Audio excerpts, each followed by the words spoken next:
Miren, rec. ¿Otra vez? Esto sí se prende, mira.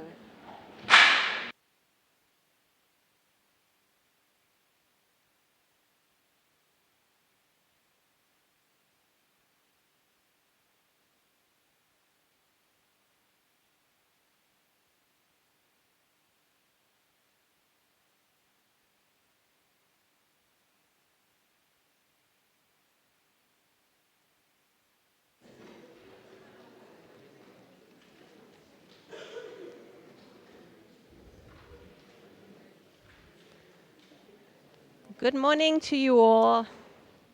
Good morning. Welcome to the Pontifical Academy of Sciences. I think we're all here now, so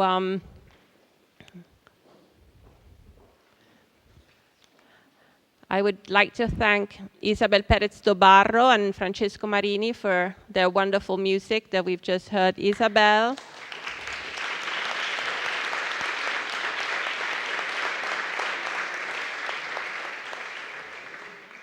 Isabel is a project manager for 2030, and she has a background in law and music. She's currently finishing her PhD at New York University, where she serves as an adjunct at age 24.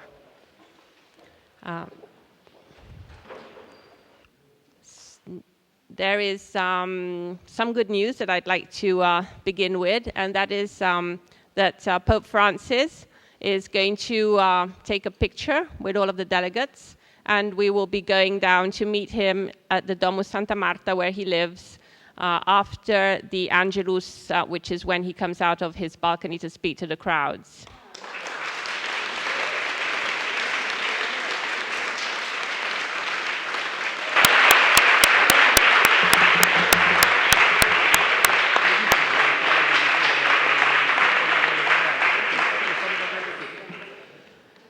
So we shall have to be down at the Domus, and we can reach the Domus on foot by 12:10 maximum. So I suggest we leave the room at 11:50 so that you can find your coats, because it might be chilly.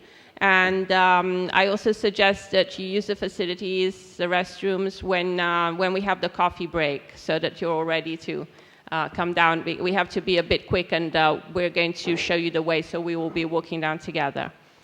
Another thing, the technician has just told me to tell you not to switch the microphones on if you're not speaking. Otherwise, it messes with the system, and the interpreters and the people in the room won't be able to hear you. So that's it for now, and I would like to give the floor to the Chancellor of the Pontifical Academy of Sciences and the Pontifical Academy of Social Sciences, which are both in the Casina, Bishop Marcelo Sanchez Sorondo.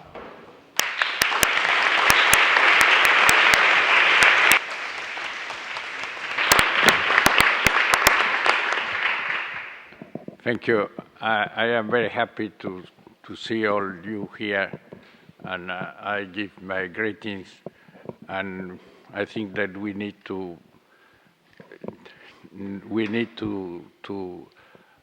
do, as the Pope say, hacer lío. In English is, I don't know exactly, because not to have a translation. Anyway, like Juarez terremoto this morning, you know, this is a good preparation. We need to do something like this. Shaking. To be present in the future, with our responsibility in the work, in the study, in the solidarity with the people. And I want to synthesize, summarize the encyclical of the Pope that is our inspiration. But the very important thing is that we have a kind of synergy between the spirit of the Pope and the spirit of the United Nations, that we say is the same spirit to illuminate it. both great institutions. And I want to speak about the spirit of the Pope that is in the encyclical Laudato Si, and Jeffrey want to speak about the spirit of the United Nations and the last decisions that does this new project. And this new project is just a project that you need to realize in your generation. I want to speak, and I begin to speak about the Laudato Si.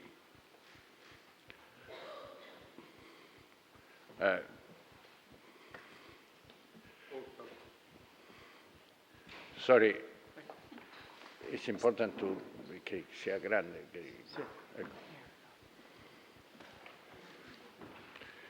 So the message of the encyclical Laudato Si is that this is the subject of my speech. We can summarize all the text in this very nice sentence. We are called to be instruments of God, our Father, so that our plan might be what He designed when He created it and correspond with His plan of peace, beauty, and fullness. This is more or less the same idea of Francis of Assisi when say we are instrument of peace, instrument of God to give peace especially, and to try to be salvation for all people, especially for the poor. And the first thing is that we need to have an ecological conversion.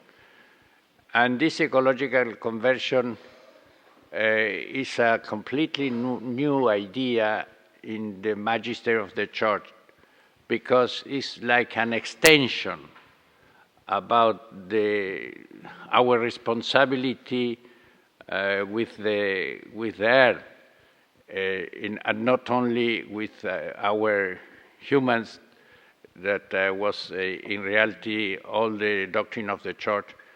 And this is to say that we have also responsibility in the custody, but also in the develop of the land and of the earth. Of course, on all creation, but the creation is too big, and we don't have the possibility to change the sun or the constellation, but we have the possibility to have intervention, negative and also positive, in the earth. And this is the idea, that we need to be responsible of our actions in relation with the earth. And this is the great new and the Pope called this ecological, because eco is the idea of house in Greek, and logical is to put order in the house. And so it's an ecological conversion. And really, this is a new extension of the ideas of our responsibility we call this doctrine of social doctrine of the church. But the Pope have also for this 3 centers. One center is the theology. The other center is the assumption of the new date of the sciences, natural sciences and social sciences. And these are the 3 great contents of this ecological conversion. But the point of view theological is very nice, because the Pope assumed the new ideas about evolution, and not only explain the creation as dependency of God, that is the traditional sense, because all things are created by God, the being and the life, but also in the sense of the end. We are created by God, but we go to a realization, to una evolution, to go to the planification and of this creation. And for this, he take a very nice text of Thomas Aquinas that really is in a comment that Thomas Aquinas made to Aristotle that say, what is nature? What is there? Nature is nothing other than a certain kind of art, namely God's art, impressed upon things, whereby those things are moved to a determinate end. And the nice is the comparison. It is as if a ship builder were able to give timbers the wearing width to move themselves to take the form of a ship. That is, like the things in himself have this movement to take the new form and to take the new end. That is just the evolution. The idea of evolution, that is the theology that the Pope used to explain our responsibility in the creation is the general idea about evolution, and we are collaborators of this evolution of God because we need to develop the potentialities that are in the land, in the earth, in relation with this finality. And this is, in synthesis, the theology. And what are the natural science, the assumption that the adoption that the Pope take of the natural sciences? And the more important is that we need, because to have a description about the earth, it's clear that the Bible only have an explanation about the origin and about the science in the moment of the redaction of the Bible, but not speak about climate change, not speak about global warming. And these are a terminology that come from natural sciences. And we have here in the Academy three very important persons that was in the beginning of this description of the concrete situation of there today. And these people, 20 years ago, 25 years ago, begin to say, look, the situation of the climate is not good, because there are the tendency to the global warming. Of course, this tendency of the global warming, in the end, can make alteration in the cycle of the water, and this could be terrible because the water is the mother of the life in the end. And this one of these scientists called this that for the first time we have that the human activity have some determination in the climate, and in this case negative determination, because produce this just global warming, and especially because this human activity use the material that is in the end fossil material, that is the oil and carbon.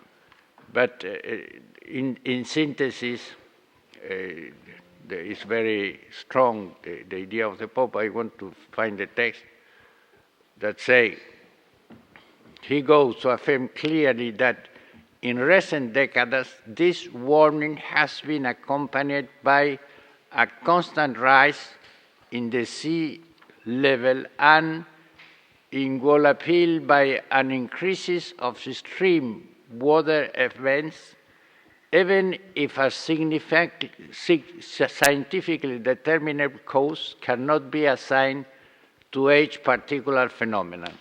But this is a photograph of the recent problems in Paris and floods. That is really an event completely not normal. And the Pope did say there are other factors such as volcanic activity, variation in the Earth's orbit and axis, and the solar cycle. But the real cause of this climate change, global warming, is this. A number of scientific studies indicate that most global warming in recent decades is due to the great concentration of greenhouse gas, carbon, methane, nitrogen, released namely as a result of human activity. This is the question. Is the human activity to use this material, fossil, to produce this global change and this global warming and this alteration of the climate? This is very important because this idea comes from sciences, but the Pope say this is true, and I can say with my authority that this is a very important idea and it's true, and we need to consider that we need to change. And many ideas that the Pope take are not directly in the gospel. Many ideas come from philosophy. For example, when we speak that the end of our activity is the common good, it's not in the gospel. This is an idea that comes from the Greeks, from Aristotle. Or when we say the human person is the center of the social doctrine of the church, this is an idea that is not in the gospel directly. This is an idea to come from philosophy, the idea of human person, from philosophy and from maybe jurists in the first moment. But anyway, the Pope take these ideas and say these ideas are implicit in the gospel. And in the same way, in this case, the Pope take an idea that comes from sciences and say this is true, and we need to consider this and in consequence to change. This is the first idea, a more important idea that take from the sciences, but there are many others. For example, all the problem of biodiversity that the Pope say, other cause of this is that not respect the biodiversity. That it's very important to respect the biodiversity, and of course there are. And these are more or less the more important idea, but there are others that come from sciences. But the Pope also take another idea that comes from social sciences. And the idea that comes from social sciences is that the consequence of this global warming is especially for the poor people. The poor people suffer especially the consequence of this. The poor people of the rich countries, we can think about the United States, that is a very rich country, the more rich country, but there are poor people in this. And these poor people suffer the consequence of this warming, global warming, and maybe not use this new form of energy. And also the poor countries, for example, the Philippines. Philippines is a poor country, a potentiality, but in reality it's a poor country, and suffer the consequence of the use of the energy that comes from petrol, and not have the possibility to have the use of this energy. And this is the other consequence that the Pope indicate very clear, And of course, this comes from the social sciences.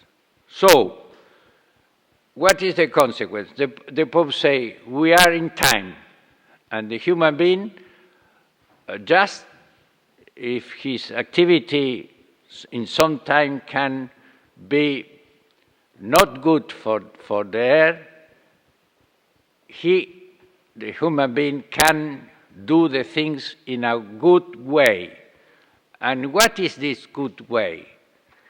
For the point of view of the social sciences and natural sciences, is the sustainable development. That is more or less the general idea of the new objective that come from the United Nations.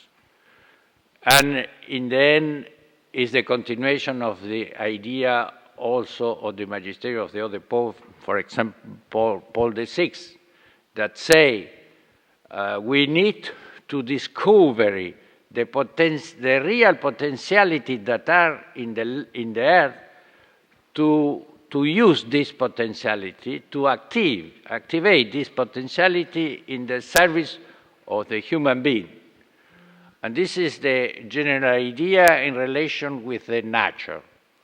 But for the point of view moral, we need to come back to a new ethic, we can say, that is the ethic of the Beatitude of the Gospel. Because the ethic of the Beatitude of the Gospel have in the end, consider in the end the sufferance of the people. The people that suffer because it's poor, the people that have suffered because have the idea of the justice, or suffer because suffer the injustice. And all these Beatitudes are in this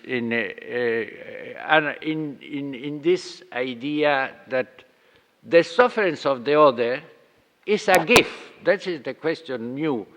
We need to consider to help the other people that suffer is a gift that we can have if we arrive to resolve the problem of the suffering of the other. That is to say that the real sufferings of the other people, we need to consider a gift that God gives us to our possibility of the human development. And this is the new ethic that the Pope wants to put in the center, that is in relation with other sentences that have in the Gospel that say, in Matthew 25, that in the last moment of our life, God can make a judge and say, what do you do with the people, with your brothers that are more suffering, that have more necessity than the others? And this is, in the end, our love is in relation with the sufferings of the others. And this is, the Pope is really very concerned about this, and we can say the main proposal of his pontificate is to come back to this central message of Christ, that is, we need to love especially the people who are more necessity, the people to suffer, the people who are marginalized, the people that is excluded of the society, and this is the real life criteria of our life. Thank you.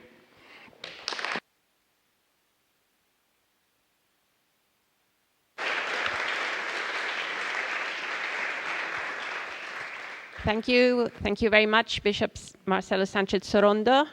And I would now like to introduce you to Dr. Becky Parker, who is a special advisor to the UN Sustainable Development Solutions Network, and we are extremely grateful to her for supporting this Vatican Youth Symposium 2016. Please. Thank you.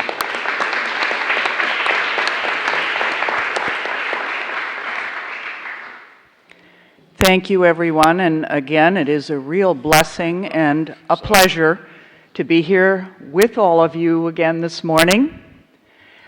Despite that we all just lived out that Taylor Swift song that I know you all know, "Shake It Off, Shake It Off." I was brief last night, and I will be even briefer this morning because there is much to be done and little time in which those things can be accomplished.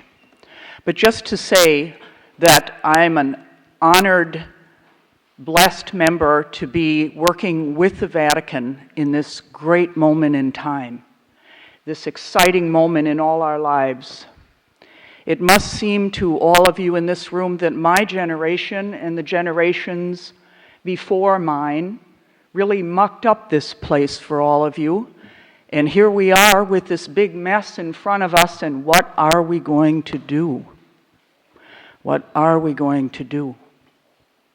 And it is the task of all of you in the next 2 days in this symposium at the Vatican to come up with some possible solutions for those problems.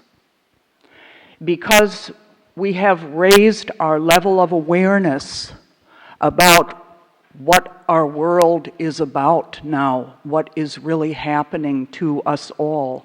We are in the 11th hour. It is time for us to act, not just to be educated and learn. We have raised our consciousness. And once we raise our consciousness, it means we have become enlightened. We have been visited by the Holy Spirit, by our spirit leader, by the one who has created all of us from our many traditions in this room. So it is my hope and my prayer from my tradition, which is the Episcopal Church in America, the daughter of the Anglican Church in England, that all of you will not miss out on this opportunity in this place, not only to remember your moment here, no matter what the outcome is for you and your ideas, but that you just might be sitting next to or across from someone who can really help you advance the idea that you have in this place. This is a seed meeting. This is a first meeting. This is a beginning. So I hope you all will help to create that beginning, just as you have been created at this moment in time, and bring that beginning forward, because that all depends upon you.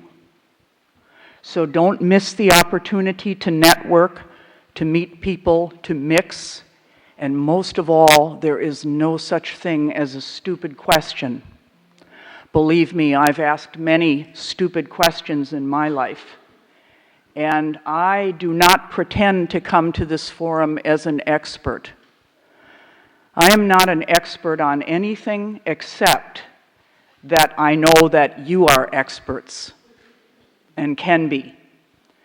And I thank my Creator God for all of you here today. Thank you.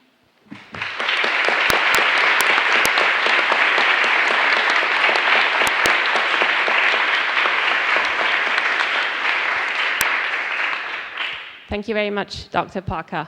So now I'm very pleased to introduce Professor Jeffrey Sachs, and I don't know how they managed to condense his biography in these 2 lines, but I will just tell you that he is the director of the UN Sustainable Development Solutions Network, SDSN, special advisor to the United Nations Secretary General, Ban Ki-moon, on the SDGs.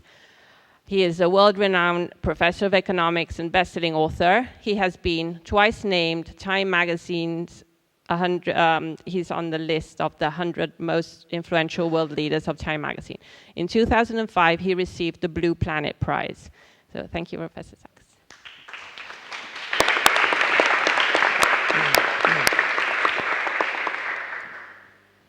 morning, everybody. It's remarkable that we're together and we're with remarkable people. Monsignor Marcelo Sanchez Sorondo is one of the most remarkable people you will ever have the blessing to know. And we're very, very lucky to be in his guidance and in his home. And Betsy Parker is a remarkably special person as well, and let's thank her again for bringing us together.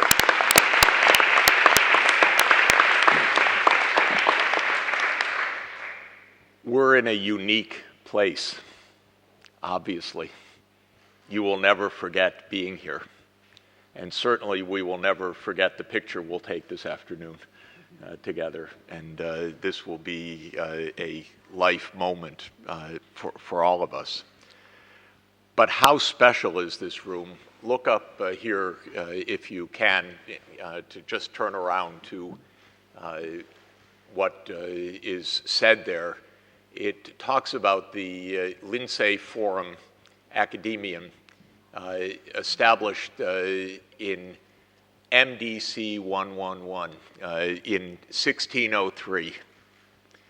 We're in one of the most important forums in the world in history, the Academy of Sciences, the Pontifical Academy of Sciences. And while you may not be aware, the Links Forum had as one of its founders Galileo, one of the founders of all scientific thought. And though the story is told of the church and Galileo's confrontation, the deeper story here is the alliance of science and faith of the church. And that is a story that is fundamental for the world because it's the combination of faith and hope together with knowledge that can allow us to make a better world. And that's what we're here for. It's also interesting, I could reflect that last week, my wife Sonia and I were in Leuven in Belgium, just outside of Brussels. We were celebrating the 500th anniversary of a very good book by Thomas More, Utopia, which was published 500 years ago this year. And Utopia is a remarkable vision of the world that can be, and as an inspiration. And it draws fundamentally on the same sources of classical wisdom and the sense of the ability to shape society for human well-being. And so we're in a great tradition when we meet together. We're in the great Western tradition. And while people are coming from all over the world in different traditions, this Western tradition for all of the world, dating back 2,500 years to the wisdom of Aristotle and the Greek philosophers, and to the church, and to the 500 years of this academy, 400 years of this academy, and the marriage of faith and science is really a home for our very wonderful deliberations today. I want to take my text from this year's Nobel laureate this year, who has made great contributions to the world. And his text goes like this: "Come gather round people wherever you roam, and admit that the waters around you have grown, and accept that soon you'll be drenched to the bone. If your time to you is worth saving, then you better start swimming or you'll sink like a stone, for the times they are a-changin'." And we could have you sing it instead. But Bob Dylan got a lot right, and so we're happy he won the Nobel Prize this year for literature. I'll continue because it gives us some guidance. "Come writers and critics who prophesize with your pen, keep your eyes open, the chance won't come again. And don't speak too soon, for the wheel's still in spin, and there's no telling who that it's naming. For the loser now will later to win. That's Matthew 20:16, by the way. For the times they are a-changin'. Come senators, congressmen, please heed the call. Don't stand in the doorway, don't block up the hall. For he that gets hurt will be who has stalled. There's a battle outside and it's raging. And soon it will shake your windows and rattle your walls, as the Pope has asked us. For the times they are a-changin'. Come mothers and fathers throughout the land, and don't criticize what you can't understand. Your sons and your daughters are beyond your command. Your old road is rapidly aging. Please get out of the new one if you can't lend a hand, for the times they are a-changin'. The line it is drawn, the curse it is cast. The slow one now will later be fast, and the present now will later be past. The order is rapidly fading, and the first one now will later be last, for the times they are a-changin'.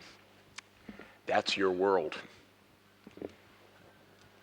That song I listened to about 10,000 times, roughly 50 years ago, and it still rattles my walls, but this is your world too. It's rapidly changing, and we need new ways, and you have new opportunities and new tools, but there's never certainty in how this change will go. And the fundamental point of us being here today is that you are participants and protagonists in change. You're not observers and spectators. And if we don't choose actively the good path, there's no telling what will happen. For me, right around the time of this song, another very wise man, President John F. Kennedy, also made a very remarkable statement that defined modernity and its paradox. He said that for man holds in his mortal hands the ability to end all forms of human poverty and all forms of human life. That's the paradox of modernity, that we have become technologically so powerful that what seems impossible to end poverty is really within reach. And we have become so technologically powerful that what seems unthinkable, destruction on a mass scale, is also possible. And that is really what we confront right now. When President Kennedy spoke about it, he was speaking about it mostly about nuclear weapons. And it behooves us to note that just 2 days ago, Russian and US jets nearly collided over the skies of Syria because those who control the military don't have responsibility, unfortunately. And we all too easily play games that can end up in disaster. And at the same time, we have this remarkable opportunity, very realistic, to end poverty, which is unbelievable. Can you think how cool that will be that you guys do that? You know, for millennia, people have dreamt that. People have been told it's a utopia. People have been told it's impossible, and you can actually do it. That's pretty cool. So the legacy you have, it's not all bad. It is really the paradox of modern times. And fundamentally, it's a call for responsibility. And fundamentally, a call for action. And I think you and I and all of us are quite lucky that we have a kind of marriage of Pope Francis's vision and a global call to action simultaneously. And it was literally simultaneous last September 25th, 2015 at the UN, just about the coolest day of my life, when Pope Francis spoke to world leaders at the United Nations.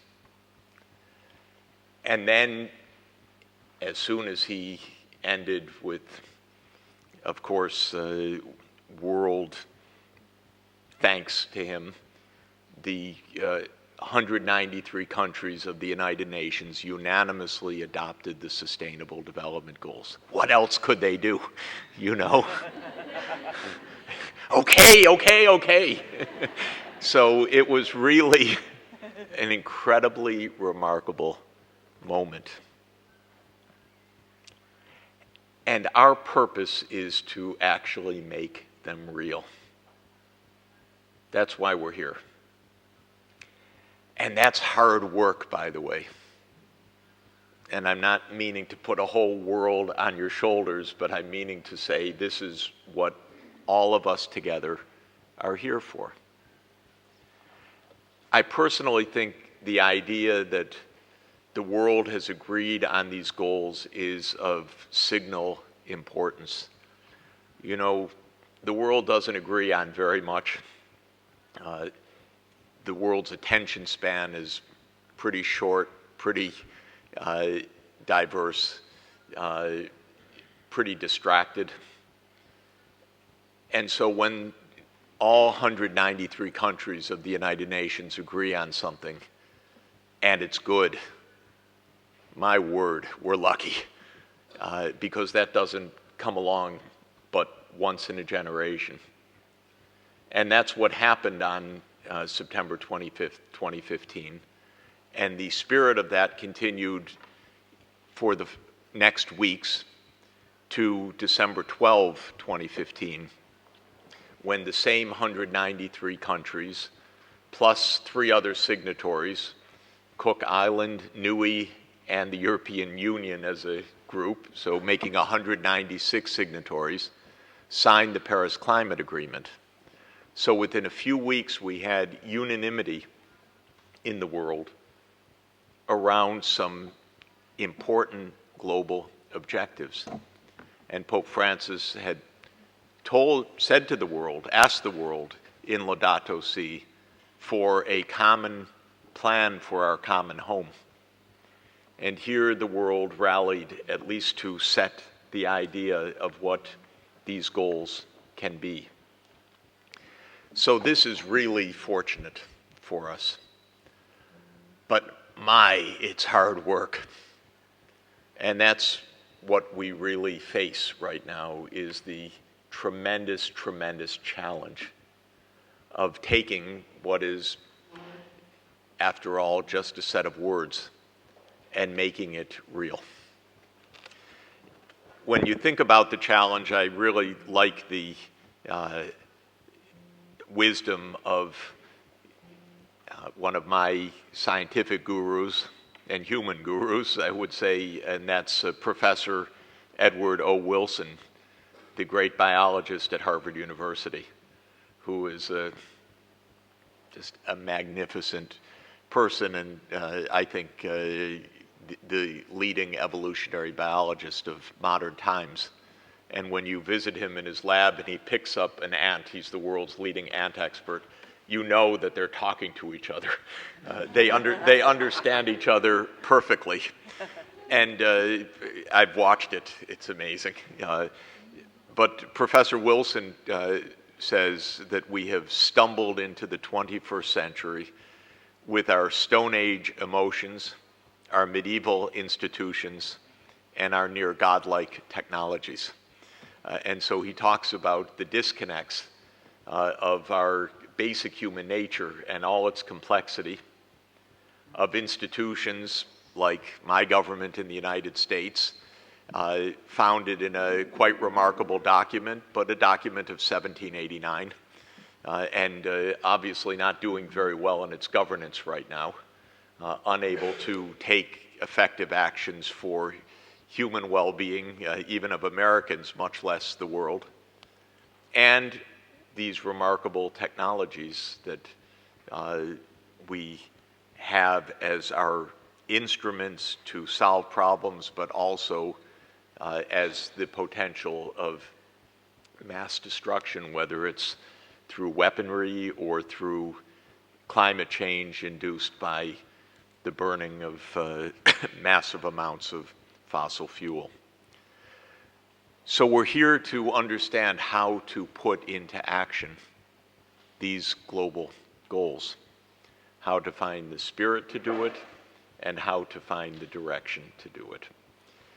If you reflect on the goals, you know that fundamentally they're guided by the idea of sustainable development and the concept, meaning in this case, that we should combine economic advancement with inclusion for everybody in society, a fair, just, inclusive, peaceful society, and that we need to reorient our production to be compatible with sustainability of the 10 million other species on the planet, millions of which are at peril at human hands, and compatible with the fundamental Earth systems of climate and the water cycle and purification of the air and water that enable us to survive, because as Pope Francis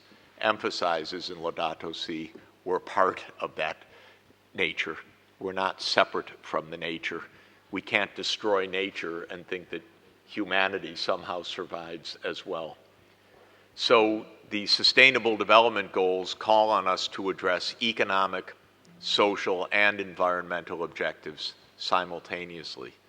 That's a pretty tough assignment. It's like having to pass 3 exams for one course, which doesn't seem fair. But it's even worse than that. There are 17 exams in this. This is a big, complicated agenda. And while nobody can master all of it, it's part of our responsibility to understand its interconnectedness. So I'm very much looking forward to our discussions today. Let me just conclude with a few guidances for you. You're starting out as leaders. You're at the beginning of a lifetime of leadership. And I've been at this for 40 years. I just had my 40th, Sonia and I had our 40th college reunion last week. Oh, wow, that was fast. And so I've been thinking about this issue for a while. And in practical terms, it's been, for me, 31 years of on the front lines, in the trenches. And so I think I've learned a thing or two about how change happens and how we can help make it happen. And so that's what I wanted to share with you. So just a few pointers. First, especially at your stage of leadership, learn, learn, learn, learn. We live in a complicated world.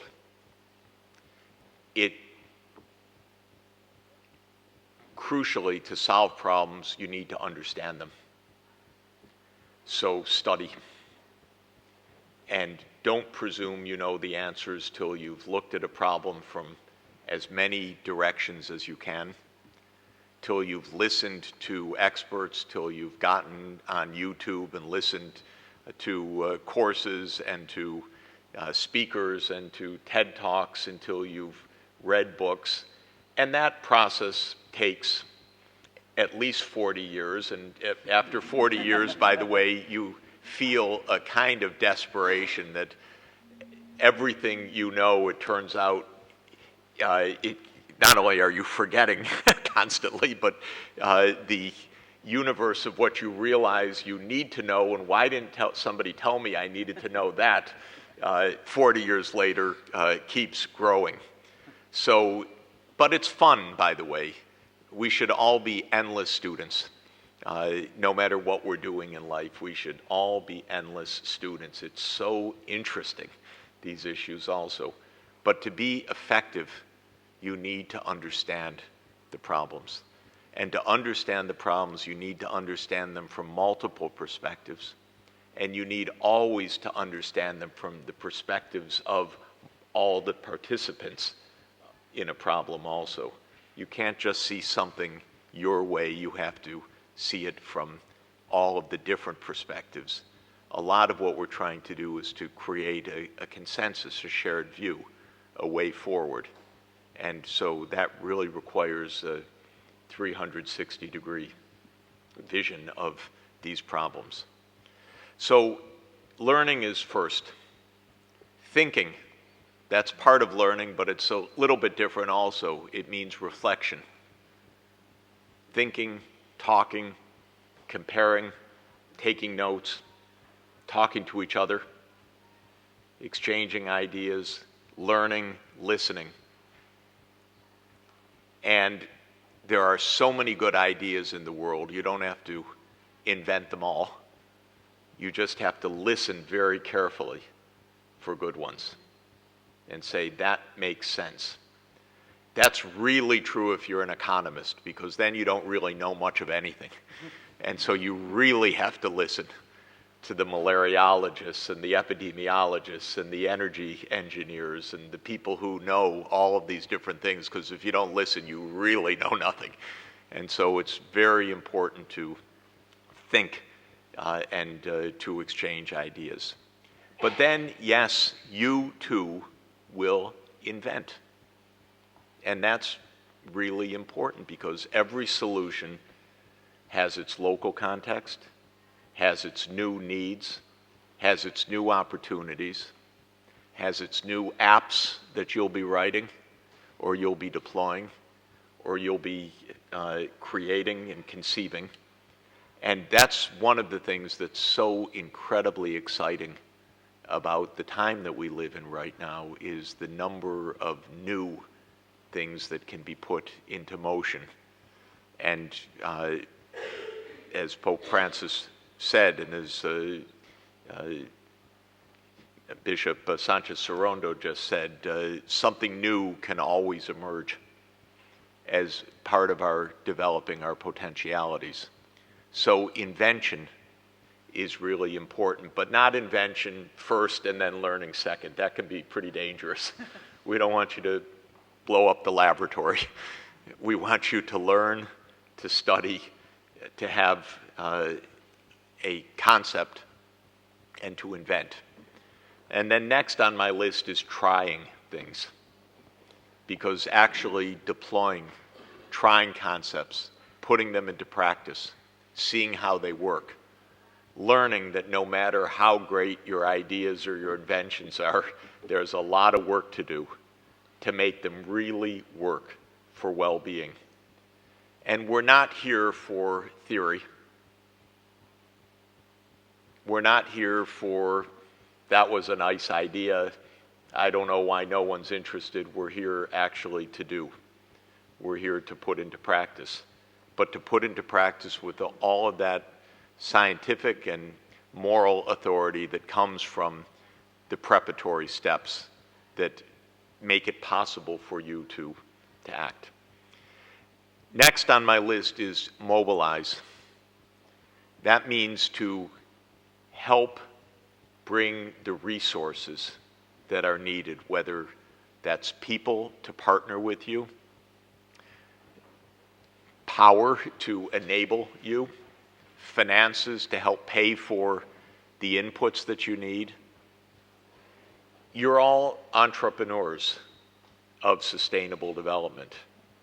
What is an entrepreneur? An entrepreneur is somebody who brings together various parts of a new complexity, who says, I really need some help on this, and I really need some funding on this, and I really need the mayor to help me on this, and I really need my professor to help on this, and I really need some guidance on this, and I really need the telecoms company to give me some airtime, and I really need, and I am going to mobilize this by helping everybody to have a common shared vision.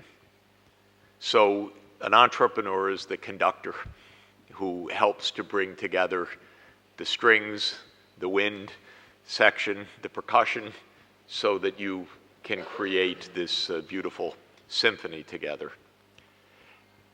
Then inspire. We're 100 or so around the room, and the world is 7.4 billion, and we're privileged to be in this most remarkable place.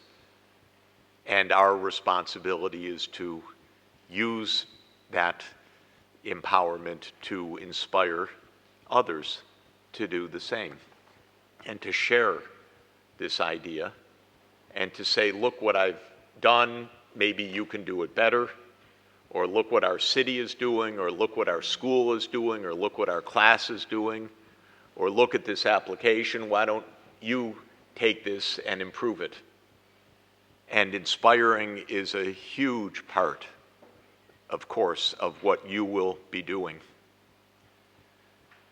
Partner. Part of the idea is to find who can bring a great percussion section to your orchestra. Who is doing what you need to do in a certain area? Find ways to partner. Don't invent everything from the beginning. Don't presume everything, but find ways to enlarge what we're doing together through partnership. Teach. My wife, Sonia, is a medical doctor. They have a great and frightening expression in medical school. See one, do one, teach one. You watch the operation first, then someone puts the instruments in your hand, and then the next thing you know, you're teaching the next one. And teaching is a very, very important part of life. Somehow, every generation has to embody all of the knowledge and wisdom and add to it and impart it to others. How much work and effort this is to fight disorganization and ignorance and darkness and forgetting we need. And so teaching is absolutely fundamental to the task of accomplishment.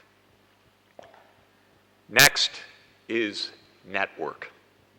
So we are the Sustainable Development Solutions Network. We are not the Sustainable Development Solutions Institute. We are not the Sustainable Development Solutions. We are a network for sustainable development. The whole purpose of the network is to help light up the whole world like a network can, by making the interconnections, by making sure that when you have a great idea, it is heard halfway around the world. And in fact, the whole world's represented here. So your network alone now can bridge the entire world. And this is remarkable. This is an opportunity that also, because of the capacity to connect with each other, is so powerful now that we have to move fast, remember. That's a part of the challenge, but it's also the opportunity that we have. And I should just mention again, the problems that we're facing right now are time-bound. That's really unusual. One could say, well, we've had poverty forever, we've had this forever, we've had that forever. We've never been in a situation like we are in the world now, where we're right up against the edge of many calamities and at the same moment, right up to the possibility of momentous positive occurrence. This is a unique condition for our time. And these goals are not just nice aspirations. These are time-bound objectives. That's the hardest homework assignment you've ever had. End poverty by the year 2030. Stop human-induced climate change before global warming goes beyond 2 degrees C. And remember, the Paris Climate Agreement says we should be aiming for 1.5 degrees C and to stay well below 2 degrees Celsius. That's time-bound. This year was 1.22 degrees C warmer than the pre-industrial level, partly because of the El Nino. The underlying trend is about 1.08 degrees C. In other words, we're well over halfway to the upper limit, and things are going fast right now. And so this is time-bound, and that's why this networking is so essential that we spread the news. Well, the last point on my list is celebrate, and that is to celebrate that we're together, celebrate that we are blessed to be in the company of Bishop Sanchez Sorondo, that we are blessed to be with Betsy Parker and with many other friends and remarkable people here, that we will be together at noon with the world's greatest moral leader of our time, and we will take inspiration from him. We're blessed to be with each other, and I can't tell you how thrilled I am of your commitment and dedication to this cause. And please know that we're here, us old fogies who've been doing this for a while, we're here to help you learn. We're here to help empower you, but we are counting on you. Thank you very much.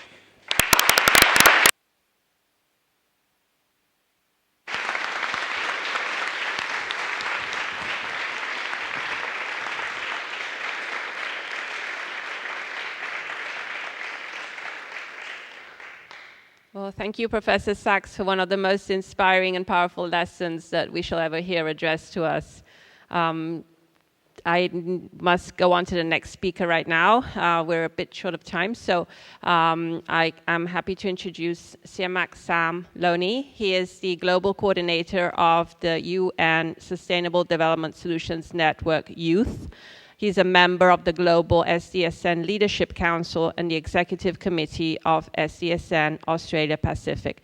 He's also a contributing author with the Huffington Post and former CEO of Melbourne Host Directorate. Sam, please.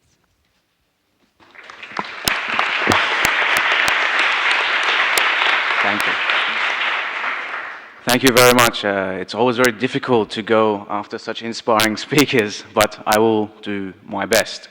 So my name is Sam Loney, and I'm the Global Coordinator of SDSN Youth, which is an initiative of the UN Sustainable Development Solutions Network, which Professor Jeffrey Sachs leads. And it was a network launched by the UN Secretary General Ban Ki-moon to mobilize expertise and to find solutions for the Sustainable Development Goals. Can I just say what an honor it is to be here at Casina PO, at the Pontifical Academy of Sciences. I would like to take this opportunity to thank Monsieur Sanchez for hosting us in this beautiful and historic building. And I have been walking around since yesterday and just staring at the walls. There is a story within every staircase. There is a story within every stone, every tile, and it's amazing being here.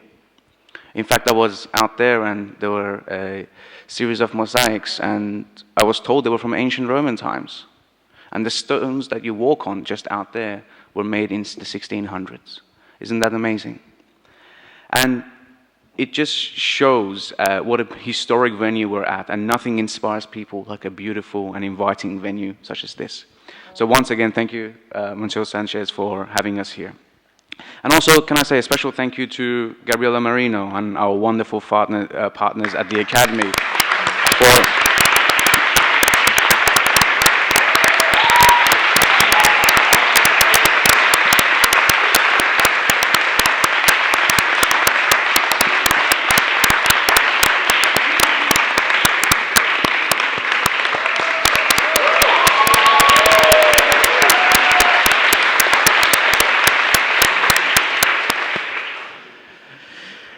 it would not have been possible without Gabriella's countless efforts. So again, thank you, Gabriella, and also to Federica, Alba, Leonardo, and all the other colleagues and friends at PASS who have been helping us. Thank you for your dedication.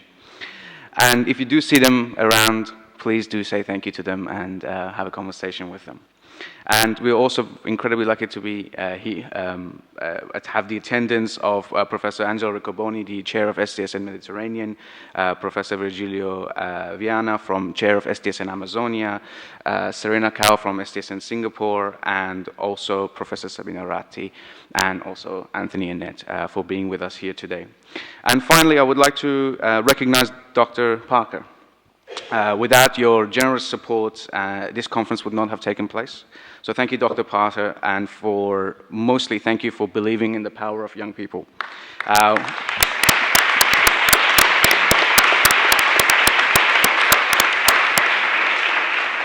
Your support is the lifeline of our future generations, and we will continue to rely on it. And goes without saying, thank you for Professor Sachs. It's so honored to have you here. And you've just heard from him. He is a pioneer of youth empowerment and STSN Youth. His vision, expertise, and tireless, and I mean tireless efforts, not only inspire millions around the world, but they're also an inspiration to me personally in the STSN Youth team. We have a lot to learn from him. So a big thank you to Professor Sachs.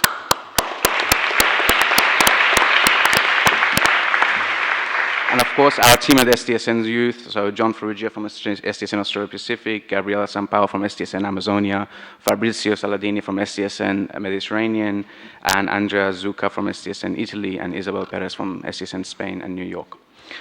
And finally, a huge thank you to all of you. 50 of you from more than 30 different countries are here with us at the symposium. And we saw last night different attires and different clothes and different cultural symbols. We all gathered and took beautiful photos with the SDG squares. I think one of them is actually missing, so if you do find it, please report that one in. I believe it's goal 16, peace and justice. So if you see it walking around, please hand it back. So that was so beautiful to see, and that was part of the idea, bringing from different cultures. I think that's where the magic happens. I've had the honor and pleasure of looking at your solutions, the 50 different solutions that we've had from each of you.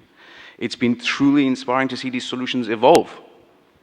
And over the next 2 days, you'll be working here to bringing these to life. And STSN Youth is here to support you and provide assistance with your leadership. And I hope that we can make some of these solutions come to life once we leave this place. And if they do, I think we'll be making true changes in our local communities and around the world. So as you all know, the theme of this conference is human trafficking, the world's fastest growing global crime. 1.2 million children are trafficked every year.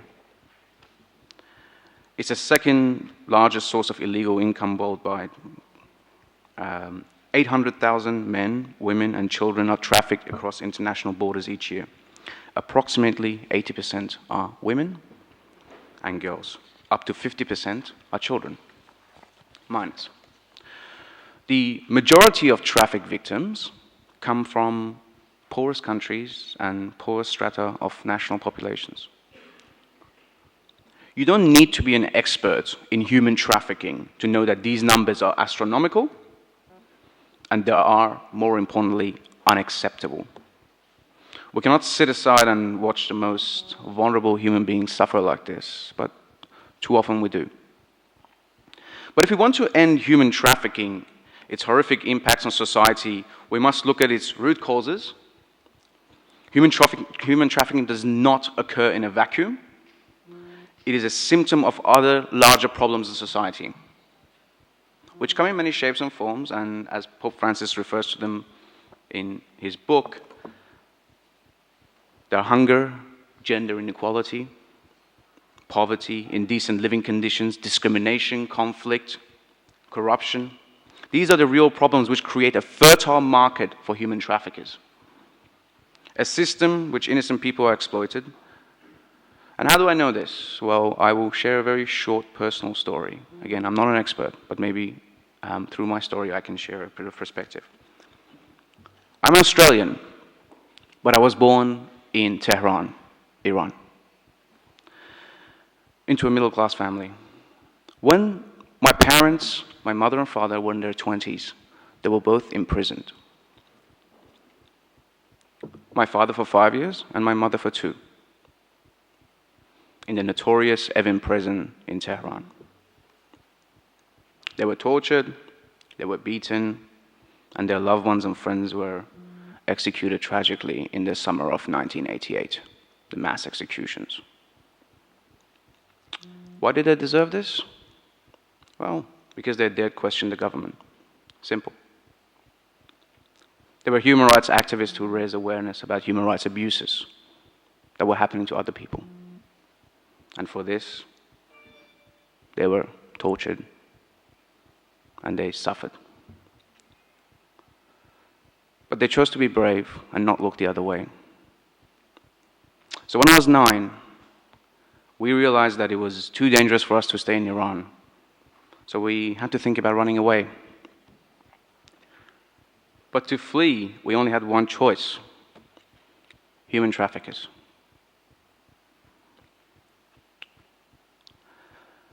We were forced to flee the country because it was no longer safe for us to stay there.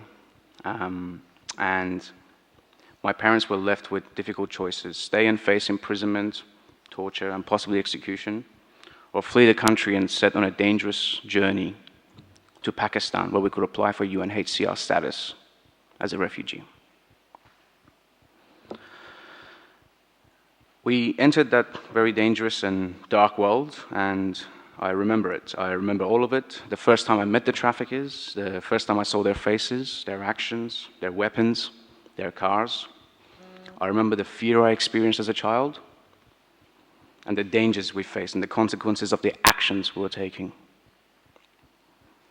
I remember it all like it was yesterday, the horror.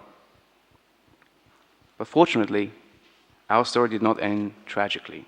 But too often it does. Too often it does. Stories of people who were victims of trafficking. Too often these are women and children, as I said. And too often society looks away.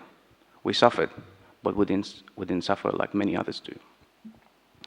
Why do ordinary human beings enter this dark and terrible world? Why?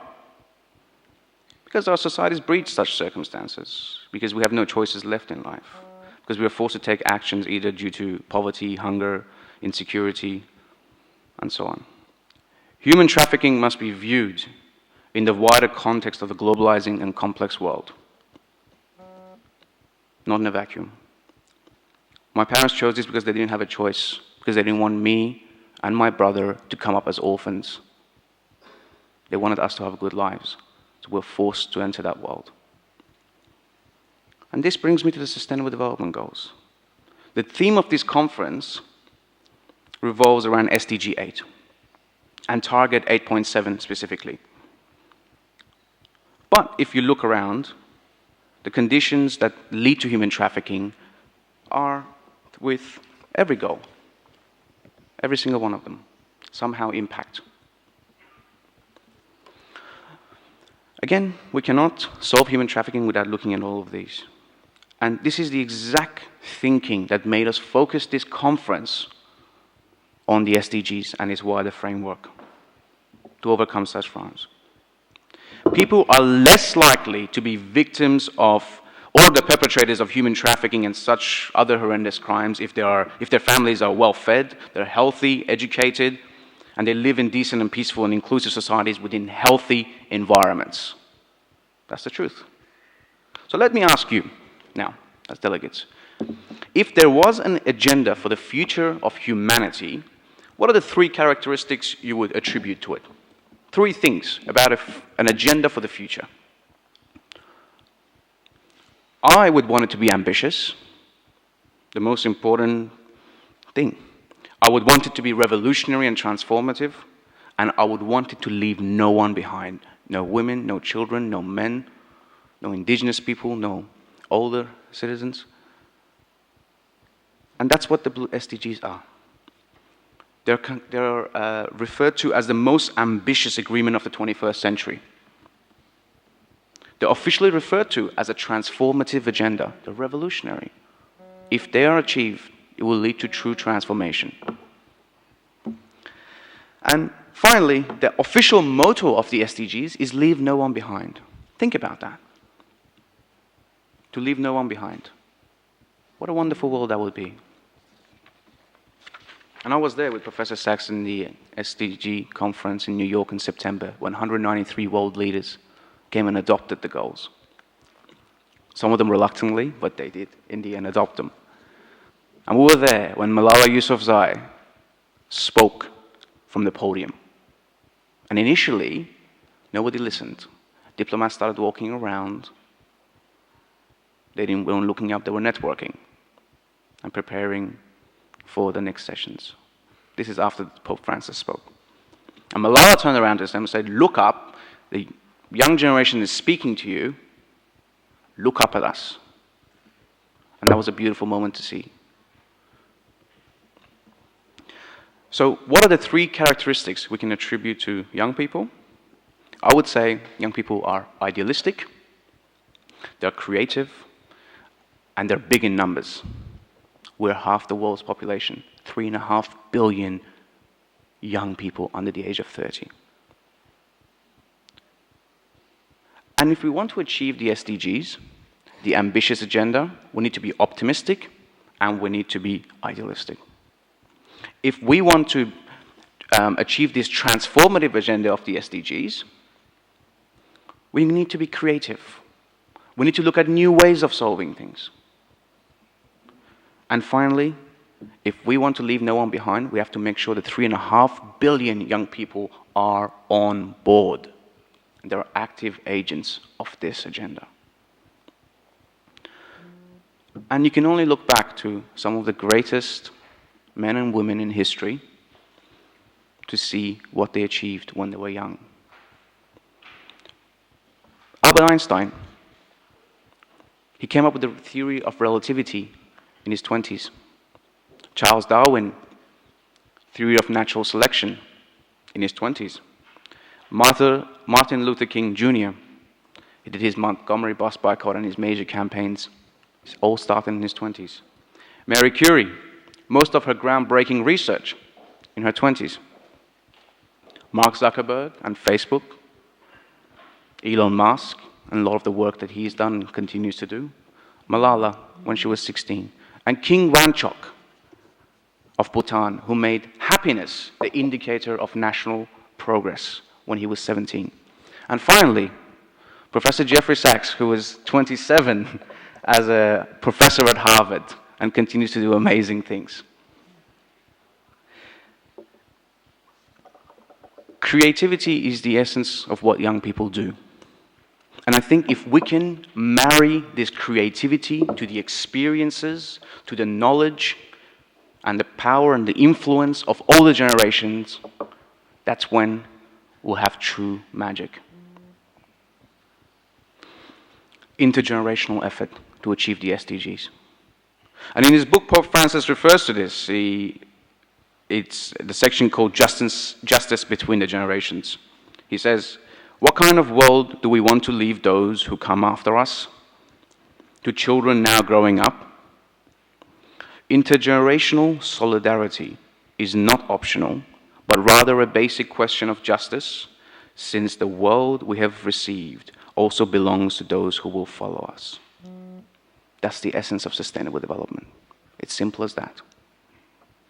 So let me finish off with an ancient poem from a famous Persian poet, Sa'di, who said, human beings are part of a whole in creation of one essence and soul. If one member is afflicted with pain, uneasy the rest will remain.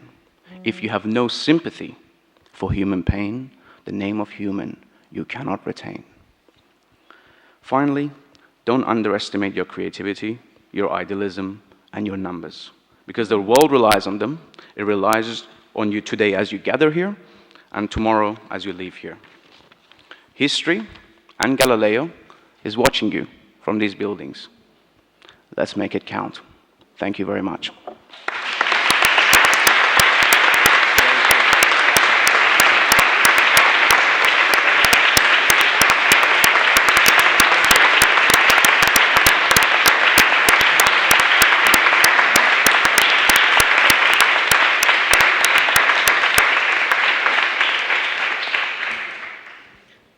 thank you very much, Sam. That was very emotional.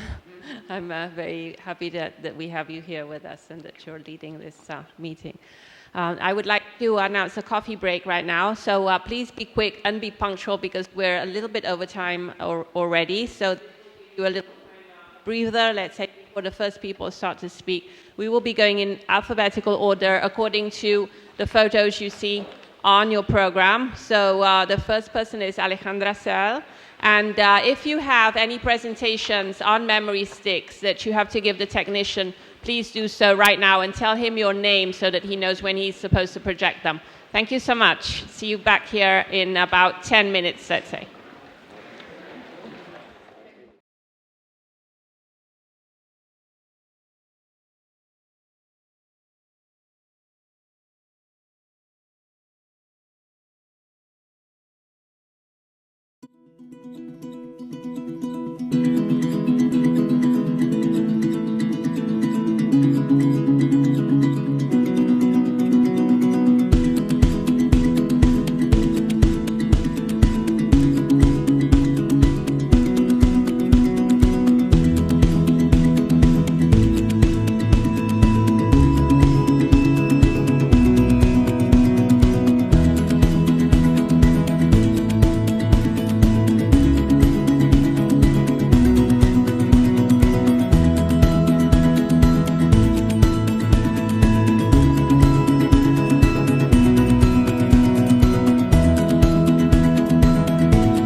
Now going to begin the official session where each of the delegates will be pitching your solutions, your wonderful solutions that you've been working on.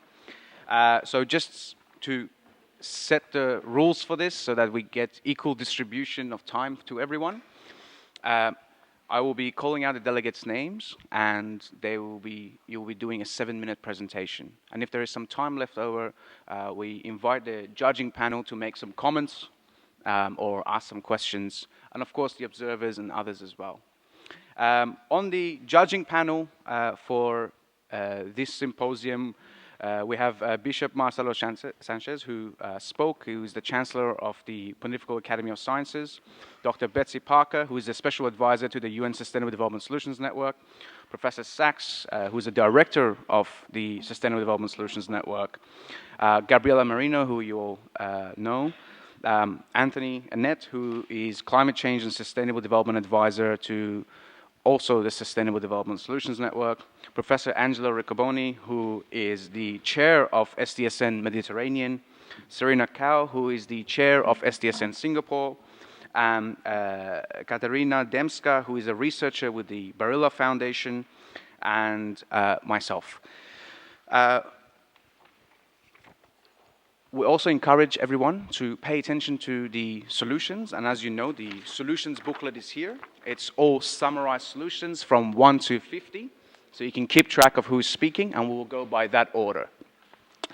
And finally, while you're listening, it is very important for everyone outside of this room, on social media around the world, to hear about these solutions. And the way to do that is for us to use Twitter and Facebook in order to raise awareness about your solutions and to be able to, going back to Professor Sachs's words, celebrate the success and the wonderful work that you're doing. So as a group, we rely on one another to reflect these solutions to a global audience and to inspire others to take action and to help support you. So, once the speech starts, you will have a timer, I believe, which will time you until 7 minutes. But just to keep track of things, at 5 minutes, I will do a tap. At 6 minutes, I will do a double tap. And at 7 minutes...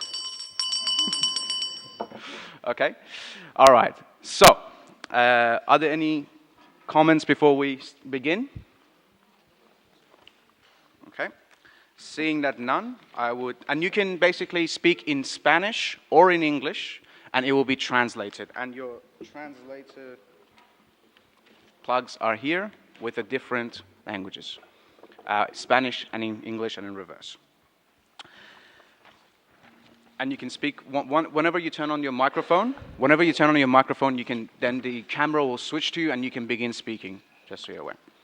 Okay, and first on the list, we have Alejandra Celis Torres from Spain and France, and her solution is No más seres hermanos esclavos, responsabilidad y deber de todos. I invite Alejandra to take the mic and present her solution. Thank you.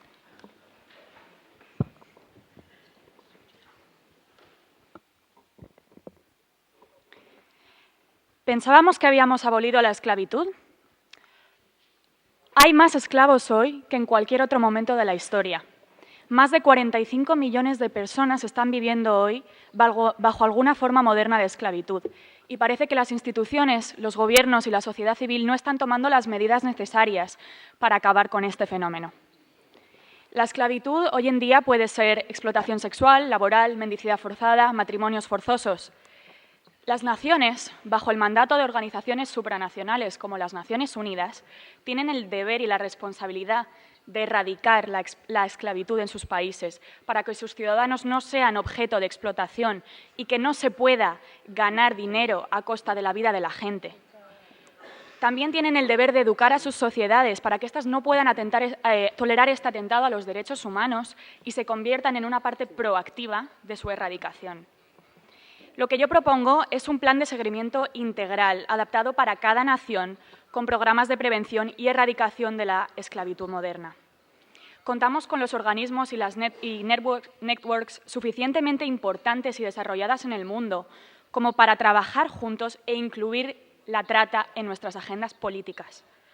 Se tienen que crear ejemplos jurídicos, ejemplos de actuación policial, protocolos de acción, para que los distintos países tengan una guía de cómo actuar y de cómo erradicar la esclavitud en cada uno de sus territorios. Tenemos igualmente que capacitar a las autoridades y a las nuevas generaciones para que éstas se pronuncien abiertamente en contra de la esclavitud moderna. La esclavitud radica y se sustenta en un flagrante beneficio económico.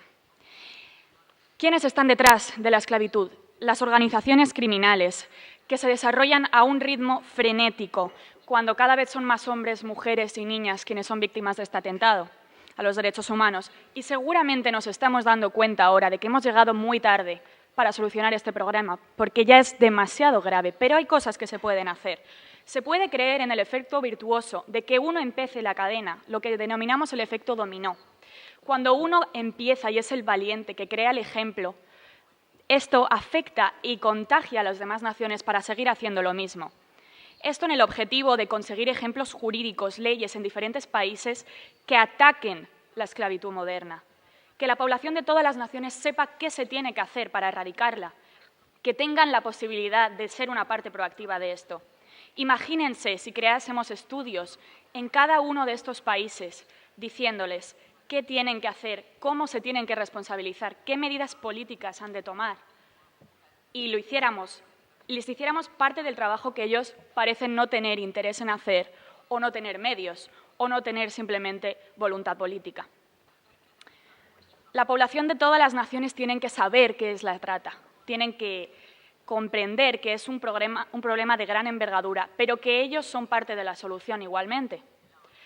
La población tiene que involucrarse y las asociaciones tienen que trabajar mano a mano con el Gobierno. Y si conseguimos que estas asociaciones y que esta sociedad civil se involucren bajo un mandato político que viene de una organización supranacional como las Naciones Unidas, los gobiernos no nos podrán decir es nuestra tarea, es nuestra soberanía nacional ocuparnos de los derechos humanos de nuestros ciudadanos. Porque nosotros, como organizaciones, sabemos que en la mayoría de los casos no se toman medidas suficientes para garantizar los derechos humanos en muchos países. Yo no quiero que ningún niño o niña en el mundo no sepa lo que significa la palabra trata. No me parece normal que lleguemos a la edad adulta sin haber entendido que es uno de los grandes flagelos del ser humano. Por esto propongo un proyecto internacional en el que se creen estudios, en el que se dicte a las naciones cómo tienen que actuar, en las que se les diga estos son los medios que tenéis a vuestra disposición y estas son las acciones que debéis tomar. Hay un vacío de los estudios y protocolos internacionales. Desde el protocolo de Palermo pocas cosas se han hecho y muchos países no lo han adoptado. ¿Qué importan los estudios, los presupuestos, las líneas de actuación si solo se quedan en el papel? Tenemos que instar a los países a cumplir con estos mandatos. Tenemos que pedirles que nos efectúen un informe anual con los progresos que se han efectuado y aquellos que no hayan hecho ningún progreso tienen que ser penalizados, así como aquellos que lo han hecho tienen que ser reconocidos ante la sociedad internacional. Con este proyecto estamos atacando directamente los objetivos de desarrollo sostenible, de erradicación de la pobreza, de desigualdad de género, de calidad de la educación, porque queremos un futuro distinto para nuestras niñas, de la reducción de la desigualdad, de la paz y la justicia y el refuerzo de las instituciones, porque les estamos dando el poder de cambiar las cosas. Igualmente estamos uniendo nuestras fuerzas para alcanzar los objetivos, porque los objetivos se determinan de forma internacional, pero luego se ponen en práctica nacionalmente en cada uno de los países en los que realizamos estos estudios. Tenemos que crear material online para que la gente pueda ser capaz de acceder a esta información, para que aliados difíciles que han sido siempre, como los medios de comunicación o las grandes empresas, no toleren la explotación laboral, no toleren la explotación sexual, y se pronuncien abiertamente en contra de ello e insten a sus gobiernos, a sus estados, a tomar medidas políticas inmediatas para que esto no siga sucediendo.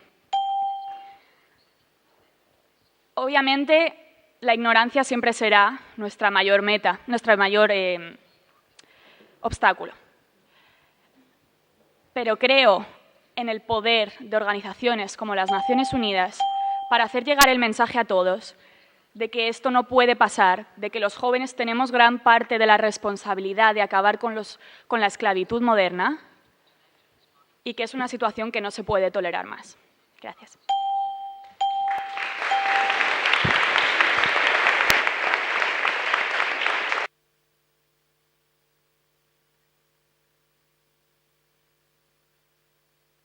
Thank you very much, Alejandro, and thank you for keeping exactly to the time. Much appreciated.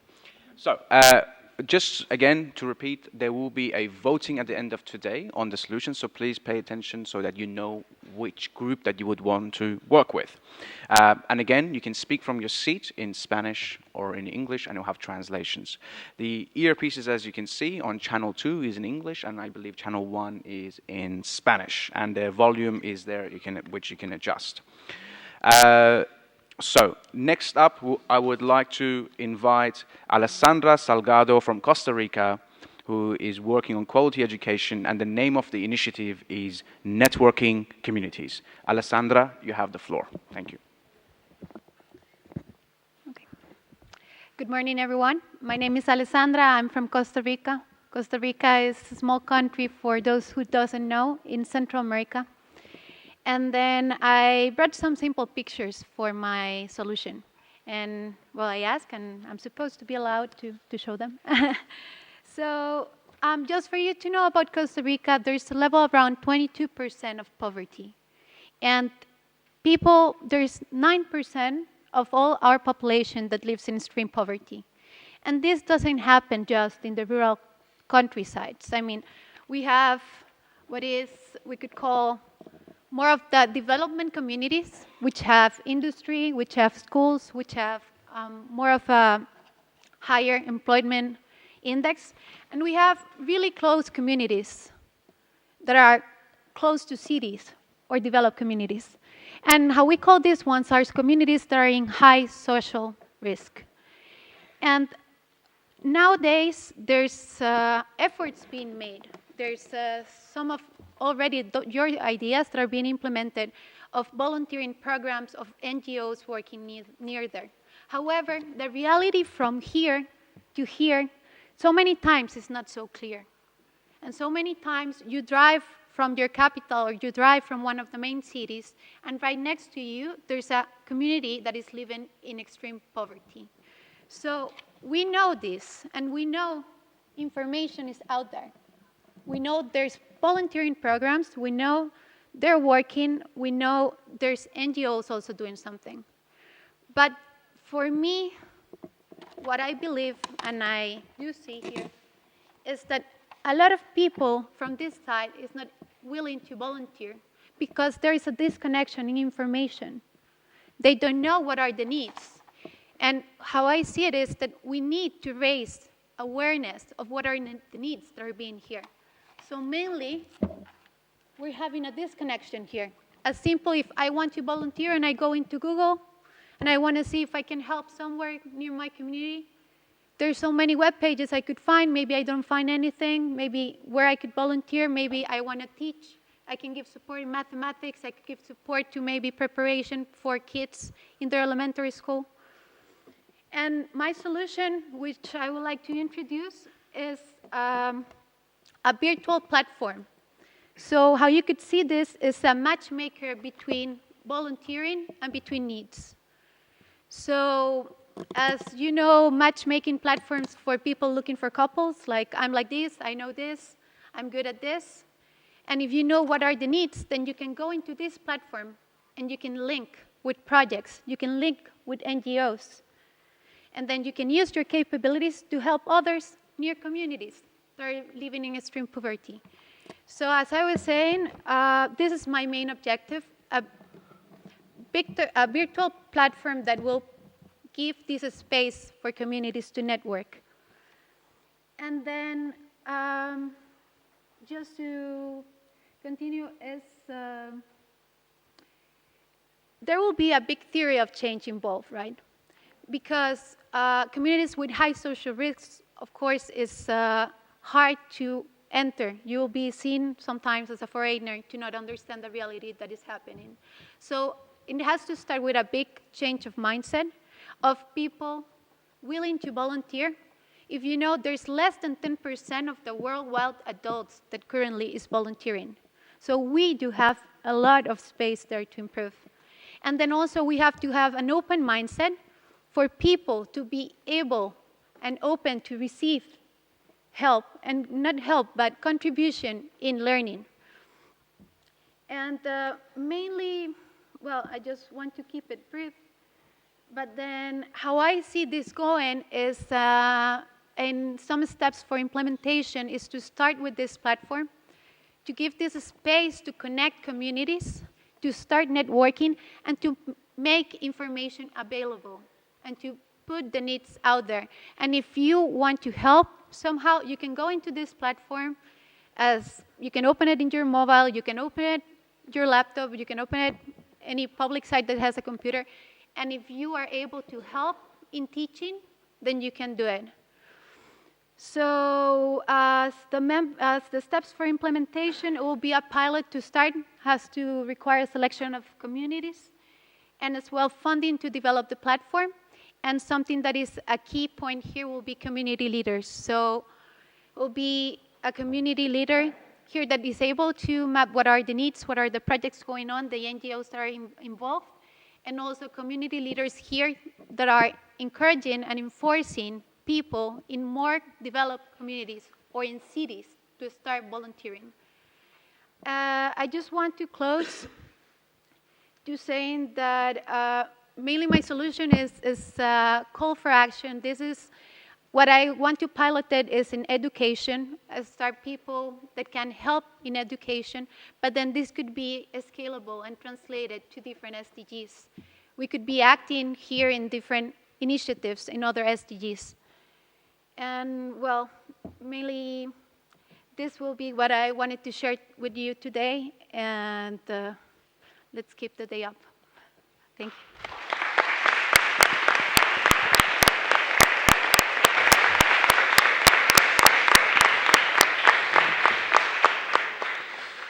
Okay, are there any questions or comments from either the delegates, the judging panel, or any of the observers? If not, we'll proceed. Yep, Professor. Yeah, sure. Yep, at the end. Yeah. Perfect. Okay, thank you very much. We're back. So next up we have Ana Paula Garcia from Bolivia, and the title of her solution is Por una educación inclusiva y preventiva contra la trata de personas. I invite Ana Paula to take the floor. Muy buen día, mi nombre es Ana Paola, yo vengo de Bolivia y déjenme contarle que en Bolivia vivo en un departamento que se llama Santa Cruz de la Sierra, donde vivimos más de 2 millones de personas y se considera el motor económico de mi país, donde se genera el 80% de la riqueza. Pero ¿qué sucede? Que esa riqueza muchas veces es producida en comunidades indígenas por personas que viven ahí, donde hasta el 2008 se vivía en totalmente una condición de esclavitud. En el 2008, luego del proceso de cambio que se plantea con Evo Morales y el gobierno plurinacional de mi país, empiezan a surgir, empiezan a verse a la luz estos hechos. Entonces, es que en el 2008 estas comunidades y el pueblo guaraní se libera y recupera su libertad, donde se extraen testimonios, donde se trabajaba 18 horas al día, ganando $42, trabajaban los niños también 12 horas de trabajo a cambio de un dulce o de un caramelo. Entonces, ¿qué sucede con estas poblaciones? ¿En qué situación se encuentran ahora? En una situación de completa, en un riesgo de vulnerabilidad, en volver a caer en estas redes de semiesclavitud. Por tanto, ¿qué pretendemos nosotros o qué planteamos? Lo que planteamos son crear condiciones que brinden las oportunidades necesarias para que las niñas y los niños puedan ejercer su derecho a la educación, a una educación integral, sin ninguna clase de discriminación y respetando sus propias culturas. Pero ¿cómo lo vamos a hacer? ¿Qué tenemos que hacer nosotros los jóvenes? Tenemos que incidir con autoridades políticas para que hayan cambios radicales. Entonces, lo que pretendemos es realizar una marcha de información y sensibilización para lograr el compromiso y la acción de las autoridades locales de incorporar dentro de las currículas escolares los temas de derechos humanos, un proceso de formación de derechos humanos desde los DECs para que de esta manera también se puedan prevenir todo lo que es la trata de personas, la explotación laboral, sexual, matrimonios precoces, embarazos adolescentes. Entonces, ¿qué nosotros pretendemos hacer? Una vez que se logre implementar dentro de las currículas escolares y se logre aplicar este proceso de formación integral, nosotros queremos brindarles a estas niños y adolescentes herramientas para que puedan generar sus propios proyectos de vida,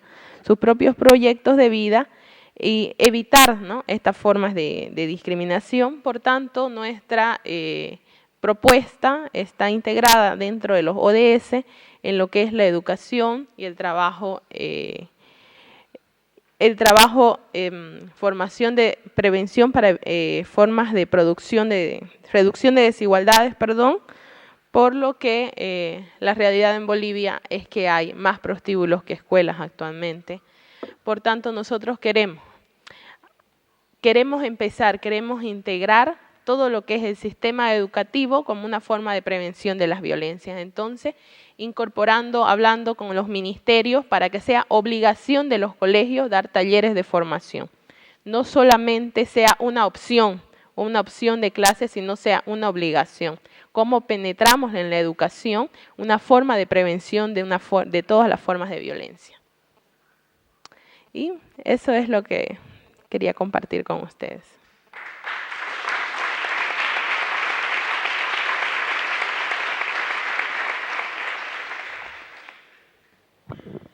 Thank you very much for that wonderful presentation. So next up we have Angel Versetti from Russia, and the name of the solution is Financing Models to Boost Investments in Sustainable Businesses. I invite Angel to the floor. Thank you very much. So resource efficiency is the key condition for sustainable consumption and production. It underpins the achievement of Sustainable Development Goals on inclusive economic growth, resilient infrastructure, sustainable consumption and production, and sustainable industrialization. There are increasing calls for global governance of natural resources that would include the interests of countries at all stages of economic development. Least developed emerging economies are particularly vulnerable to the consequences of resource depletion and climate change. But at the same time, their financial, institutional, and infrastructure capacities to address these issues are extremely limited. These countries also have high levels of entrepreneurs, which for many people is the only way out of unemployment and poverty, is to become self-employed. But whilst this concept of resource efficiency is receiving increasing attention from policymakers, it also requires increased investments in order to achieve the on-the-ground improvement and innovation in technologies, infrastructures, and production of goods and services. In recent years, the corporate and financial sectors have begun seriously considering resource efficiency and circular economy as a business case. They have not, however, reached the stage where these solutions would compete with business-as-usual models in terms of capital allocation.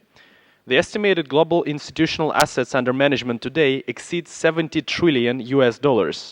And in recent years, the considerations of environment, social and governance factors, also known as ESG, when making investment decisions, have become a standard practice of all these institutional investors.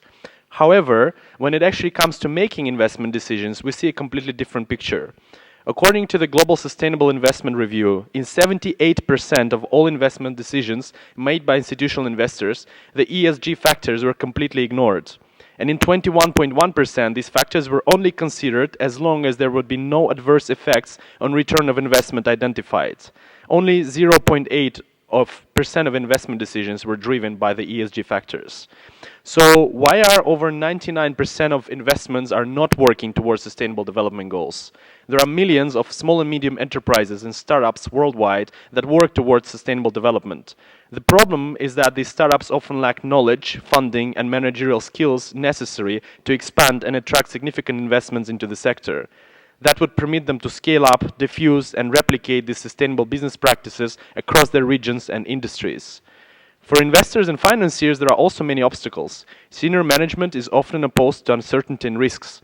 And because sustainable businesses have also socio-environmental dimensions and not just profit dimensions, the cost of due diligence and risk assessment go up. There is lack of techno-commercial clusters that could give investors both the relevant financial assessment and insights into the sustainable solutions. There is lack of metrics and indicators to measure what resource efficiency and sustainability mean from the business sense, which means how can you connect them to profits and returns of investment. And this is all caused, of course, by the lack of appropriate institutional infrastructure that would allow mainstreaming investments into resource efficiency and developing the necessary knowledge to make sustainable business models the new normal. And this is where our project proposal, IBIRE, comes in. IBIRE stands for Igniting Business Investments into Resource Efficiency. The objective of the project is to boost investments, lending, and transfer of business knowledge from the private, corporate, and financial sectors into resource-efficient and sustainable businesses. This can be done by optimizing information flows and creating clusters of investor networks, bank groups, and corporations on one side, and resource-efficient business clusters, sustainable innovation hubs, and social entrepreneurs on the other side. With the necessary capital inflows and transfer of skills, resource-efficient businesses and startups can scale up and prove to the investors and financiers that sustainable business models can be both viable and profitable. Our project proposal involves work streams for 5 years, consisting of 3 main stages. These stages can be done in cooperation between the private sector entities, local public authorities, and UN networks, such as resource-efficient and cleaner production centers, who are already working with us. The first stage would be to establish the business ecosystem for sustainable consumption production, to create financing databases and pre-investment trainings, both for the entrepreneurs and for the investors. The SCP business ecosystems could develop the investment criteria and databases for the relevant projects, and it would allow training for entrepreneurs on the ground on how to better draft their business plan, the pitch and investment proposal, and how make their ideas more proper as a business proposal. The second step would be to build the direct investment platforms on top of that. So there could be platforms both online and offline that could showcase what business solutions there are available in particular regions and particular industries that would allow investors and financiers to have better insight into the economic opportunities there. It could also involve implementation of activities and structuring deals for private investors and financiers who could work in cooperation with the UN or local authorities who have much better insight into the sustainable development goals, as well as what sustainable projects actually need.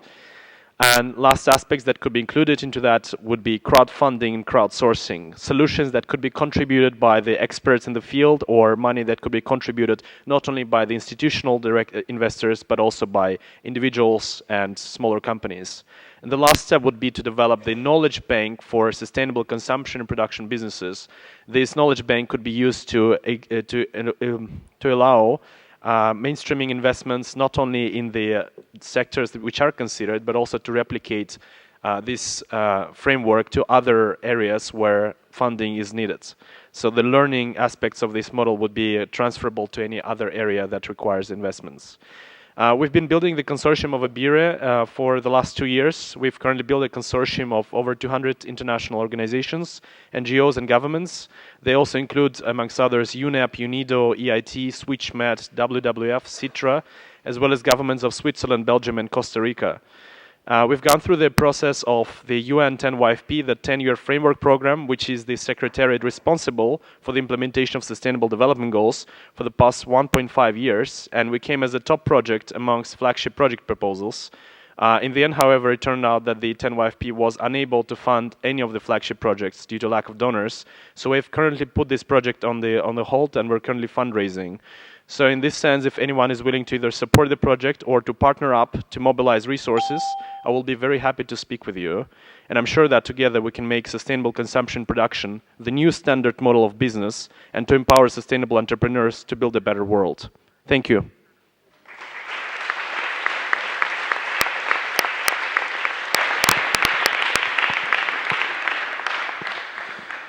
Thank you very much for that wonderful presentation. Next up, we have Astelino Diaz Tavares from Cape Verde, and the name of the solution is Ato de Amor às Famílias. I invite you to the floor. Muchas gracias. Hello. Muchas gracias, Sam. Antes de más, me complementaría a todos presentes en el simposio. Gostaria de hacer mi presentación en portugués. Não sei se é possível. Is possible? Great. Bom, mais uma vez, é um grande prazer poder participar uma vez mais neste espaço magnífico, como já foi dito aqui, estar no meio de pessoas de diferentes partes do mundo para partilhar, para estar em contacto com aquilo que é do interesse de todos, que é ter a visão global através dos objetivos do desenvolvimento sustentável. Muito rapidamente, a minha solução é uma solução que está inteiramente direcionada para o contexto do meu país. É claro que cada país representado aqui, e aqueles também que não estão, tem características específicas e desenvolvimento. Alguns estão mais à frente, alguns estão dando passos para conseguir chegar no nível de desenvolvimento e outros ainda estão aquém de chegar nesse nível. Portanto, tendo em conta que meu país é um país que tem se investido muito na educação, sobretudo nos últimos anos, graças a isso, hoje temos uma população, uma grande taxa de pessoas já com nível superior de formação. E isso traz-nos outro desafio, que é a questão da empregabilidade. Porque acho que ninguém pretende estudar para terminar sua formação e não ter nenhuma oportunidade de ter um emprego para ter sustento e também para desenvolver-se cada vez mais. Sendo assim, esta iniciativa permite apoiar famílias com condições precárias a ter financiamento de pequenos negócios. O que é isso? Sabemos que o governo, pelo menos no meu país, não tem a capacidade de garantir o emprego para todas as pessoas. Este é o primeiro ponto. E segundo, que as pessoas, sobretudo as famílias, têm necessidade de ter pelo menos as condições básicas de sobrevivência. Digo isso, uma habitação, alimentação. Então, são condições que, para alcançar os ODS, temos que garantir primeiramente. É certo que as mudanças climáticas estão a ter um grande impacto a nível global, mas também, se temos uma família que não tem uma refeição, isso já é uma questão também de se preocupar. Como é que as famílias vão dar atenção às alterações climáticas se as famílias não estão satisfeitas a nível básicas? Não têm um teto para morar, não têm as condições para garantir ao filho uma educação de qualidade. Então, tudo isso é para ver que os ODS estão interrelacionados. Para garantir educação de qualidade, temos que ter alcançado o objetivo 1, que é exterminar com a pobreza. Se tem pessoas, também objetivo 2, acabar com a fome. Para acabar com a fome, temos que ter condições, primeiramente, nas famílias. Então, essa é a iniciativa da proposta de ter um fundo de apoio a pequenos negócios a essas famílias. Como é que vamos conseguir isso? Não é muito fácil, mas vamos tentar. Primeiramente, para executar, tem que ter financiamento. Já sabem que financiamento envolve contatos com parceiros, por isso que faremos um trabalho muito árduo na procura de parcerias, porque isso valerá muito a pena implementar esta solução, tendo em conta a realidade do meu país. Bom, acho que tenho mais 2 minutos. E já se falou muito aqui que devemos fazer com que haja união a nível global. Isso aqui é certo. Se não tiver aquela união, aquela parceria, na melhor forma de dizer, então cada país vai agir a seu modo. Por isso que as Nações Unidas propôs os 17 ODS para que todos os países, em conjunto, possamos efetivamente colocar esforços para que possamos ajudar, primeiramente, aqueles que têm mais necessidade de ter as condições básicas para que os ODS possam se cumprir. Portanto, era isso. Se tiver questões, se tiver esclarecimento para dar, estarei aqui. Obrigado.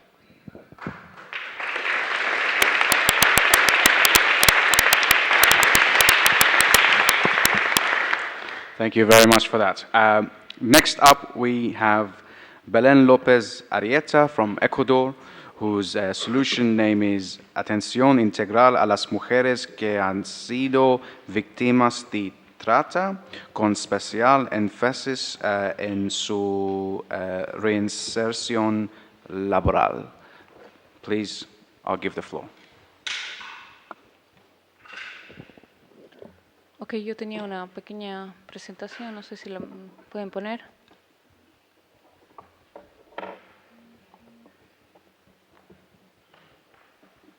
Eso. Bueno, buenos días con todos y todas. Mi nombre es Belén López, yo soy de Ecuador. Me voy a permitir 2 minutos poner mi bandera por la necesidad de posesionar a mi país en estos espacios. Lamentablemente, países como el mío todavía estamos en construcción, sí, de poder tener espacios tan importantes como este. No puedo dejar de lado el agradecer, el tomar en cuenta mi país y poder estar hoy con ustedes.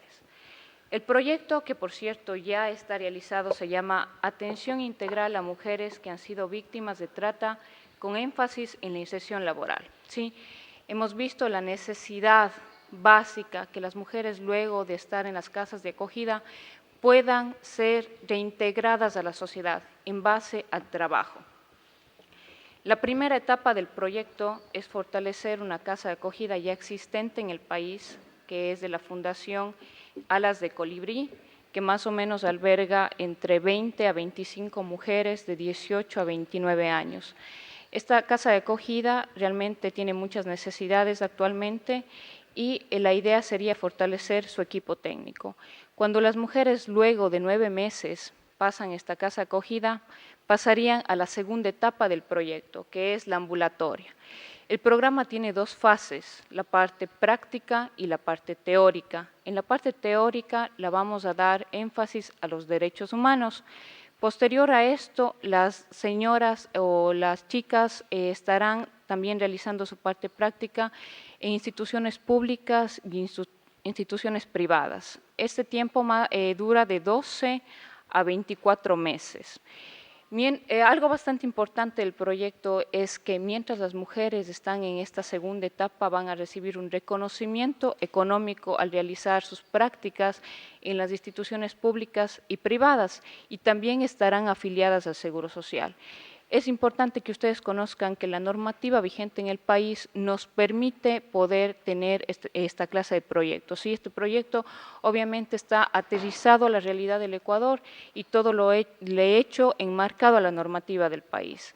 Cuando pasa estos 12 o 24 meses que las mujeres están en esta etapa número 2, pasamos a la etapa número 3.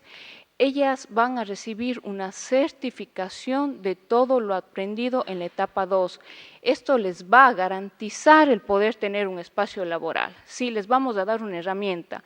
Queremos romper ese paradigma de que todo está alrededor de la víctima. Necesitamos fortalecer a ese ser humano, al sentirse útil en la sociedad.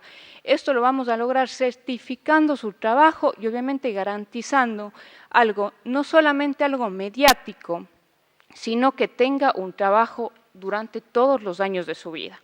Este es el proyecto, yo espero que se tome en cuenta, es un proyecto que ya está realizado y obviamente solo necesitamos la ayuda económica. Países como el nuestro necesita esta ayuda, es decir, les hago un grito desesperado.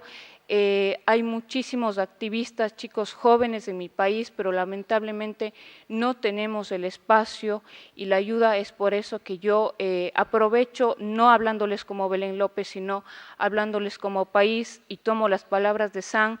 No podemos hacerles quedar mal a todos los grandes autores, a todos los grandes filósofos que están dentro de estas paredes, y por favor consideren el proyecto, consideren que Ecuador necesita su ayuda, y pues bueno, cualquier duda estoy a las órdenes.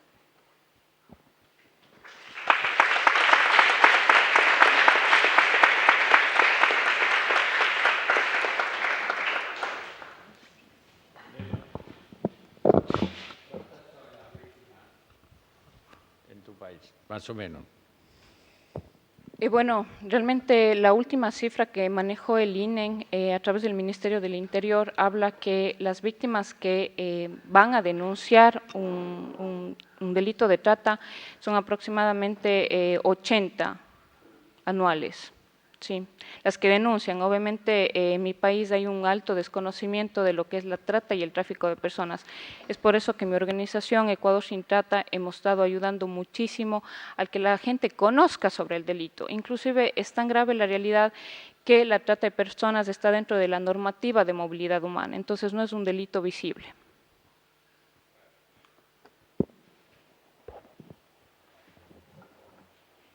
Thank you very much. Really appreciate it.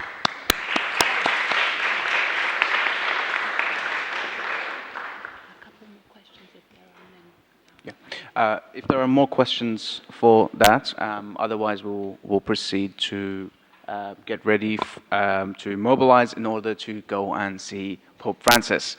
So I hope you're all very excited.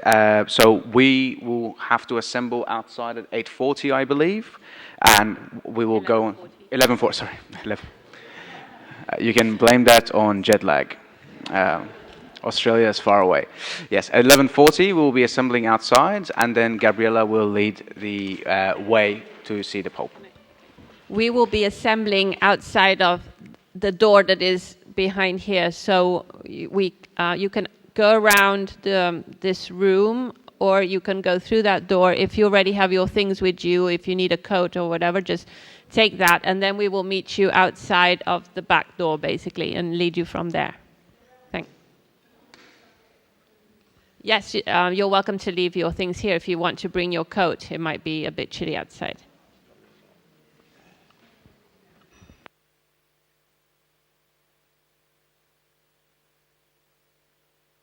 Go straight to lunch in the dining room downstairs where we were yesterday.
We can be. We must be the first generation to end extreme poverty. The generation most determined to fight injustice and inequalities. The generation that saves the planet from climate change. And this is how it will get done. The global goals. A 15-year plan For everyone. Everywhere. with no one left behind. We will live in a world where nobody anywhere lives in extreme poverty. Where no one goes hungry. where no one wakes in the morning Asking if there will be food today. We will live in a world where no child has to die of Diseases we know how to cure. And where proper health care is a lifelong right for us all. We will live in a world where everyone goes to school. and education gives us the knowledge and skills For a fulfilling life. We will live in a world where all girls and all women have equal opportunities to thrive And be powerful. and safe. we cannot succeed if half the world is held back. We will live in a world where all people can get clean water and proper toilets at home, At school. and at work. We will live in a world where there is sustainable energy for everyone. Heat, light, and power for the whole planet. Without destroying the planet.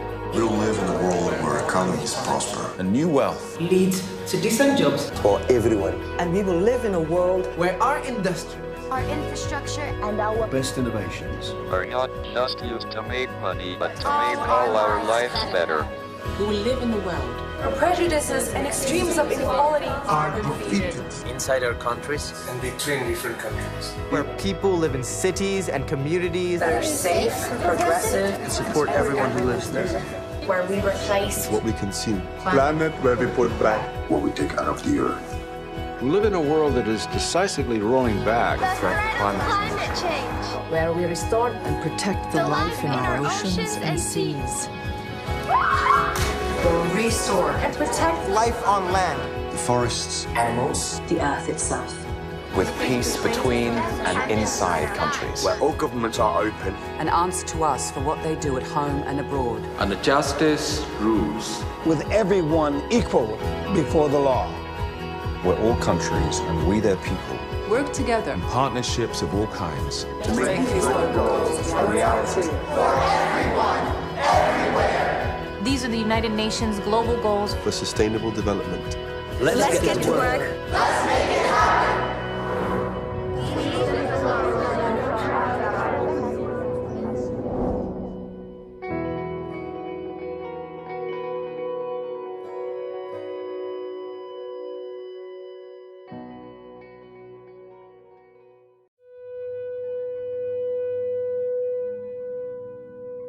We can be. We must be the first generation To end extreme poverty. The generation Most determined To fight injustice and inequalities. The generation that saves the planet from climate change. And this is how it will get done. The global goals. a 15-year plan For everyone. Everywhere. with no one left behind. We will live in a world where nobody anywhere Lives in extreme poverty. Where no one goes hungry. where no one wakes in the morning Asking if there will be food today. We will live in a world where no child has to die of Diseases we know how to cure. And where proper health care is a lifelong right for us all.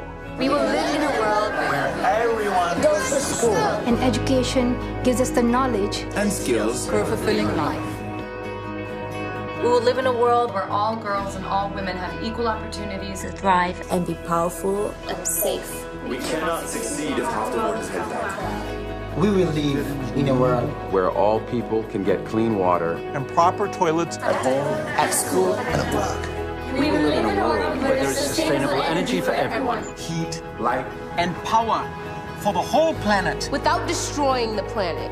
We will live in a world where economies prosper and new wealth Leads to decent jobs. For everyone. And we will live in a world where our industry Our infrastructure and our Best innovations. Are not just used to make money, but to make all our lives better. We will live in a world Where prejudices and extremes of inequality Are defeated Inside our countries, and between different countries. Where people live in cities and communities that are safe, progressive, And support everyone who lives there. where we replace what we consume. Planet where we put back What we take out of the earth.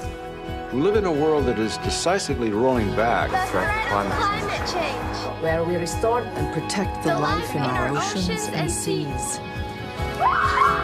will restore and protect life on land, The forests, animals, the earth itself. With peace between and inside countries. Where all governments are open. And answer to us for what they do at home and abroad. And the justice rules. With everyone equal before the law. where all countries and we their people Work together. in partnerships of all kinds To make these goals a reality. For everyone, everywhere. These are the United Nations global goals for sustainable development. Let's get to work. Let's make it happen.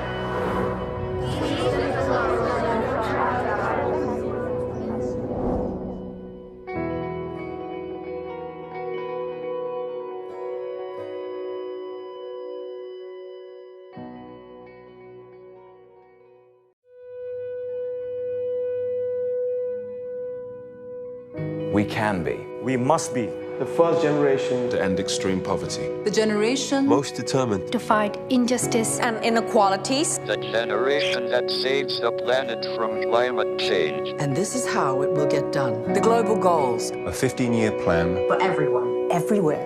with no one left behind.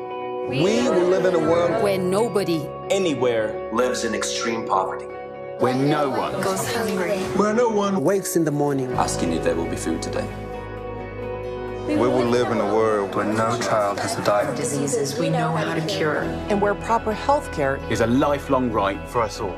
We will live in a world where everyone goes to school and education gives us the knowledge and skills for a fulfilling life. We will live in a world where all girls and all women have equal opportunities to thrive and be powerful and safe.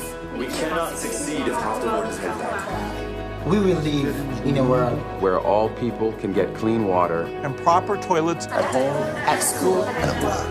We will live in a world where there is sustainable energy for everyone. Heat, light, and power for the whole planet. Without destroying the planet.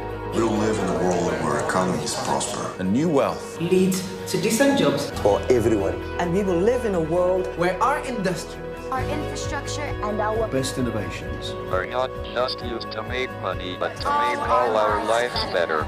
We will live in a world Where prejudices and extremes of inequality Are defeated inside our countries, and between different countries. where people live in cities and communities that are safe, progressive, and support everyone who lives there. where we replace What we consume, Planet where we put back. what we take out of the earth. We live in a world that is decisively rolling back the threat of climate change. where we restore and protect the life in our oceans and seas. will restore and protect Life on land, The forests, Animals, the earth itself. with peace between and inside countries. Where all governments are open. And answer to us for what they do at home and abroad. And the justice rules. With everyone equal before the law.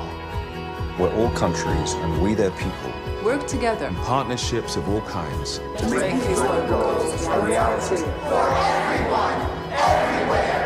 These are the United Nations global goals for sustainable development. Let's get to work. Let's make it happen.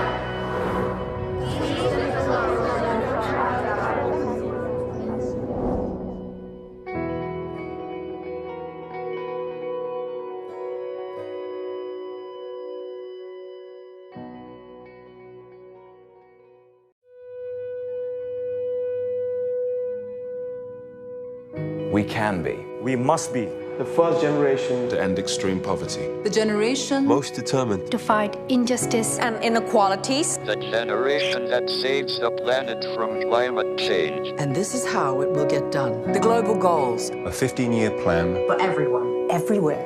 with no one left behind. We will live in a world Where nobody anywhere lives in extreme poverty. Where no one goes hungry. Where no one wakes in the morning asking if there will be food today.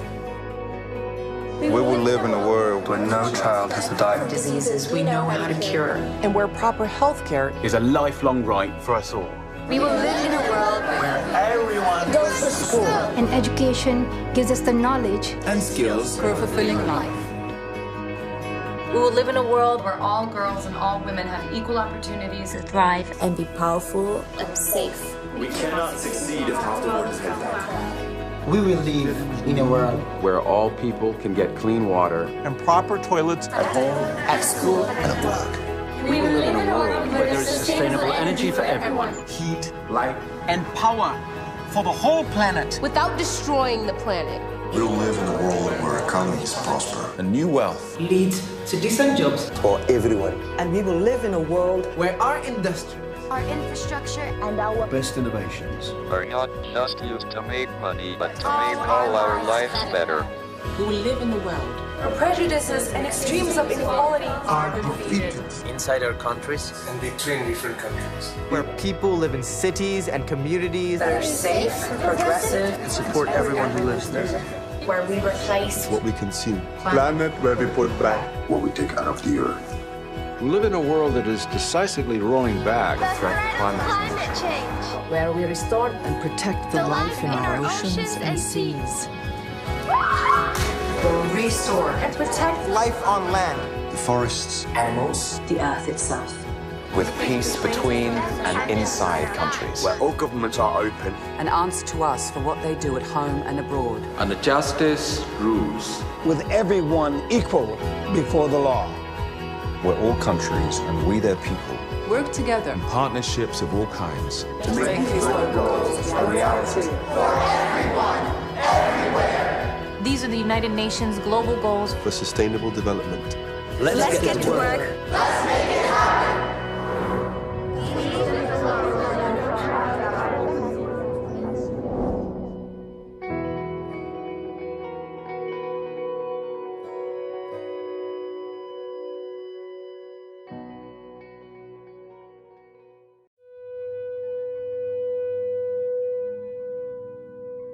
We can be. We must be the first generation To end extreme poverty. The generation Most determined To fight injustice and inequalities. The generation that saves the planet from climate change. and this is how it will get done. The global goals a 15-year plan for everyone, everywhere. with no one left behind. We will live in a world Where nobody anywhere lives in extreme poverty. Where no one Goes hungry. Where no one wakes in the morning asking if there will be food today. We will live in a world where no child has to die. diseases we know how to cure. And where proper health care Is a lifelong right for us all. We will live in a world where everyone goes to school and education gives us the knowledge And skills. for a fulfilling life. We will live in a world where all girls and all women have equal opportunities to thrive And be powerful. and safe. We cannot succeed if half the world is held back. we will live in a world Where all people can get clean water and proper toilets at home, at school, and at work. We will live in a world where there is sustainable energy for everyone. Heat, light, And power for the whole planet. Without destroying the planet.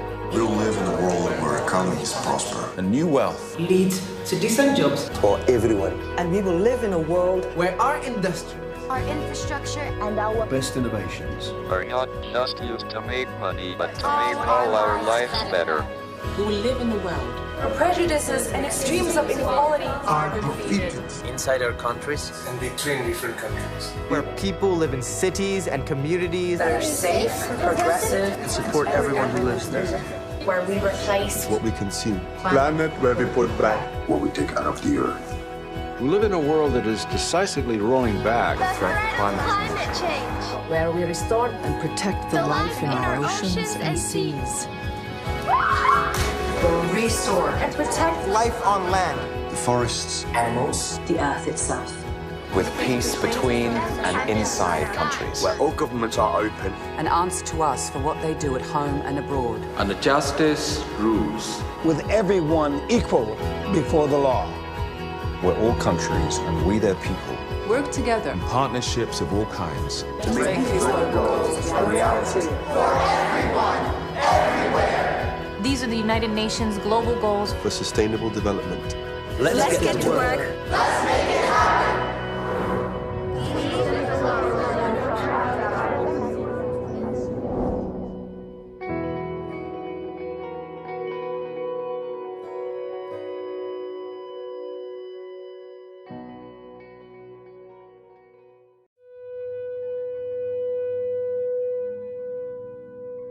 We can be. We must be the first generation to end extreme poverty. The generation Most determined To fight injustice and inequalities. The generation that saves the planet from climate change. And this is how it will get done. The global goals A 15-year plan for everyone, everywhere.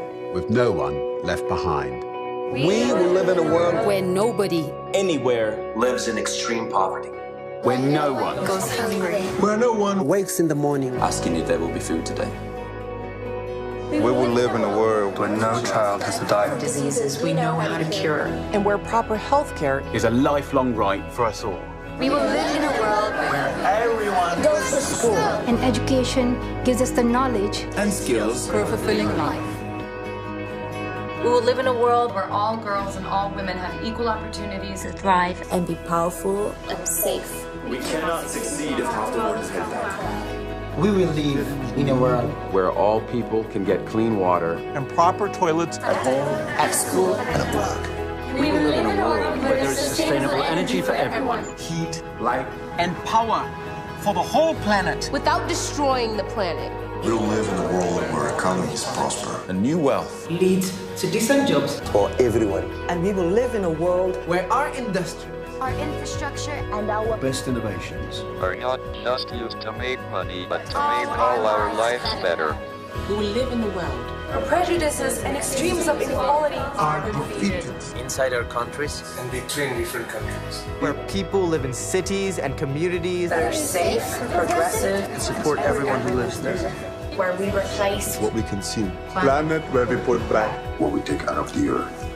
We live in a world that is decisively rolling back the threat of climate change. where we restore and protect the life in our oceans and seas. will restore and protect Life on land. The forests, Animals. The earth itself. with peace between and inside countries. where all governments are open. And answer to us for what they do at home and abroad. And the justice rules. With everyone equal before the law. where all countries and we their people Work together. Partnerships of all kinds. To make these goals a reality. These are the United Nations global goals. For sustainable development. Let's get to work. Let's make it happen.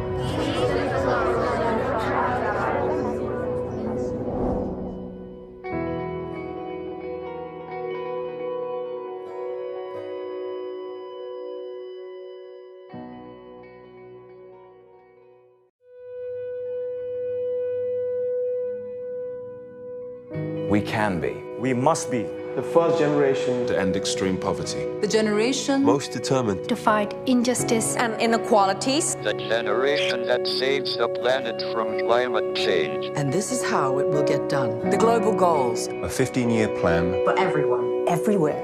with no one left behind. We will live in a world Where nobody Anywhere lives in extreme poverty.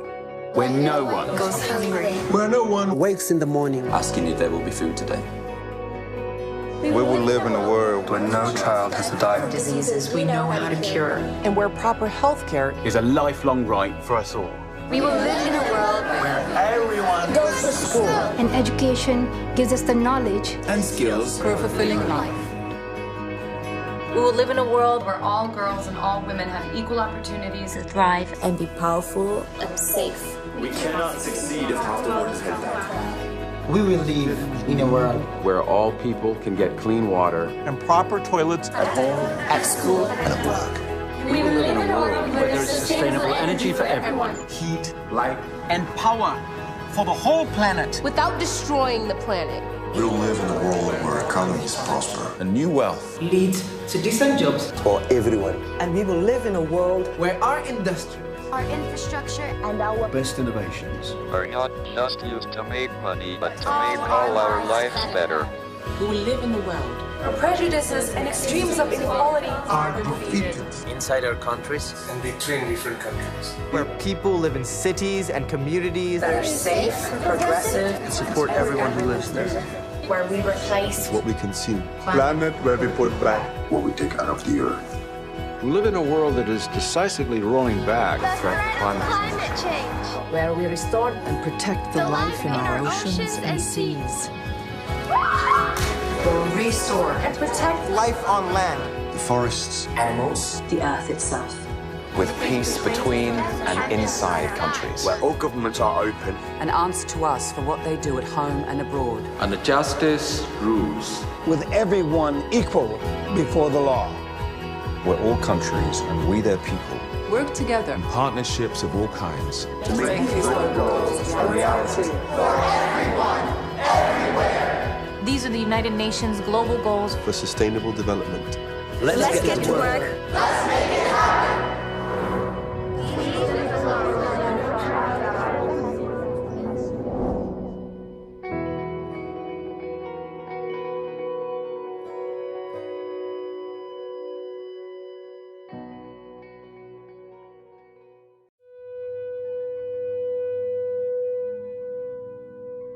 We can be. We must be The first generation To end extreme poverty. The generation Most determined. To fight injustice and inequalities. The generation that saves the planet from climate change. And this is how it will get done. The global goals A 15-year plan for everyone, everywhere.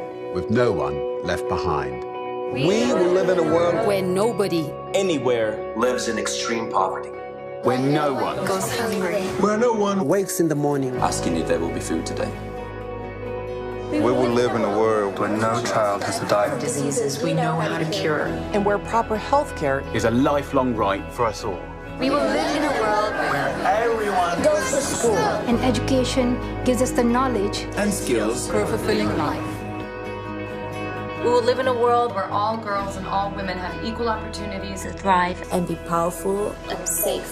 We cannot succeed if half the world is held back.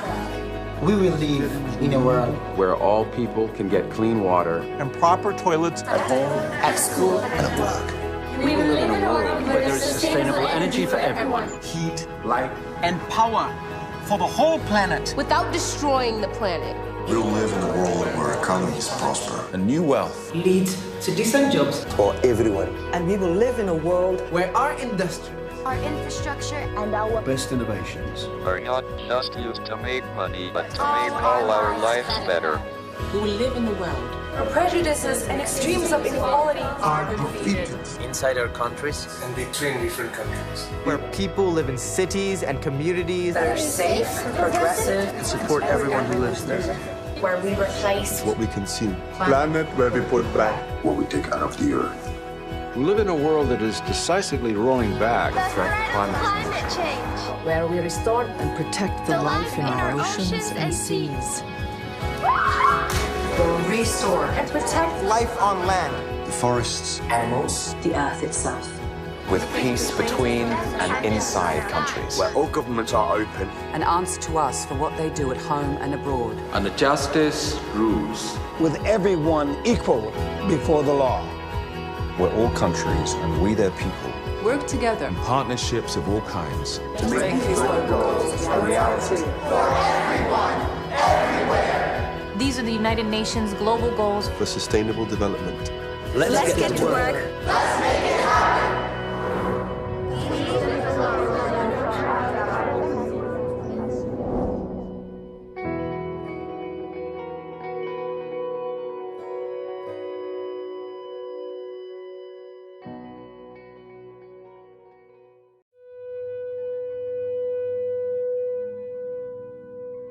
We can be. we must be the first generation To end extreme poverty. The generation Most determined. to fight injustice and inequalities. The generation that saves the planet from climate change. And this is how it will get done. The global goals A 15-year plan for everyone, everywhere.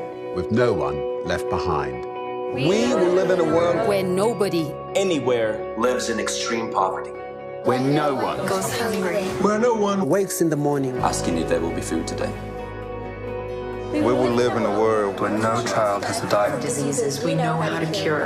And where proper health care Is a lifelong right for us all. We will live in a world where everyone goes to school. and education gives us the knowledge And skills. for a fulfilling life. We will live in a world where all girls and all women have equal opportunities to thrive And be powerful. and safe. We cannot succeed if half the world is held back. We will live in a world where all people can get clean water and proper toilets at home, at school, and at work. We will live in a world where there is sustainable energy for everyone. Heat, light, And power for the whole planet. without destroying the planet.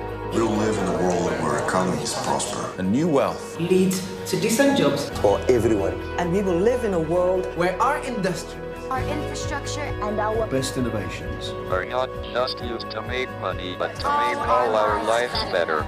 we will live in a world Where prejudices and extremes of inequality are defeated inside our countries, and between different countries. Where people live in cities and communities that are safe, progressive, and support everyone who lives there.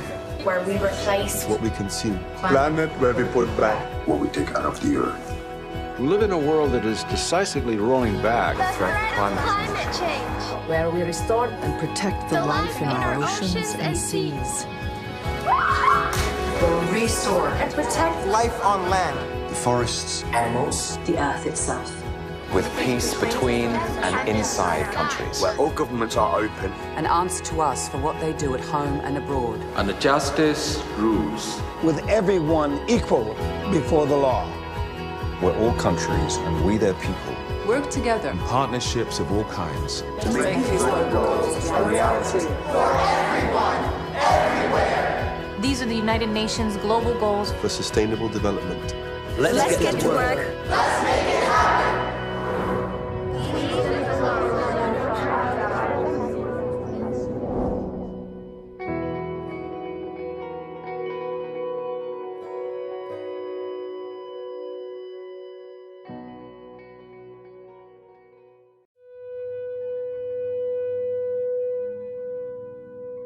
We can be. we must be the first generation To end extreme poverty. The generation Most determined To fight injustice and inequalities. The generation that saves the planet from climate change. and this is how it will get done. The global goals a 15-year plan for everyone, everywhere. with no one left behind. we will live in a world Where nobody anywhere Lives in extreme poverty. Where no one goes hungry. Where no one wakes in the morning Asking if there will be food today. We will live in a world where no child has to die. Diseases we know how to cure. And where proper health care is a lifelong right for us all. We will live in a world where everyone goes to school. And education gives us the knowledge and skills for a fulfilling life. We will live in a world where all girls and all women have equal opportunities To thrive and be powerful. and safe. we cannot succeed if half the world is bad. We will live in a world Where all people can get clean water and proper toilets at home, at school, and at work. We will live in a world where there is sustainable energy for everyone. Heat, light, And power for the whole planet. without destroying the planet. We'll live in a world where economies prosper. A new wealth leads to decent jobs For everyone. And we will live in a world where our industry, Our infrastructure and our best innovations.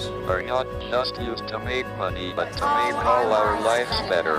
we will live in a world Where prejudices and extremes of inequality are defeated inside our countries, and between different countries. where people live in cities and communities that are safe, progressive, and support everyone who lives there.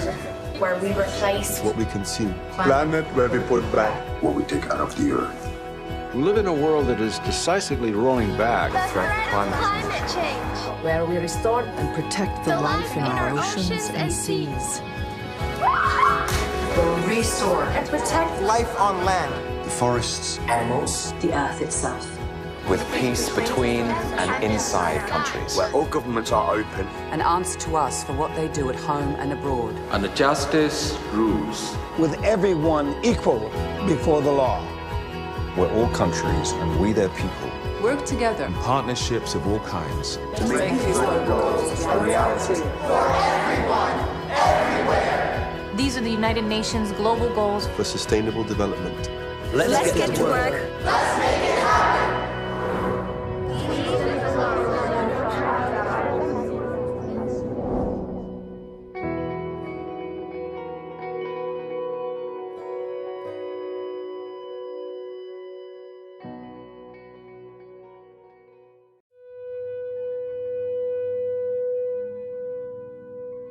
We can be. We must be. The first generation to end extreme poverty. The generation Most determined to fight injustice and inequalities. The generation that saves the planet from climate change. And this is how it will get done. The global goals. A 15-year plan For everyone. Everywhere. with no one left behind. We will live in a world Where nobody anywhere Lives in extreme poverty. where no one goes hungry. where no one wakes in the morning Asking if there will be food today. We will live in a world where no child has to die. Diseases we know how to cure. And where proper health care is a lifelong right for us all. We will live in a world where Everyone goes to school. And education gives us the knowledge and skills For a fulfilling life. We will live in a world where all girls and all women have equal opportunities to thrive and be powerful. and safe. We cannot succeed if half the world is held back. We will live in a world where all people can get clean water and proper toilets at home, At school. and at work. We will live in a world where there is sustainable energy for everyone. Heat, light, and power for the whole planet. Without destroying the planet. We will live in a world where economies prosper. And new wealth Leads to decent jobs. for everyone. And we will live in a world Where our industry our infrastructure and our Best innovations. Are not just used to make money, but to make all our lives better. We will live in a world where prejudices and extremes of inequality are defeated Inside our countries, and between different countries. where people live in cities and communities that are safe, progressive, and support everyone who lives there. where we replace what we consume. Planet where we put back What we take out of the earth. We live in a world that is decisively rolling back threat climate change. where we restore and protect the life in our oceans and seas. will restore And protect life on land. The forests, Animals. the earth itself. with peace between and inside countries. where all governments are open. And answer to us for what they do at home and abroad. And the justice rules. With everyone equal before the law. Where all countries and we their people Work together. partnerships of all kinds To make these goals a reality. These are the United Nations global goals. for sustainable development. Let's get to work.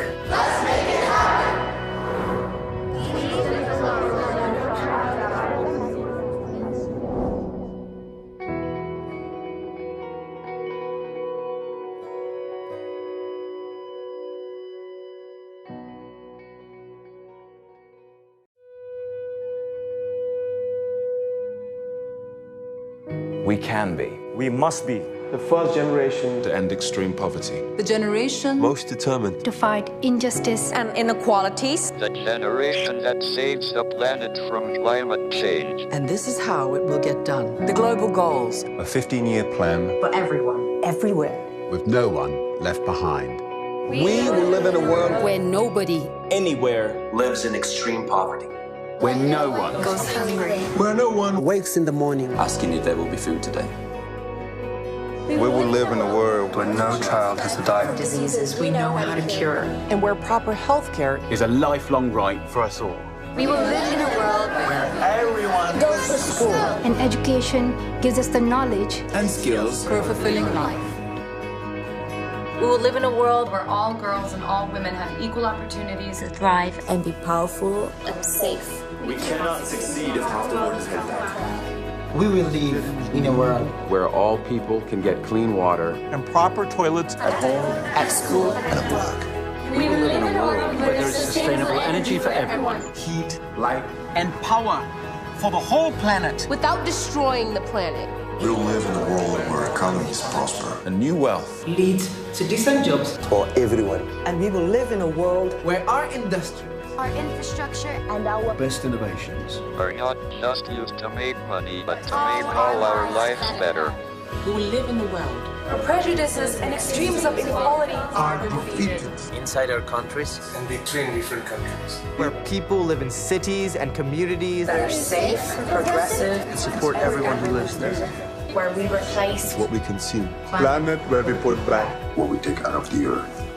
We live in a world that is decisively rolling back threat climate change. where we restore and protect the life in our oceans and seas. We'll restore and protect life on land, The forests, animals, the earth itself. With peace between and inside countries. where all governments are open. and answer to us for what they do at home and abroad. And the justice rules. with everyone equal before the law. Where all countries and we their people. Work together. Partnerships of all kinds. To make these goals a reality. These are the United Nations global goals For sustainable development. Let's get to work. Let's make it happen.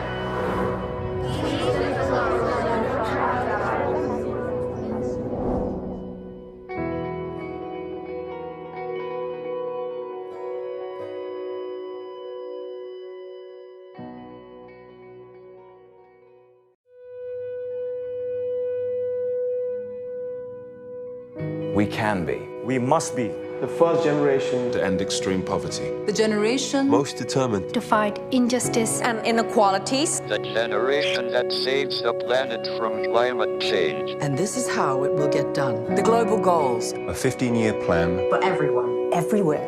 With no one left behind. We will live in a world Where nobody anywhere lives in extreme poverty. Where no one Goes hungry. where no one wakes in the morning asking if there will be food today. We will live in a world where no child has to die. Diseases we know how to cure. and where proper health care is a lifelong right for us all. We will live in a world where everyone goes to school and education gives us the knowledge and skills for a fulfilling life. We will live in a world where all girls and all women have equal opportunities to thrive and be powerful. and safe. We cannot succeed if half the world is held back. We will live in a world Where all people can get clean water And proper toilets at home, at school. And at work. We will live in a world where there's sustainable energy for everyone. heat, light, And power for the whole planet. Without destroying the planet. We will live in a world where economies prosper. And new wealth. leads to decent jobs for everyone. and we will live in a world where our industry, Our infrastructure and our Best innovations. Are not just used to make money, but to make all our lives better. We will live in a world Where prejudices and extremes of inequality Are defeated inside our countries, and between different countries. where people live in cities and communities that are safe, progressive, and support everyone who lives there. where we replace What we consume. Planet where we put back What we take out of the earth. We live in a world that is decisively rolling back from climate change. Where we restore and protect the life in our oceans and seas.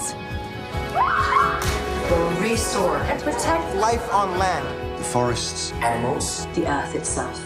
with peace between and inside countries. where all governments are open. and answer to us for what they do at home and abroad. And the justice rules.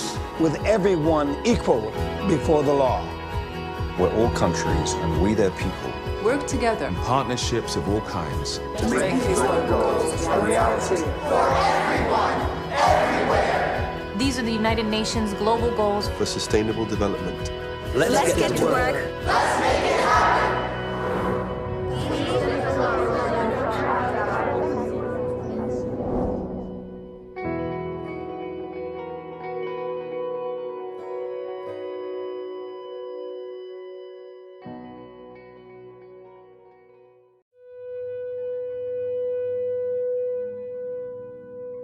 We can be. we must be the first generation To end extreme poverty. The generation Most determined. to fight injustice and inequalities. The generation that saves the planet from climate change. and this is how it will get done. The global goals A 15-year plan. for everyone, everywhere.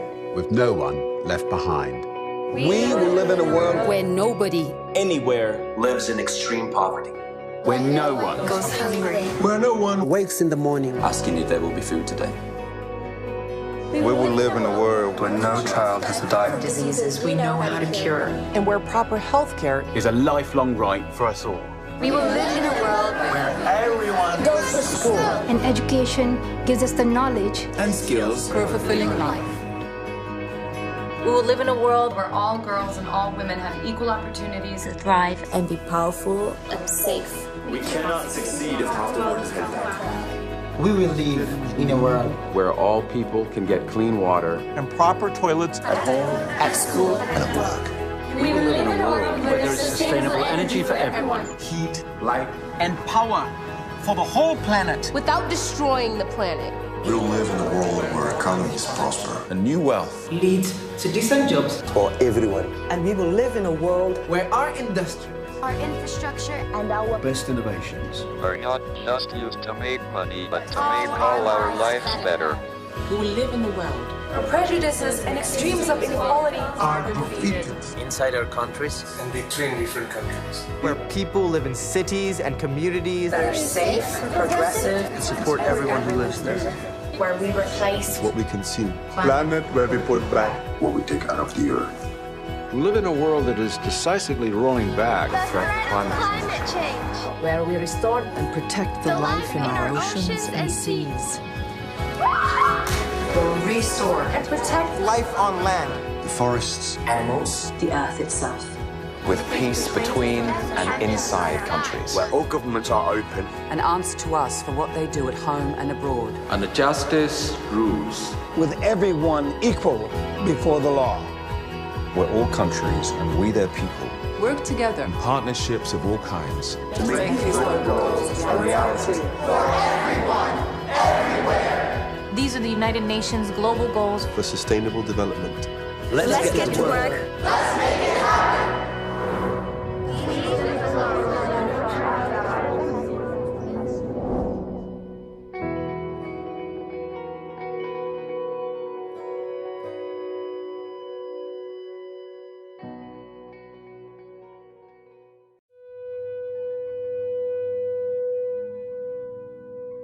we can be. We must be.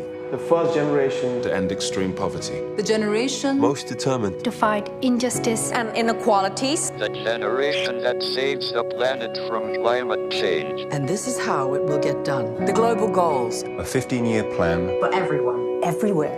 With no one left behind. We will live in a world Where nobody Anywhere lives in extreme poverty. where no one goes hungry. where no one wakes in the morning Asking if there will be food today. We will live in a world where no child has to die. Diseases we know how to cure. And where proper health care is a lifelong right for us all. We will live in a world where everyone goes to school. And education gives us the knowledge and skills for a fulfilling life.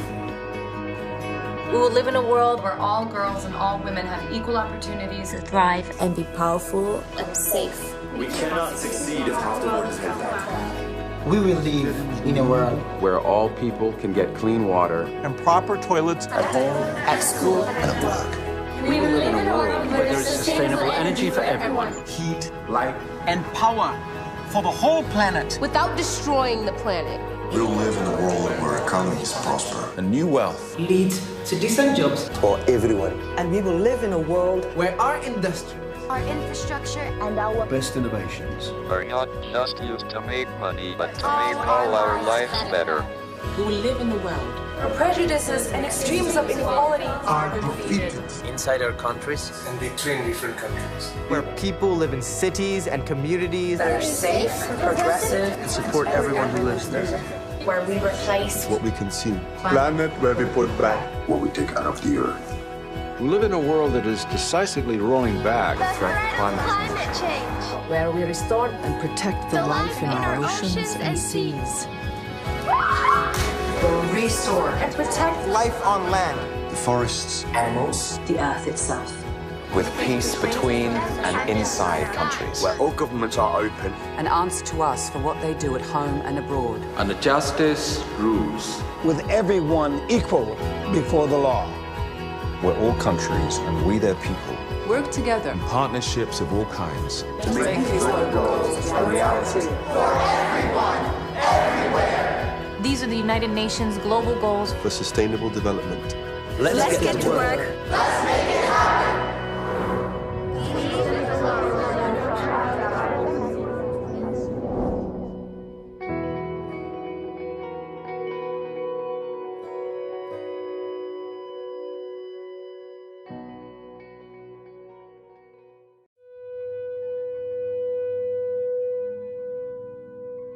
we We can be. We must be.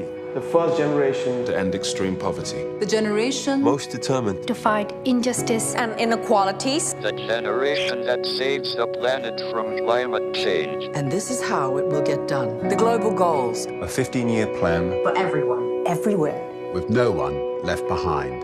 We will live in a world Where nobody Anywhere lives in extreme poverty.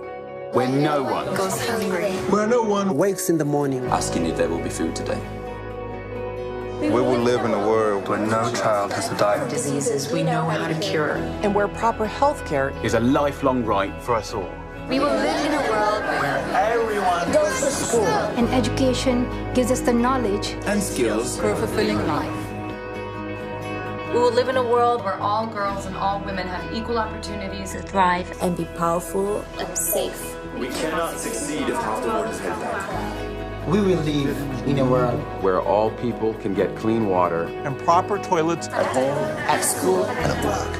We will live in a world where there is sustainable energy for everyone. Heat, light, and power for the whole planet. Without destroying the planet. We'll live in a world where economies prosper. and new wealth Leads to decent jobs For everyone. And we will live in a world where our industry Our infrastructure and our best innovations. Are not just used to make money, but to make all our lives better. We will live in a world where prejudices and extremes of inequality are defeated. inside our countries. And between different countries. Where people live in cities and communities that are safe, progressive, And support everyone who lives there. where we replace What we consume. Planet where we put back. What we take out of the earth. We live in a world that is decisively rolling back the threat of climate change. where we restore and protect the life in our oceans and seas. will restore and protect life on land. The forests. animals the earth itself. With peace between and inside countries. Where all governments are open. And answer to us for what they do at home and abroad. And the justice rules. with everyone equal before the law. Where all countries and we their people. Work together. Partnerships of all kinds. To make these goals a reality. These are the United Nations global goals For sustainable development. Let's get to work. Let's make it happen.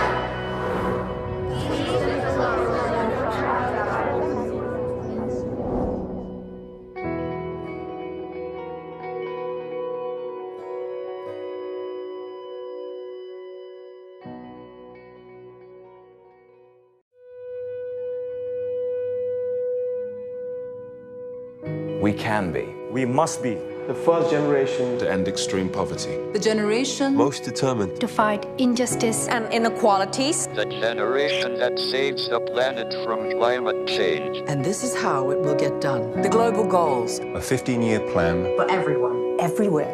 With no one left behind. We will live in a world Where nobody Anywhere Lives in extreme poverty. where no one goes hungry. Where no one wakes in the morning Asking if there will be food today. We will live in a world where no child has to die of Diseases we know how to cure. And where proper health care is a lifelong right for us all. We will live in a world where everyone goes to school. and education gives us the knowledge and skills For a fulfilling life. We will live in a world where all girls and all women have equal opportunities to thrive And be powerful. and safe. We cannot succeed if half the world is held back. we will live in a world Where all people can get clean water. and proper toilets at home, at school and at work. We will live in a world where there is sustainable energy for everyone. Heat, light, and power for the whole planet. Without destroying the planet. We'll live in a world where economies prosper. And new wealth. Leads to decent jobs For everyone. And we will live in a world where our industry Our infrastructure and our Best innovations. Are not just used to make money, but to make all our lives better. We will live in a world where prejudices and extremes of inequality are defeated. inside our countries. And between different countries. Where people live in cities and communities that are safe, progressive, And support everyone who lives there. where we replace What we consume. Planet where we put back. What we take out of the earth. We live in a world that is decisively rolling back the threat of climate change. where we restore and protect the life in our oceans and seas. will restore and protect life on land, The forests, animals, the earth itself. with peace between and inside countries. Where all governments are open. And answer to us for what they do at home and abroad. And the justice rules. With everyone equal before the law. where all countries and we their people Work together. Partnerships of all kinds. To make these goals a reality. For everyone, everywhere. These are the United Nations global goals for sustainable development. Let's get to work. Let's make it happen.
I wrote it down. There's nobody else.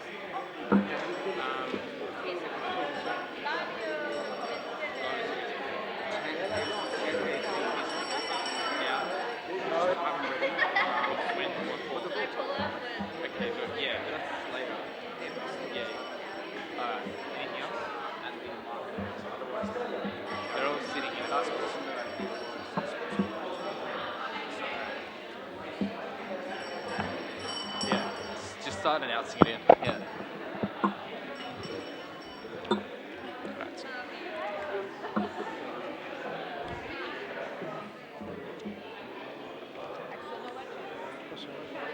He's taking a break, but he will be here. Ask Marianne. Where's Marianne? No, Marianne.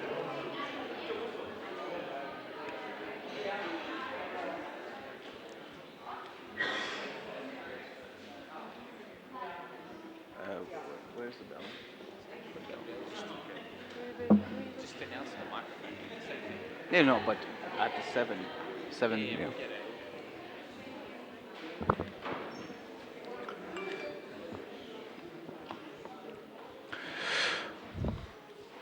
Okay. Thank you, everyone. We will begin. Okay, we'll begin with the continue. I hope you had a great lunch.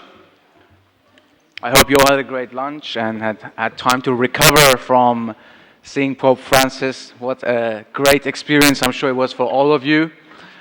And I hope you remember this for the rest of your lives, because I know that I will. And just to, I know that taking a photo with Pope Francis is very important for many of you. So can I just, as a team, can I ask everyone to upload your photos that you took, all the photos that you have. Translation is not working. Okay. Give me the translation is not working. Is translation not working?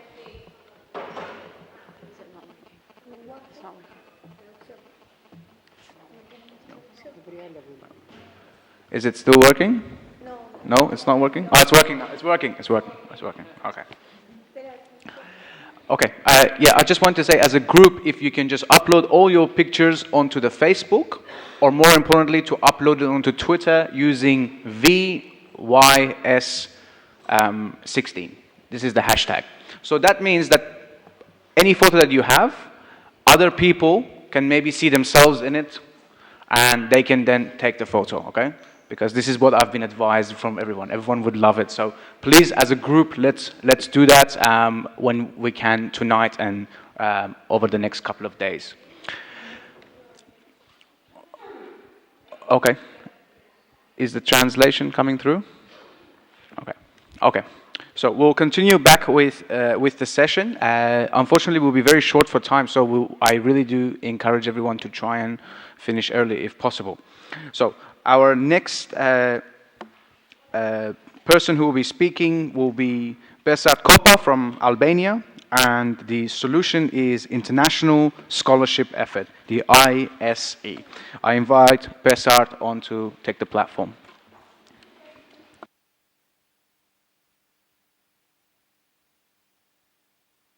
Oh, okay. Sorry, say it again.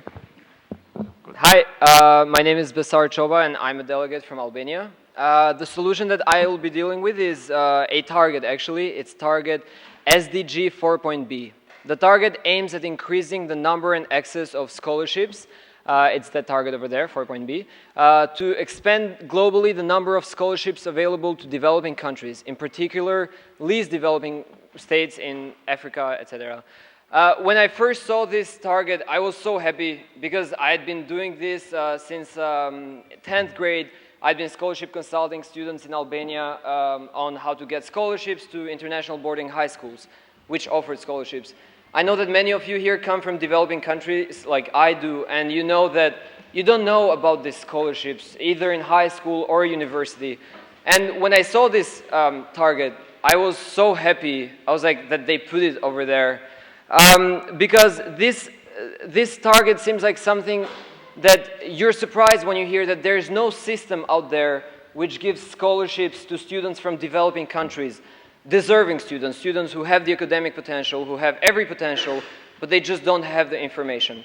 Therefore, that's how I got the idea of the International Scholarship Effort, a system in which incorporates the main Western scholarship offering institutions. So that would necessarily be the US top schools, which give, according to US news, they give more than $570,000 per year on scholarships to international students. And yet you have international boarding schools in the US and in Switzerland, where I graduated myself on a full scholarship, which have, they don't have representation from every country.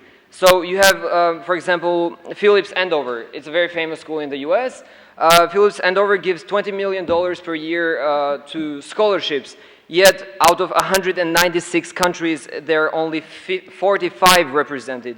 And then you have bigger scale academic institutions like Yale University, where they give something like, they give $120 million per year on scholarships, 12,000 students, and yet 51 countries are not represented in their student body.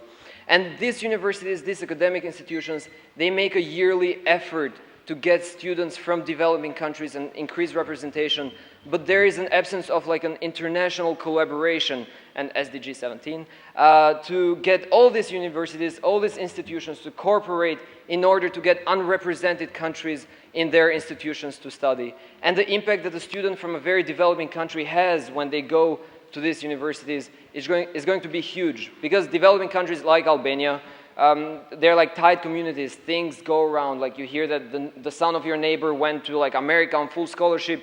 You're going to want to know how you can do the same for your children. So to talk in terms of practice, the problem here is that the applications to the US schools or Western institutions in general are exclusive since the moment of when the application starts. They assume that the applicant is going to have something simple like a college counselor.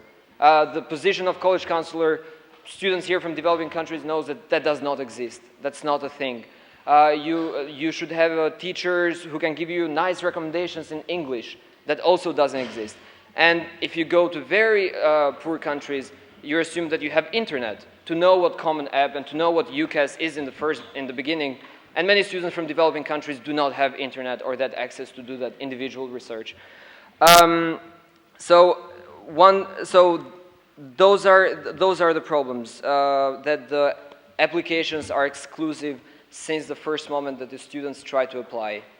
How I thought about this in practical terms, how this gap between representation and universities and high schools wanting to get students from developing countries could be closed, is through a collaboration between, well, the UN's SDSN,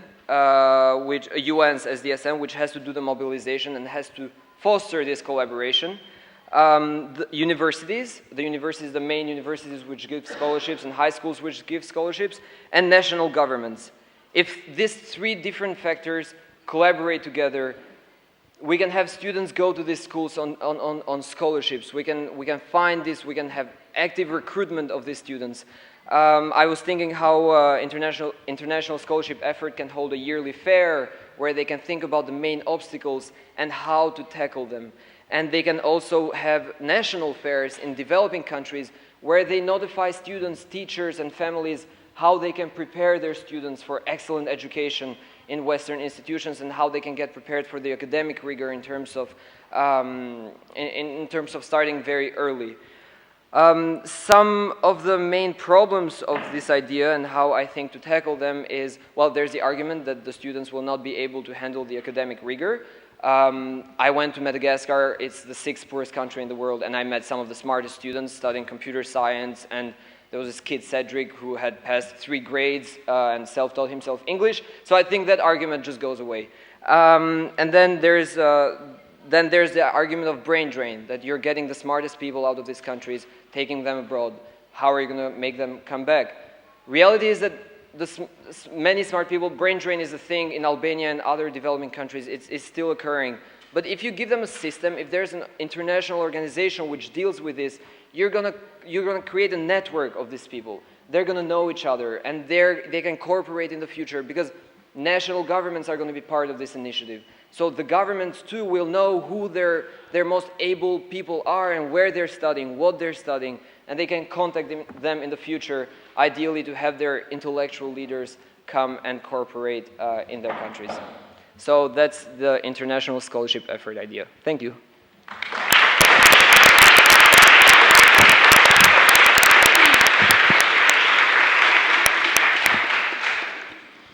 Thank you very much.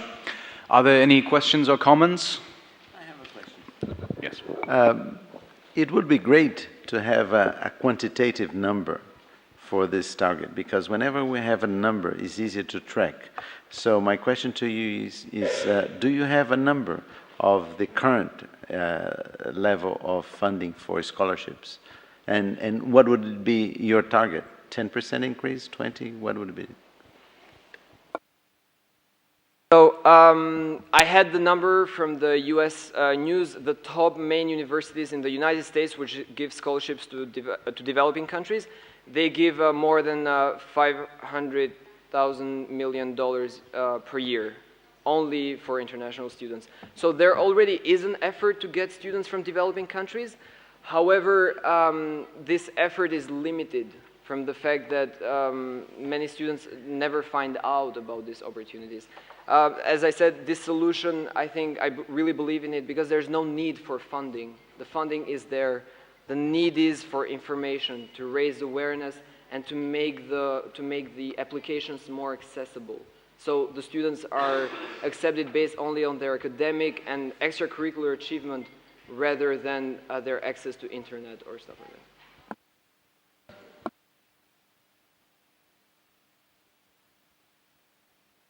Important to be able to, it's not funding, it's to promote this opportunity. But one of the problems here is that when brains go abroad, it's difficult to get them back. So have you considered also this issue? Because you know the diaspora is called around the Mediterranean, this phenomenon that people leave and they not come back to their original country. Have you considered also this issue or is something else? Yes, that's the brain drain symptom. From my experience in Albania, when I started my initiative, I connected the smartest Albanian students, or the ones who had the opportunity to go to the best schools. And I talked to many of them who had started jobs in the US or Italy or different countries around the world. And I was like, so why couldn't you do something back for Albania to get engaged? And they said, because when you come back and you just come as one individual in your country and you say like, oh, I want to do something, the ministries or whoever you go, they will just say, you're alone, you can really change one country with two hands and one individual. However, with international scholarship effort, there's going to be a track record of the people who are abroad because the national governments are going to be part of the organization. And if you have a group of individuals who want to do a change, then it's going to be more comfortable and more successful for all of them to come back. And I've seen this in short term and small scale, just with the Albanian students that I connected together in the scholarship consultancy. They've cooperated now with the United Nations Association and all these different things that we are starting in Albania right now. So yeah. Okay, great, thank you very much. And next up, we have Brittany Fried from the United States of America, and the title of the solution is Teaching for Empowerment. I invite Brittany to take the floor. Thank you very much. First, I want to thank all of you for the opportunity to be here with international youth and leaders of all ages working on really creating change. And the idea I bring to you today is teaching for empowerment. Now, the idea of empowerment I am talking about today is having youth confidence building and ability to get engaged in social issues, be they communal or global. And the reason for this is having had the opportunity to grow up across 3 continents, I noticed one commonality between education systems is that they're often focused on rote learning. That means you memorize, you memorize, you memorize, and you spit the information back out. But you're not getting a holistic education. You're not learning how can I become a leader, how can I get involved, and how can I make change. Which, as we said today, 50% of the global population, greater than that, is youth. So we need to harness youth empowerment and engagement in community issues. And that is why my partner and I developed the Empowerment Handbook. This is a copy. And it is a handbook that does work, it's a curriculum that does work on building the power of one, the power of team, effective communication, and action planning. What we've done is we've taken this 8-course curriculum and we've implemented it across the span of 5, nearly 6 years now at schools in India, the Philippines, South Africa, Cambodia, mainland China, and a year-long program in Hong Kong. And the reason we're doing this is we're seeing that when youth have the opportunities to get engaged in local issues, they are running with it. For example, the first year we ran it, 4 students from my school in Hong Kong ran it with students from missionary schools of the untouchable caste outside of Chennai in India. After that year, working with 20 local students, they went brickyard by brickyard, bringing their classmates back to school from working in the kilns as child laborers. Now, when you see this sort of change being incited on a local level, you realize how much telling a child that they can do something, that they have a responsibility to be doing something, what that can incite in them and the power that can bring about. So the goal with this curriculum now is we want to expand it. An 8-session curriculum this size is not enough, and it's not reaching enough students internationally. That's why I'm here, because I propose that the UN, an international governing body, help develop and increase a curriculum like this, that it can provide multilingually around the world, that national governments, that education systems can bring on in addition to the education they already have. It's amazing to see studies that have been taken that show the impacts of leadership to give substantiating data to the importance of including this in addition to math and science and reading and language, because that is what boosts long-term development. One such study was done by the University of Minnesota, and I'd highly recommend you all go and look at it. And so the reason we want to do this is that if you provide an education by an international governing body, and you make sure that you include parts of cross-cultural nuances. For instance, right now we're building into the program. We realize the students in India, the boys and girls cannot work in the same groups a lot of times for physical activity, just because of the cultural divide. Whereas in the Philippines, it's very easy for boys and girls to be physical together. So what you need to do is we need a body of international educators that can help say, what can we build into this curriculum?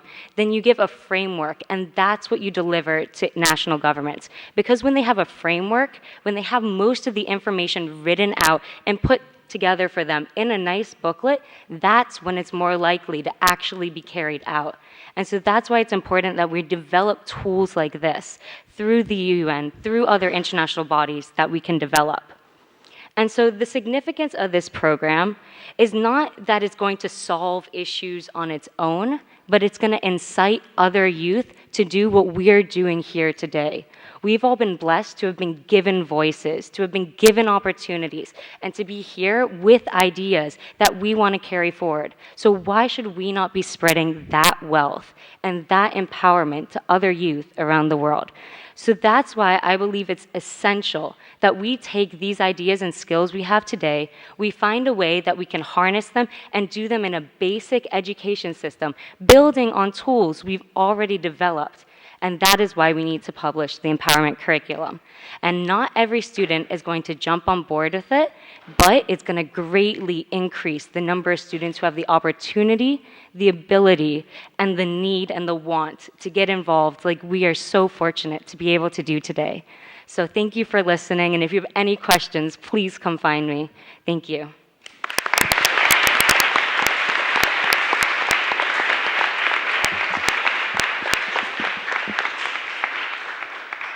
Thank you very much. Are there any questions for Brittany?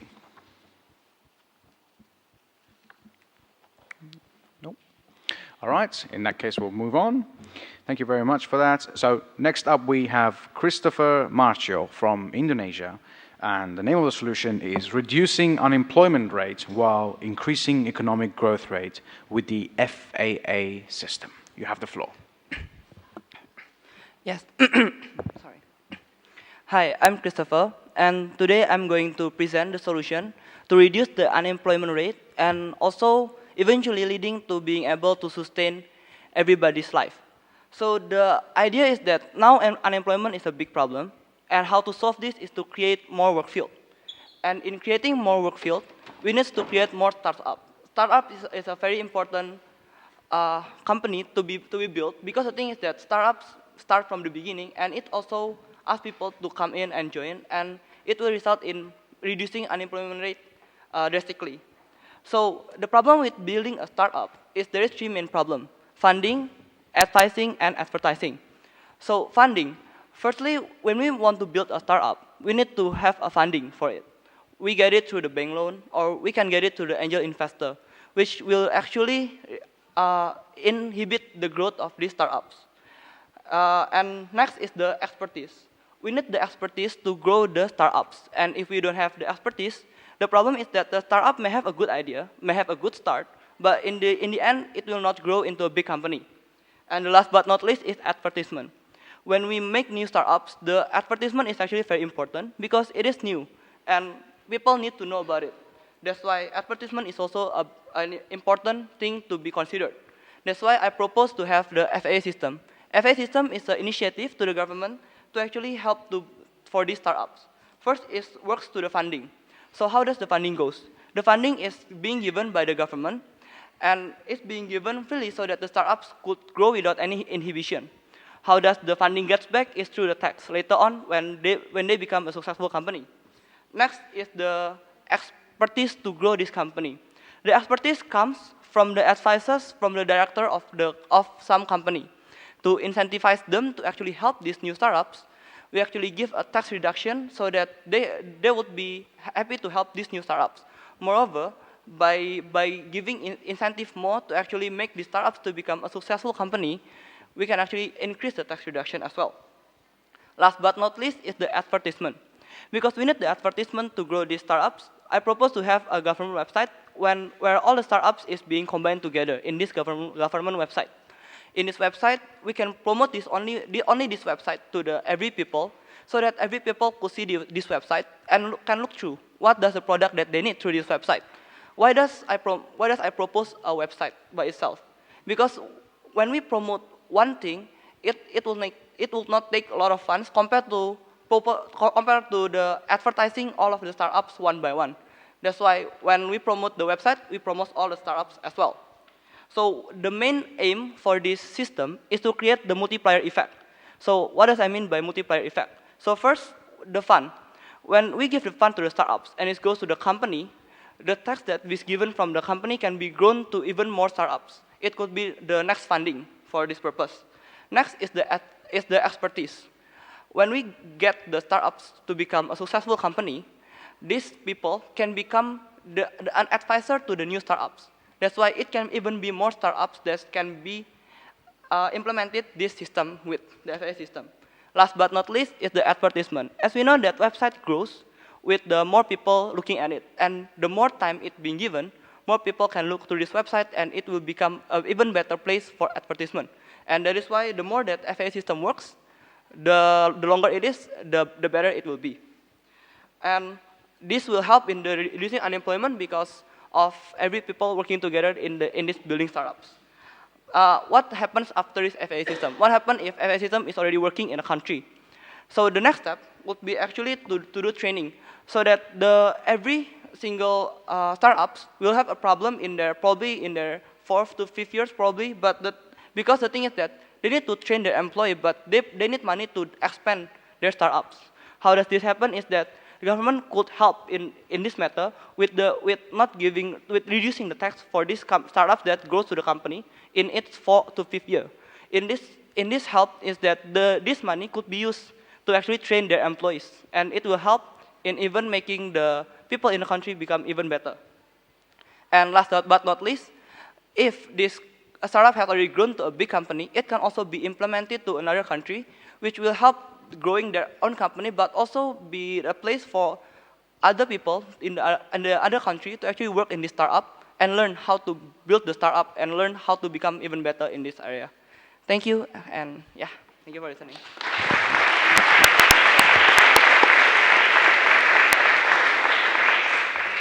Thank you very much. If there are any burning questions, otherwise yes. Just a short question, since it's a similar area to what I was describing. First of all, how would you say your project differentiates itself from an accelerator or incubator for businesses? That's the first part. And second part, why do you specifically focus on the governmental money? In the past, experience has shown that actually when the source of funding is public, it doesn't really incentivize businesses to pursue it. So it needs to be private money because private investors will make the businesses really work. So I'm just wondering what your thoughts are on this. Thank you. So first, what makes this different from another? Yes, so this actually, as I will answer with the second question as well together. So why does this actually, why I propose this as a government initiative? Firstly, government has also always been interested in startups. And taking a case for Singapore itself, there is a lot of funding for startups in Singapore. The idea of making the government initiative is because it will help the startups to grow, and because startup is actually related to the government in some sense, is that if they have some legal problems or some other things, if it's being grown by the government, they can actually see through what works and what will not work. And moreover, by actually seeing this, they can actually help to grow even more. That's why I'm looking for the government, because the thing is that you will not be given funding by your own pocket, but the thing is that the tax will be given back to you. The idea is similar. When we see that people investing in a startup, then after that they ask for equity, and they will be given back. In this case, it's a government, because the tax is always been given to the government. It will not be a main issue for them to actually ask the money, because it's already been there in the first place. That's why I propose it as a government initiative as well. Okay, thank you very much. Can I just 2 points I would like to make. One is that if anyone wants to make their presentation in Portuguese, we've just been advised that Portuguese translation is available. And the second point is I would like to please request that when you speak, to not stand up, to sit down so the camera is able to capture that.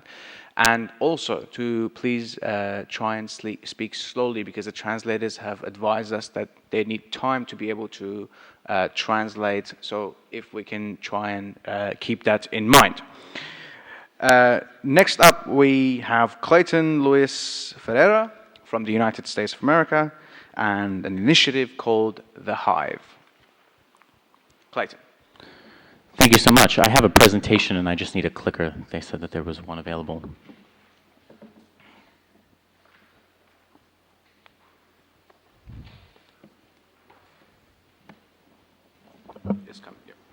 Thank you. All right, I can start while that loads. No matter how smart we are, how righteous we are, how close to the truth or the mark we all are, we will always do better when we work together, when we share prosperity, when we share responsibilities, when we share membership in the community. This is the spirit in which myself and my organization has been working under, taking volunteer action since 2008 to solve some of the most complex global issues that we all collectively face. It's an honor for me to be here today. My name is Clayton Luis Ferreira, and I'm a biologist.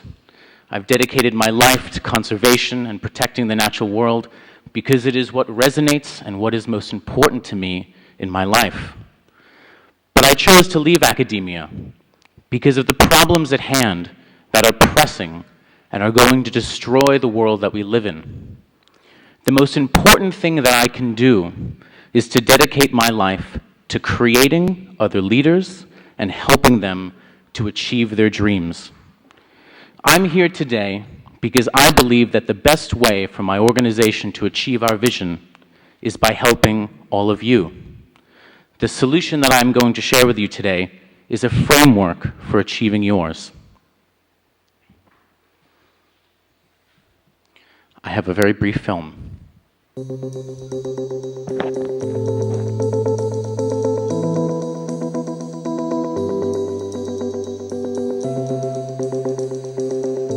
a tax-deductible 501c3 nonprofit accredited by the United Nations, the support and donations of people around the world are what keeps our movement running.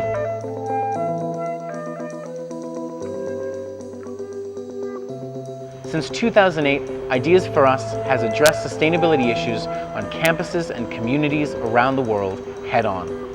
Our goal is to solve the energy, water, food, waste, and ecology crisis of our time through sustainability action, leadership, and innovation.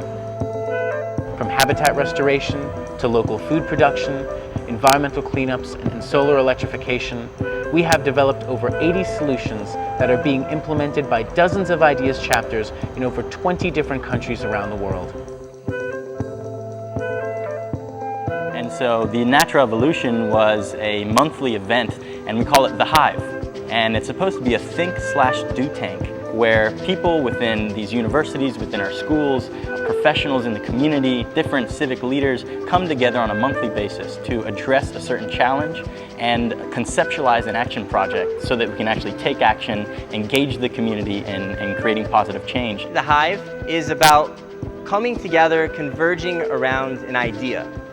And the idea is the focus, and it's something that's going to make a difference in the community. The Hive really has a very unique ability to just kind of morph and mold into whatever way you want it to work for your community. The best part about the Hive is that the people who come to it determine what we're going to do, what projects we're going to take action in. So in any community across the world, wherever a Hive starts, it directs its own destiny. And I think that every single one of us has a chance to make a difference in this world. And the real change is going to come from collective action. It's going to come from each and every one of us taking a small part of our lives and doing the small part that we can in order to make a difference in the world. And collectively, that will make change happen.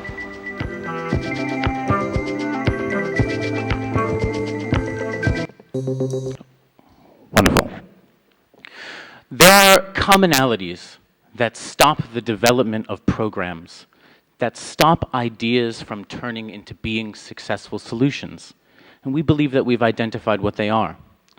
There are wonderful ideas in this room. I've heard them from all of you today. But there are many people, even more out there, that we need for the sustainable transition that are not being heard. Why? Well, they need people to help them organize. They need a framework in which to develop these ideas. They need funding. In order to have an outcome, you have to have an income. And in many developing countries, even the smallest amount of funding can make a tremendous difference. But also, they need to know how to measure their impact. They need to have indicators, key performance indicators, to generate statistically significant data in sustainable development solutions. And this is our aim that we have been piloting for the last year and a half. One of the slides up there said that the Hive has been going on for 47 months straight. And that is exactly the case. It was the natural evolution of our organization and what we do into a monthly think and do tank to create these situations around the world and these solutions. Well, the best part is that anybody can take action in them. You could just put the slides back up. Wonderful. So, what is most exciting is that we're a grassroots network. Our hand is open to all of you. And we've been working on a platform to catalyze action in each one of these places that our network exists. I hope many of you are noticing that your country may not be on there. And it's my purpose in coming here today to reach out to you for help. Where after all, we're all in this together. We have a platform to share these solutions that's intention was to launch on November 2nd. But I'm very happy to say that we're going to be halting that. And we're going to be waiting an additional month based on the incredible relationships that I have made here today. I have a lot of networking to do with all of you, to hear your ideas and how we can implement them into our metrics and into our indicators to scale these solutions and collect significantly statistical data. Thank you very much.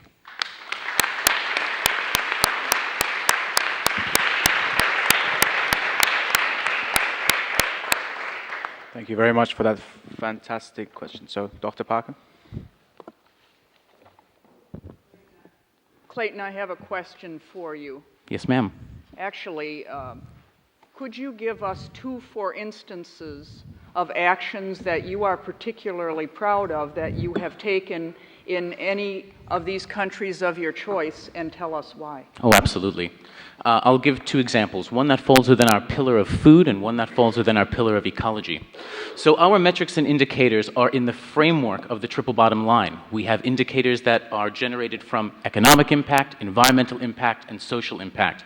One of my personal favorites is a program called fleet farming. A third of carbon emissions comes from the industrial agricultural system.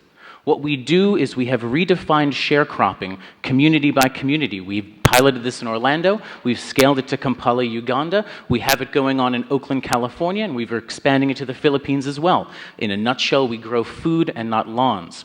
We come to a homeowner's home, we turn their front lawn into a garden, we share crop with the homeowners so that they have a source of food, especially in food deserts. They're able to keep about 15% of that garden. We then teach volunteers in the community to go around to each one of these farms, harvest them, bring the produce to market, sell it, and reinvest the revenue back into creating more farms. Our clients are farmers markets that we set up where there are none, particularly in low-income communities, but also restaurants that are getting onto the chain of hyper-localism.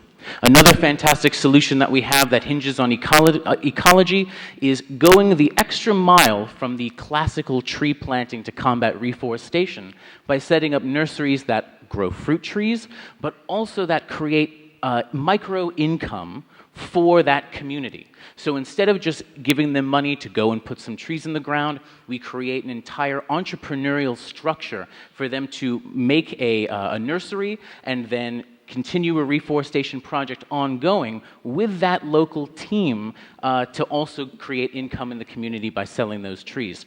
I'd like to also very quickly state that as an organization, we do not go to a place and impose our methodology or projects on someone. We more so create action groups there that are then able to take command of their own community. So then you're saying that basically you serve as empowerers of every community you go into based on what they describe as their own needs. We develop their projects, we fund their projects, and we help them scale their projects across our network in 24 different countries to continue to gain that data set based on our metrics and indicators.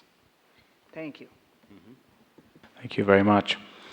Next up, we've got Darshata Gamaj from Sri Lanka, and the name of the initiative is Dynamic Education. Darshata, I give you the floor.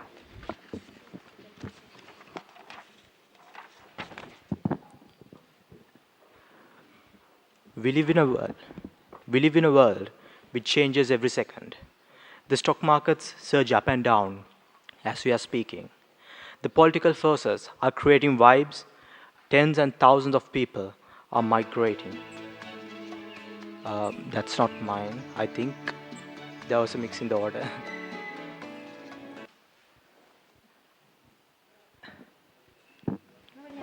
Apologies, there was a confusion from my end. Yeah, you can continue, and then we'll come back to Daniel Gonzalez after your. So apologies, continue. Should I continue? Yes. Okay, thank you. So we live in a world which changes every second. The stock market surge up and down as we are speaking, and the political forces are creating vibes. Tens and thousands are migrating around the world, and technologies are advancing, and so many other things are changing and around the world. Our world has become dynamic in almost every possible manner. It is in this context that I will take you back to my homeland. In the middle of the Indian Ocean, there lies a beautiful island known to many of you as Sri Lanka. It is known for its pristine beaches and the cascading waterfalls, but also for the welcoming souls of our nation. The sincerity of our people has always been amazing. But life has not been easy for the simple and humble Sri Lankans. The 3 decades of civil war terrorized the nation, ended back in 2009, but the memories and the notions still lie among us. The nation's economy has not been the strongest and has struggled to facilitate the requirements of our people. But in the post-war era, it has shown much promise. So why did I tell you about my country, about Sri Lanka? It is because on this foundation, this is the foundation upon which my proposal, my solution comes to you. And it is also important because Sri Lanka represents an ideal model for the challenges of the developing world, and focus of my proposal is to bridge the differentiations in infrastructure, physical and intellectual, in order to create decent work opportunities to all and to drive economic growth, leading to reduction of forms of trafficking and slavery. The gap that I refer to is the high unemployment rates, not only in Sri Lanka, but also all around the world. And on the other hand, the difficulty faced by different stakeholders to identify the right talent. In my personal experiences, I have identified that it is not in the lack of talent or skills, but rather the lack of right talent and skills at the right time. The gap is created in the limited infrastructure and sharing of knowledge resources. As I said before, we live in a dynamic world, and everything around us changes faster than ever before. But has our education system evolved with the changes? Do our learnings adapt to the progress made in the outside world? How relevant will the material of today be in 1 month, let alone 2 or 3 years? So what is the solution for that? Hence, I present to you the concept of dynamic education and its adaptation towards a sustainable world. The term education simply is the systematic process of giving and receiving instructions at an established institution. The term dynamic means constantly active and changing. Ladies and gentlemen, dynamic education is a systematic learning and teaching ecosystem which consistently adapts to the changes in the outside world and absorbs the fluctuations of the focus areas and consistently improves the learning processes. It is a process in which will enhance the quality of education, not just of books, but of life altogether, resulting in better work opportunities and to drive sustainable economic growth. There may be multiple ways to achieve dynamic education, and I will present to you one such process. It is a two-way platform. So the first is a virtual platform, a digital web-based forum which facilitates constructive discussion, knowledge sharing, and continuous value addition to the participants. These forums will be specified over the fields of study and geographical locations, and the participants are free to engage on their requirements. Then, the physical platform will be initiated at a national level, while depending on the requirements and the interests in engagement, these can flow into even smaller regional bodies. These platforms will facilitate discussion based on identified themes during particular sessions or series of sessions. Each of these platforms will be concerned in achieving the following actions through engagement. First, institutions identifying the industry requirements, identifying the gaps between the education system, identifying emerging trends, discovering new opportunities, sharing knowledge and expertise, and facilitating mentorship and investment. While I believe through these actions we shall look forward for the following outcomes: adaptation of outcomes in the teaching material, adaptation of learning and understanding research requirements, and sharing resources, and also venture capital investment. These platforms will fill the infrastructure gap between the developed and the developing nations, because dynamic education is about up-to-date, comprehensive learning and teaching where there will be no one left behind. Students will be aware of the surrounding environments. The educators will be aware of the latest discoveries and trends, and third parties will contribute to facilitate meaningful discussion. The objective of the initiative is to enhance the quality of education process and lead towards building a dynamic knowledge economy. These platforms will enable students to understand the parameters of their learning, teachers on the socio-economic requirements, investors on the opportunities out there, and so on. I believe that dynamic education, driven through technological-oriented, integrated, locally focused, inclusive, and universal platforms, the human civilization will be able to achieve near full productivity. And I quote John F. Kennedy, "The goal of education is advancement of knowledge and the dissemination of truth," unquote. In order to achieve complete, unbiased, and up-to-date learning experiences, our education requires to be dynamic. Thank you.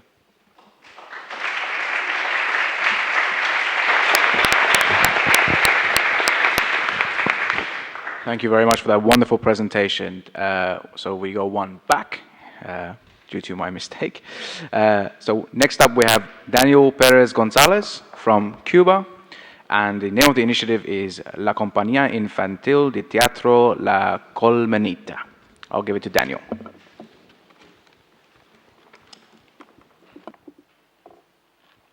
Hay un video preparado.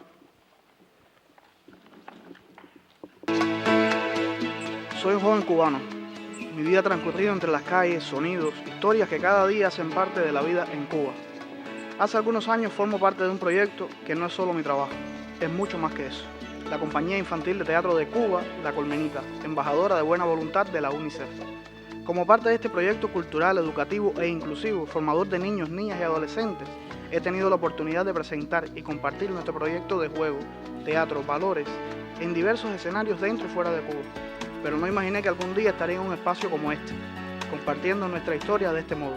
Por la oportunidad, quisiera comenzar diciendo gracias, muchas gracias. En La Colmenita estamos acostumbrados a comunicar a través del teatro, a jugar haciendo teatro, a compartir profundas emociones estudiando, cantando, bailando, cuidándonos juntos dentro y fuera del escenario, educándonos en valores de solidaridad y no de competencia.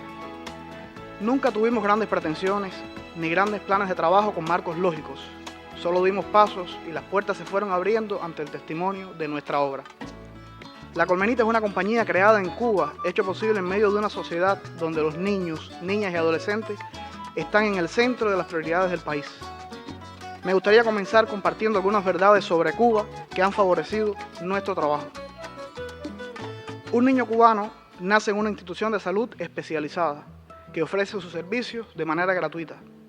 La educación es universal, obligatoria y gratuita en toda la isla, incluyendo zonas montañosas y de peor acceso. El sistema de educación también está integrado por niños con necesidades educativas especiales.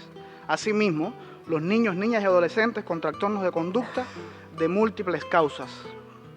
Los niños cubanos viven en una comunidad dentro y fuera de la escuela. El barrio, los vecinos, complementan una familia que también los cuida, sin miedos a peligro alguno. Los medios masivos de comunicación y las tecnologías de la información promueven mensajes que contribuyen al desarrollo de una sexualidad sana. Cuba tiene instrumentos jurídicos que le permiten enfrentar la trata de personas, la prostitución infantil y la corrupción de menores. La Colmenita, creada el 14 de febrero de 1990, bajo la inspiración de Carlos Alberto Cremata Malberti, su director, asentó sus bases sin otro apoyo que no fuera el de la familia. Hoy, embajadora de buena voluntad de la UNICEF, constituyéndose así como la primera agrupación cubana y primer grupo teatral en el mundo que ostenta dicha distinción. La Colmenita está inspirada en el pensamiento martiano que dice: los niños deberían juntarse una vez por lo menos a la semana para ver a quién podrían hacerle un bien todos juntos. Es como la segunda familia, que crecen en ella, pasan el tiempo juntos, niños de diferentes edades, credos, color de piel. Nació para contribuir a la educación ética y estética a través de puestas en escenas de clásicos de la cultura cubana y universal. Fomenta el aprendizaje de diversas manifestaciones artísticas, lo que le convierte en una de las experiencias más reconocidas y legitimadas en el país, como espacio educativo que fomenta y promueve un ser humano conocedor y amante de sus raíces, de su cultura y confiado en las posibilidades de crecer con libertad y plenitud de cada ser humano. La Colmenita llega a todo el público infantil de Cuba, a través de los medios de comunicación social o presentaciones en vivo que pueden ser desde el teatro más importante del país hasta un caserío en una zona montañosa. Trabajamos para el bienestar pleno de nuestros niños, sus habilidades sociales. Más que el espectáculo en sí, lo que importa es el proceso de llegar a este y el efecto de este en sus públicos. Juntos promovemos una cultura de derecho en la infancia y el desarrollo integral en función del bienestar psíquico y físico de los niños, su empoderamiento en tanto a su derecho a expresarse, convirtiéndose en sujetos activos y protagonistas de su propio proceso educativo y de aprendizaje artístico, respetando su derecho a la participación, a buscar y recibir información en todos los espacios, haciéndolos menos vulnerables al maltrato, a la prostitución infantil. De este modo, en el año 2006 se produce el nombramiento de La Colmenita mediante resolución emitida por el Ministerio de Salud Pública como centro promotor de salud en Cuba. La compañía ha participado en giras internacionales en más de 25 países, recibiendo siempre la mejor crítica de especialistas del teatro y la pedagogía infantil. Con principios de trabajos colmeneros como hacer el bien y promover la igualdad de los infantes en sus diferencias, se crearon colmenitas en 10 municipios de La Habana y en 9 provincias de 15 que tiene el país, que superan los 1000 integrantes, todos en edades entre 5 y 14 años. Nuestro proyecto ya se ha convertido en un movimiento y se esparce por otras partes del mundo. Se han fundado colmenitas en Colombia, República Dominicana, México, 21 colmenitas en Venezuela, 15 en El Salvador, 3 en Argentina y 2 en España. La familia es parte protagonista de en la construcción del vestuario, creando guiones, en el tiempo dedicado a acompañar a sus hijos en cada ensayo. La compañía comparte la comprensión de que somos seres humanos sanos si sentimos bienestar físico y espiritual, Con esa perspectiva, podemos estar hablando de niños síndrome Down o con problemas físico-motores que al tener un espacio de realización se sienten tan bien como los que parecen no tener ninguna dificultad. Así hacemos el bien a esas familias que ven a sus hijos crecer con alegría y olvidar sus dificultades. Motivados por el doctor en medicina y clown norteamericano Patch Adams y siguiendo la filosofía colmenera, creamos movimientos de payasos terapéuticos de la colmenita, con presencia en hospitales del país, impartiendo talleres a niños pacientes con larga estadía hospitalaria, e iniciando un taller de multiplicación y llevando esta experiencia sanadora a países como El Salvador. La colmenita tiene mucho que aportar al actual momento que vive Cuba y el mundo. Tenemos la potencialidad de entregar afecto, cultura, experiencias de humanismo y solidaridad en cualquier circunstancia. Es deber de la colmenita seguir haciendo el bien para que los niños que reciban su arte y su alegría estén cada vez más lejos de males que lamentablemente afectan a niños y adultos en todo el mundo, como han sido el eje de este encuentro. Esta responsabilidad de salvar y ayudar a crecer la asume la compañía con humildad y sentimientos de vanidad, sin sentimientos de vanidad, por el contrario, dispuesta a aprender e intercambiar con otras experiencias similares del mundo para compartir esfuerzos en este sentido, formando seres humanos con pensamiento propio, conocedores de sus raíces, de sus derechos y orgullosos de su historia y de conciencia futuro que deberán construir. Muchas gracias.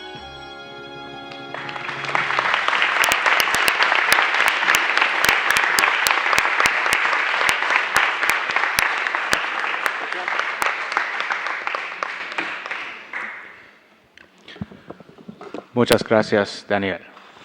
Next up, we have Eleanor Margetts from the United Kingdom, and the name of the solution is Operationalizing Environmental Rights to Achieve Sustainable Development Goals. I invite Eleanor to make her presentation. Good afternoon, everyone. My name is Eleanor, and first I kind of want to apologize that this is going to sound quite anecdotal rather than analytical, just because I think it's really important for me to explain where my inspiration for this solution came from. So last year I had the pleasure of working on an environmental education program in the Philippines for a year. And I worked with people of all ages, mostly with children, but also with farming communities. So something that really struck me and sort of jumped out as a problem for me was we did these workshops with children in mornings. We'd spend the whole morning talking about the importance of taking care of the environment and how littering is a bad thing, how climate change is a real problem. And then during their break time, the children would be throwing litter on the floor, even though we just told them that's bad. And it really highlighted an issue for me, that there's such a chasm between learned behavior and habits when it comes to environmental education. So before I went to work on this program, I knew that the environment was a problem, but I didn't really register until I experienced it myself. And the place I was living in was a coastal community. And those of you who don't know, like, the Philippines is one of the worst countries affected by climate change. In the past 40 years, typhoons have intensified by 50%. So it's a really dire situation. So that's where I kind of realized the injustice of what's happening, being in one of the many countries that contribute the least to climate change, but are most affected. So that's why I chose to focus on environmental justice, which is now a topic very close to my heart, and the inspiration for my solution. So my solution is most closely attached to the Sustainable Development Goal number 15, but I feel it's really important for all of them, especially sort of 11 to 15 about the environment. So by its very nature, the environment, as we've heard in the talks this morning, is something that really impacts poverty across the world and can really exacerbate already existing problems and also cause unemployment that might lead to further human trafficking and child labor. So my solution is kind of two-pronged. It's got both a macro and a micro element. So the first one I've kind of touched upon already is moving beyond this sort of facts and figures style of learning, rote learning, where children are exposed to a lot of facts, where adults are exposed to a lot of facts, but the behavior isn't necessarily enforced. So my proposal there is to develop an effective habit-based environmental education program that it's sort of a standardized international approach in the form of a guidebook or a program leaflet. And the second part of this is to sort of situate it in a movement of a greening of human rights policy, and also with an acknowledgement that future generations are rights holders too. So it fits into that mode. So as I've said, like, it seems that everyone knows about climate change, but every day people are making decisions that are destroying our planet. It's such an issue where we've got this disattachment between what we know and what we do. There's so many examples, but for example, just this week in London, they've announced that they're going to build a new runway for Heathrow, which is going to have huge environmental impacts, even though we know it's bad. So my solution aims to tackle what I think is the two causes of this disjointedness. Firstly, whilst increasing a recognition for environmental rights and forming people into environmentally friendly behavior. So practically, the more active component of my solution is for writing of a new environmental education program, because there's a clear need that we need to influence people and to move beyond just environmental behavior learning. So current UN environmental education models, according to the Institute of Global Environmental Strategies, are based on learning models made in the 1970s. That is, that an increase of knowledge will equal an increase of behavior. And unfortunately, we know that this isn't working. You can see it every day. So, and it's outdated, simplified, and just doesn't work. Therefore, my proposal aims at writing a new normative guideline for environmental education based off modern human psychology and teaching methods. So this would require a twofold approach. First, a research and planning stage to construct these guidelines. The research itself would be a huge undertaking and would require both an understanding of latest teaching methods and ensuring that all content is culturally relative in order for it to be implemented across the world. And the new environmental education program aims to both lessen the effects of climate change and ecological destruction, and to be an opportunity for teaching coping mechanisms and alternative livelihoods, so that also an immediate need is met, as we see affected communities across the world. So in this sense, it is both a long and short-term goal. In itself, the proposal seems a relatively simple one to improve the quality of environmental education and behavior through a modernization of teaching practices. Through effective research and collaboration, I believe that this solution is a very achievable one, and one that we could see the fruits of for many years. So I'm writing to contribute to the rhetoric that future generations are also rights holders, and this proposal fits into that greening approach of human rights, that the environment and climate are intrinsic to the enjoyment of all rights. Therefore, this proposal fits into the idea that green rights to education, where environmental behavior permeates all aspects of education, not just a half-an-hour lesson once a month. So I'm looking forward to hearing others' ideas about collaborating into something a little more cohesive. But my hope is that all of our discussions over the next couple of days will have environment pinned to the middle of it. Thank you very much.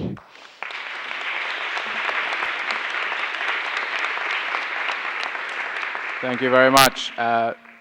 Next up, we have Felix Spira from Germany, and Sustainability Hub Model is the name of the solution. Felix, I invite you to make your presentation. Thank you. In order to achieve a sustainable world, we need lots of innovation. We need renewable energy. We need to find bioplastics. We need to find ways in order to educate people on sustainability. So what I'm especially passionate about is education for sustainable development, especially educating students that are within universities. So my name is Felix Spira. I'm working for an organization called Rootability, and we operate mainly within Germany, Netherlands, and Belgium. And what we focus on is in order to make sure that the students that are going to university, so the future leaders, the teachers, the ones that are going to run corporations, the ones that are going to be engineers and product developers, that they, as part of their study, have a critical touch point with sustainability. So that's quite a difficult thing, because if we look at some of the data right now, the situation looks relatively poor. So in Germany, for instance, only 4% of universities actually have a sustainability report. Only 4% of study programs deal with sustainability. and only 4% of universities have an environmental management system. So most of the 2.7 million students within Germany don't get in touch with sustainability as part of the education, which is a big problem. So the solution that we developed is the idea of student-led sustainability hubs.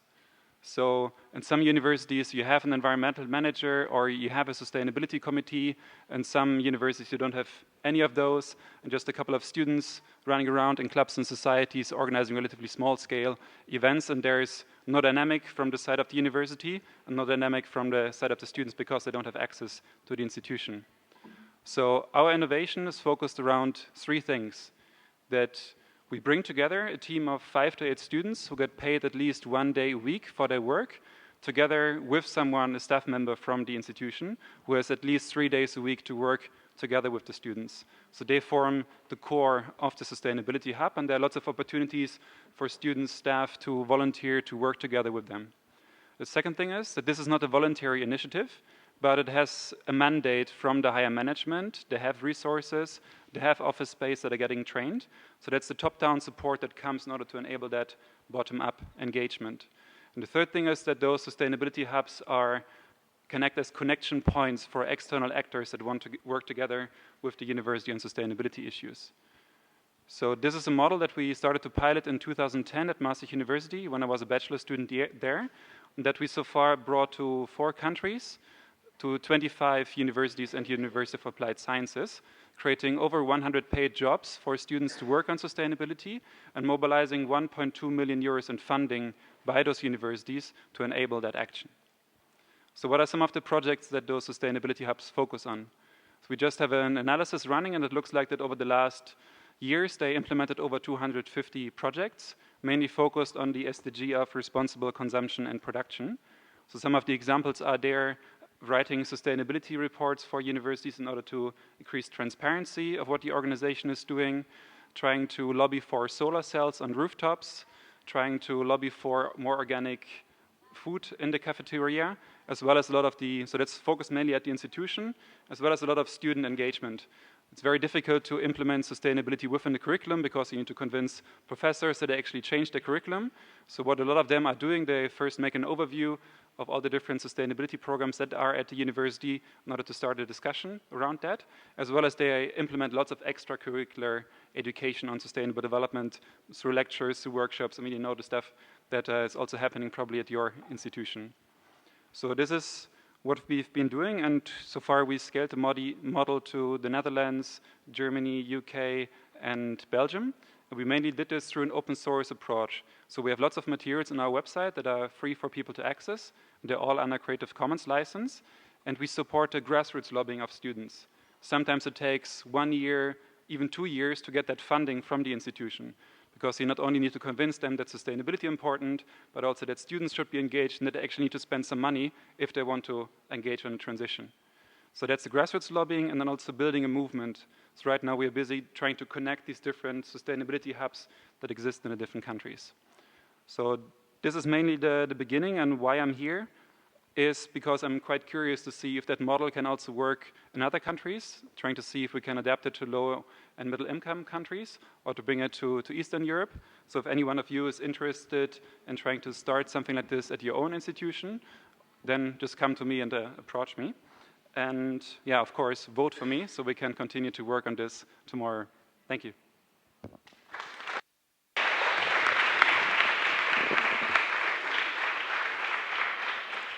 Thank you. Thank you very much, Felix.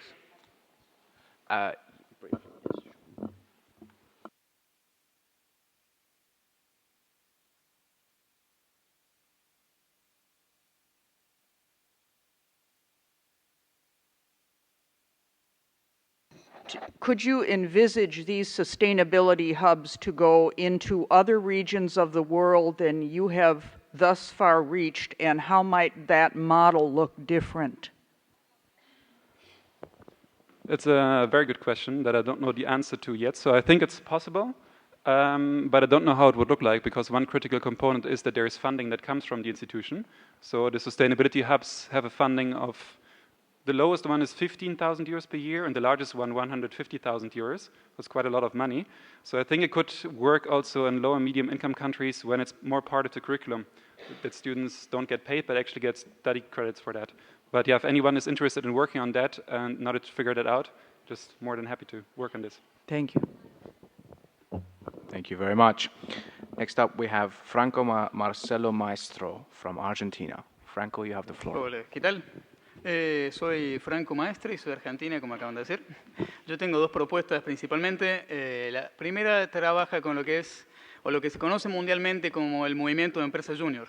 El movimiento de empresas junior son conjuntos de asociaciones civiles o son asociaciones civiles independientes pero que trabajan bajo una misma unidad, que tienen como característica principal que están compuestas solamente por estudiantes y en vinculación con una institución de educación superior, es decir, están vinculadas con una universidad. Actualmente el movimiento vincula más de 200 universidades en todo el mundo y decenas de miles de estudiantes. El objetivo principal de las empresas junior es, por un lado, la formación de los futuros profesionales, no solamente en técnica y en desarrollo de herramientas que no adquiere la universidad, sino también la formación de valores y formación ética y formación como humano. A la vez que lo que hacen es la transferencia de conocimiento a la sociedad, a través del diagnóstico de problemática, a través de la propuesta de soluciones, y trabajarán de esa forma principalmente con pequeñas y medianas empresas, con pequeños emprendedores, con pequeños productores e incluso con instituciones que de otra forma no tendrían acceso a esta clase de conocimiento o que muchas veces ni siquiera saben que existe una posible solución o no tienen los fondos para acceder a ellos. Los beneficios en general de este movimiento son varios, podemos clasificarlos en tres. Por un lado, para los estudiantes, es el perfeccionamiento práctico profesional. Los estudiantes tienen una experiencia emprendedora real y desarrollan el espíritu emprendedor. Adquieren valores sociales y ambientales y los empodera y promueve para que sean reales agentes de cambio en el mundo. Los estudiantes de las empresas junior tienen un perfil de que son alumnos con energía, son personas con conciencia y son personas con ganas de trabajar. Son en general personas, parafraseando a Francisco, son personas que hacen lío. En general, en lo que es el desarrollo local, el movimiento Empresa Junior permite el acceso a herramientas y conocimiento, permite que se genere un clima en el cual se da el desarrollo de soluciones de innovación, especialmente para los pequeños emprendedores, para los pequeños productores, para las pequeñas y medianas empresas. Fomentan así el surgimiento de nuevos emprendimientos, no solamente las empresas que crecen, sino las creadas por los propios estudiantes, y de esa forma aumenta el empleo en cantidad y en calidad. Es una forma de fortalecer el mercado local, ya que es una forma esencial para que luego crezca un país. Ningún país puede crecer si no fortalece primero su mercado local, y eso es lo que luego lleva hacia el desarrollo social, el desarrollo productivo en la sociedad. Y finalmente eso nos lleva a los beneficios hacia el mundo. Todos los que participan en las empresas junior tienen una sensación de pertenencia global, los acerca y los contacta con el resto del mundo por el impacto que tiene y por el alcance que tiene hacia todo el mundo. Fomenta la responsabilidad social y la sustentabilidad y tiene como uno de sus ejes principales desde el último Congreso Mundial que se realizó, uno de sus ejes principales son los objetivos de desarrollo sustentables. Lo que buscan es generar un nuevo paradigma social a través de la colaboración, de la co-creación y la cooperación en lo que dan a llamar, o lo que damos a llamar, la coera. En general es un movimiento con muchísimos beneficios que ya están probados, porque este movimiento nace en Francia en los años 60 y ha crecido muchísimo en Europa y en Brasil y ha generado muchísimo beneficio en ambas zonas.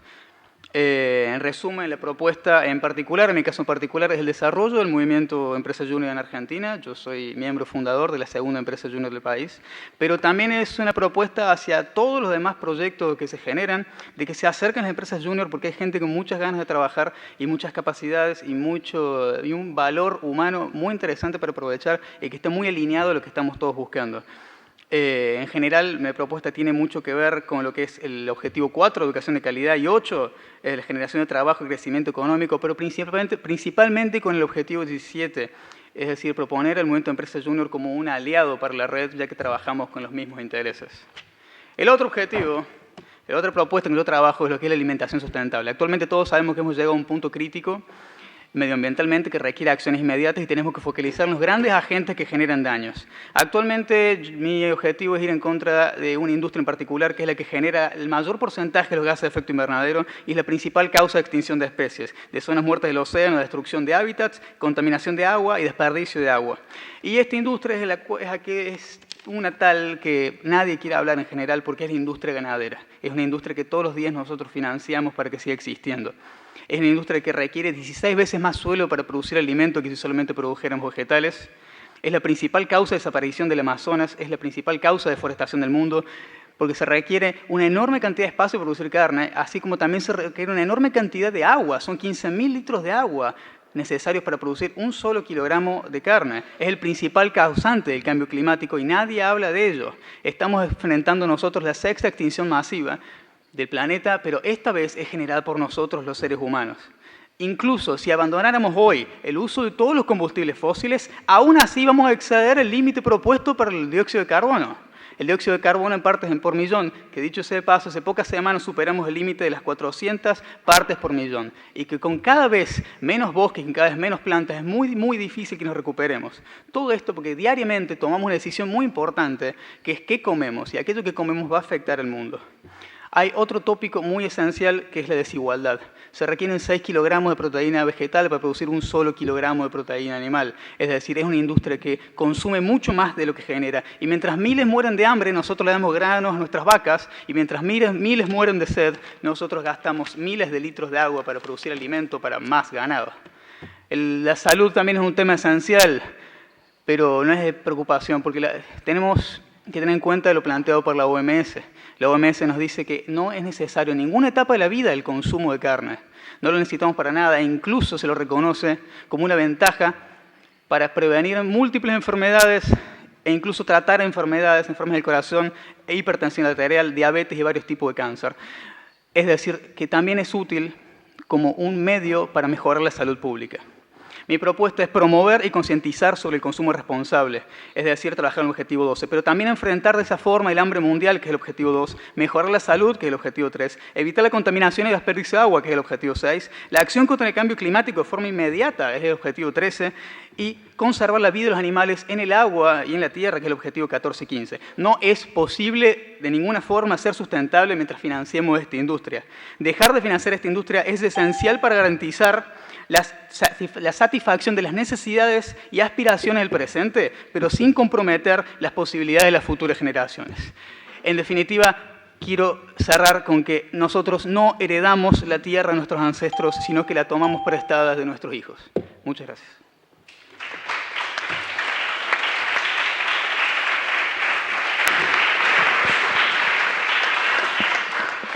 Muchas gracias, Franco. Next, we have Gabriel Marquin from Brazil, and the name of the initiative is Casa Vincular. I invite Gabriel to the floor.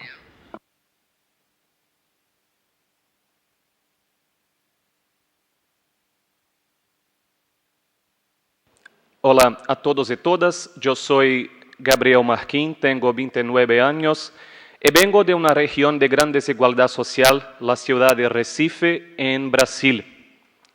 Voy a contarles antes cómo nuestro proyecto, la Casa Vincular, empezó. Una vez por la noche, yo volvía a mi casa, encontré a un hombre que la estaba invadiendo. Yo lo he impedido y él me ha dicho que quería robar algo para comer. En los días siguientes, como soy cristiano, me quedé con una gran inquietud, pensando como si Dios me dijera: yo como pobre tengo que invadir tu casa para que me recibas. Por esto surgió la idea de la Casa Vincular, cuya misión principal es recibir a personas que viven en las calles, ofreciéndoles alimentación, asistencia médica e higiene básica, como también formaciones profesionales que los capaciten para que puedan ser reintroducidas en la sociedad. Se estima que actualmente en Brasil existen más de 48.000 personas que viven en las calles de nuestro país. Ellas viven en situación de extrema pobreza, vínculos familiares rotos, inexistencia de habitación convencional y regular. Estas están acostumbradas a vivir con un alto grado de peligro. Algunos datos para ustedes. 67% son negros. Más de 50% sobreviven con cerca de $20 reales, algo en torno de $6 por semana. 88% no reciben apoyo del gobierno. Como se puede constatar, este es un grave y complejo problema social en la realidad brasileña y también pienso en todo el mundo, siendo fundamental ofrecer una solución efectiva con el objetivo que estas personas sean sujetos de derecho. Por esto los pido su ayuda. Nuestros objetivos. Primero, construir una casa para asistencia de personas que viven en las calles. Segundo, ofrecer alimentación diaria a un costo simbólico. Tercero, acompañamiento de las personas asistidas en las áreas de salud e higiene. Después, capacitación de los asistidos para que ellos desenvuelvan sus habilidades y puedan autosustentarse a partir de su propio trabajo. Esto es realmente muy importante. Reintegrar los atendidos a la sociedad, volviéndolos ciudadanos en su sentido más pleno. Para asistir a las personas sin hogar, la Casa Vincular desea ofrecer servicios que los lleven poco a poco a sentirse ciudadanos otra vez. El primer servicio que deseamos ofrecer, como he dicho, es la alimentación. A través de una comida con el costo simbólico de R$3, algo en torno de 80 cents de dólares, queremos ofrecer un almuerzo nutritivo y atractivo para estas personas. Al mismo tiempo, vamos a ofrecer a estas personas servicios en las áreas de medicina, psicología, jurídica y de higiene, ofreciendo servicios de baño y corte de pelo y barba. Finalmente, nuestro objetivo es ofrecer oficinas de capacitación profesional, para que con el pasar del tiempo estas personas asistidas puedan trabajar y ganar su propio sustento, para que así ya no se requieran los servicios de alimentación y salud. Creemos que nuestra iniciativa, por ser tan amplia y compleja, busca contestar a más de un ODS, pero creemos que estos son los principales. Primero, fin de la pobreza. Como en Brasil la pobreza todavía es una realidad, necesitamos entregar una solución efectiva, concreta a este problema. ODS 8. Nuestros asistidos no tienen trabajo, ni seguridad social, ni tampoco seguridad de las leyes del trabajo, ningún tipo de costo básico que les sustente. Y después, la reducción de las desigualdades. Nuestras ciudades en Brasil aún están muy marcadas por grandes diferencias sociales. Por fin, me gustaría agradecer a ustedes por la atención. Creo que nosotros, los jóvenes, no somos solo el futuro, pero también el presente de la humanidad. Y es en este momento decisivo que debemos actuar en favor de los pueblos, especialmente a los que más sufren. Juntos nosotros podemos, juntos nos haremos un mundo nuevo y mejor. Yo creo en esto, cuento con ustedes. Muchas gracias.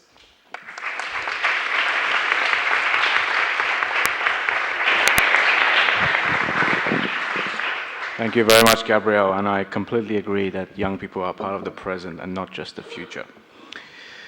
Next up, we have Gabriela Jimenez from Costa Rica, and the name of the solution is Restauración Integral de Personas Víctimas de Trata de Personas con Fines Sexuales. Gabriela. Buenas tardes, mi nombre es Gabriela Fallas, vengo de Costa Rica. Vengo a representar a Fundación Raab. La misión de Fundación Raab es facilitar cambios dignificantes en la calidad de vida de las personas que han estado vinculadas en lo que es la trata de personas y la explotación sexual, a través de procesos educativos, lo que es una relación íntima con Jesucristo y lo que sería la inserción laboral formal. Fundación Raab es pionera en Costa Rica. Fundación Raab es pionera, se dedica a lo que es la restauración de víctimas. Fundación RAP desde 1997 se ha dedicado a la restitución de los derechos humanos. Fundación RAP ha desarrollado 5 programas pioneros enfocados en lo que es la atención, prevención, protección, promoción y lo que es la capacitación a personal gubernamental y sociedad civil. Fundación RAP ha colaborado con el FBI de los Estados Unidos en lo que es la formación y entrenamiento de jueces, fiscales y policías contra el crimen organizado. Desde el 2004, Fundación RAP pertenece a una coalición que capacita a líderes de diferentes partes del mundo. Esa se dedica a Fundación RAP. Fundación RAP coordina esa formación y ese entrenamiento de toda Latinoamérica y el Caribe. Los objetivos de Fundación RAP sería promover el restauración integral de la víctima y sus familias, restitución de los derechos humanos, facilitar e incorporar en el proceso educativo a la población meta, facilitar procesos de capacitación laboral en diferentes áreas técnicas, crear opciones de empleo y espacios de microempresa como estrategia para generar empleos dignos, reintegración a la sociedad de forma integral. Los obstáculos: no contar con recursos económicos, no existen programas gubernamentales que brinden estos servicios a la población.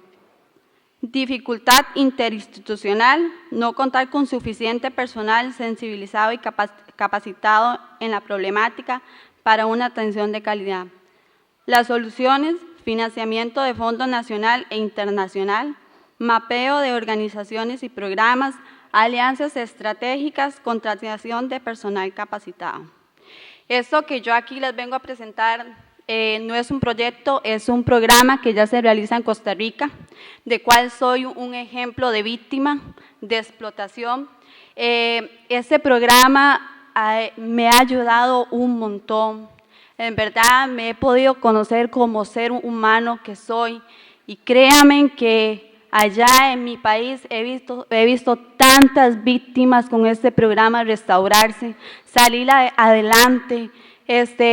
Hoy yo le hablo como víctima que fui de explotación, y créanme que el amor que tiene la organización para cada uno de nosotras, las víctimas, es especial, es único, nos hace creer, empoderarnos de nuestros sueños, volver a creer, volver a ser libres, conocer nuestros derechos que han sido violentados. Espero que muchas personas se sensibilicen con este tema y ayuden a todas aquellas personas que lo necesitan, que ayudan, que tienen una esperanza. Yo hoy vengo a hablar por todas esas personas que hoy son víctimas y que necesitan del apoyo de todos ustedes. Muchas gracias y el Señor me los bendiga.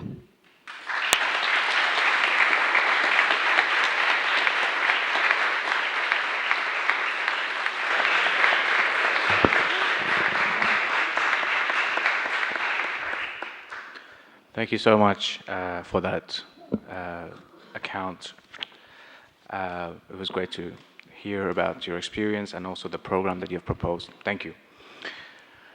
Next, we have Gabriela Lagunes from Mexico, and the name of the solution is the Center of Engineering for International Development at UCL, strengthening global connections for development from universities. Gabriela, you have the floor. Thank you. Hello, everyone. My name is Gabriela. I'm a physicist. I study in London, and at the moment I'm specializing in the effects of quantum coherence in the energetic dynamics of photosynthetic systems. I hope two main questions are crossing your mind right now. First, what is quantum coherence, or what did she just say? Second, what can a scientist say in an event like this? I'll be happy to answer the first question at any break if you're interested in science, but right now I'm going to focus on the second question. The idea that scientists and engineers can only talk about obscure concepts such as quantum mechanics is a constant pattern. And unfortunately, the reality is that the scientific community is usually not part of the sustainability dialogue because we are usually busy building super cities or spaceships or discovering the new God's particle. And from experience, I believe that this is because we rarely have the chance to be exposed to the challenges that the world faces today. However, today I'm here because I believe this can be fundamentally changed in a way that brings a great push to the work that is being done towards the SDGs and to the international community. This can be done from universities by enabling students to take active action in sustainability projects as part of their professional formation. Let me explain how this could work from my own experience. Back in 2013, in my first year at university, I got involved in an Engineers Without Borders project led by a student society. The objective of the project was to bring water security to rural communities in the center of Mexico. At the end, in this area, people have access to water just through wells. However, these wells are highly contaminated with fluoride and arsenic, bringing important problems such as fluorosis, kidney and heart diseases, and cancer. At the end of the first year, we were able to install, design, and implement 13 rainwater harvesting systems, giving drinkable water to over 400 people. We were able to fundraise, travel, work with the communities, learn from the communities, and together we made this possible. This is an ongoing project that reaches more and more communities every year, and that has been used as a study case in engineering classes and as a topic of 2 master dissertations, one including the development of a solar pump for future systems. I kept working over the years with this group, and in 3 years, we've had a portfolio of 15 different projects in different countries around Africa, Asia, and Latin America, all with scopes related to water security, energy, shelter, and food supplies. The thing that they all have in common is the cooperation with local partners, and that they've been possible thanks to the passion and work of students.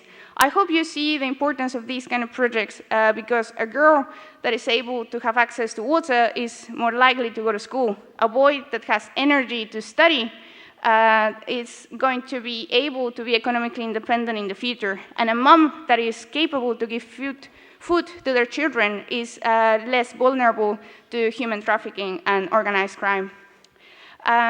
However, this is difficult because it's not just about delivering a good scientific solution, it's about making it work in a specific context. Then the increasing demand for these kind of opportunities from the student body and the growing portfolio we've been managing bring me today to the solution we are proposing. The creation of a Center of Engineering for International Development at University College London. This center is aimed to be a pilot that could be reproduced in any other university around the world.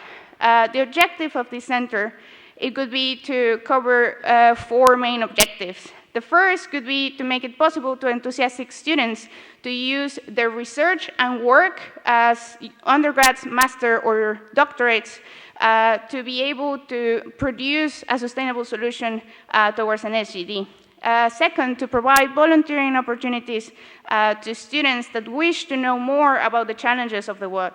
Third, to allow academics to direct their work, research, and teaching on the development of solutions for SDGs. And fourth, and most important of all of them, it would allow the international community and development actors as yourself to have access to highly skilled people that are really willing to help your projects become a reality.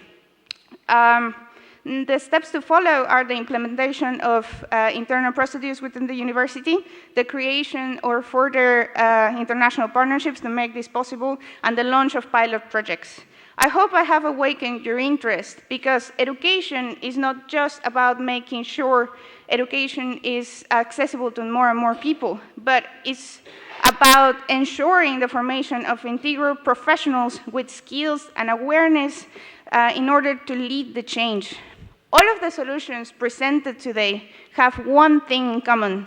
They all need special people with special skills: engineers, scientists, doctors, psychologists, social workers, architects, lawyers. All of them are being formed right now at universities, and all of them could be able to be at your disposition for the fulfillment of the 2030 Agenda. Then let us trust the commitment and passion and capability of the youth, and together engineer the solutions we need, not tomorrow, but today. Thank you.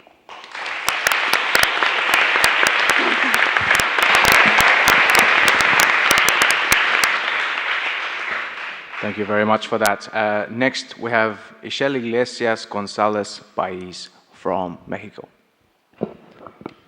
Gracias. Buenas tardes. Mi nombre es Ixchel, vengo de México, y la iniciativa que traigo para presentarles el día de hoy se relaciona con el trabajo que realizo en México desde hace 7 años. Yo trabajo junto con mujeres que están en situación de prostitución y con mujeres que son víctimas de trata con fines de explotación sexual. ¿Cuál es la propuesta? Bueno, es una propuesta que surge en un país en el que hay 7 feminicidios todos los días. Cada día es un país en el que diariamente desaparecen mujeres y en el que las condiciones de vulnerabilidad y de violencia extrema que se viven, quienes más las padecen somos las mujeres. Y de todas las mujeres, quienes más las padecen son las mujeres que se encuentran en situación de prostitución, ya sea por diversas vulnerabilidades que las llevan a estar en esa condición, o las mujeres que fueron víctimas de trata de personas con fines de explotación sexual. Son en estos espacios en donde se maximiza la violencia contra las mujeres, y entonces toda la situación que se puede estar viviendo en mi país, ellas son quienes más la resienten. ¿De dónde surge esta iniciativa? De la investigación participativa que realizo con ellas. Yo trabajo de manera independiente, es decir, como consultora. He trabajado para organizaciones de la sociedad civil, para el gobierno, para la academia y sobre todo con ellas de forma directa.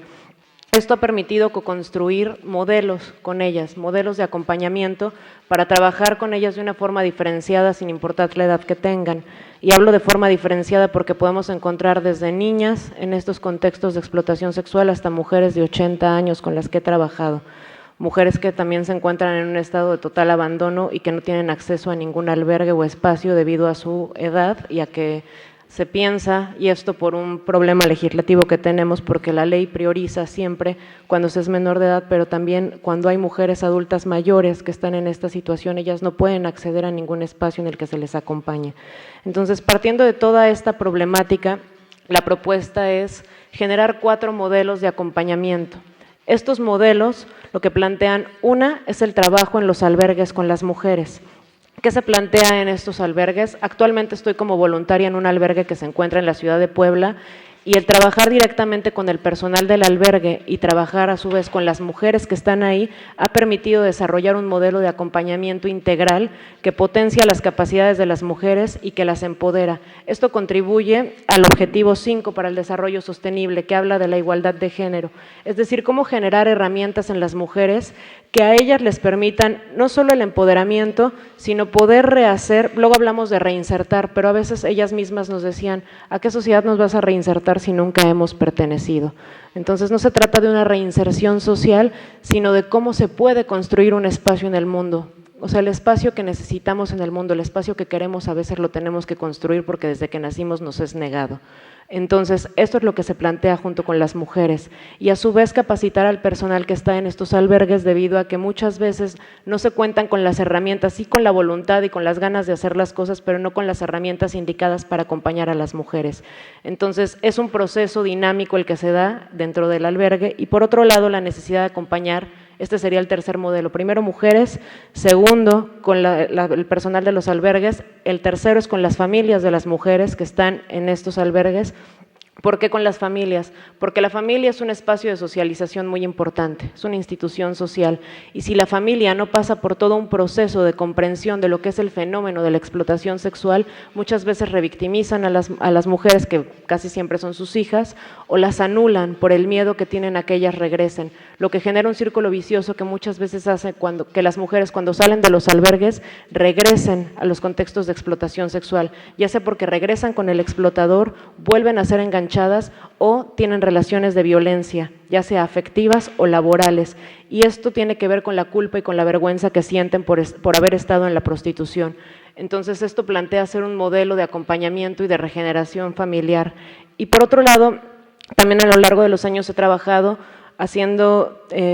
dando capacitaciones y talleres en escuelas, directamente con profesores y profesoras, con las y los estudiantes y con las familias de las y los estudiantes. ¿Esto qué tiene de relevancia con este proyecto?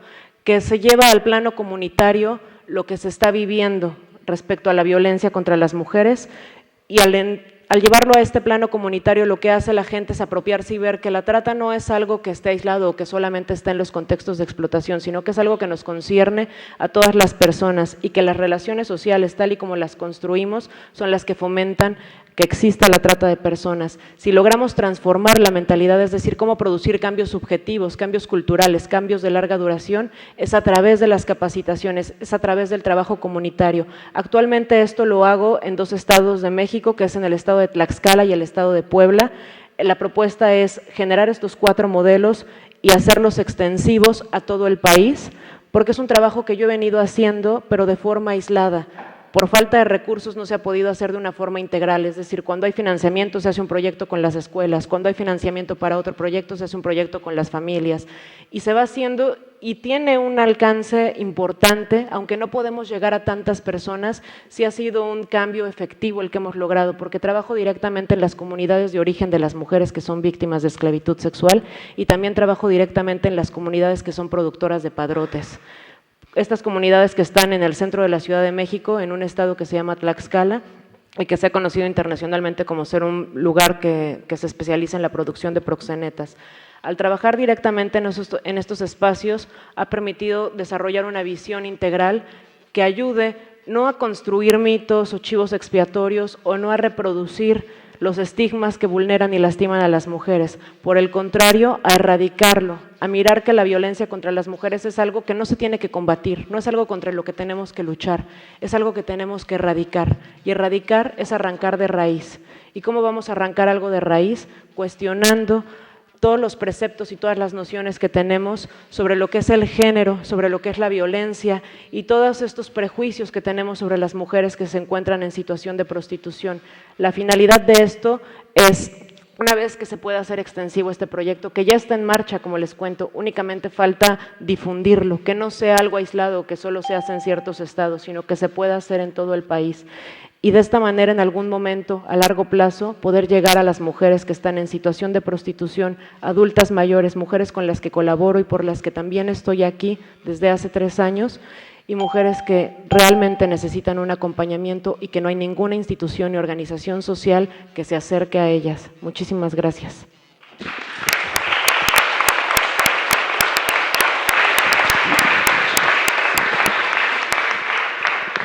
Muchas gracias, Ishel. Next, we have Jared Notzo from the United States of America, the One Campaign, a global multi-faith youth voice for the SDGs. Good afternoon, ladies and gentlemen. It's a pleasure to be with you all.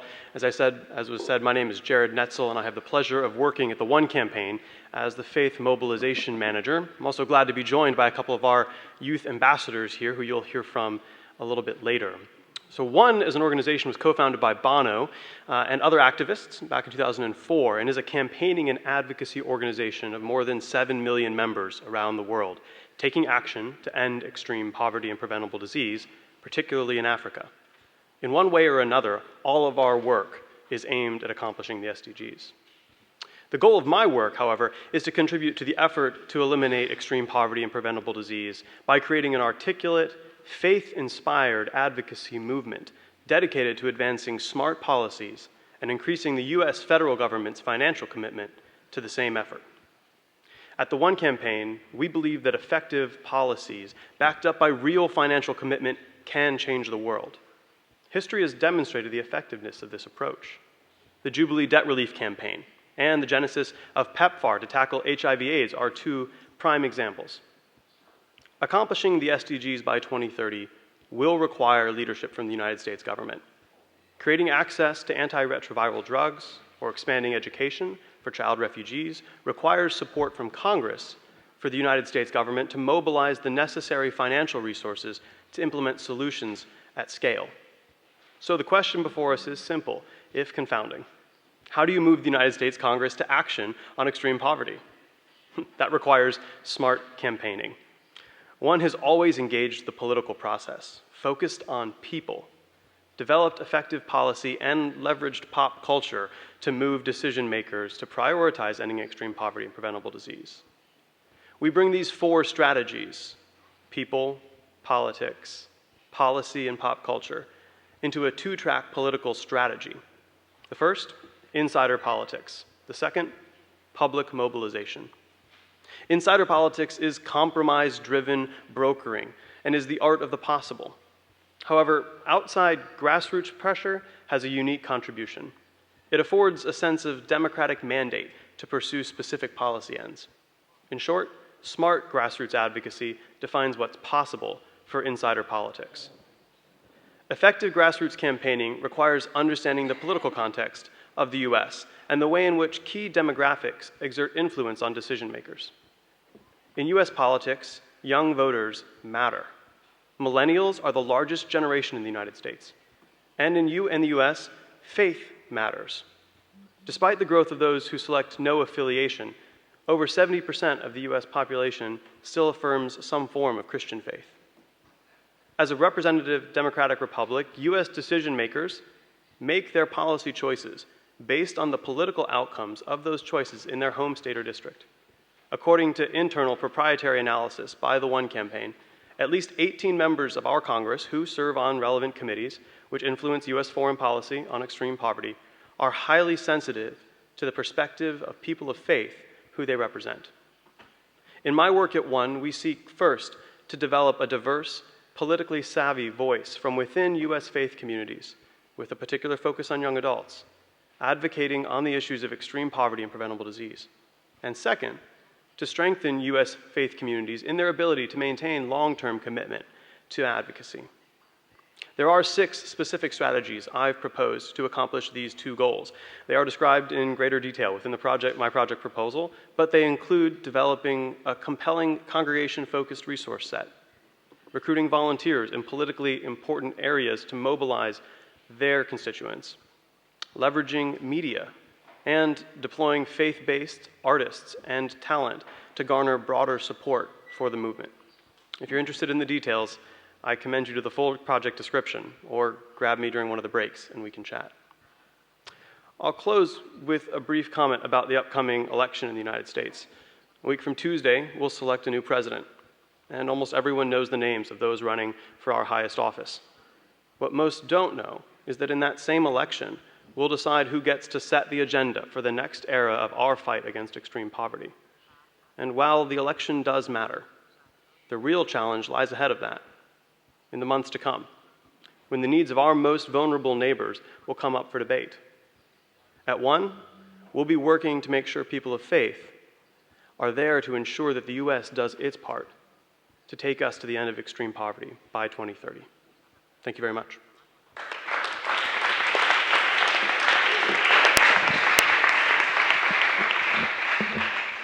Thank you very much. I'm sure we'll all be eagerly watching for the results of that election. Chatham House rules. Okay, next up we have Chelforin Joseph from Malaysia, Advocacy and Community Empowerment Program. You have the floor. Hello, and thank you for the opportunity. So, as mentioned, my solution is Advocacy and Community Empowerment Program. So, the objectives of this program are first to empower young people on the margin to be courageous, to share their stories, to voice out the injustice that they are experiencing, to take responsibilities, to go beyond their comfort zone, and to seek for opportunities for self-development. And second, to advocate people at all levels about the issues that faced by these young people. This solution paper addresses the issues that are faced by the young people on the margin, particularly in Sabah, the poorest state in Malaysia, and specifically those who are stuck in the cycle of poverty, at risk of exploitation, vulnerable to be trafficked, and those that experiencing inequality in relations with access to education and rights to identity. Reading the sign of time, young people on the margin in Sabah, Malaysia need to be empowered, to be courageous enough to speak up and stand for their rights. There are many stories of these young people where their rights have been violated. These stories need to be shared in order for changes to take in place.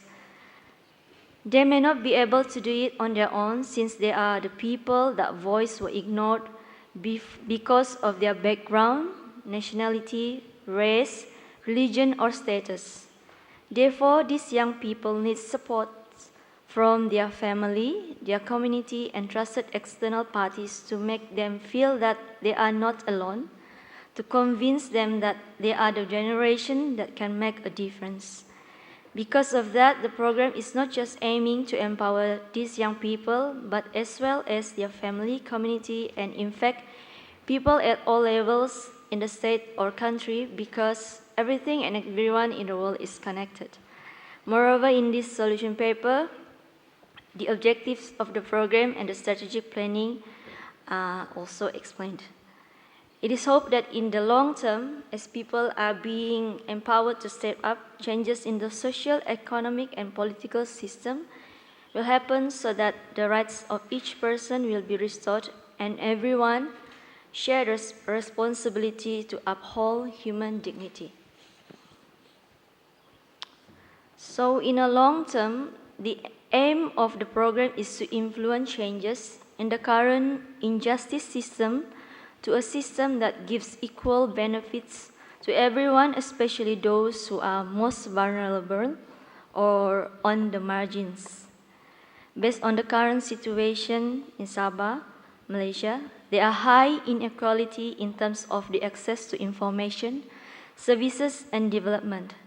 It is either because of nationality, like I mentioned before, race, religion, background, or status of a person, that their voice, rights, existence, and dignity are being ignored. For example, migrant youth have no access to the standard quality of education in Malaysia. There are huge gaps between the head of state and the people on the margin, as if they are left out in the development mapping. On the other hand, it has been on the cycle because these marginalized communities are lack of information and support to claim their rights, and therefore they have been keeping quiet for all this time.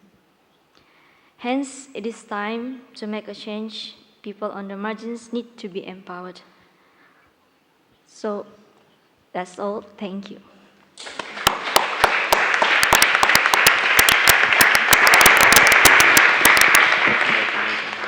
Thank you very much.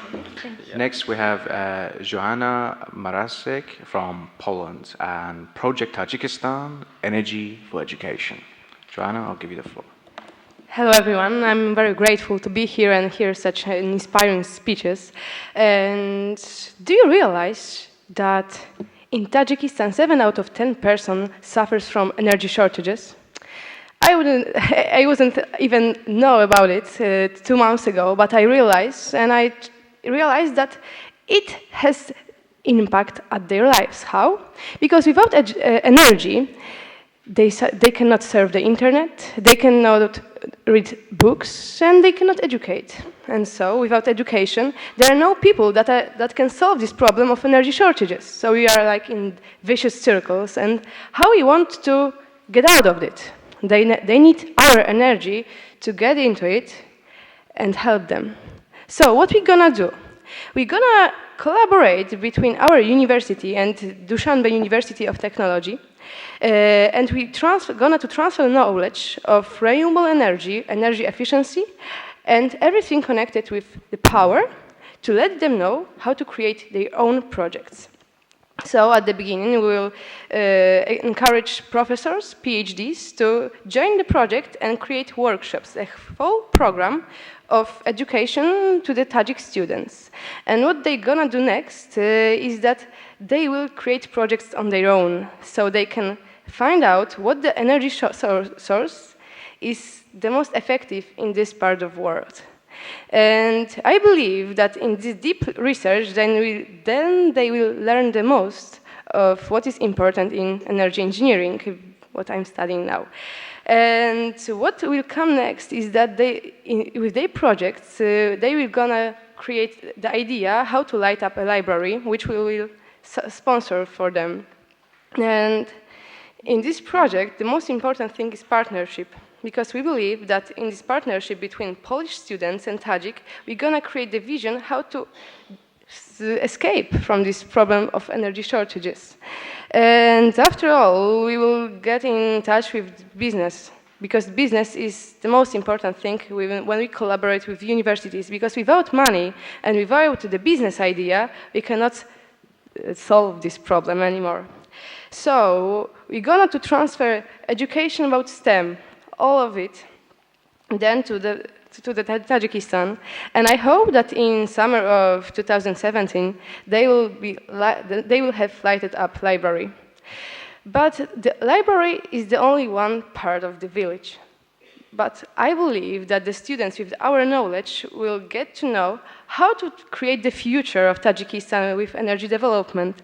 And I also believe that with their ideas, they will be sure that they can create real change. And this is the pilot project. But till the year of 2020, I hope to create a full organization of projects that transfer knowledge about STEM, science, technology, education, and mathematics to developing countries.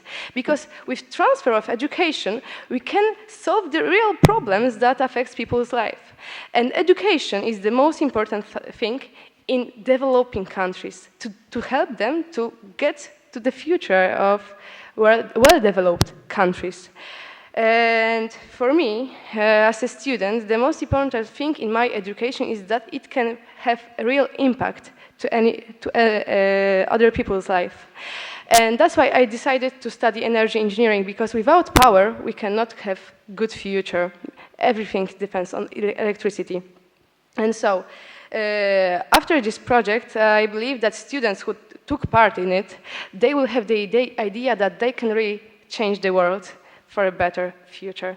And I want to end my speech with the words that we can't help everyone, but everyone can help others. And I think that this is the time when we really can make a better world in the future. Thank you.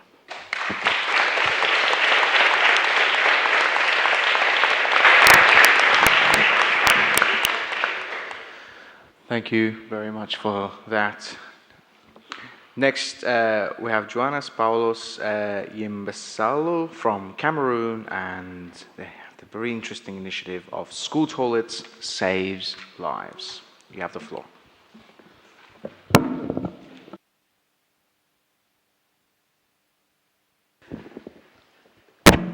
Thank you so much, and it's a pleasure to be here today. Just imagine, I think between yesterday and today, I think almost every one of us has gone to the toilet. But that's not the story of 2.5 billion people today. 1 in 3 people lack access to clean and safe toilets. When I was in Niger in January, 90% of the people defecate in the open. 90% of the population, which has claimed lots of lives, leading to impoverishment and diminished opportunities for thousands of people, especially girls. In 2010, only 14% of Cameroon population, where I come from, had access to improved sanitation. And according to Transparency International, only 19% of primary schools had working toilets. In Cameroon, diarrhea has claimed over 17,600 lives of children under 5 in 2008. And when we were working in schools, we realized that even though we're sending kids to school and providing them with educational supplies, most of the kids were staying home, especially the girls. Some of them were very shy to come to school because they were not happy with the state of the toilet.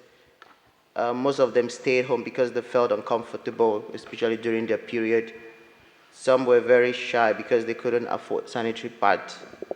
And the greatest demand was toilets. And we also realized that teachers were not coming to school because one teacher told us that when they come to school and they want to go to the toilet, the distance for them to work and to the nearest bush is just too far for them to go and come back. Same with the kids. So we worked with the school, we asked them, so how can we help you guys? And that's how we started building toilets in 2014. And our mission is simple, to promote safe hygiene and sanitation practices in schools by constructing pit toilets in poor communities in rural Cameroon so that children can stay in school and learn in an environment that is not only free from disease, but one that ensures their safety and well-being.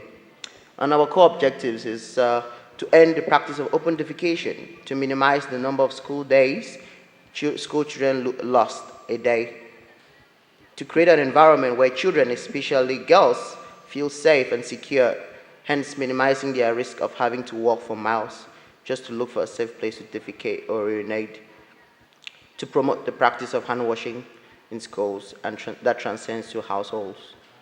And our theory of change is very simple.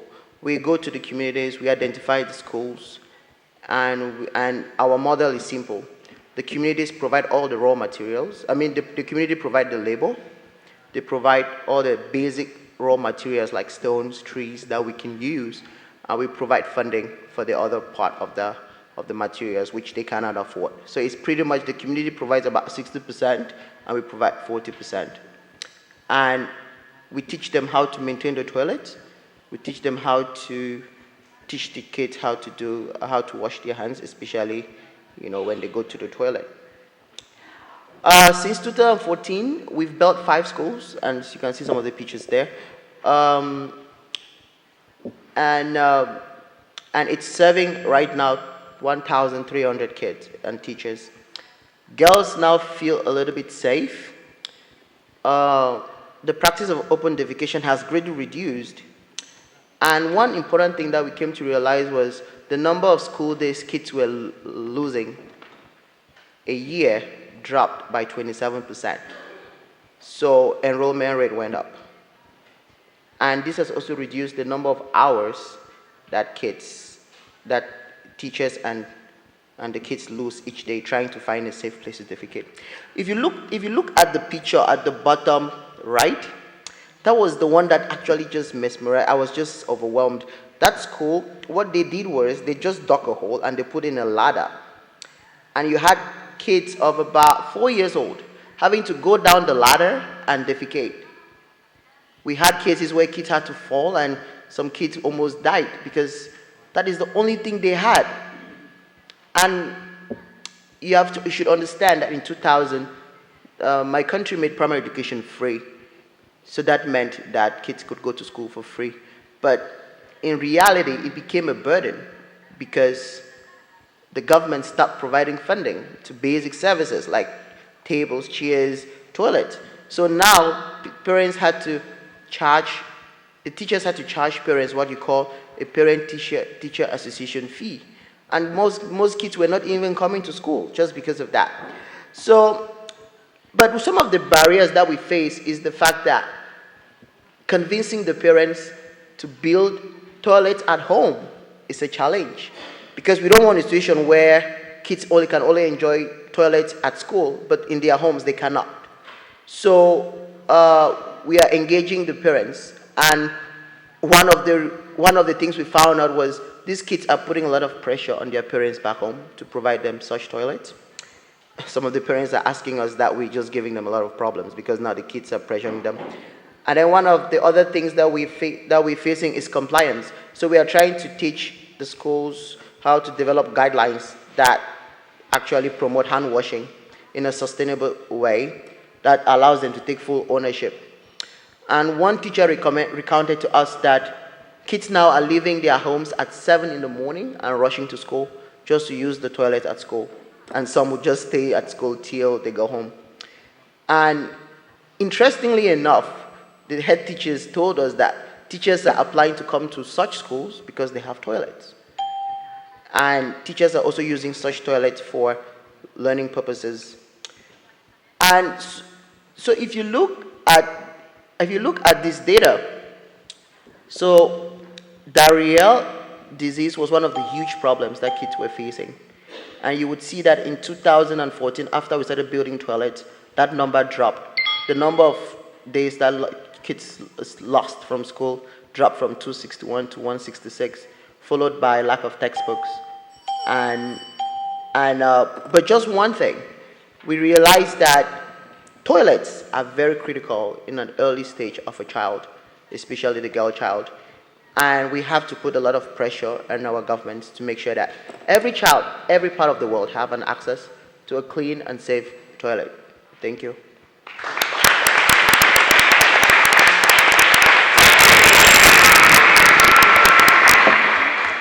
Thank you very much for that.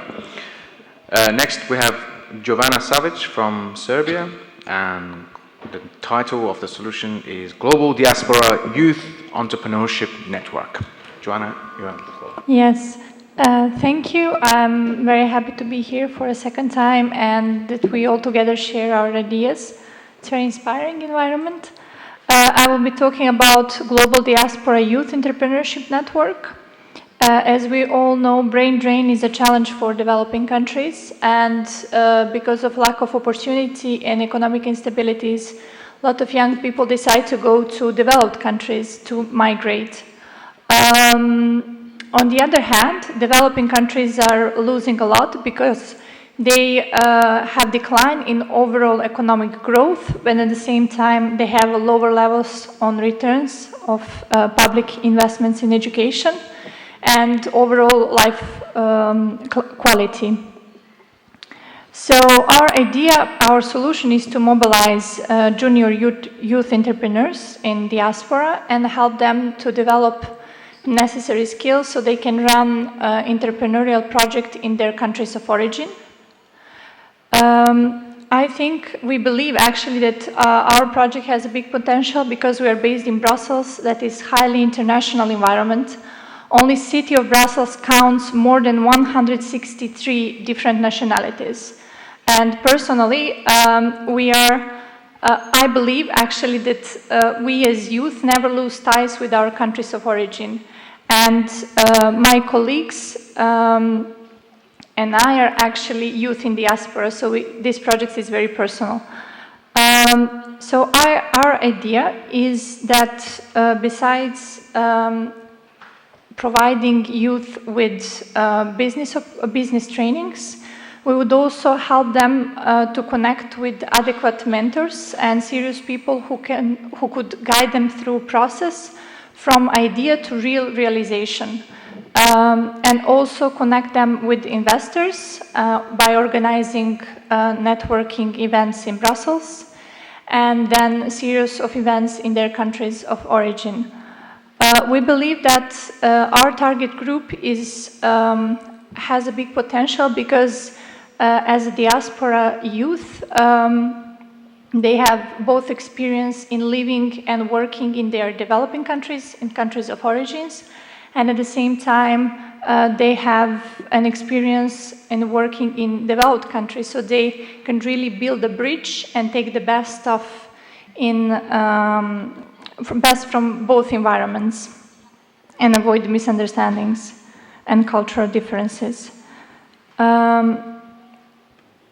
Saying that, our project has long-term objectives that are definitely boosting job opportunities and economic development in developing countries, and also long-term sustainable partnership on the global, but also regional, national, and local levels, as well as empowering youth to take initiative and becoming change makers.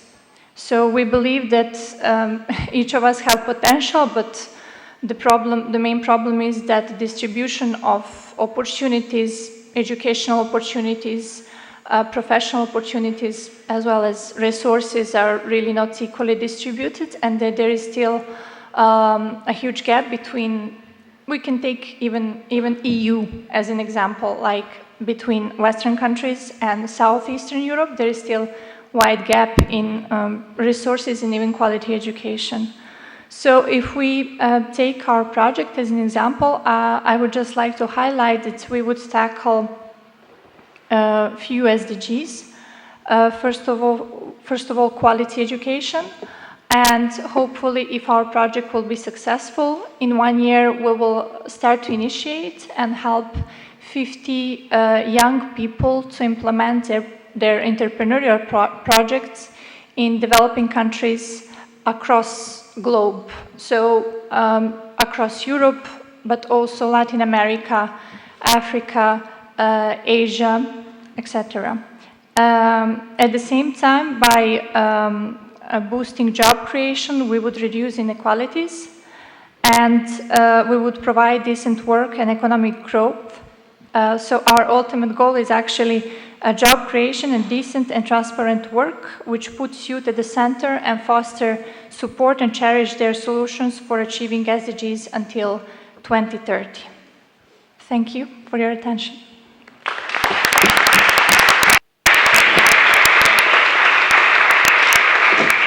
Thank you very much, Giovanna. Next, we have Jordan Imahori from Canada and the very interesting initiative of evaporative cooling vests.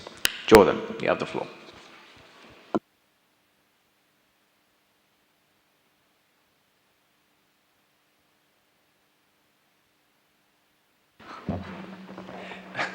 Thanks. So good afternoon, everyone. My name is Jordan, and the issue that I'm working to address is the high rate of heat-related deaths and injuries in the construction industry in Qatar, as well as several other Gulf states.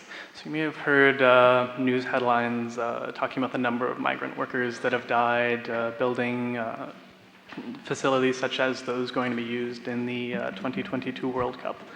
And driving much of this is the region's high temperatures, which can reach above 50 Celsius in the summer months. And these high temperatures put lots of stress on workers' bodies, and particularly their heart, and can lead to complications such as heart failure. So heat stress is a serious and largely unaddressed issue. So this situation is complicated by the fact that the construction industry, or the construction labor force, is composed primarily of migrant workers, whom the government is not particularly willing to protect, and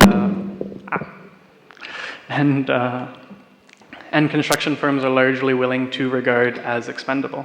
So the question is, how do we protect workers in the absence of a willing government and a disinterested industry? So our answer to this question is to present firms with an innovative approach that makes reform that we want to see, so in this case reducing heat-related deaths, the least costly option. So to do this, we've partnered with a Dutch company to produce and design a vest that uses evaporative cooling to reduce the impact of heat on the worker's body. The vest incorporates features of a traditional safety vest and meeting a number of international standards, which allows it to be used in the place of traditional high-visibility vests that you frequently see on construction sites today. So the vest contains an absorbent gel inside of a breathable membrane, and when this is soaked in water, it allows for the gradual evaporation of water over the course of about 6 hours. And this water, as it evaporates, takes with it excess heat from the worker's body. allowing a worker to stay cool and lowering the worker's core body temperature and reducing the impact of heat on that worker. So we completed preliminary testing of these vests in Doha, or near Doha rather, this summer. On a trial of 50 workers over the course of 8 weeks. We conducted this test with the cooperation of a large construction firm there and with funding from the University of Toronto. And this preliminary testing was positive. It noted a decrease in core body temperature as well as blood pressure. So now that we're confident with these results, we're moving forwards with making these vests more widely available to construction companies. We're currently in talks with 2 companies to provide part of their workforce with vests and have concluded a deal with 1 other company. So in trying to reach migrant workers, we are immediately struck with 1 large problem. There are 1.4 million migrant workers in Qatar alone, and distributing vests to all of them would require a massive investment that donors would be unlikely to be willing to finance. So in order to reach them, we make the case to construction firms themselves that investing in this technology is in their best interests. So there are costs to heat-related deaths and illnesses, whether these are reflected as direct monetary costs or indirect costs, such as damaged reputation or decreased worker productivity or other costs like that. But under the current system, these costs aren't sufficient to justify paying the costs to take the steps to protect workers from heat. So cooling vests lower these costs involved in protecting workers from heat stress, and consequently they make it possible, or they make it so that it is in a company's best interest to protect their workers from heat. And so what we do is we provide these vests to companies at close to the marginal cost, and then what we charge over top of the marginal cost of what we take in profit, we invest to provide demonstrations of the vest to other companies and other initiatives that helps us to get the message out that this is an important technology that construction firms should be investing in. So this kind of approach allows us to reach the broadest audience while also retaining enough cash to pursue other projects to expand our reach. So eventually, also I should mention that the marginal cost is about $24 per vest, plus the freight charge or the freight costs from the manufacturing facility in China. And eventually our goal is to see evaporative cooling vests be as widely used in countries where they would be beneficial as hard hats and safety vests are today. So thank you for listening, and I would be happy to answer any questions they may have.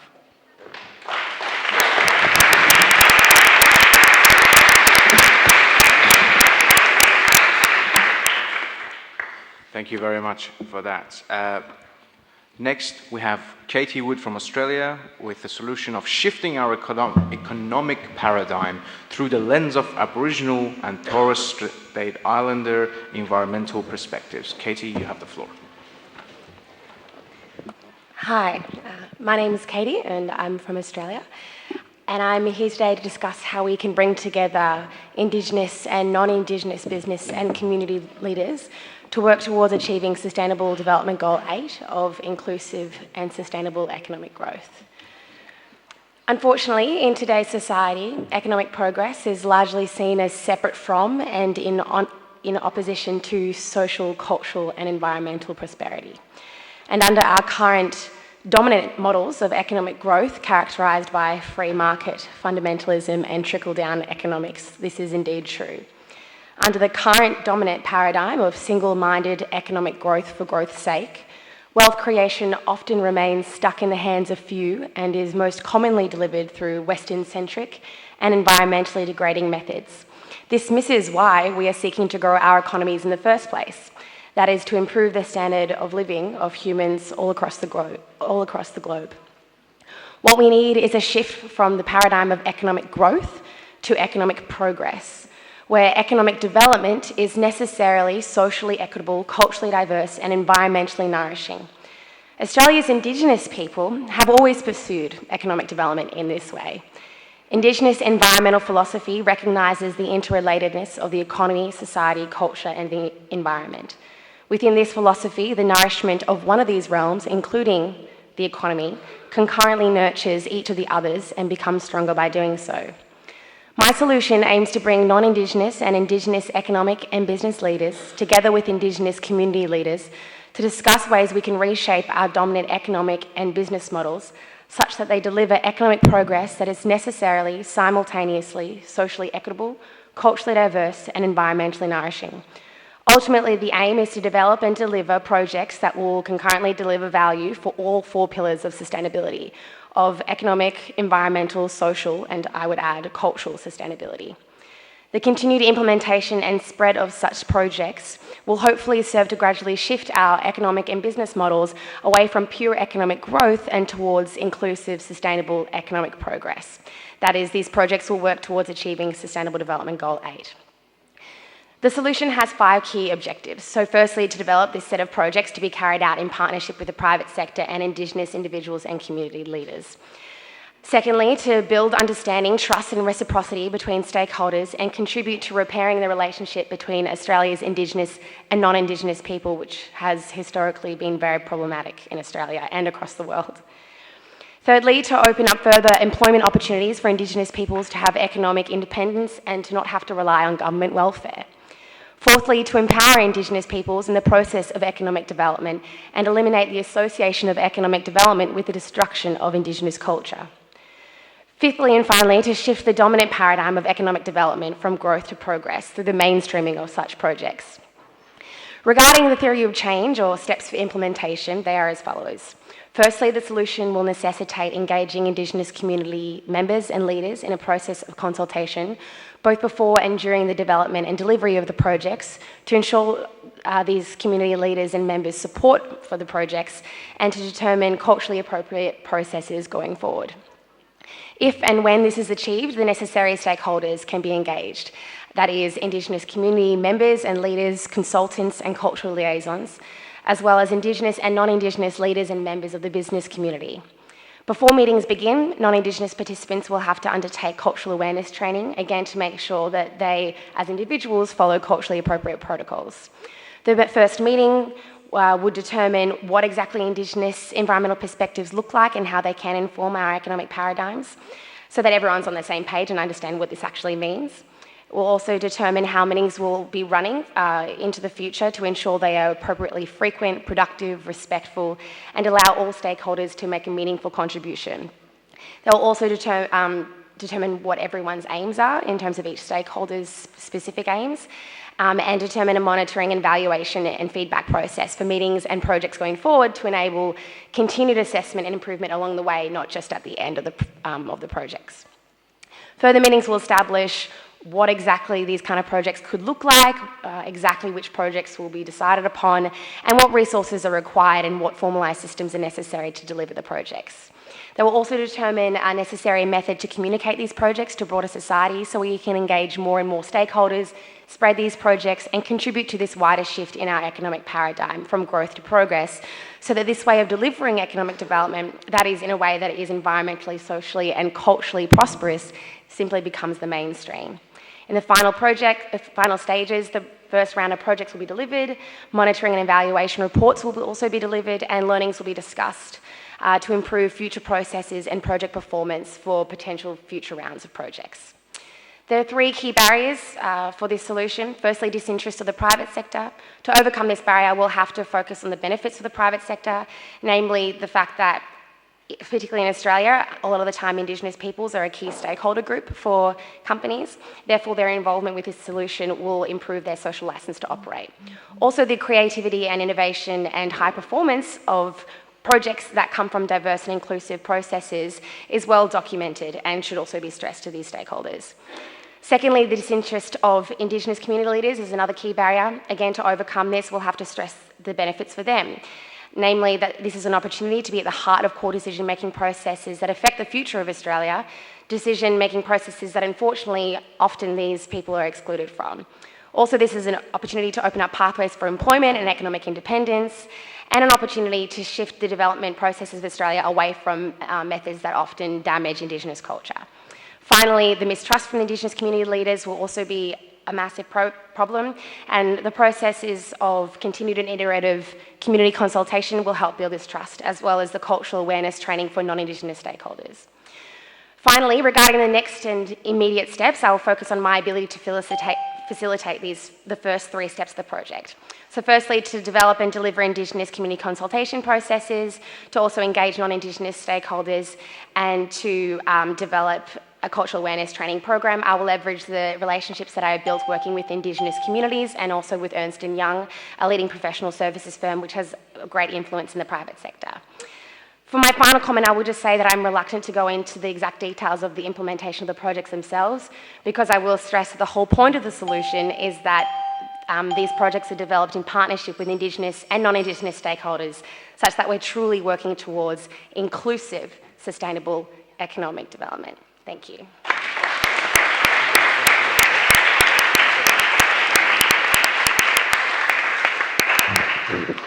Thank you very much, Katie, for that wonderful presentation. So I have very good news, which is that we'll be taking a 15-minute break. So everyone can just have a bit of coffee and move around. But please be back here by 4:10. Is it 4:10? Am I correct? Yeah, by 4:10, please. So, break.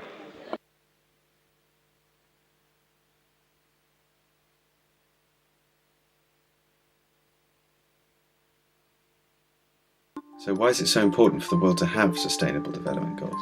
I think sustainable development goals are very important because they are showing us a path. Never before have we decided to implement something on such a grand scale. The diversity of the goals captures every single need that should be addressed. සහ ලෝකයේ සිටින සෑම මිනිසෙකුටම එක සමානව සම්පත් බෙදීම අවශ්‍යයි. I believe it is very important to have the SDGs because they allow for tangible, specific goals that can help measure achievements.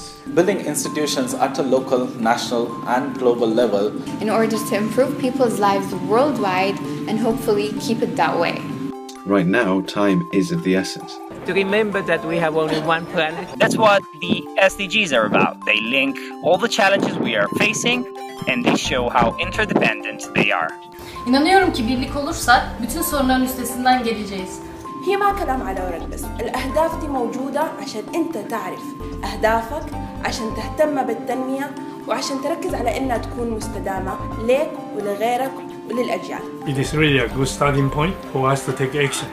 I know we have to work quite a bit more.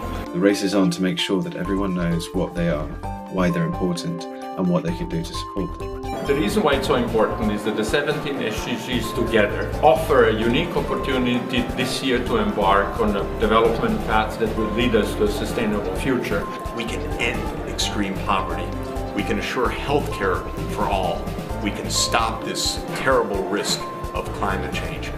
You can't think of a more exciting agenda. The Sustainable Development Goals. These are your goals, your future, your livelihoods. Know your goals. Know your goals. Know your goals!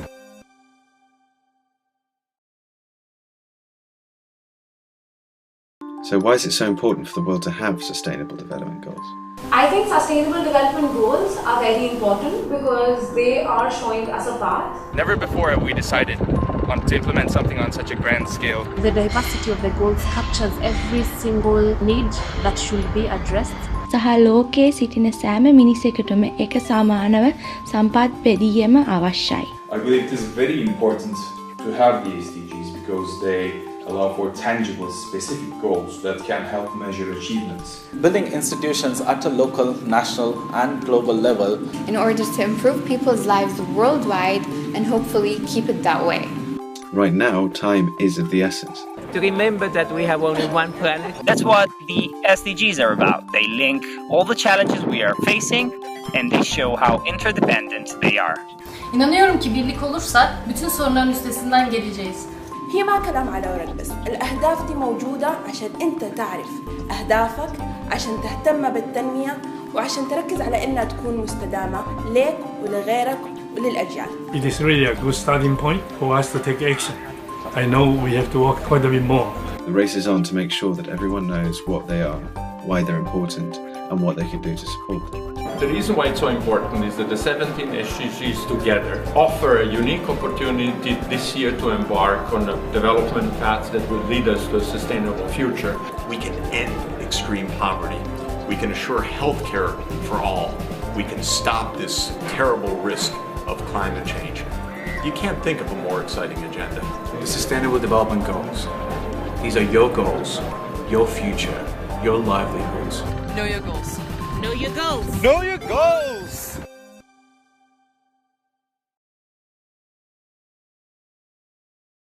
So why is it so important for the world to have sustainable development goals? I think sustainable development goals are very important because they are showing us a path. Never before have we decided to implement something on such a grand scale. The diversity of the goals captures every single need that should be addressed. සහ ලෝකයේ සිටින සෑම මිනිසෙකුටම එක සමානව සම්පත් බෙදීම අවශ්‍යයි. I believe it is very important to have the SDGs because they allow for tangible, specific goals that can help measure achievements. Building institutions at a local, national, and global level in order to improve people's lives worldwide and hopefully keep it that way. Right now, time is of the essence. To remember that we have only one planet. That's what the SDGs are about. They link all the challenges we are facing and they show how interdependent they are. İnanıyorum ki birlik olursak bütün sorunların üstesinden geleceğiz. هي ما كلام على ورق بس، الأهداف دي موجودة عشان أنت تعرف أهدافك، عشان تهتم بالتنمية وعشان تركز على إنها تكون مستدامة ليك ولغيرك وللأجيال. It is really a good starting point for us to take action. I know we have to work quite a bit more. The race is on to make sure that everyone knows what they are, why they're important, and what they can do to support them. The reason why it's so important is that the 17 SDGs together offer a unique opportunity this year to embark on a development path that will lead us to a sustainable future. We can end extreme poverty. We can assure health care for all. We can stop this terrible risk of climate change. You can't think of a more exciting agenda. The Sustainable Development Goals. These are your goals, your future, your livelihoods. Know your goals. Know your goals. Know your goals!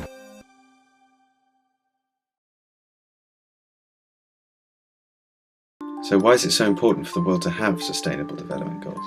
I think sustainable development goals are very important because they are showing us a path. Never before have we decided to implement something on such a grand scale. The diversity of the goals captures every single need that should be addressed. සහ ලෝකයේ සිටින සෑම මිනිසෙකුටම එක සමානව සම්පත් බෙදීම අවශ්‍යයි. I believe it is very important to have the SDGs because they allow for tangible, specific goals that can help measure achievements. Building institutions at a local, national, and global level in order to improve people's lives worldwide and hopefully keep it that way. Right now, time is of the essence. To remember that we have only one planet. That's what the SDGs are about. They link all the challenges we are facing and they show how interdependent they are. İnanıyorum ki birlik olursak bütün sorunların üstesinden geleceğiz.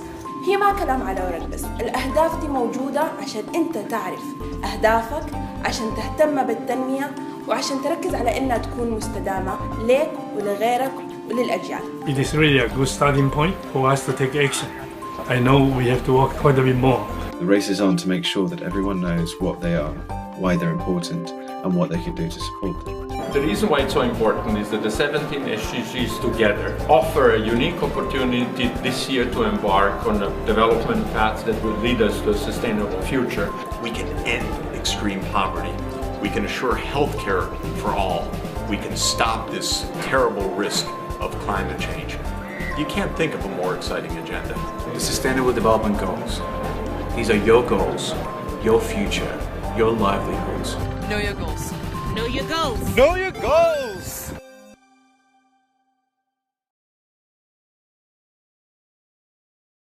So why is it so important for the world to have sustainable development goals? I think sustainable development goals are very important because they are showing us a path. Never before have we decided to implement something on such a grand scale. The diversity of the goals captures every single need that should be addressed. සහ ලෝකයේ සිටින සෑම මිනිසෙකුටම එක සමානව සම්පත් බෙදීම අවශ්‍යයි. I believe it is very important to have the SDGs because they allow for tangible, specific goals that can help measure achievements. Building institutions at a local, national, and global level in order to improve people's lives worldwide and hopefully keep it that way. Right now, time is of the essence. To remember that we have only one planet. That's what the SDGs are about. They link all the challenges we are facing and they show how interdependent they are. İnanıyorum ki birlik olursak bütün sorunların üstesinden geleceğiz. هي ما كلام على ورق بس، الأهداف دي موجودة عشان أنت تعرف أهدافك، عشان تهتم بالتنمية وعشان تركز على إنها تكون مستدامة ليك ولغيرك وللأجيال. It is really a good starting point for us to take action. I know we have to work quite a bit more. The race is on to make sure that everyone knows what they are, why they're important, and what they can do to support them. The reason why it's so important is that the 17 SDGs together offer a unique opportunity this year to embark on a development path that will lead us to a sustainable future. We can end extreme poverty. We can assure health care for all. We can stop this terrible risk of climate change. You can't think of a more exciting agenda. The Sustainable Development Goals. These are your goals, your future, your livelihoods. Know your goals. Know your goals. Know your goals.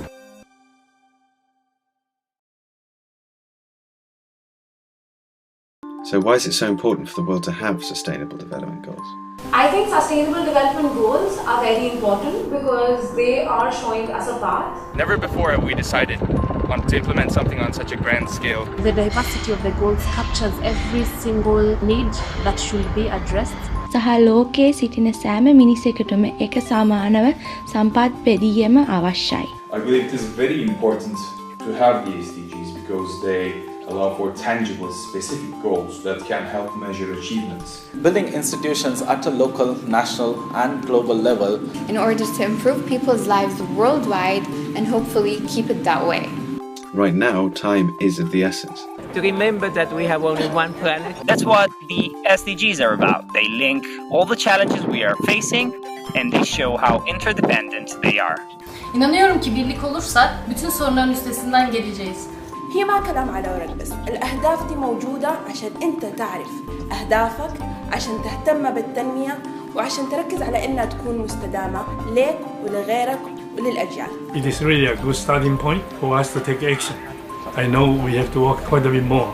The race is on to make sure that everyone knows what they are, why they're important, and what they can do to support them.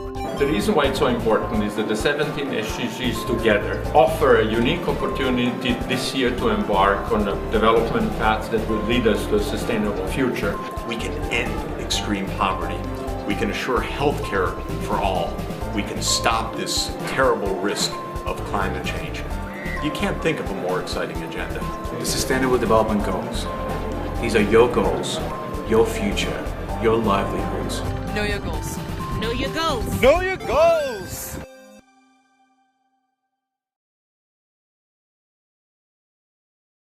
So why is it so important for the world to have sustainable development goals? I think sustainable development goals are very important because they are showing us a path. Never before have we decided to implement something on such a grand scale. The diversity of the goals captures every single need that should be addressed. සහ ලෝකයේ සිටින සෑම මිනිසෙකුටම එක සමානව සම්පත් බෙදීම අවශ්‍යයි. I believe it is very important to have the SDGs because they allow for tangible, specific goals that can help measure achievements. Building institutions at a local, national, and global level in order to improve people's lives worldwide and hopefully keep it that way. Right now, time is of the essence. To remember that we have only one planet. That's what the SDGs are about. They link all the challenges we are facing and they show how interdependent they are. İnanıyorum ki birlik olursak bütün sorunların üstesinden geleceğiz. هي ما كلام على ورق بس، الأهداف دي موجودة عشان أنت تعرف أهدافك، عشان تهتم بالتنمية وعشان تركز على إنها تكون مستدامة ليك ولغيرك وللأجيال. It is really a good starting point for us to take action. I know we have to work quite a bit more. The race is on to make sure that everyone knows what they are, why they're important, and what they can do to support them. The reason why it's so important is that the 17 SDGs together offer a unique opportunity this year to embark on a development path that will lead us to a sustainable future. We can end extreme poverty. We can assure health care for all. We can stop this terrible risk of climate change. You can't think of a more exciting agenda. The Sustainable Development Goals. These are your goals, your future, your livelihoods. Know your goals. Know your goals. Know your goals.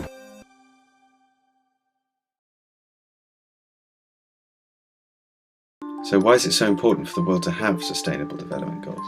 I think sustainable development goals are very important because they are showing us a path. Never before have we decided to implement something on such a grand scale. The diversity of the goals captures every single need that should be addressed. සහ ලෝකයේ සිටින සෑම මිනිසෙකුටම එක සමානව සම්පත් බෙදීම අවශ්‍යයි. I believe it is very important to have the SDGs because they allow for tangible, specific goals that can help measure achievements. Building institutions at a local, national, and global level in order to improve people's lives worldwide and hopefully keep it that way. Right now, time is of the essence. To remember that we have only one planet. That's what the SDGs are about. They link all the challenges we are facing and they show how interdependent they are. İnanıyorum ki birlik olursak bütün sorunların üstesinden geleceğiz. هي ما كلام على ورق بس، الأهداف دي موجودة عشان أنت تعرف أهدافك، عشان تهتم بالتنمية وعشان تركز على إنها تكون مستدامة ليك ولغيرك وللأجيال. It is really a good starting point for us to take action. I know we have to work quite a bit more. The race is on to make sure that everyone knows what they are, why they're important, and what they can do to support them. The reason why it's so important is that the 17 SDGs together offer a unique opportunity this year to embark on a development path that will lead us to a sustainable future. We can end extreme poverty. We can assure health care for all. We can stop this terrible risk of climate change. You can't think of a more exciting agenda. The Sustainable Development Goals. These are your goals, your future, your livelihoods. Know your goals. Know your goals. Know your goals.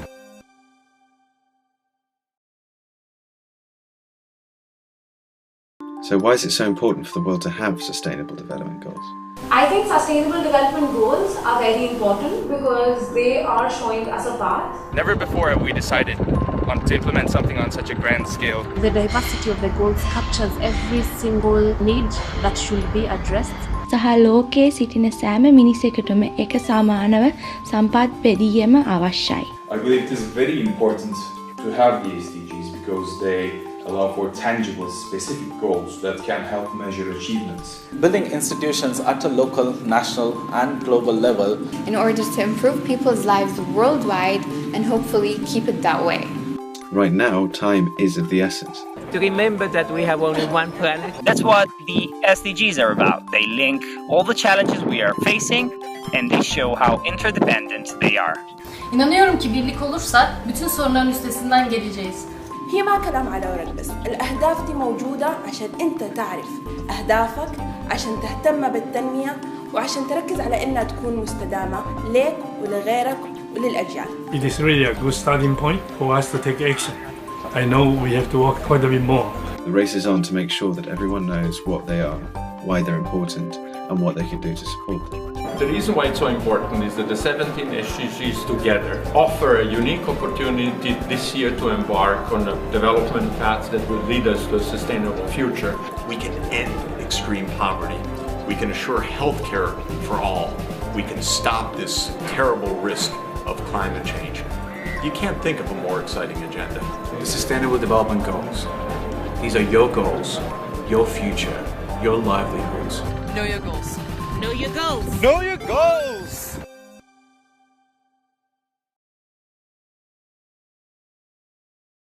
So why is it so important for the world to have sustainable development goals?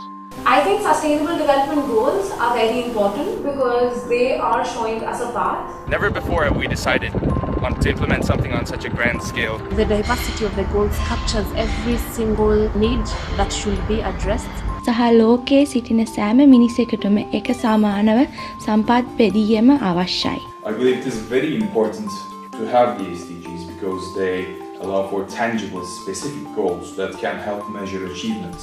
Building institutions at a local, national, and global level in order to improve people's lives worldwide and hopefully keep it that way.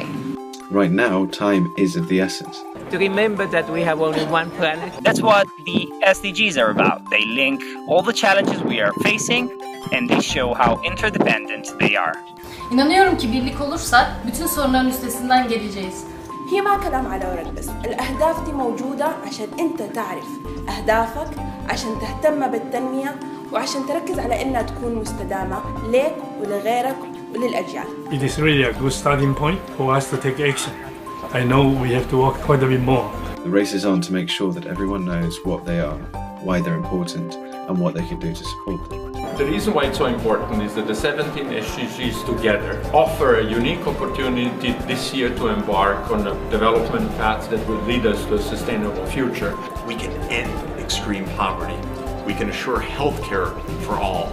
We can stop this terrible risk of climate change.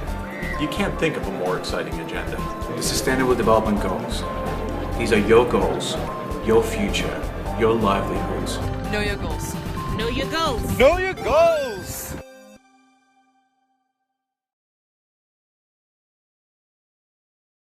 So why is it so important for the world to have sustainable development goals?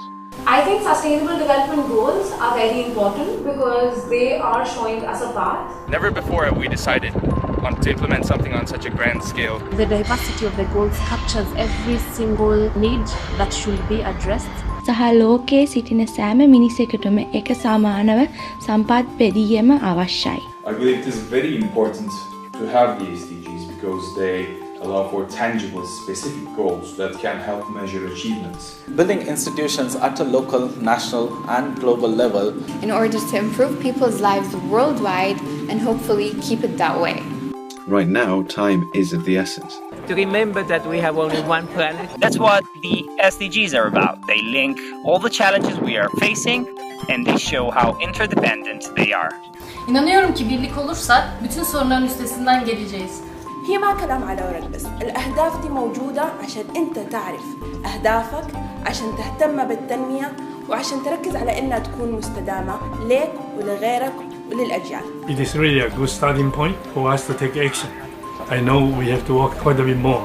The race is on to make sure that everyone knows what they are, why they're important, and what they can do to support them. The reason why it's so important is that the 17 SDGs together offer a unique opportunity this year to embark on a development path that will lead us to a sustainable future. We can end extreme poverty. We can assure health care for all. We can stop this terrible risk of climate change. You can't think of a more exciting agenda. The Sustainable Development Goals. These are your goals, your future, your livelihoods. Know your goals. Know your goals. Know your goals.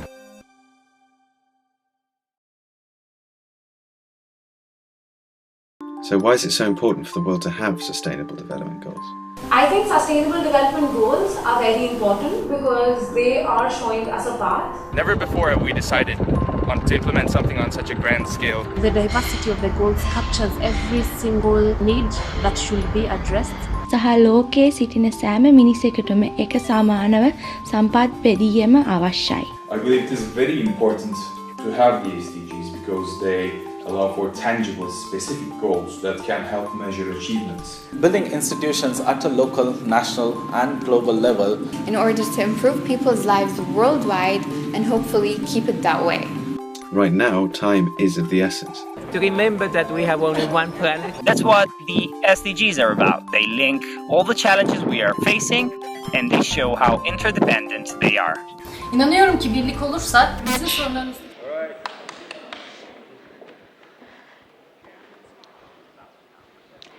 Let's continue with Khalid Ahmad with his solution multi-faith pods. Hello, hi. My name's Khalid. I am from London in the UK. I'm 20 years old and I'm... Should I carry on? Okay.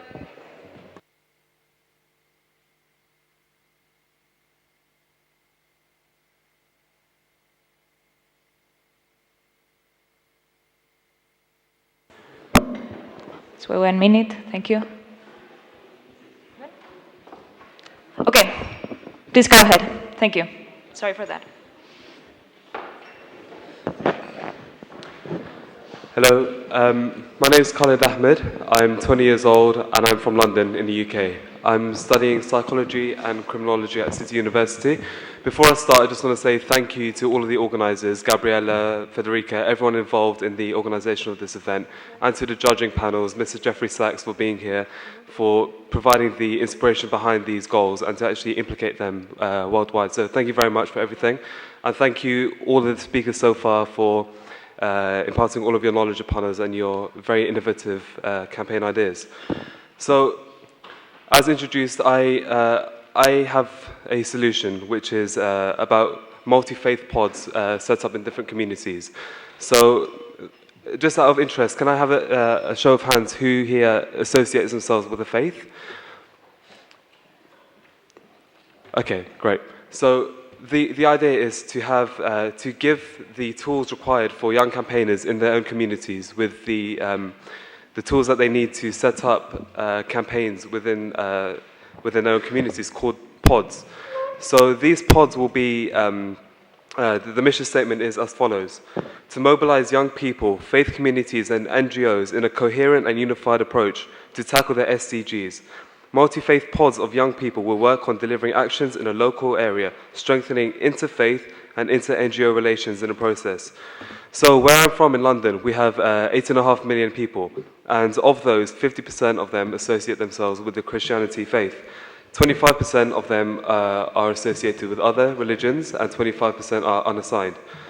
In my own community in Harrow, there's 246,000 people, and 35% of them consider themselves Christian, and 21.6% consider themselves Muslim.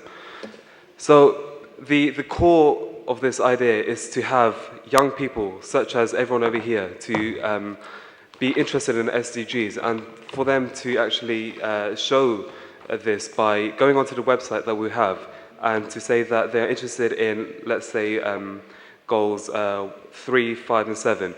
And they can then find a network of NGOs who are working on those goals and actually network with them and get the tools that they need to set up a pod in their own communities. These different pods will then be working together as part of a hub, which will be made up of the NGOs. And this hub will come up with the ideas, and these will be critiqued by the pods who can actually come up with their own ideas and work on them together. So, the barriers and hurdles that will arise from this, of course, is to actually convince NGOs to join up onto this campaign. So the way I would like to get over this is by convincing NGOs that it's a dual beneficial process. The youth will be involved in these campaigns and will give a new spin on these campaigns and have innovative ideas which will not have come otherwise. Also, funding is another issue. However, I'm hoping to get over this by having local businesses in the areas where the pods are to actually contribute and to have other initiatives here which are working on funding to actually be involved in this campaign as well. And then finally is keeping all the members keen and understanding what changes can be made to make the campaigns even better and to make the organisation as a whole more approachable. So the real crux of it is to have these pods working together on all of the SDGs. Every single one of them will be worked on by different individuals who are interested in different things. So each pod will be centered around a number of goals which they are interested in, and collectively we'll be working on all of them all across the country. And hopefully, I've already gathered interest from a colleague of mine who works in the EU to try and mobilize it European-wide if the control works in the UK. So looking to the future, I'm hoping to spread the campaign across nations and to see it going across Europe. And with campaigning groups such as One and Made in Europe behind groups like these, they can really push the creativity and the productivity of these pods by giving the resources that they need and imparting their knowledge with them. So, this symposium is a great opportunity to network with all of you and to get an idea of all of the campaigns that you're interested in and seeing if perhaps we could work together in a coherent way to actually create an umbrella organization where all of our ideas can be fed together and we can get the youth mobilized in these campaigns together. So I'd like to conclude by quoting Bob Dylan. Not Bob Dylan, sorry, Bob Marley. I was going to do Bob Dylan, but I've changed my mind. But one love, one life, let's get together and feel all right. I would sing it, but it's not exactly appropriate. And I've got one more quote, finally, I just remembered now. And this is actually a quote, it's called a hadith in Arabic, and it's a quote from the Prophet, peace be upon him. And it is, if you see an injustice, change it with your hands. If you can't do that, then speak out against it. And if you can't do that, then hate it with your heart. And that is the least of faith. So thank you very much for listening to me. If you have any questions, do find me. Thank you so much.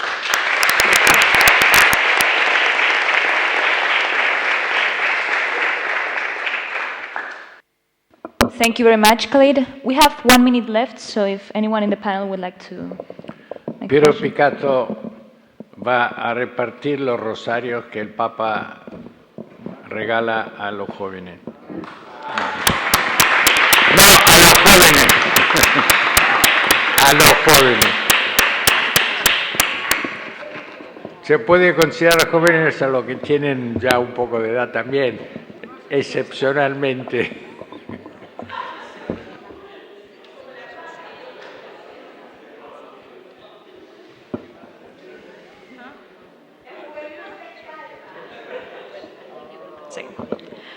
Okay, let's move to the next solution. Laran Afshari, Special Court for the Prosecution of ISIS. Thank you very much. I'm going to start off by saying that when it comes to children, we would all agree that children are the most vulnerable group.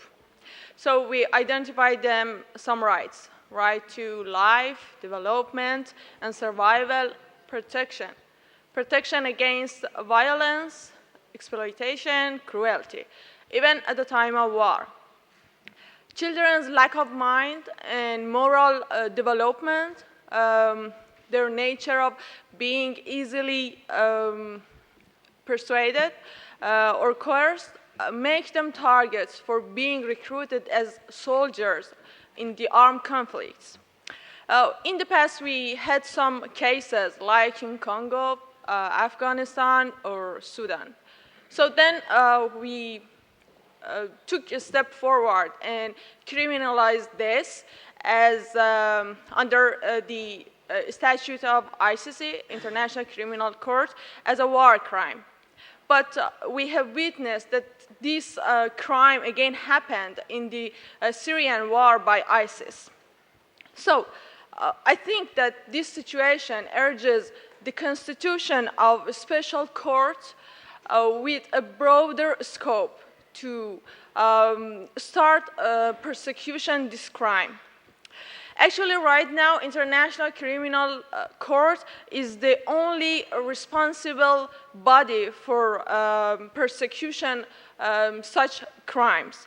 But it will exercise its jurisdiction under 3 conditions. First, if the country involved in the armed conflict is the state member of Rome Statute, or if the state submits its consent to the court for the persecution, or if the Security Council refers the case to the court. But unfortunately, as the general persecutor stated, the court has no jurisdiction to start its investigation regarding unspeakable violence in Syria. Following Goal 16 of Sustainable Development, stating the establishment of appropriate legal procedure, we need to establish a court which is composed of different experts from different areas like psychologists, psychiatrists, sociologists, and jurists. We should consider that the issues of children, victims, and also witnesses are very delicate because most of them have been under mental pressure and also intimidation, coercion, and sometimes they may be under the ISIS training that they must be loyal to that group. So they would not be able to comply with the experts to help them, to give them the information about this crime. As well as that, the dissemination of their name would endanger their security, as it may put them under the revengeful attack by ISIS, and also make it harder for them to be reintegrated again for future life.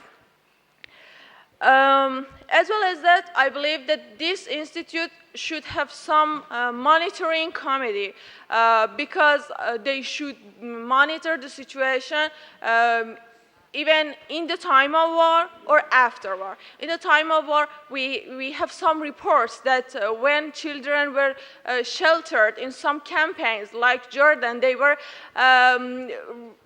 recruited again. They were returned again to Syria as soldiers. And also after the trial, it should be guaranteed that their situation are monitored and they will not be left without any support and education. We have some resolutions which were adopted.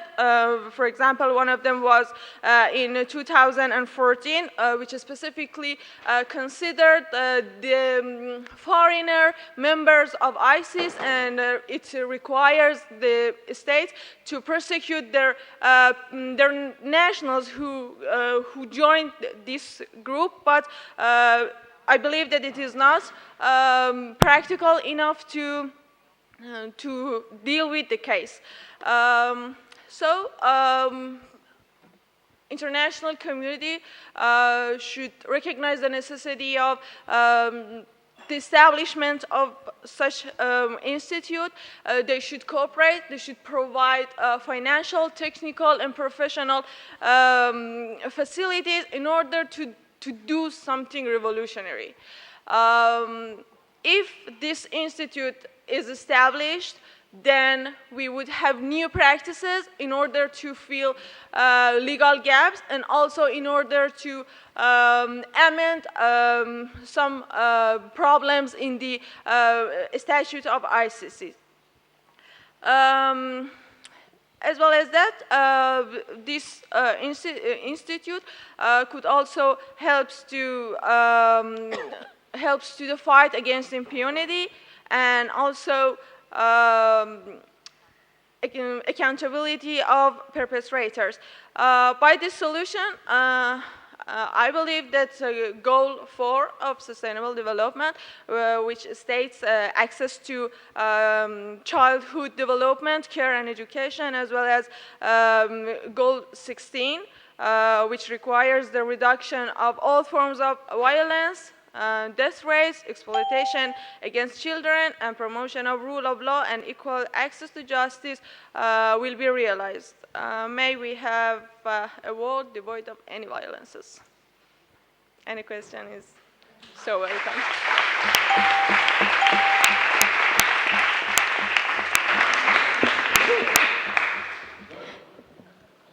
Thank you very much. Yes, go ahead. Okay.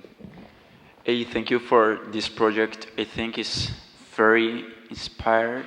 And in this moment, I have a question.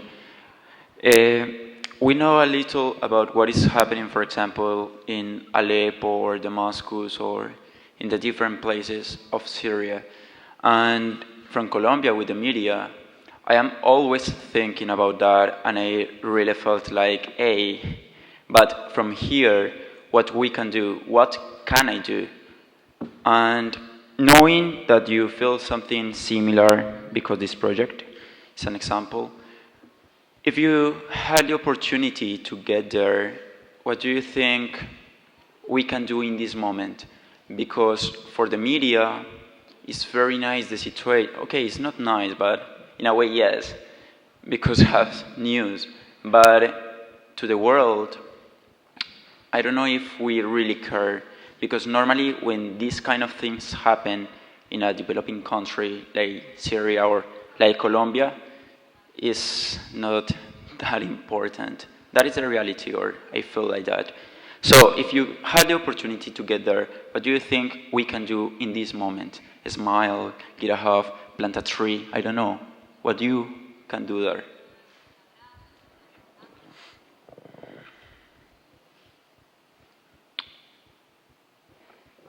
Anyone from the panel would like to respond? I know we have a lot of ground to cover, so we won't be able to have a detailed discussion. But maybe later, when we open up for group deliberations, we can think more about this.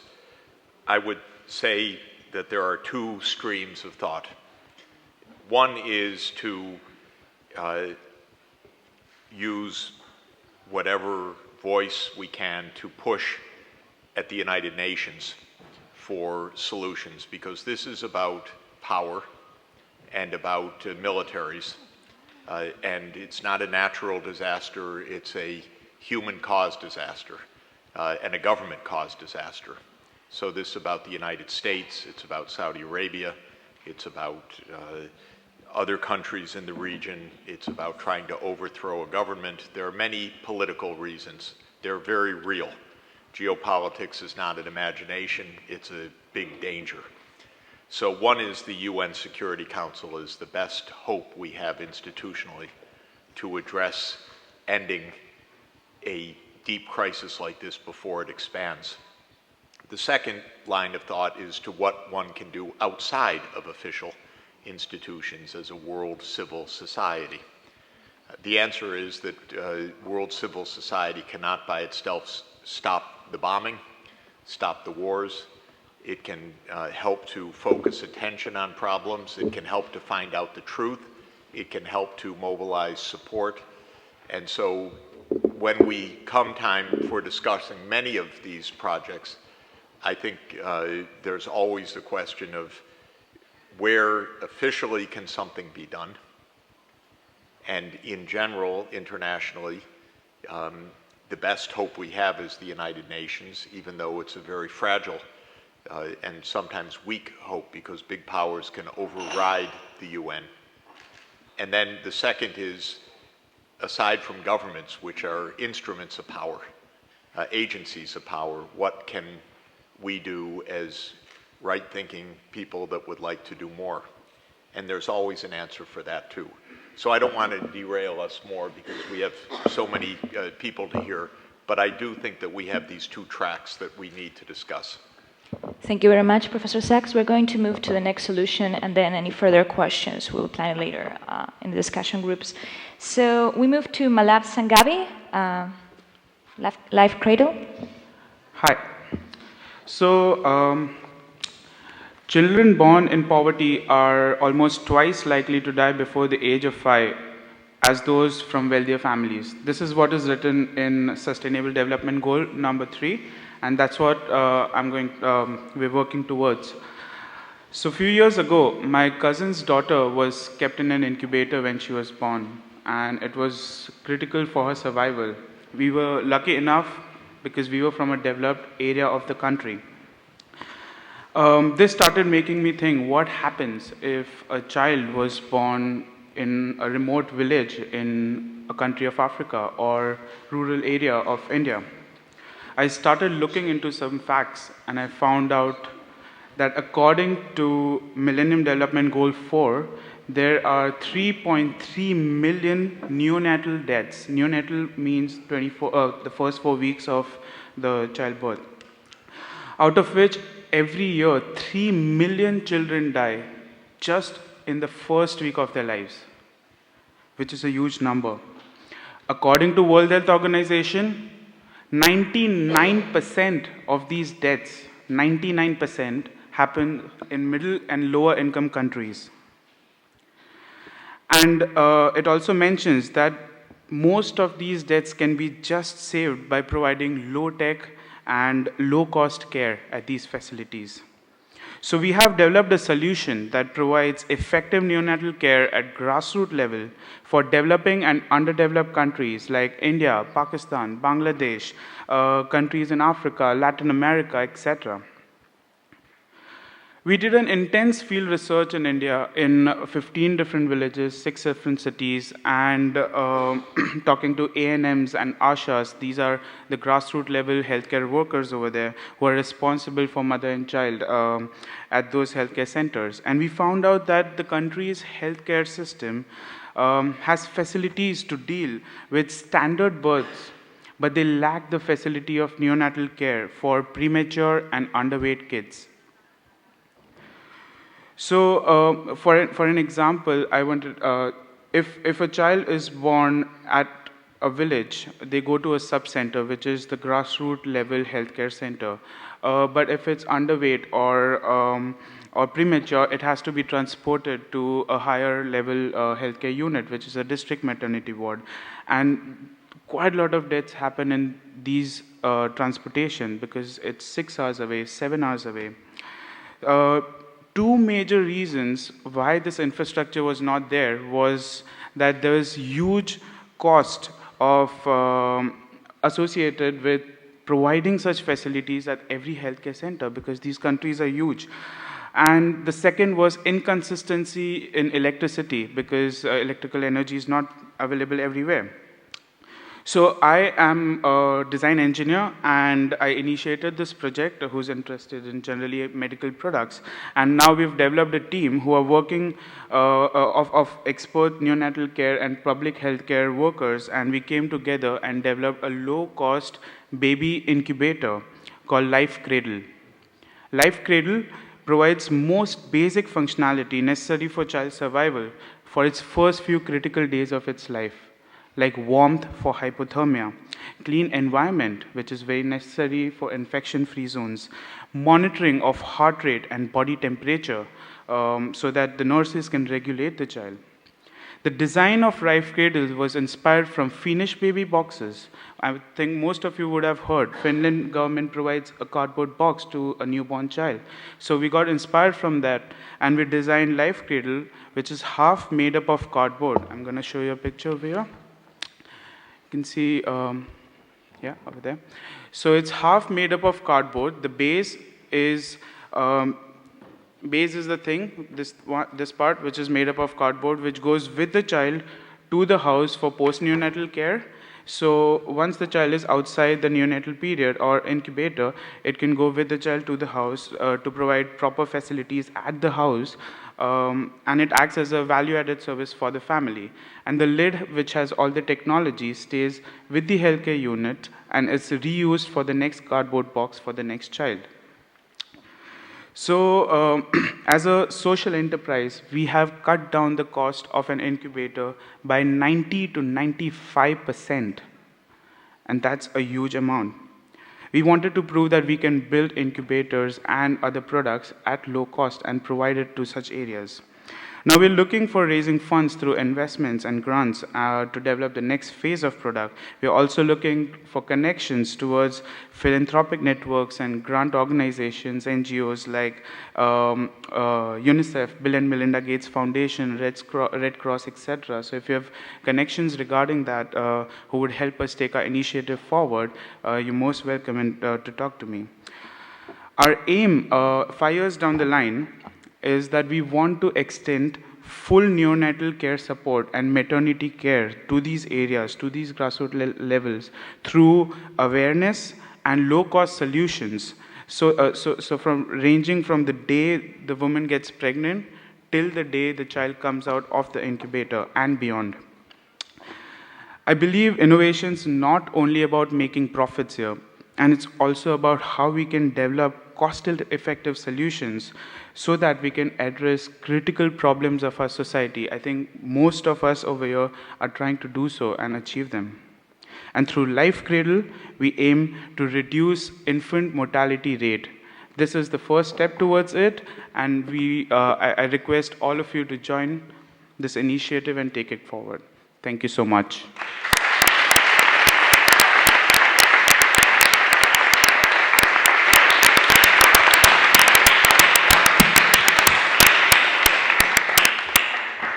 Thank you very much.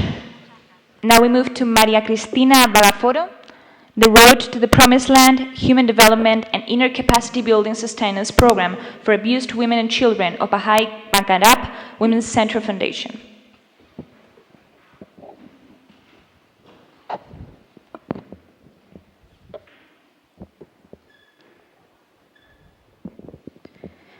Good afternoon, everyone. I am Maria Cristina Bagaforo, representing the Pearl of the Orient, the Republic of the Philippines.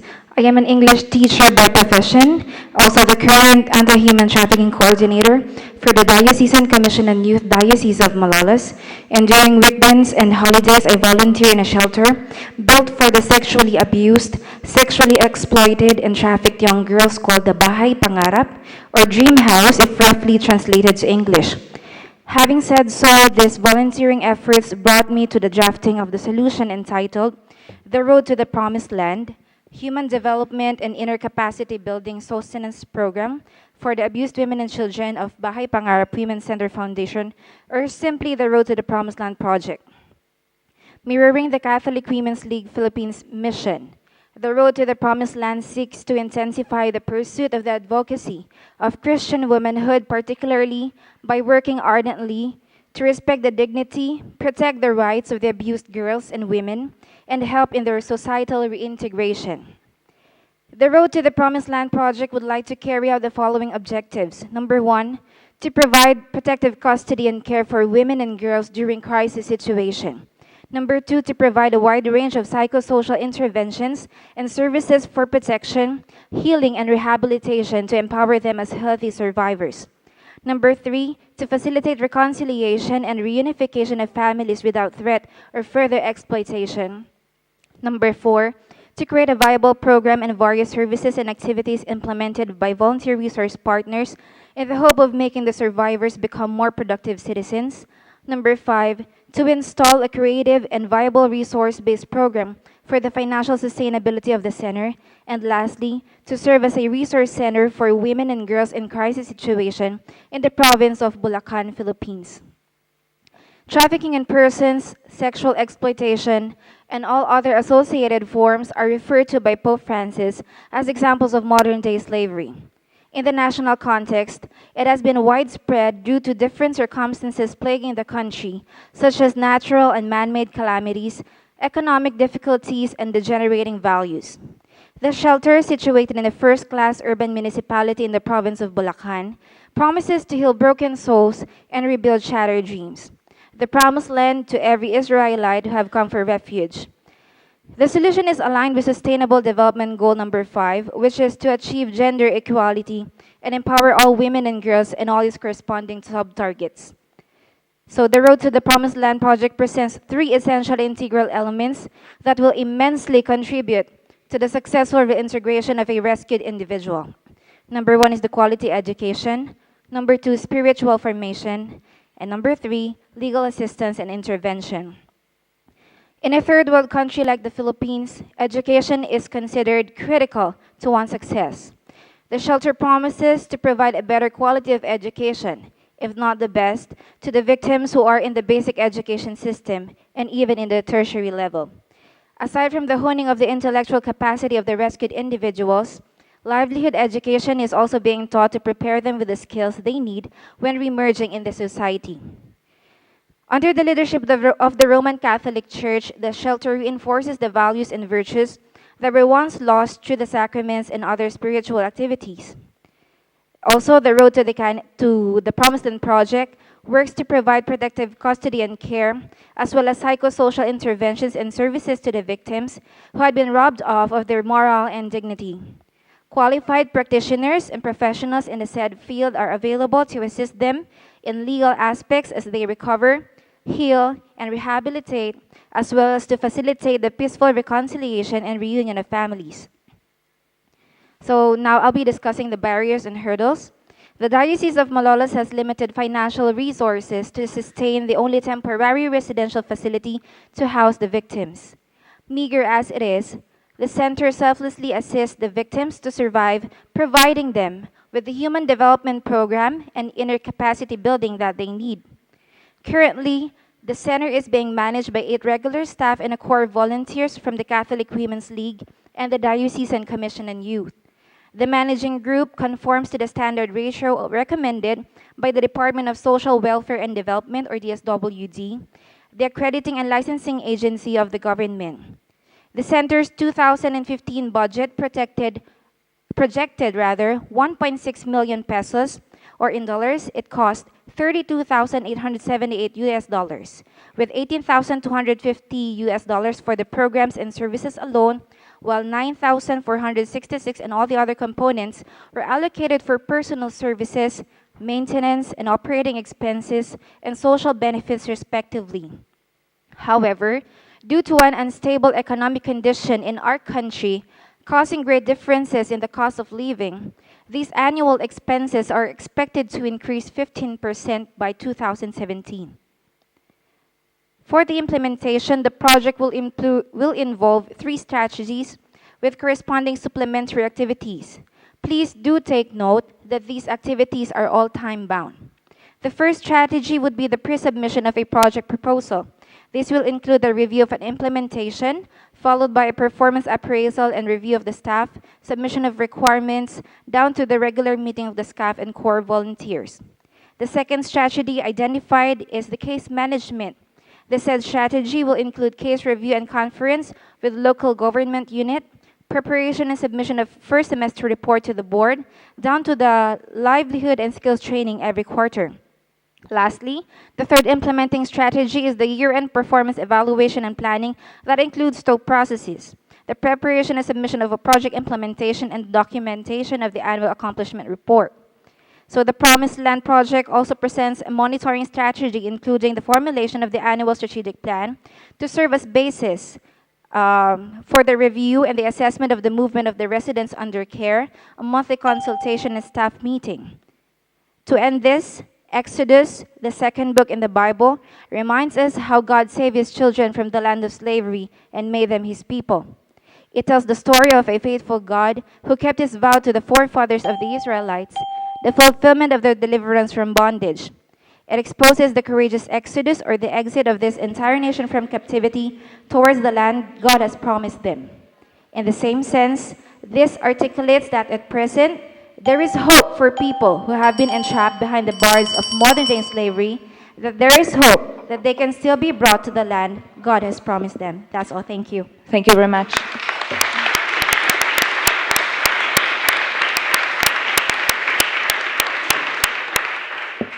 Mariana Ruenes de la Fuente, Youth Empowerment and Sustainability. Yes. Well, hi to everyone, Monsignor, and all our new friends. It's genuinely an honor to be here again. And the proposal I want to share today is the summary of some years of actually asking the same question over and over and over again. How can we actually make change happen? How can we make it happen for a long time? How can we reach all the people that we have to reach? So I guess it all started 6 years ago. We started an organization called Sin Trata that fights against human trafficking, specifically sexual exploitations. And we do it through prevention, because we believe that's a way that we are going to stop fighting against the current, right? But then one of the challenges we face as an organization, and many other organizations might identify here, the first one is, well, we're doing prevention, but number one, Maria is still vulnerable. She still faces emotional, physical, and economic insecurity.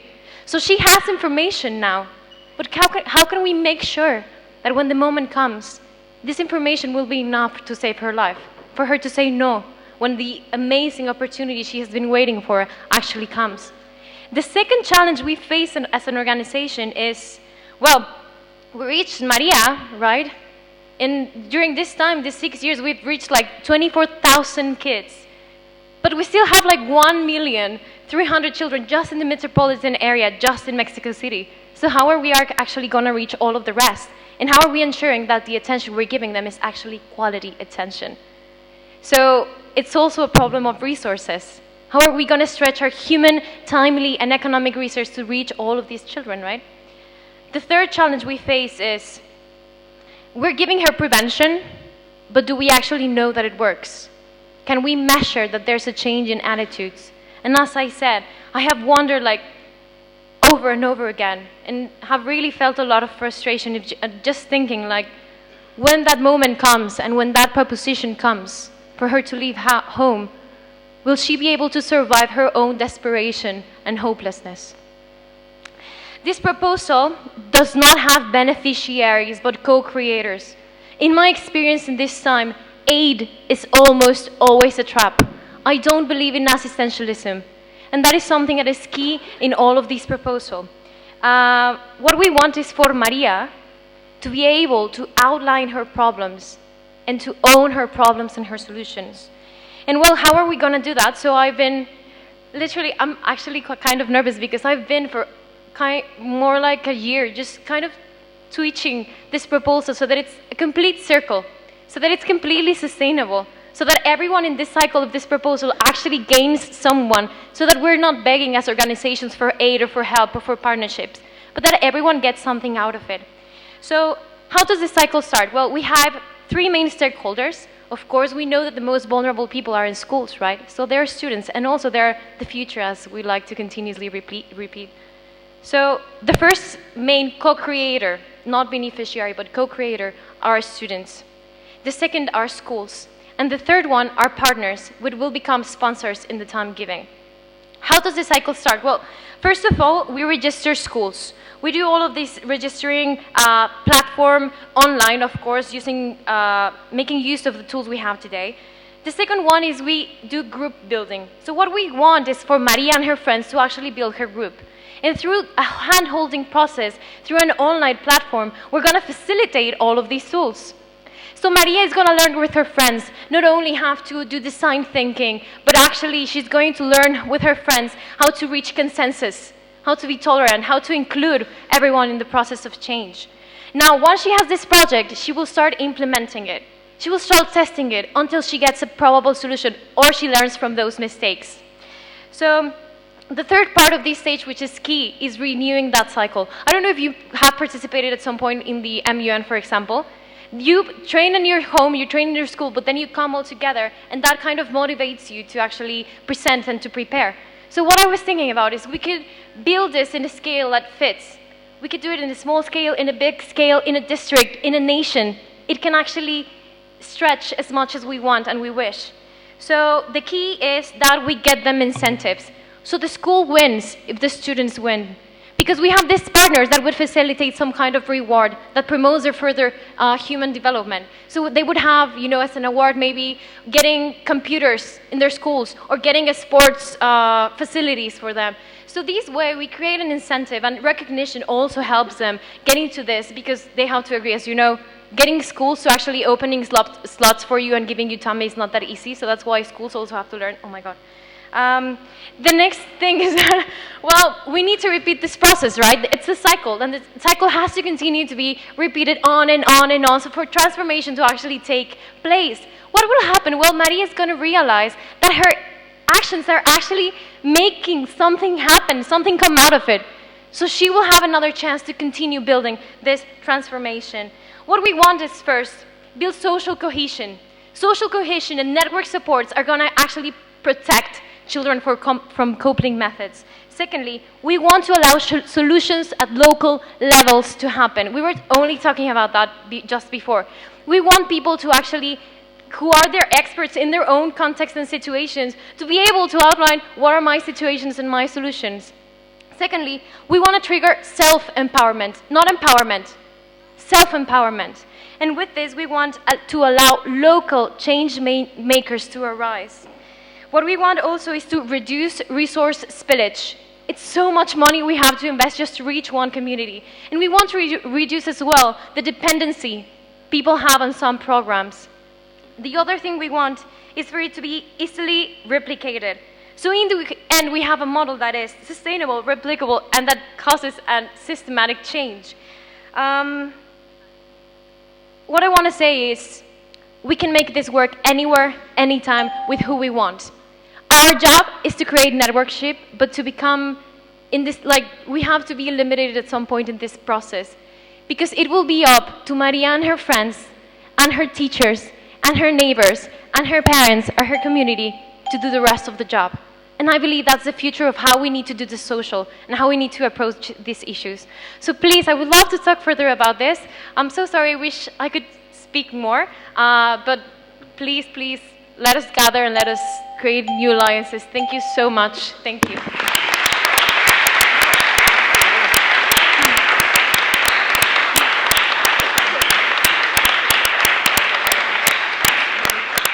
Muchas gracias, Mariana. Thank you very much. Just a general comment. We know about the time constraints. We know that you only have 7 minutes, but try to slow down a little bit. Don't speak too fast. The translators just asked us to make the work a little bit easier. Thank you so much. Now, let's move to Maria Azizian. Vaccine delivery with microneedle arrays as a solution to achieve Sustainable Development Goals 3, good health and well-being. Thank you very much.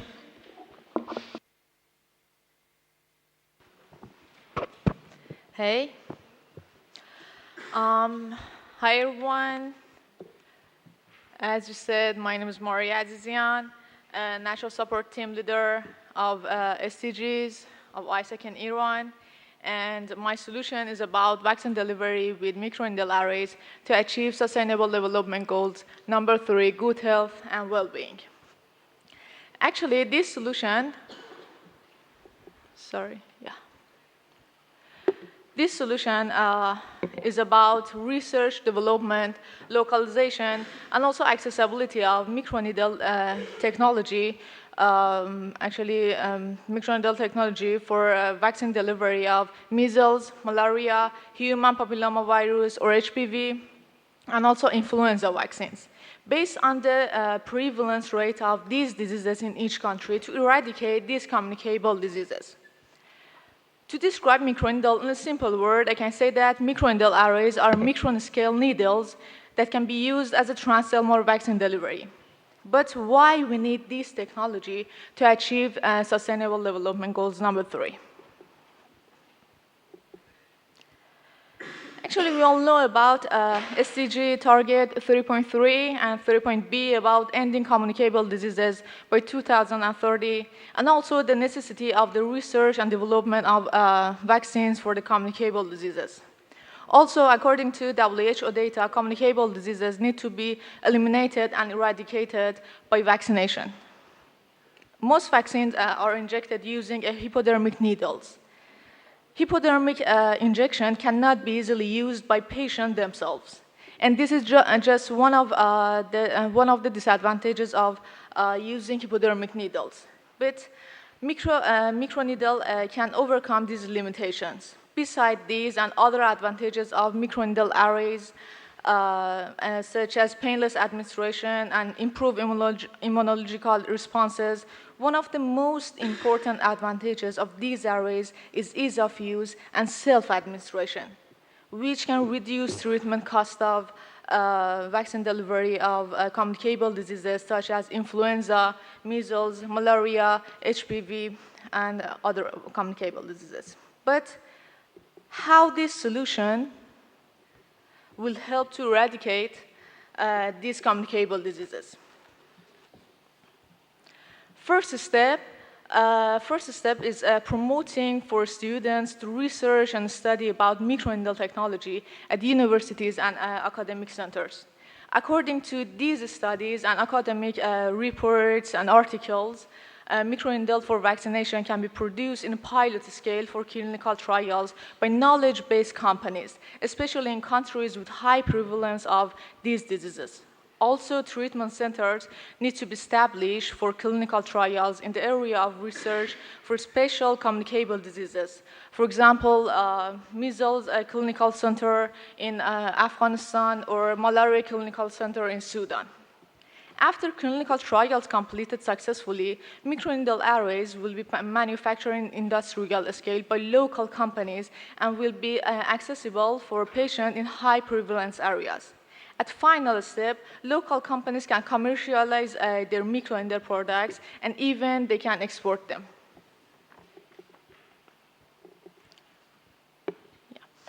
But the main challenges of this solution is about financial resources. The financial sources for this solution can be provided by government sectors, universities and academic institutes, NGOs for advancing Sustainable Development Goals number 3, and global organizations and partnerships.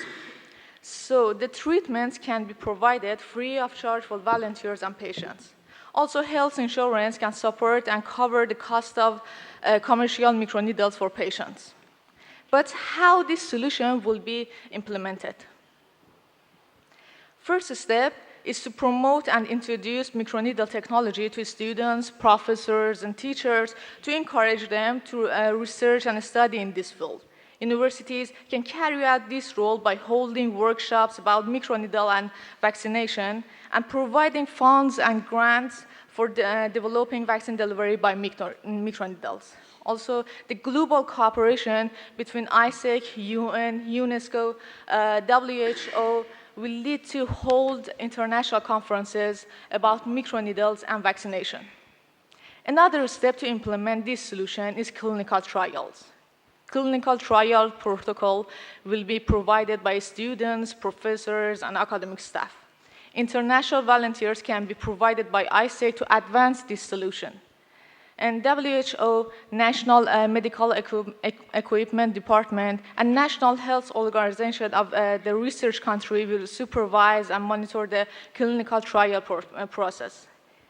The main step of this solution is to produce, manufacture, and distribute of microneedle technology and microneedle arrays. To implement this step, knowledge-based companies can run by private sector investments. And that is how this solution will be implemented. And thank you so much for your attention.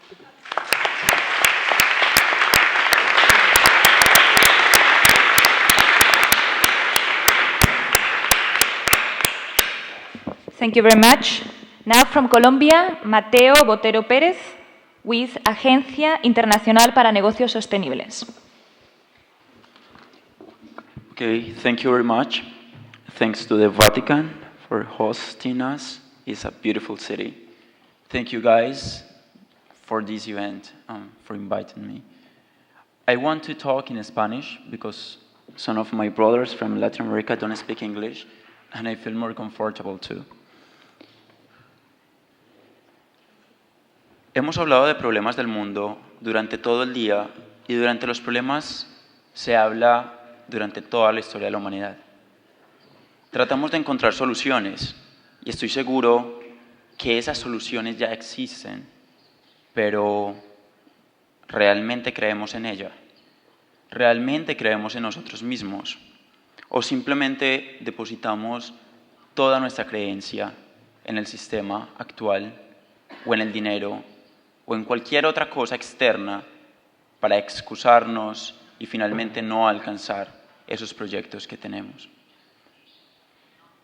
Vemos guerras, pobreza, hambre, gente que muere de frío, enfermedades, falta de educación, y todo el tiempo estamos mirando cómo solucionarlas. Y la verdad es que pienso que es tan fácil hacerlo, pero hay algo que queda faltando y es la interiorización de estos deseos, que aunque sé que muchos son sinceros, en muchos otros casos son simples deseos hipócritas. Deseos y proyectos que nos enaltecen como personas, que nos enaltecen de manera individual y permiten decir, wow, qué persona tan tesa o qué tan creativa. Pero en el momento de la realidad, ¿cuántas veces nos hemos atrevido a entrar en esos lugares donde realmente la gente está sufriendo? Sé que muchos de los que estamos acá sentados provenimos de países donde suceden cosas realmente fuertes a diario. Y no estoy diciendo que los otros no son países también complejos. Pero esto nos permite ser un poco más sensible, creo yo, ante los actuales retos que tenemos como humanidad. Eventualmente esos problemas de los que tanto hablamos también han sido creados por nosotros porque los creamos porque deseamos crearlos, o tal vez no por nosotros, sino por unos cuantos los cuales han decidido por todos nosotros. Y creo que nos mantenemos en un insomnio, en un sueño, como en un trance, por la media, el cine, la historia, el estilo de educación que nos brindan, y hay veces realmente no tenemos los ojos abiertos. Hay veces simplemente repetimos lo que repiten y no tenemos un criterio propio que vaya más allá, porque nos sentimos cobardes, tenemos miedo de que esas grandes masas vayan en contra de nuestra posición. Así esa posición nuestra y individual pueda ser cierta o pueda ser parte de la solución. No voy a hablar de cambiar sistemas, me refiero a mejorar sistemas, a mejorar como personas, a mejorar como humanidad. Ya hemos construido mucho y creo que para el ego del hombre ha sido fantástico ver tantas cosas que hemos alcanzado. Pero si levantamos un poco eso, también vamos a encontrar debajo de la alfombra una cantidad de polvo que hemos venido escondiendo y que es momento, cosa que se repite desde la Roma de hace 300 años, pero lo digo yo hoy de nuevo aquí, es momento de pensar y hacer un cambio como humanidad. El sector privado probablemente tiene mucho más poder que varios estados, varios presidentes. Entre ellos, no dudo que hayan empresas que dupliquen en poder y en capacidad la economía o el de mi país natal, Colombia. Aún así, si el sector privado comenzara a concienciarse un poco más sobre la importancia y la responsabilidad que tenemos con los otros, no dudaría en que avanzaríamos realmente como individuos, tanto entre nosotros como en nuestra relación con la naturaleza. Mi propuesta es algo muy sencillo y la verdad no tiene casi nada de creativo. De hecho, creo que es la repetición de la repetidera de lo que muchos han dicho aquí durante el día de hoy, y de lo cual me siento orgulloso de repetir de nuevo, y es esto que mencionamos, una agencia internacional para negocios sostenibles, que básicamente puede consistir en un fondo mundial que cualquier persona, la persona de Zambia, Camerún, Argentina, cualquier persona de la calle pueda pensar en ella cuando quiere crear un proyecto. En mi ciudad, Medellín, hay dos proyectos muy interesantes de los cuales me sentí inspirado. Uno se llama Cedesos y el otro se llama Capital Semilla. Y lo que hacen es a las personas con menos recursos, las personas con menos acceso a la educación, a las tecnologías, a la globalización misma, porque aunque parezca loco, aún hay gente fuera de esa globalización. Ellos asisten a estos espacios y piden asesoría para poder tener ese apoyo y crear su empresa. Si las personas que tienen una idea de negocios son apoyadas, asesoradas, no necesariamente con plata, no siempre la respuesta es plata, aunque eso sea lo que nos han querido meter durante toda la vida. Si los apoyamos, estoy seguro que países en vía de desarrollo, como los muchos que estamos acá representando, van a lograr sacar su potencial real. Un país como Colombia, el segundo país con mayor biodiversidad del mundo, con acceso a los dos océanos, Atlántico y Pacífico, con Amazonas, con nieve, con desiertos, con todo lo que ustedes se puedan imaginar. Las mejores esmeraldas, el mejor café, etcétera, etcétera, surgen allí, pero la pregunta es, ¿a quién está beneficiando y favoreciendo? ¿A los colombianos? Pues yo se las doy fácilmente. No, nosotros nos quedamos con la basura y con el mugre. Así que es momento de empoderarnos de nuestra capacidad, de lo que podemos hacer como individuos y ser realmente sensibles y dejar la hipocresía a un lado. Gracias. Muchas gracias, Mateo. Thank you.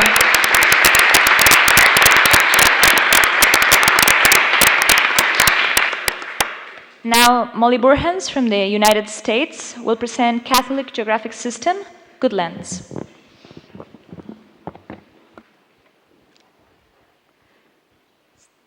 Their presentation. Okay. Thanks so much for having me here today, and it's such an honor and a pleasure to be here with you. I'd like to start off with a map, because that's so fundamental to the work that I'm doing. This is a map of the Catholic Church globally. To our knowledge, this is the first digital map of its kind. It shows different ecclesiastical jurisdictions at administrative 1, 2, and 3 boundaries. Then we can click on the map and we can also start to see information like the bishop who leads the diocese and the province that the diocese is within. Something that's amazing about maps is the power of them to tell stories and also to provide really vital information.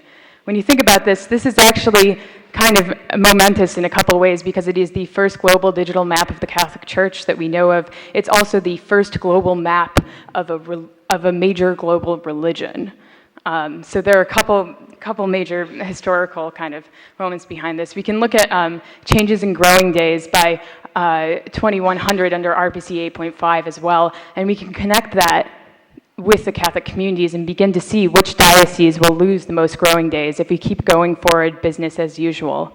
And what this means is people like Bishop Castriani within the Diocese of Manaus and his 1.4 million Catholics that he oversees and the total of 2 million people will experience a loss of 143 growing days by 2100 if we do not take immediate action against climate change. This is very serious, and I hope that these maps make it even more personal to everyone in this room who is of a certain faith, the impacts of climate change. But I think there's great hope looking forward too. As we care for the earth, thoughtful land management strategies foster a clean environment, promote public health, address social justice concerns, add beauty to the world, and support life in its many species, which are vital to our survival. Sorry, I don't know how to turn that off.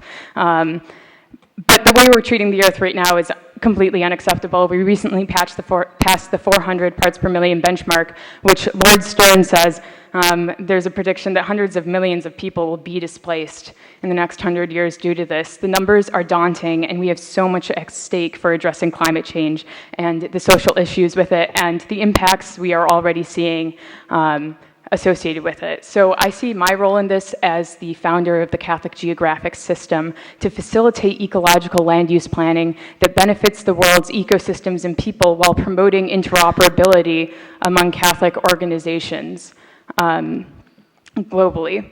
And the Catholic Geographic System has been designed for high impact, the efficient management of resources in such a way that is socially and fiscally sustainable. Under the umbrella of the Catholic Geographic System, there are 4 organizations which support each other. The Catholic Geographic Information System Center provides the data infrastructure and a hub for Catholic data and knowledge management. Catholic Geographic Incorporated provides cartography services and a store for maps.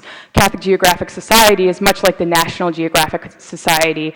It provides an ongoing engagement in the ecological conversion. What we found throughout this project, even since I founded it a year ago, is that since Laudato Si, things are starting to level off a bit since its release and in interest in the ecological respect among people, and we really want to keep that momentum going through telling stories with geography, which is actionable. The last organization is Goodlands, and that's a conservation and ecological planning organization that takes the information we map and puts it to work for environmental stewardship purposes.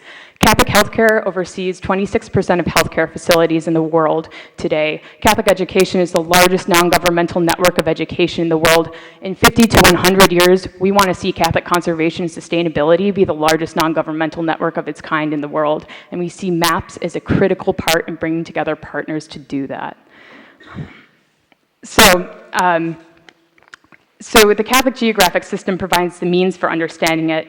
I'm going to talk specifically today about the information hub and how it can be really helpful as an innovative approach to all the sustainable development goals that can rapidly, globally scale our project with Goodlands and also other Catholic community projects. So the hub helps facilitate digital transformation of Catholic organizations, and that's because when you put things on a map, you naturally have to create really solid, well curated databases with the data that you check. So that mapping actually begets the digital transformation. The hub for data management and infrastructure enables efficient, secure access, retrieval, and dissemination of information. What we will do to incentivize different Catholic NGOs to join our hub, beyond the few that have, the handful, I should say, that have committed to our SDI Phase 0 development, is to provide a marketplace for them. This can help reduce millions of dollars in data collection across Catholic organizations while providing a marketplace for them to incentivize sharing their data. There's a lot of jargon that just came out of my mouth, so let me explain that for a moment. If the Sisters of St. Joseph want to map their orders and Catholic Relief Services is going to respond to an earthquake, having the data infrastructure in place allows, say, Catholic Relief Services to quickly see where all the sisters are located, or to quickly see where all the other facilities are located that can be used for emergency housing within Catholic facilities. So the potential of this is immense when you start to think about the scope. The potential benefits of an enterprise GIS over time are in the magnitude of billions. Billions of dollars saved, potentially. When you look at the returns on investment for projects like this, such as even just one county, King County in Oregon in the United States, it spent about $14.6 million on their GIS in the year 2010, and they saw a return on investment of $180 million that year alone. So this is not only helping create a sustainable future, but also to fund itself and benefit other Catholic organizations. In Laudato Si, Pope Francis says, along the lines that we're called to find new ways forward to address the issues of our day. And I truly believe that understanding ourselves spatially in relation to the issues at hand is part of our calling to moving forward in this age and with the serious issue of climate change. Thank you. Thank you very much.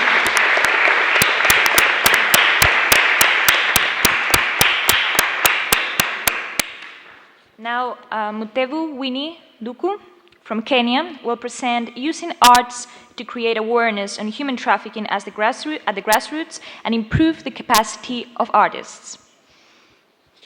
Thank you. So the organization that I work for is called Heart Kenya, and basically what Heart does is counter human trafficking, and it is the only organization in Kenya that exclusively deals with human trafficking. And through our work, we've been able to mainly major in prevention, whereby we create awareness, and also protection, whereby we're able to assist victims of human trafficking. And from our statistics, 80% of the victims are between the ages of 20 and 35 years old, and then 90% of them are from informal settlements, both adults and children. And so we've been able to have a project that is called Arts to End Slavery. And basically what we've been doing is have artists volunteer to come up with art pieces, able to showcase them in galleries, able to sell some, and then the funds go to assisting victims of human trafficking.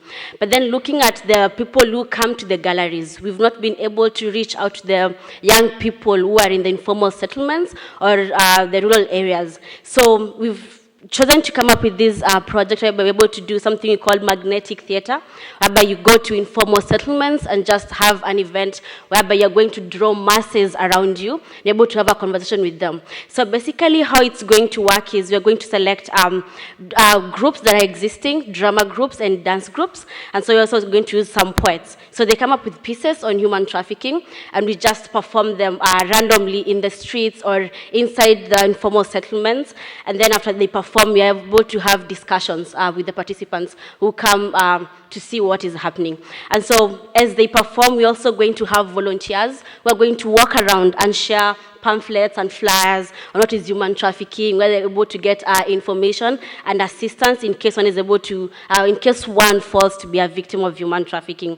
And so we are going to target to work with young people and also children who are in these groups, and it's meant to run for 1 year. So the first year, it's basically going to be a period we're going to be able to recruit people who are going to be involved in the program, train them what is human trafficking, and then get an art director and a choreographer who is going to train them to be professionals. And so you're going to have at least one performance in a month where they'll be performing and having the magnetic theater events. And so we are going to have a major event in July, which is 30th of July, which is the UN World Day Against Human Trafficking, where we're going to have a national event where these groups that have been trained are going to be able to perform, and we are going to perform before stakeholders, both nationally within Kenya and also international stakeholders are going to come in. And this is going to give them visibility.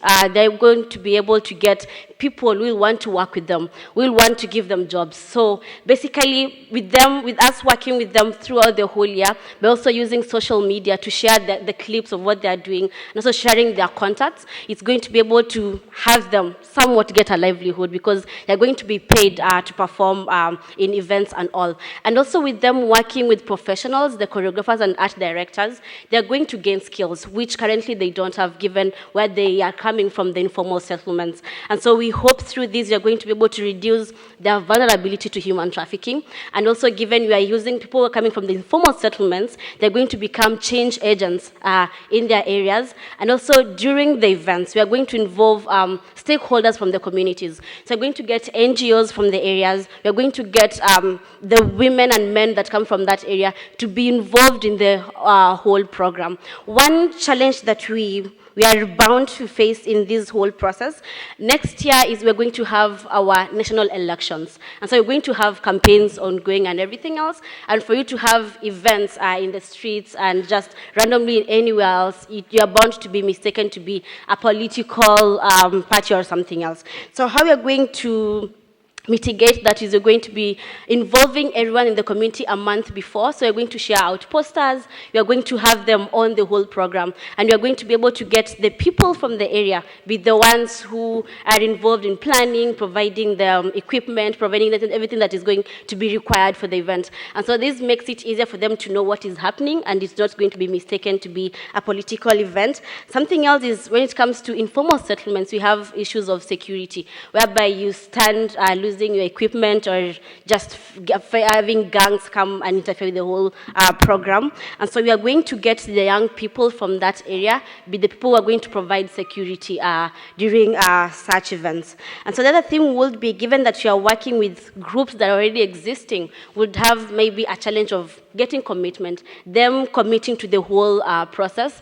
And so what you're going to do is you're going to have them sign volunteer agreements. And so we're going to sign an MOU with the leadership of the groups to be able to make sure that they're going to be committed to throughout the whole program.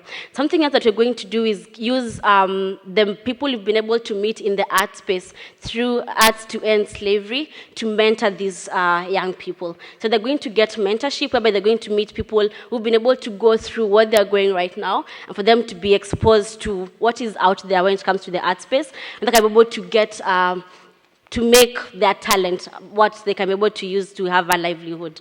And so basically that's what we foresee ourselves doing. And the key or the main objective for this project is to create awareness on human trafficking, but then also improve the capacity of these artists or these groups that are in the informal settlements.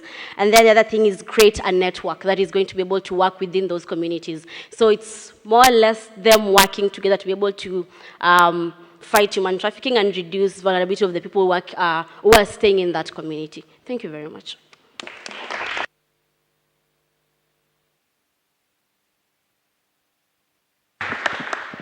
Thank you very much. Now we'll listen to Mutiara Dinanti Siregar from Indonesia, presenting comprehensive agriculture training program for Southeast Asian countries while harmonizing their bilateral relationships. Good afternoon, ladies and gentlemen. I am Mutiara, and I would like to present my solution, a comprehensive agriculture training program for Southeast Asian countries while harmonizing their bilateral relationships. which addresses SDG 8.3, promoting development-oriented policies, SDG 2, achieving food security and promoting sustainable agriculture, SDG 8.6, reducing the proportion of youth not in unemployment or training, and lastly, SDG 17.7, promoting the development to developing countries. Southeast Asian countries are major contributors of the agriculture sector, as they account for 25.2% share of agriculture commodities globally. Agricultural sector plays a very important role as it accounts for 25% of countries' GDP on average, and agricultural land covers 116 million hectares in Southeast Asia.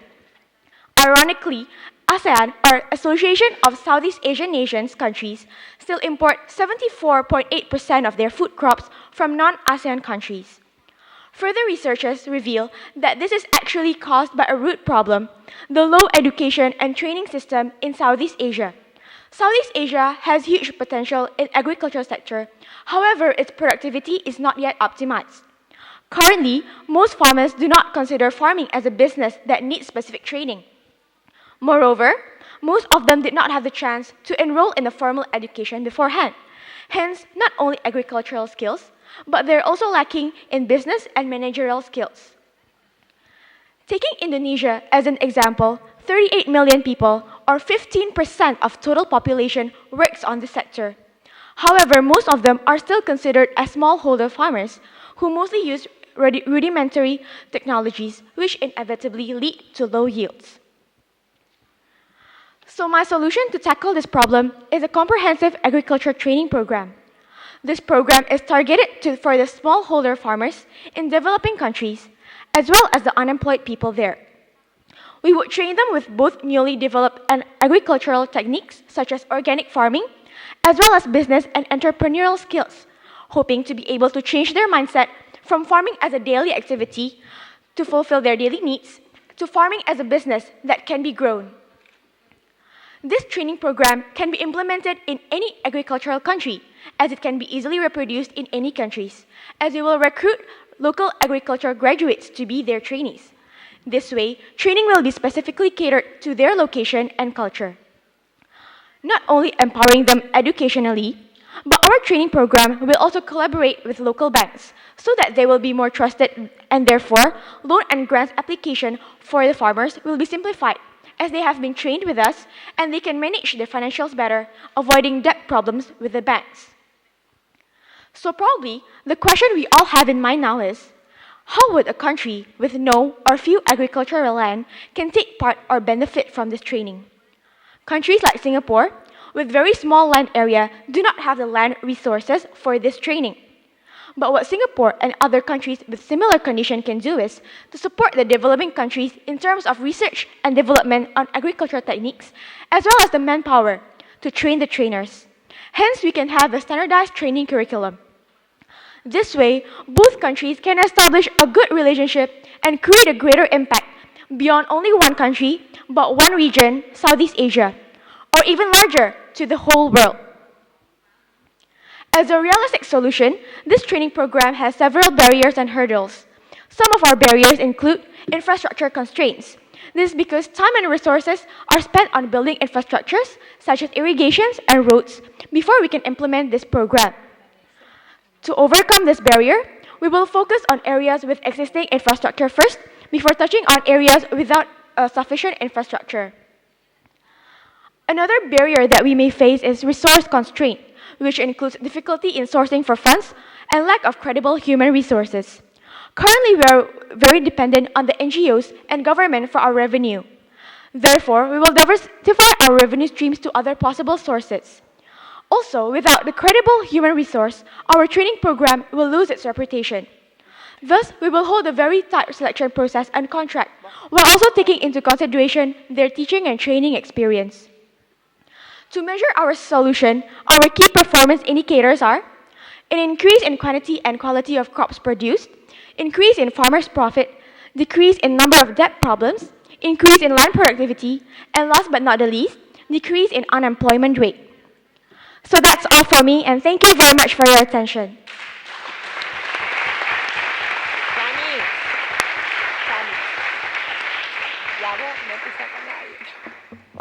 Thank you very much, Mutiara. Now we'll listen to Nwoike Obina Emmanuel from Nigeria, mobile phone-enabled micro-health insurance plan.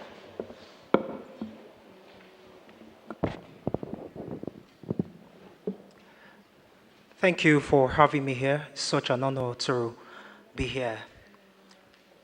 I'll start off by this. We must realize that there are real-life consequences for our inactions. I'll take it again. There are real-life consequences for our inactions. You know, my initial flight to Rome was cancelled 2 days ago. After nearly an hour of battling to sort out what the technical issue was, we heard what every traveler dreads to hear. I'm sorry your flight has been cancelled. The airline conducted routine tests and decided it wasn't safe to fly the aircraft. Inaction, in this case, would have been refusing to carry out critical checks, which would have come with real-life consequences. Consequences that may include not being alive to give this talk. You see, dear friends, Africa's healthcare delivery system can be likened to an airline. Sadly, an airline that is flying a series of very, very faulty aircrafts. Our engines are bad, the fuel is nearly out, and perhaps more dangerously, the pilots are tired of this entire business. You see, the engine that drives this Africa Healthcare Airways is its financing system, with the fuel being the cash itself. Dear friends, our engine is not working. As my friend Lawal Bakari of Ebola Alert said a few weeks ago at Nigeria's Future of Health Conference in Abuja, we must be deliberate in our actions. There's no longer time for fiddling about. There's no longer time for beating about the bush. Africa, and specifically here, Nigeria, cannot continue flying such a terribly faulty aircraft while the whole world stands in inaction. We are having way too many crashes. Nigeria's insurance market currently caters essentially to the needs of the elite and those in formal employment, contributing a mere 0.72% to its GDP. The Africa and global average stands at 3.3% and 7% respectively. With over 70% of its population living below $1.25 and in rural settings, mainstream insurance coverage remains far above the reach of most, as recent statistics reveal that only 1% of the adult population is insured. Insurance specifically designed for low-income markets, known as microinsurance, can be utilized in healthcare to shore up resources for health and deliver access to basic medical services. Delivering microinsurance, however, remains an uphill task, with the greatest obstacle being collection of regular premiums. As premiums are deliberately set at very low rates, there is need to utilize third-party partners or aggregators with an existing client network to reach very large populations cost-effectively and ensure financial viability of mobile health insurance. My solution plans to expand health insurance coverage to basic healthcare among the Nigerian population through the twin instruments of advocacy and mobile phone technology. Advocacy to promote mandatory pooling of resources to fund healthcare provision to all, irrespective of social status or financial capacity, and technology to enable ease of subscription. Access to basic healthcare, we know, is a fundamental human right, as enshrined in Article 25 of the Universal Declaration of Human Rights. Now, despite our written commitment to guaranteeing basic health care, recent statistics reveal that no less than 400 million people globally lack access to at least one essential health service. Now, universal health coverage simply means that all people receive access to the health care that they need without financial hardship. Despite government's willingness in some cases to deliver health care, the financial cost of delivering universal health coverage is way above the reach of many developing countries. In a seminal paper written by our dear Professor Sachs here, published in the Lancet in 2012, he stated that it will cost between $50 to $60 to provide universal health care for each individual. That is clearly above the reach of many developing countries. Now, my solution plans to provide universal health care using mobile technology. We hope to expand insurance coverage by enlisting and enrolling people to basic access to healthcare by making automatic airtime deductions from their mobile phones. We realize that there is a lot of distrust of insurance companies in developing countries like my own, and so we hope to use the goodwill that is enjoyed by many mobile network providers to roll out massive health insurance programs to cover underserved and uninsured populations.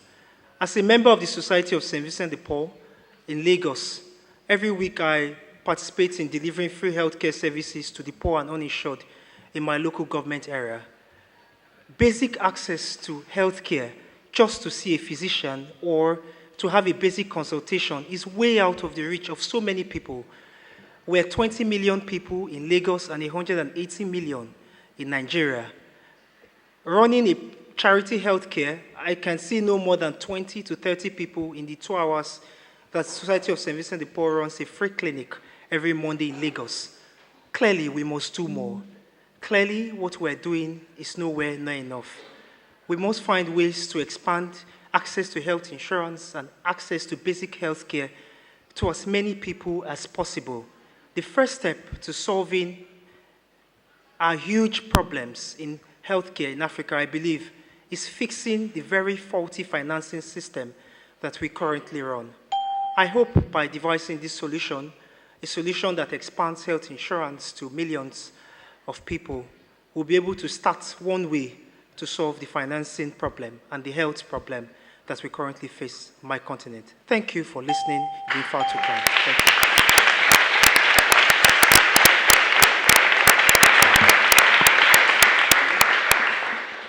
Thank you very much. Now we'll listen to Patrick Cage from the United States, Hotel Summit on Human Trafficking. All right. First of all, thank you for inviting me for a third time.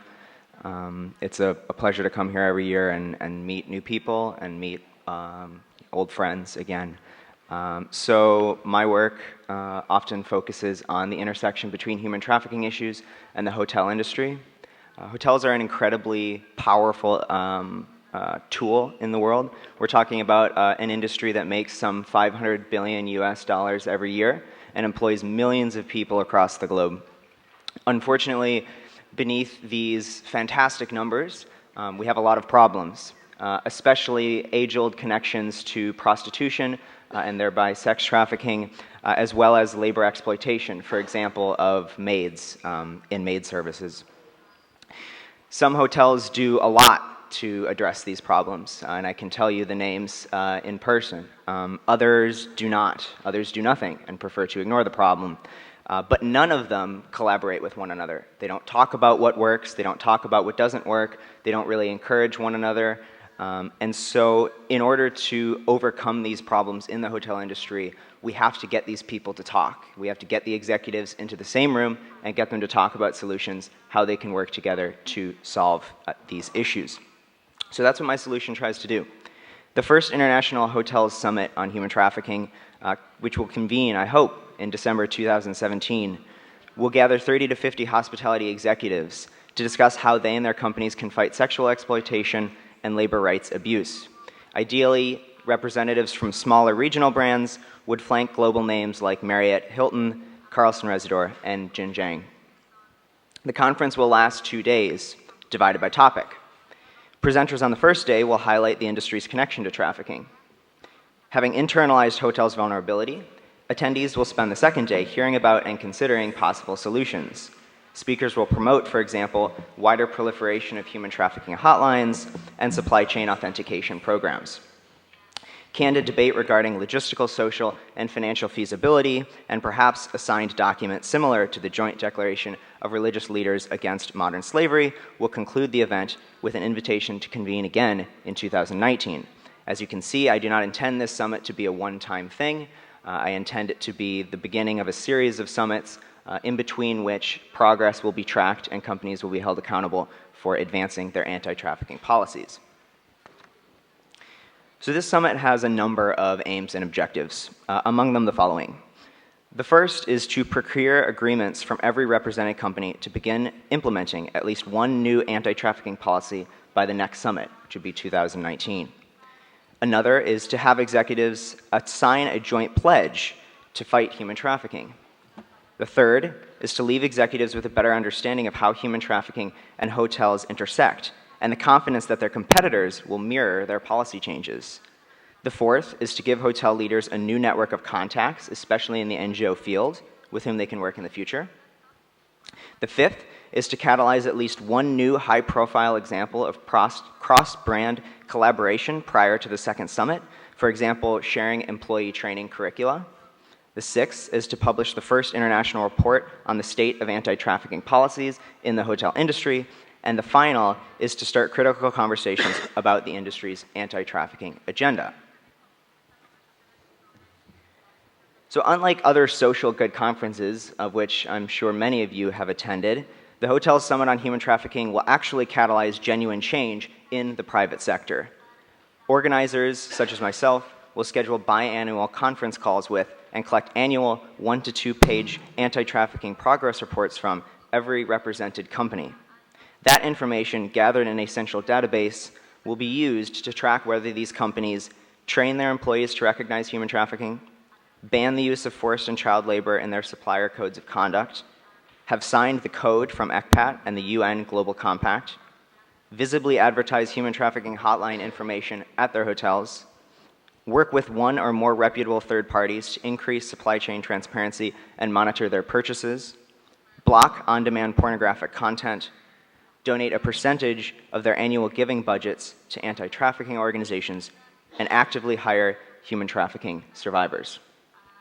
So overall, my solution is not a silver bullet. It is not intended to solve the problem of human trafficking in hotels. Rather, like Ms. Parker said earlier, it's meant to be a seed, the beginning of conversations that will lead to dramatic change in the hotel industry and hopefully the corporate world as a whole. For the first summit, as I said, can be done by the end of 2017. It is a concrete action that I will hopefully take within the next 12 to 15 months, and I intend to follow that with more conferences in the future. It is doable quickly with the potential for high long-term impact. And to conclude, I want to underline the fact that if we want to achieve the SDGs, the private sector cannot just be something we engage with or something we reach out to. It has to be a key player in achieving these goals. And without them, I think the SDGs will inevitably fail. So thank you, and if you have any more questions, I'm happy to answer them.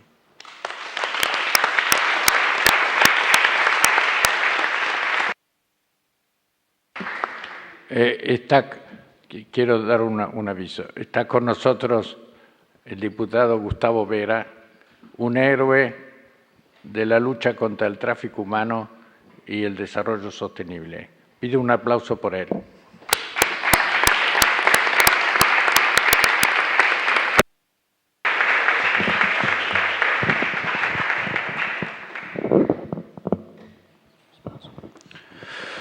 Okay, thank you very much. Next, we have Peggy C. from Hong Kong proposing a health impact fund. Peggy, you have the floor.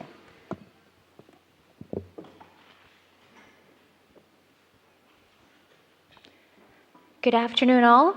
Today in this room, it is all about innovations.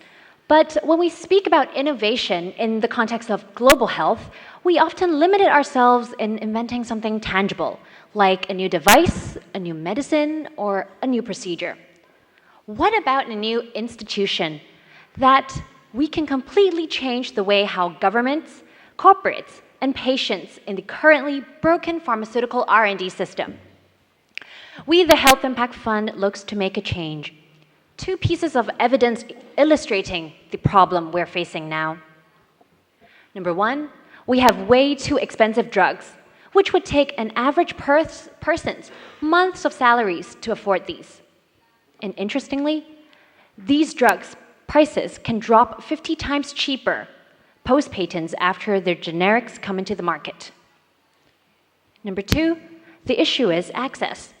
1 in 3 people globally lacks access to critical drugs in this day and age of abundance. And in some developing countries, this rises to 1 in 2.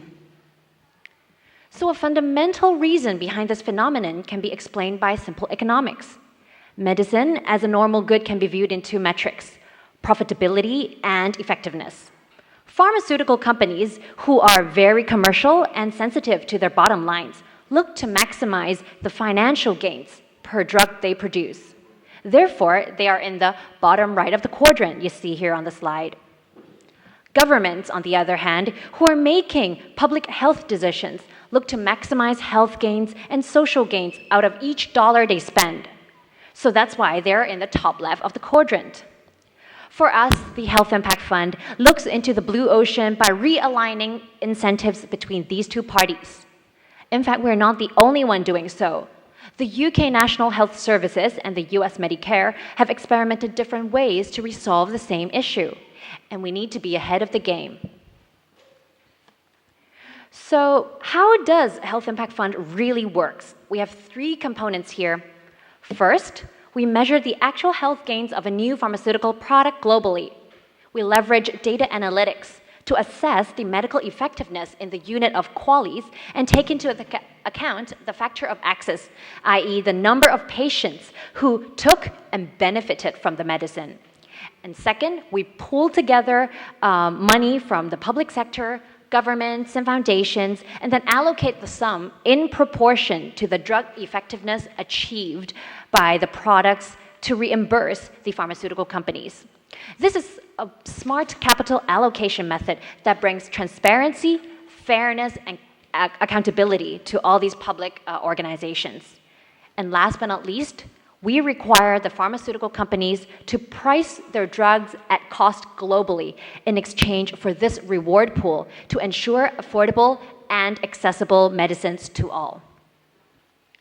So given this unique model of Health Impact Fund that reinvents the financing of pharmaceutical R&D, we are able to achieve SDG number 1, no poverty, 3, good health, 10, reduce inequalities, and 17, partnerships.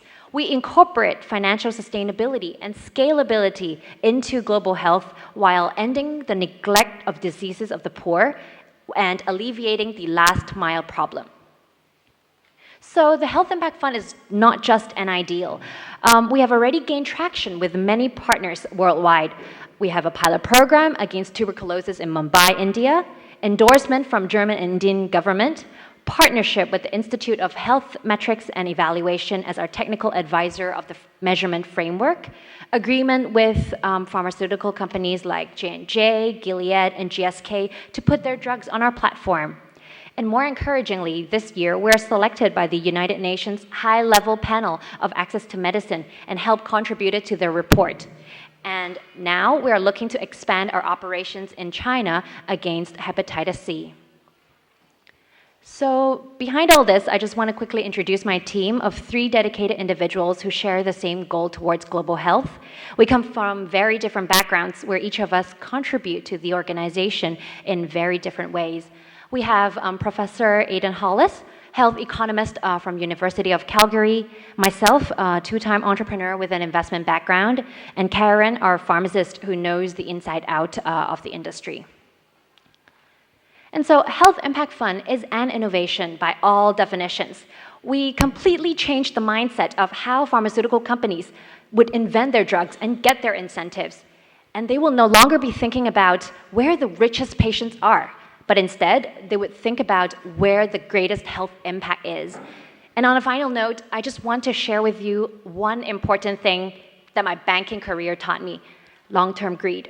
And that is the desire to have as many good things as possible for as long as possible. And to me, good things are social justice and economic efficiency.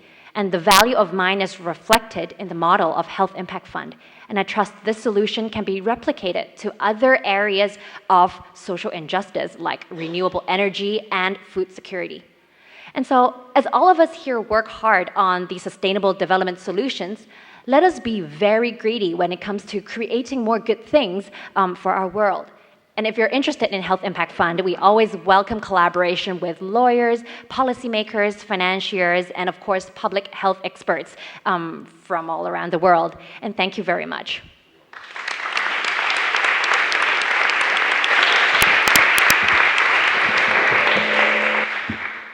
Thank you very much for that, Peggy. Next up, we have Piero Piccato from Argentina with the solution, Yo no sé de qué se trata la trata. Piero, por favor. Hola, buenas tardes a todos. Mi nombre es Piero, soy miembro de una ONG llamada Vínculos en Red, que luchamos ya hace varios años contra la trata de personas. Vengo de una familia en la cual somos 4 hermanos y la lucha contra la trata de personas se ha convertido ya, yo creo, en un estilo de vida.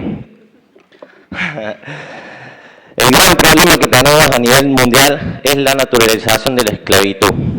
Yo creo que la invisibilización de la misma es la causa por la cual millones de personas están siendo explotadas a nivel mundial. Tenemos que lograr un cambio sociocultural y romper un poco con los paradigmas de soldados que estamos criando a nuestros chicos y educando, en la cual el pagar por sexo estar bien y en el cual la mujer no vale nada. Es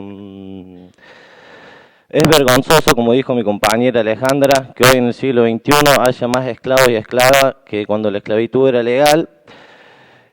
Y yo creo también que, cuando decía un poco esto de los cambios socioculturales, es hacer mucha prevención en los jóvenes en cuanto a cambiar un poco la mirada, porque antes era muy común, de hecho en nuestro país, que no sé si anda, sí.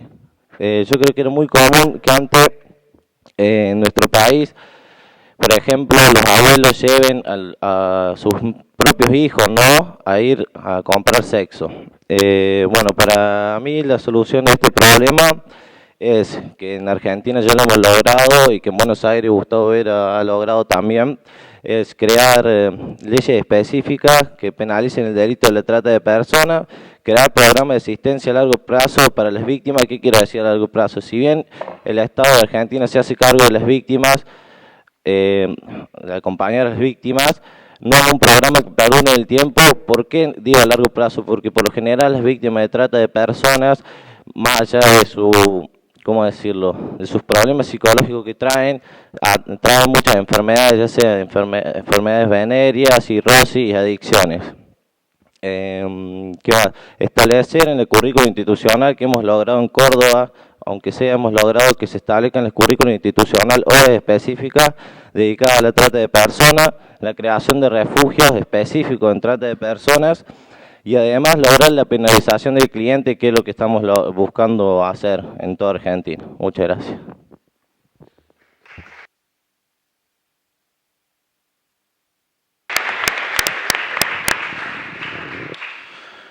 Muchas gracias, Piero.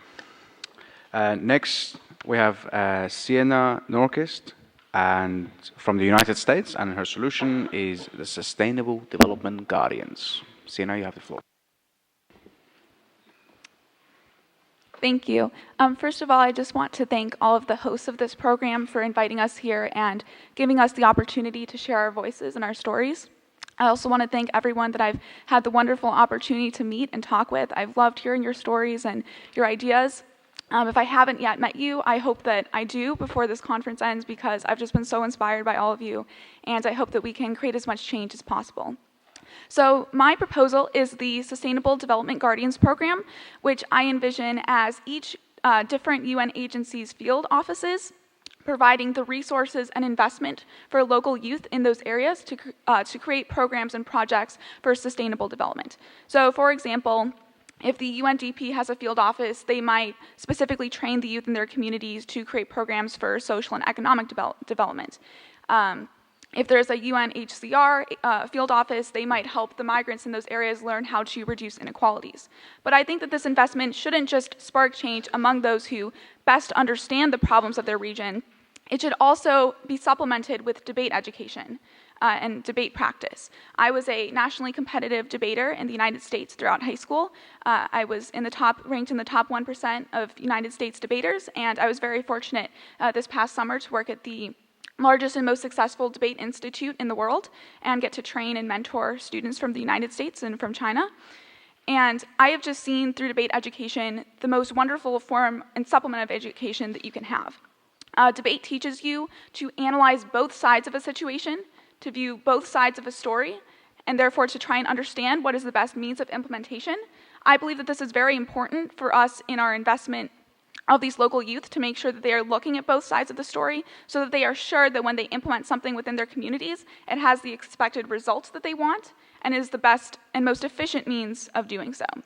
I also believe that by providing these youth with positive communication skills and the ability to voice their opinions, they will be able to convince and persuade their community members that they should be supportive of the change that they are making. I think that sometimes there's a disconnect between the champions of change within communities and the rest of the society. So hopefully by investing in these youth with communication skills, they'll be able to individually, through their persistence, bridge this gap and help all of the society to get behind them. Because at the end of the day, the Sustainable Development Goals can't just be achieved if only youth are behind it. They can't only be achieved if men are behind the Sustainable Development Goals. To achieve our vision for 2030, we need everyone to be on board. And that requires us at each community level to persuade individuals that this is what they should be supportive of. Now, debate and our way of communicating is different across societies. So I don't view this debate education as being uniform across each region. I think that in the United States, we focus a lot on Western philosophies in our debate, such as Kantian ethics, Lockean social contract theory, Rawls. And I think that it will be really cool to see how different regions take to different warrants. They take to different forms of evidence comparison and analysis. But I think that the one universal thing that this program can achieve is that as a human race, we will stop talking at each other and start speaking with each other. And I think that's an investment that is incredibly worthy for us to make. I think that by utilizing already the field offices that exist through the UN agencies, we are going to be most productive and efficiently utilizing resources we already have. But I think that we shouldn't necessarily back away from private partnerships as well. I think that even though there is a lot of problem with private corporations not caring about the sustainability of their initiatives, there are still some private corporations, and specifically international corporations, that care about the sustainability of the communities that they affect. And I think that we should reach out to them to see if they're willing to support this investment not only of education, but also the investment for all sustainable development that we can create and localize within these communities. So by creating these partnerships between different UN agencies, the communities, and by bridging the gaps through debate, I believe that we will create not only a discussion, but something productive through this. If you need evidence that debate is powerful in helping individuals to find their voice, it was because I was a debater that I realized that I was so interested and invested in sustainable development. Debate gave me the confidence to pursue what I wanted. It gave me the confidence to apply when I was 16 years old to be a global community champion with United Nations Women. It gave me the persona and the confidence to then achieve that and help people around the world through that duty, that incredible duty and privilege that I was able to have. And because of debate, I am here. It is what led me on my journey here and is why I'm having a voice here today. So if debate can do that for me, imagine what it can do for everyone around the world and all these local communities that need to have their voice heard. Thank you so much for your time, for your consideration, and for making me a part of this discussion. Thank you.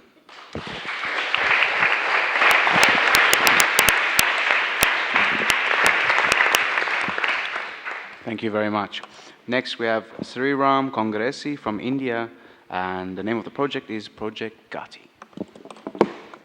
Good evening. It's an honor to be here. Some of us are a long way from home. Some of us are coming here for the first time. So thank you for making us feel welcome here. I would like to take a couple of minutes to set the context, actually. If you look at all the SDGs, set by the UN, the one SDG that directly or indirectly impacts all other SDGs except probably SDG 17 is SDG 4, So that's why I want to focus on SDG 4. Now, if you look around all the education system around the world, we know that it's not enough for us to use the education. It cannot actually educate and train people for the kind of jobs that are coming up. So imagine this. For the kind of 30 to 40% of the jobs that come up in next 5 years, our present education system cannot train people for that.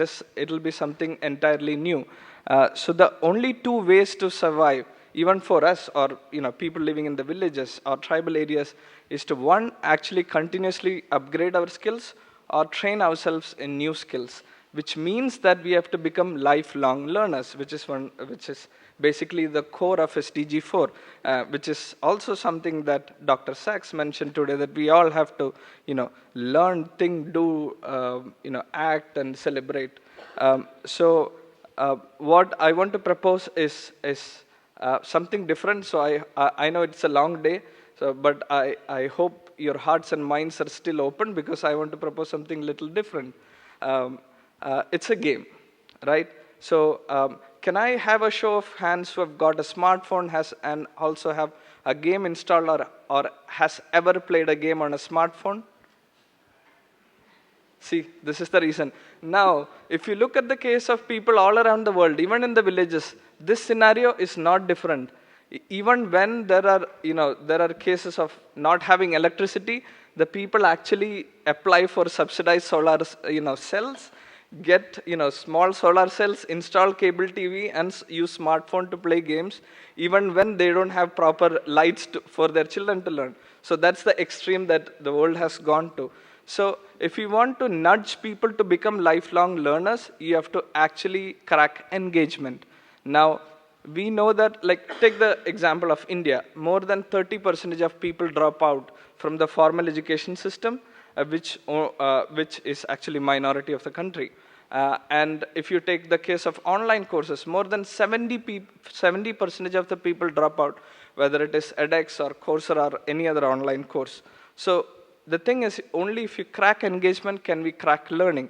The reason why we all use Facebook, Twitter, and all other social media tools and games is that they have actually tapped into our intrinsic motivation, which is to explore, discover, and gain points.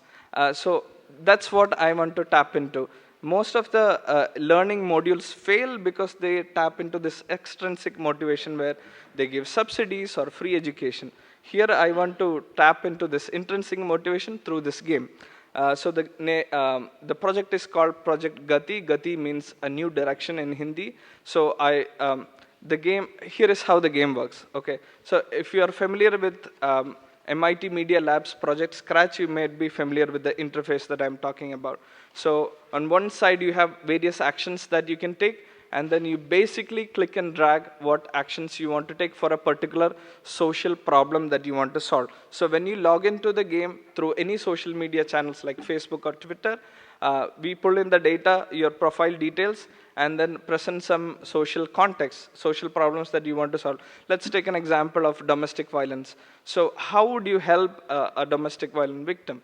So you can actually suggest, counseling her first, or filing DYR. That's what we do the first thing in India. You have to go to the police station nearby, file a DYR. So there are certain steps which are validated and proposed by subject matter experts. So we can build a knowledge bank for that. So the game actually, when you sign up for the game, when you start playing, you're given limited amount of time and resources. So you can earn money, which is important for yourself. So you can earn money through the game by taking up any sort of career. Now the interesting thing here is that when you select a career, we know more details about you. So we know that what kind of career you want to choose. So that data is very useful. I'll explain why a little bit later. So with limited amount of time and resources, you start solving social problems for yourself and others. And the game works at multiple levels. One, you get the skill of critical thinking and problem solving and computational thinking, which is really important for your career. Two, you help others solve social problem. You can also add in nuances. You can be mentors for others to solve social problem. And most importantly, once we get enough data about you, we can tell you which course you will be interested in to learn further. Let's say somebody takes up the job of a plumber in the game. We can tell you which is the vocational school nearby, maybe 5 kilometers away, where you can sign up and join for the course. So imagine all your personalized recommendation coming to you after playing a game. So there you can nudge people to actually sign up for courses or training centers nearby. It could be an edX course or a Coursera training module, or signing up in a university nearby. It could be anything. So the more we learn about you, the better the recommendations are. And best of all, because it is based on technology, scaling up is not a problem. Like there is a saying in India that if you can sort of make a generic solution that works in India anywhere, it will work everywhere in the world, because the scale is so huge and it has got so much diversity. So because it is based on technology, you can scale up anywhere. You can keep on adding solutions which will better fit different countries and different languages. You can translate, and the interface could be designed for anybody, even for illiterates. So I hope that explained the whole concept. Thank you.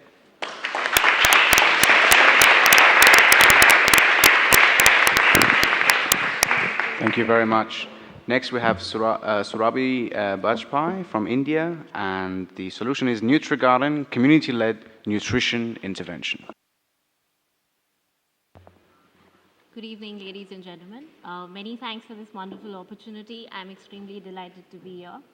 Before I begin talking about my solution, please allow me to give a backstory. So I'm currently in grad school, but before coming and joining grad school, I spent some time teaching children in a low-income private school. I did all the work that a teacher required to do, understood the hardships and difficulties that a teacher needs to understand in order to deliver in the classroom. But despite all the effort and all the recommendations that were given by my supervisor, I had issues in trying to create the learning environment in my class. I started visiting my communities, trying to understand what was actually wrong. And luckily, it didn't take very long for me to figure out the solution, but it was a very surprising one. I realized that nutrition as an issue affected my children much more than what I did in the classroom.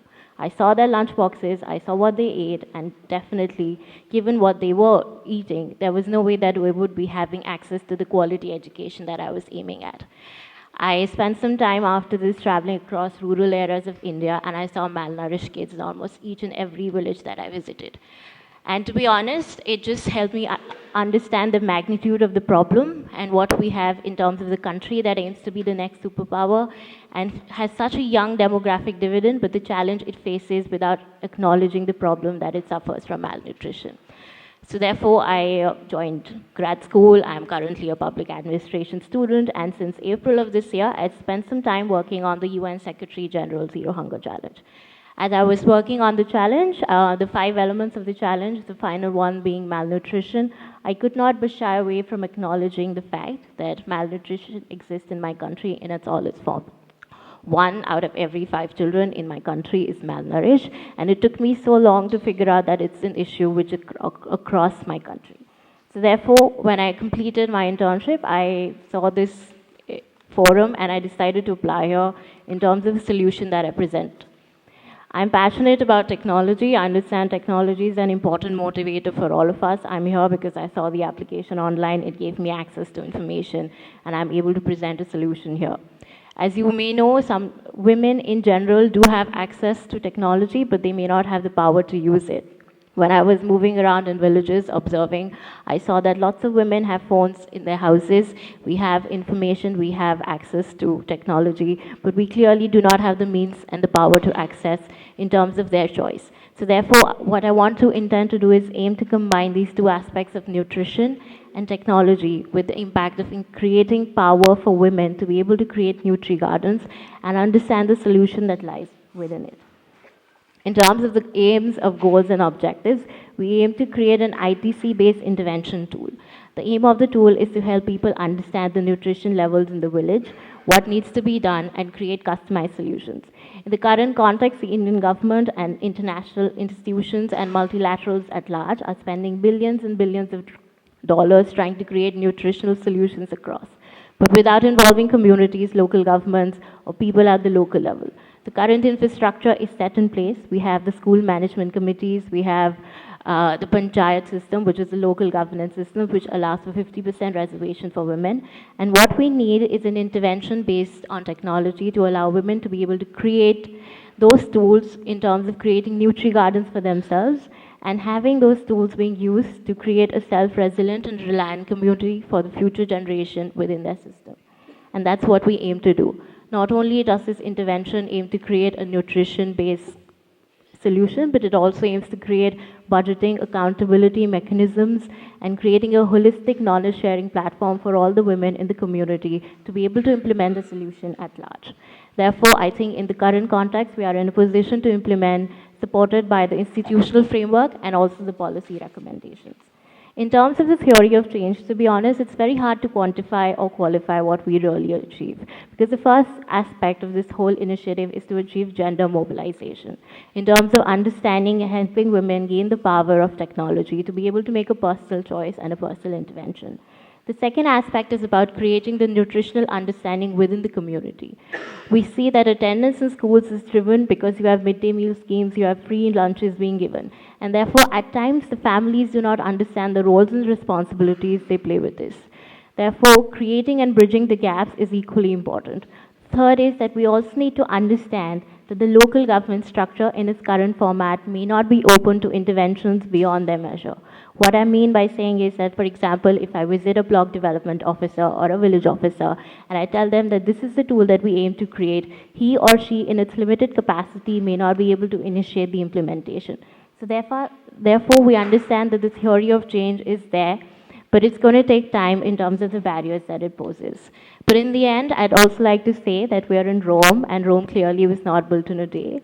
As I've been traveling around and observing the city, I also understand the beauty and the magnificence of this city comes from the fact that it is eternal, and one cannot help but acknowledge the amount of effort and pain that must have gone in through making all these solutions.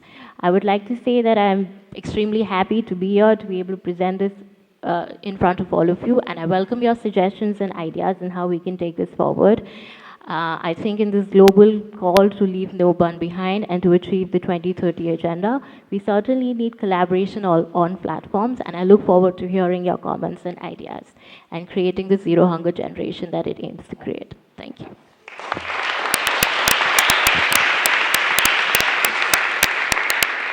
Thank you very much. Next, we have Thomas Horvath from Slovakia. Choose right and be an example. Thomas. Thank you very much. So I know we are all tired, and also my speech will be a little bit about campaigning. So I will try to be KISS, which means keep it simple and short. So I would like to ask you if any of you saw the campaign which is joined with the speech bubbles. We use it in Slovakia to show different messages people can identify with. And these speech bubbles are showing the concrete actions some of our NGOs in Slovakia, organizations are doing. This one is telling, I'm not for sale. It's interesting, it's nice, and also it can bring you somewhere, but it doesn't matter where I put it, it still missed the story behind. So I'm not for sale, and who is? Are the other people for sale? For example, do you know who made your clothes, which you are right now wearing? I know some of the organizations are focusing on this, but I think we still miss the platform to share the information about this. We do make media trips in Slovakia, so we try to find some grassroots activities, for example. We send journalists to uncover these activities, and they bring the story to Slovak media. It's working quite well, and we are creating, for example, also Aid Watch materials, which are showing how we as Slovakia are helping and how we are doing development cooperation, humanitarian aid, or global education. And I think it would be great to have an e-platform, some kind of a hub of advocacy experts and journalists from different countries, which can uncover the business practices in different countries, and to share this knowledge among them, and to work together to uncover real causes, which can be translated into different languages in the countries where they would be published. Also, the people would be able to write the tips and some ideas what to try to uncover. For example, you want to know where your maker is producing the specific genes, so you ask that, and you can try to figure out through this e-platform. The other thing we should do is campaigning, but as I showed you, probably nobody saw these speech bubbles because it's a national campaign and nobody from here else is from Slovakia. So what I think we should do is to have strong mother campaign, which can be adapted to different countries. Only when we will have something which a lot of people are behind, when we will have public supporting us, we can achieve something which has a great impact.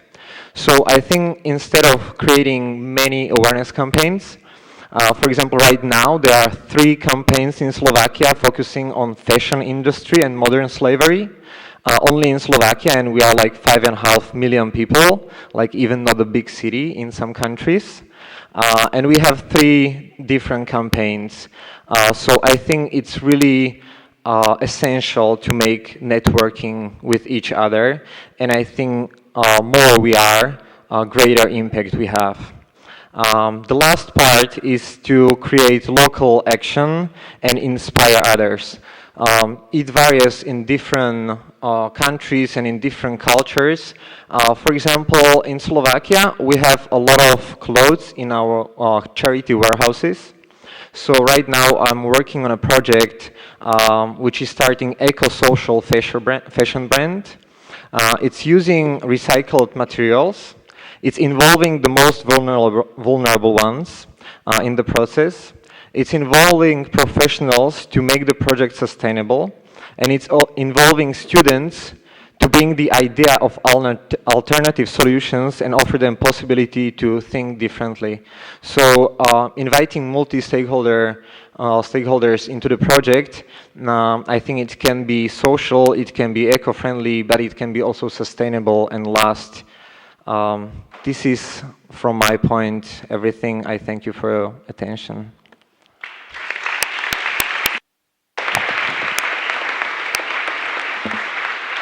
Thank you very much. Next, we have Vanessa Berre from Sweden and Eritrea, the REAM project, Rehabilitation and Integration of Eritrean Migrants. You have the Thank you. 2015 was not only historical because of the implementation of these ambitious goals we're discussing today. It was also the year... Sorry, if you could speak up, please. Just... Yeah, I don't think your microphone is on.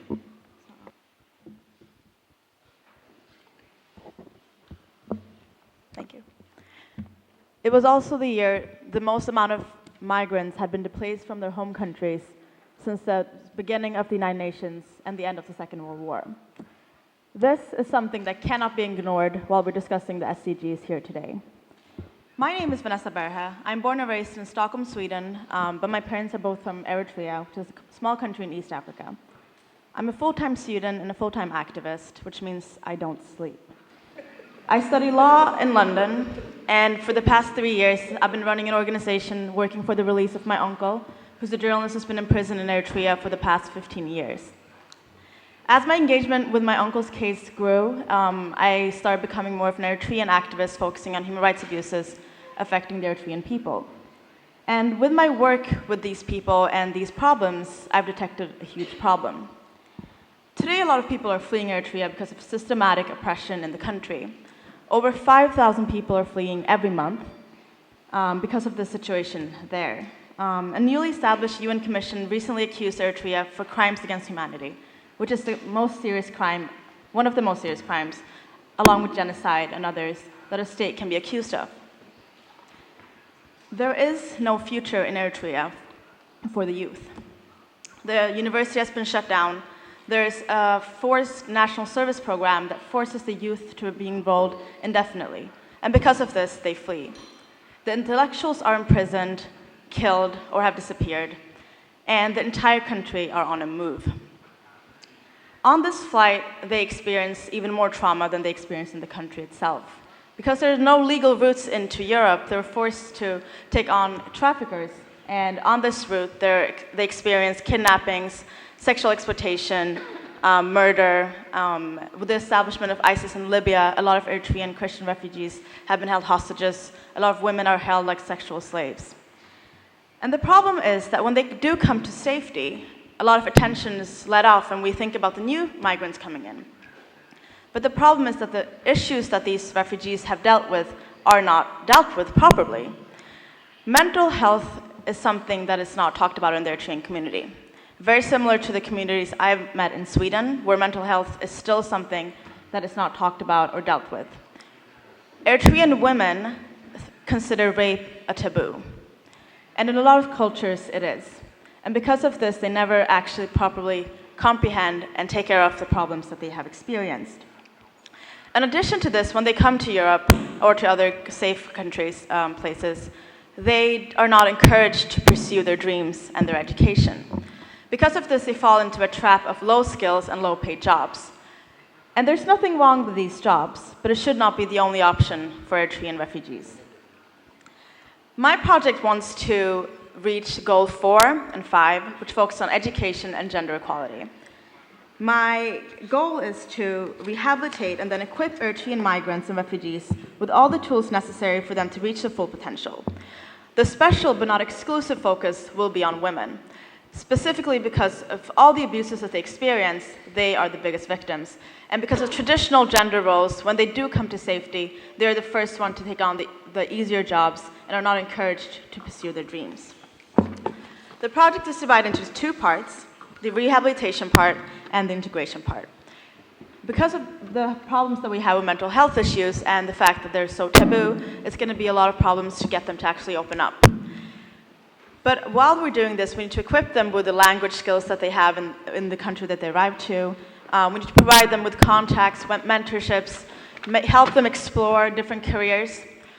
Because the refugees in general, if you look at the entire world, are people coming from different careers, social classes, and backgrounds. If you look at Eritrea, a majority of the people fleeing are youth. And because of the fact that there is no university in the country, they all come with literally no academic background. It is our job then to equip them and teach them about the opportunities that do exist in the countries that they have come to. My idea is not revolutionary. It's not something new. It's not something you probably have not heard about before. But I don't think we need something revolutionary to solve this problem. We need to do something. And I think because there are a lot of initiatives, there are a lot of programs all around the world focusing on migrants, we need to combine this. And we need to include the nonprofit sector, the public sector, and the for-profit sector into this. It needs to be comprehensive, and it needs to be global.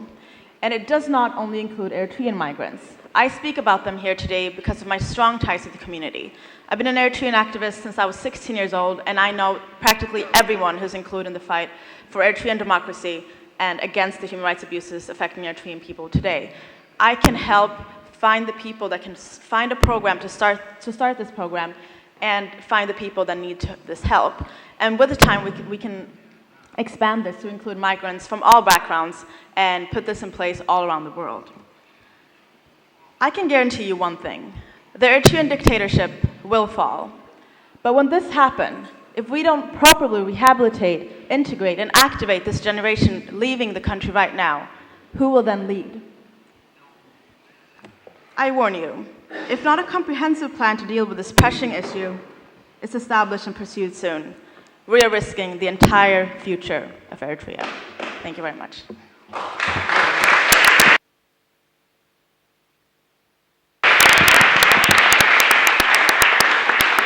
Thank you very much, Vanessa. And now on to the next Vanessa. Vanessa Tulo from Italy, fighting human trafficking. You have the floor, Vanessa.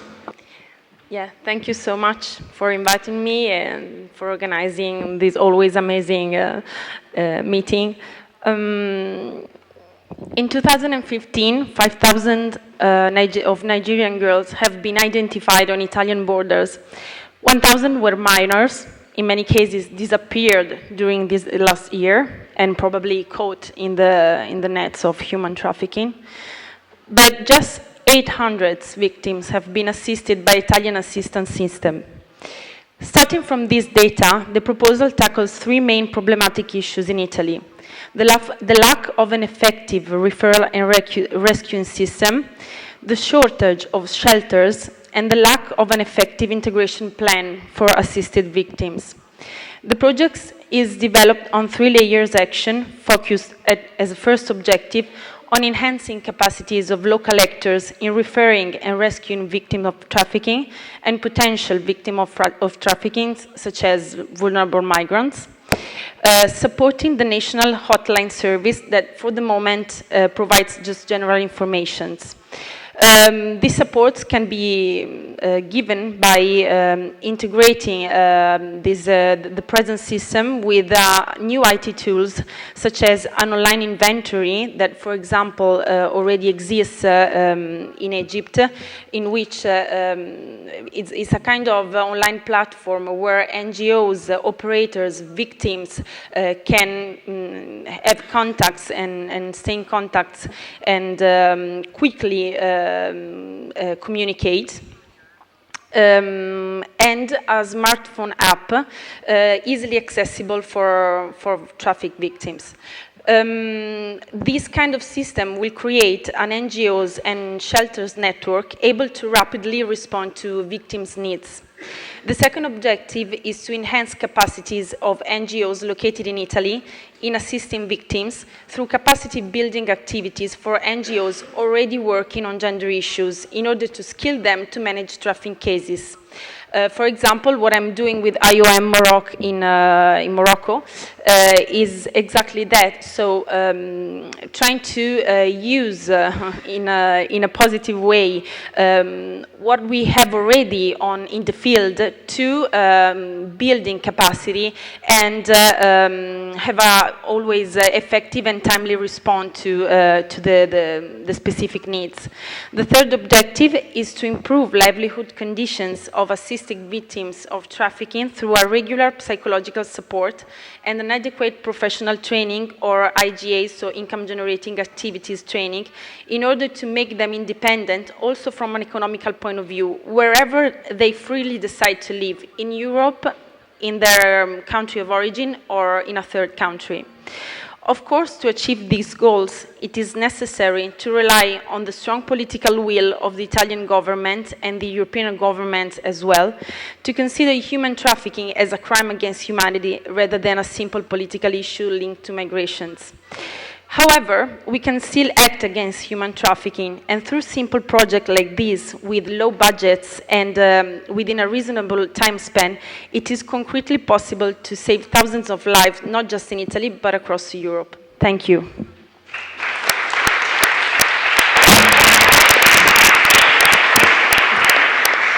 Thank you very much, Vanessa. Last but not least, we have Janina Soledad Basilico from Argentina. Janina, you have the floor. Buenas tardes, muchísimas gracias por la invitación.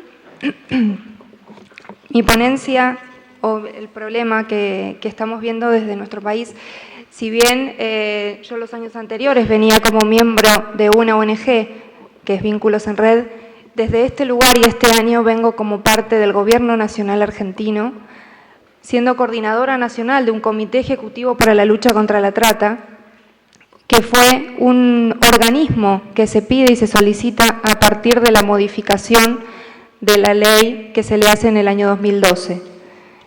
Este comité fue creado en el año 2013.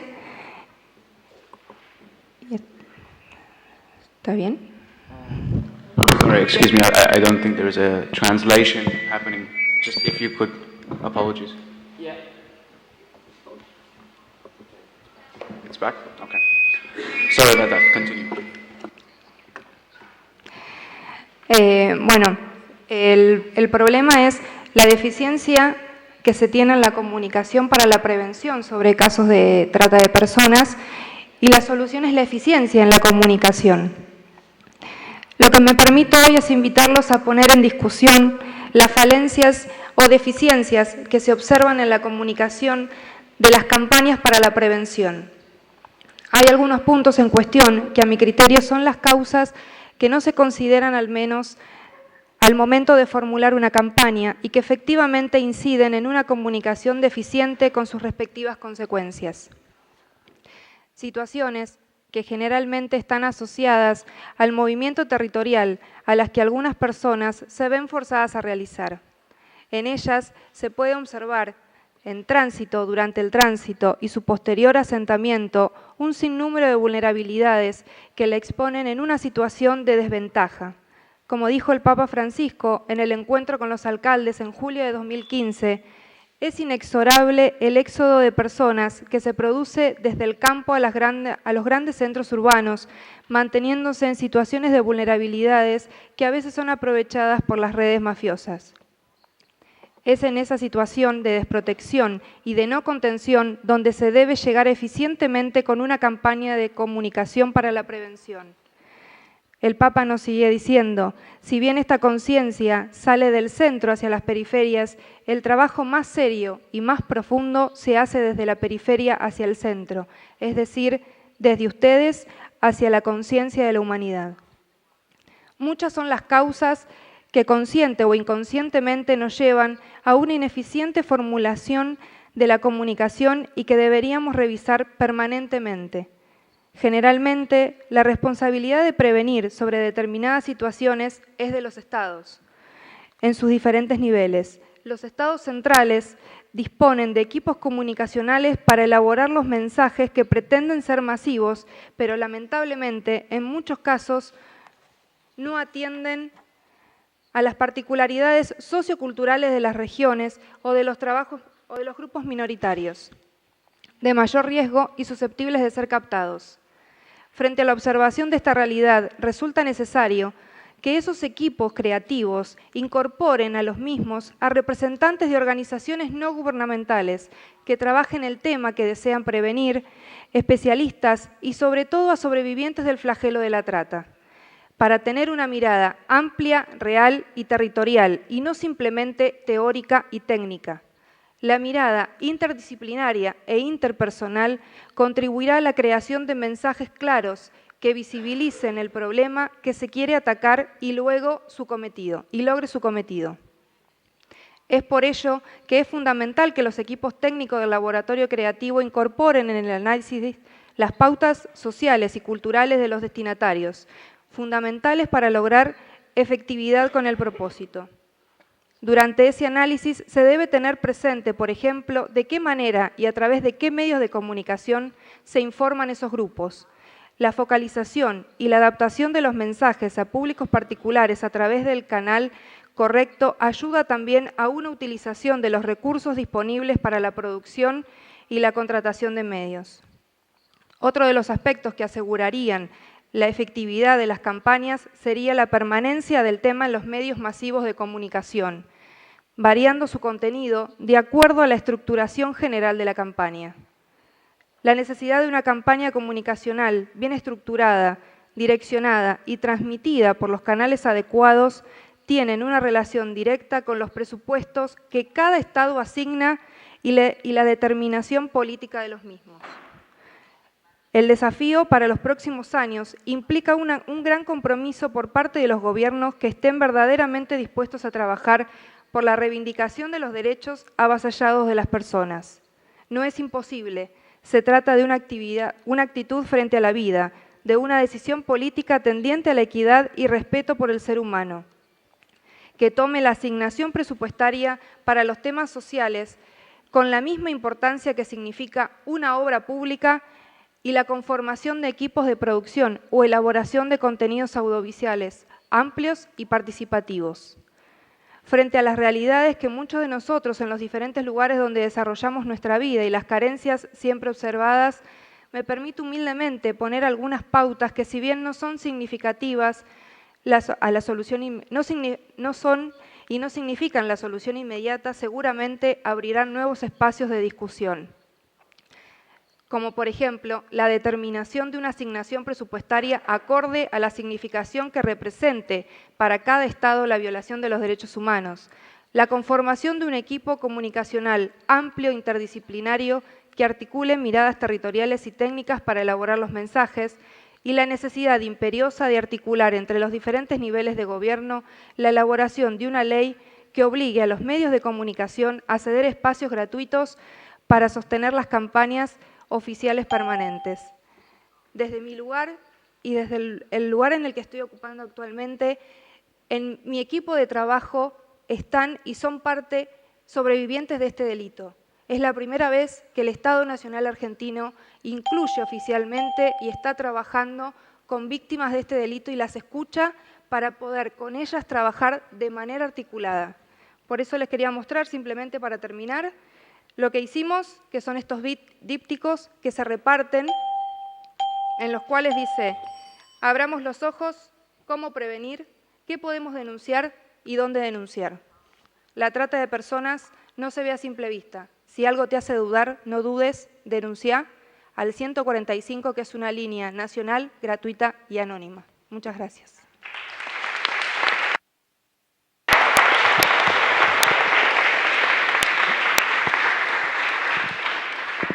Thank you very much. We have been through all 47 of the solutions, and I hope you've all had time to explain and time to reflect and think about which solution you would like to work with. Now, I just want to thank you all again, so please give yourself a big round of applause.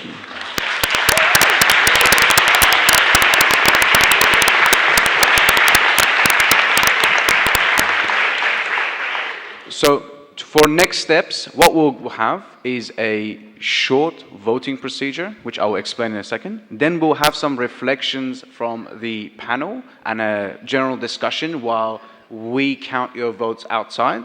And finally, we will announce the groups for tomorrow, which will be shortlisted into 10 groups. So today was about pitching the ideas, and tomorrow is about collaboration. And then we will have a short mass for those who are interested in this room, and then we have dinner. So, Sam, point of order. Yes, please. Question. What is the voting about? So, to explain the voting, the voting is about breaking the groups down into, creating 10 groups for tomorrow and collaborating on the top 10 solutions. And which solutions we can basically work together on, and what are the synergies? How can we build partnerships around these lines? So I hope that answers the question. I have a question. Yes, please. Which is, I think the small groups are great. I would imagine somehow that the groups could talk about each other's projects. So not necessarily, I'm just thinking out loud, not necessarily to focus only on 10 in the group. Again, I don't want to, this is what you find most useful, but to my mind, what I would do now is brainstorming more generally. So to me, it's a little bit premature to vote on these. I would like to find time today and tomorrow for some discussion. We've heard 47 wonderful projects. I have lots of reflections about them, not about the specifics, but about the way of thinking about them. Yes. And I'm not sure that the brainstorming on specific 10 is necessarily the best way, but I do think small groups is great. And small groups, maybe one group says, let's focus on one or two because that'll be the best use of our time. Or the other says, let's each quickly repeat in 30 seconds what we did, and now let's have an open discussion and questions back and forth to allow a more flexible process. Just a question. Yes. So if everyone is happy with that, we can open it for some general reflections, and then we can brainstorm about how we can do it tomorrow, but that's certainly an idea that we can talk about. And okay, I'll take the floor just for a few minutes. Congratulations, first of all. There's a lot of really smart ideas and a lot of wonderful ideas and an incredible amount of energy and an incredible amount of heart in this. And that's true of all 47. There wasn't anyone here that doesn't deserve the positive vote. I think that the hard question, because we all face it, is how do we succeed in what we want to do? And what is our theory of change that can make this happen? And I think that there are a couple of things I didn't hear from almost anybody. Few presentations had it. Most of you probably assume it or have a good answer to it, but I didn't hear it enough. And that's the question, why is my project needed? If it's such a good idea, why hasn't it been done? Or why isn't it being done?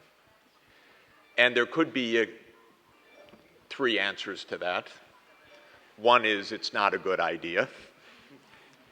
Second is it is being done. Or third, you really have a great idea. And no one's thought of it before. Or no one's thought of it in the way you're doing it. But I think it's really important to have some clarity in your own mind about that. I guess that a lot of you have not done enough research of, in your area, what is or isn't being done. That'd be my guess. That's okay. I'm like that too, by the way. I assume if I have an idea that I haven't heard of, no one else has thought about it, and I want to plow ahead. And even if they have, I want to plow ahead anyway. And then I'll meet up with interesting people who can pool together. But it's not optimum necessarily, because things are being done. Maybe they're not being done so well. Maybe they need your insight and energy. Or maybe there's some wonderful effort to join, or maybe it's just not so simple. Of course, it's never so simple, but that doesn't mean not to do it. It just means that it's a trickier problem, and it requires more analysis, more background, more knowledge. As one piece of advice in general I would give is that all of you, even you're very, boy, are you good.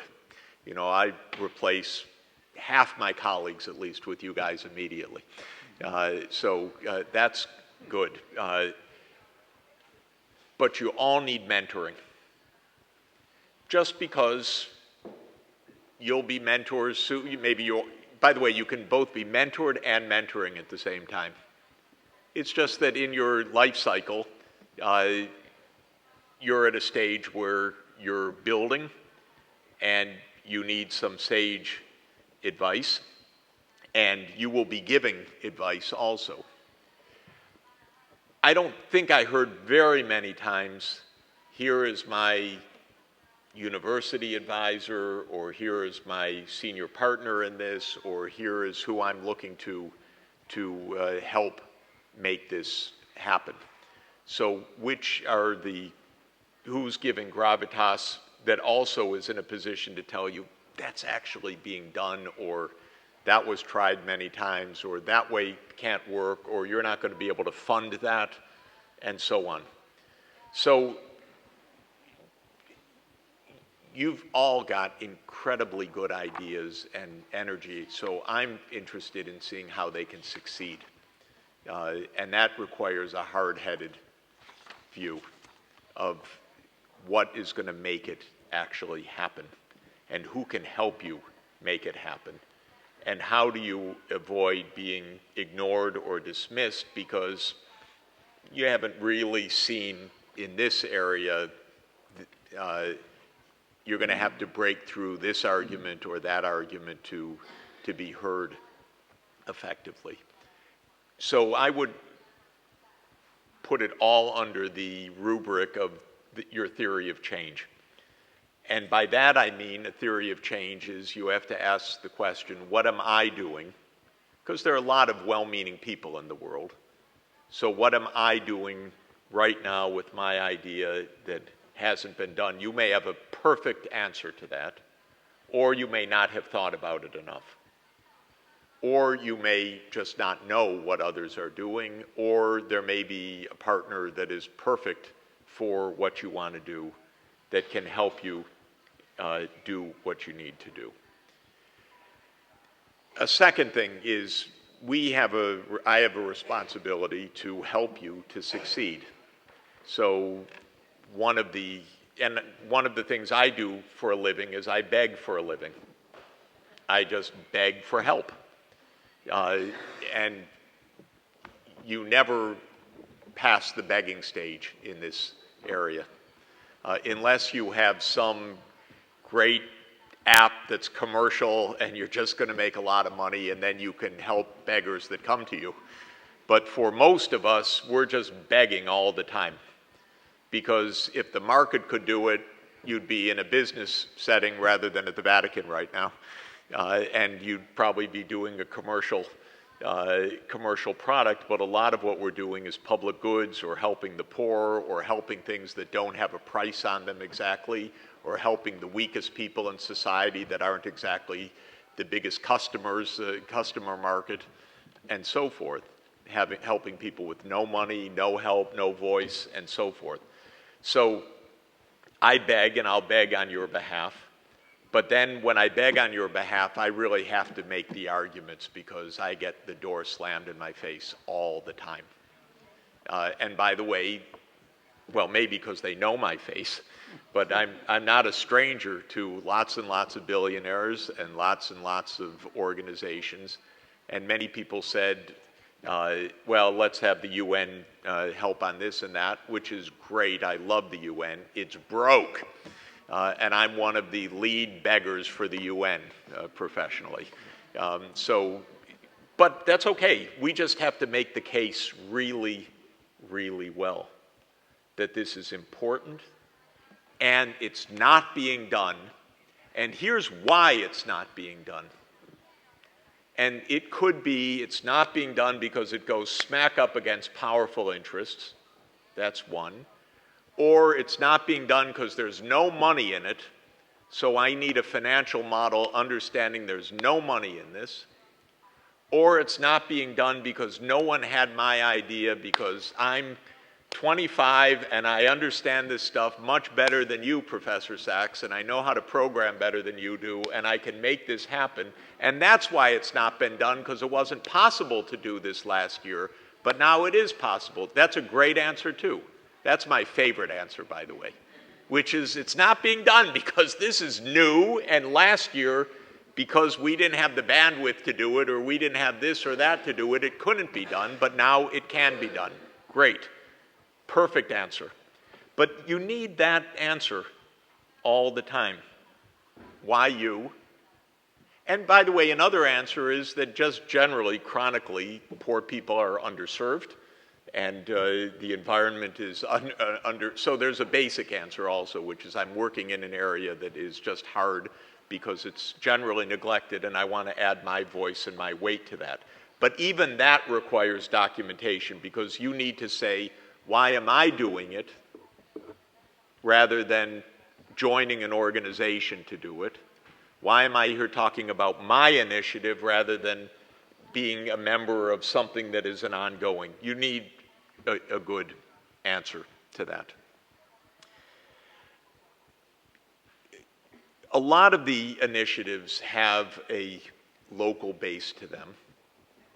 And when they do, think about who your local actors and partners and financiers are. Because it could be the local business community.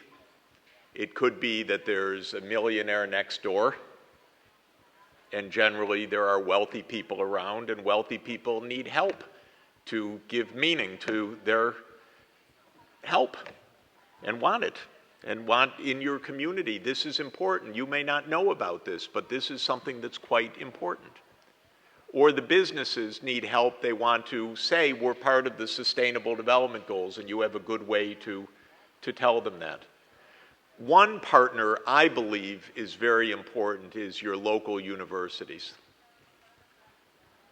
Go knock on the door of a faculty member. Say, I need your help. Who are you? Well, I'm a young SDG entrepreneur. I'm part of SDSN Youth. What's an SDG? Ah, well, you should understand, Professor, what an SDG is. That's globally agreed goals, and let me show you that. What's SDSN Youth? Oh, well, that's the Sustainable Development Solutions Network Youth. I was in the Vatican last week. You weren't. Let me tell you, I saw the Pope, and he would like me to convey the following information to you. So go find people who can help and who can brainstorm with you and tell you, I tried that 20 years ago, here are the problems I encountered, here's what you can do, or here's a great case on this. Many of the things you're doing, I'm trying to fight for too. I could tell you one by one why it's hard, who you'll come up against, what the challenges are, and we could brainstorm on new ways to do things. Peggy, I'm working all the time on trying to get drug prices down.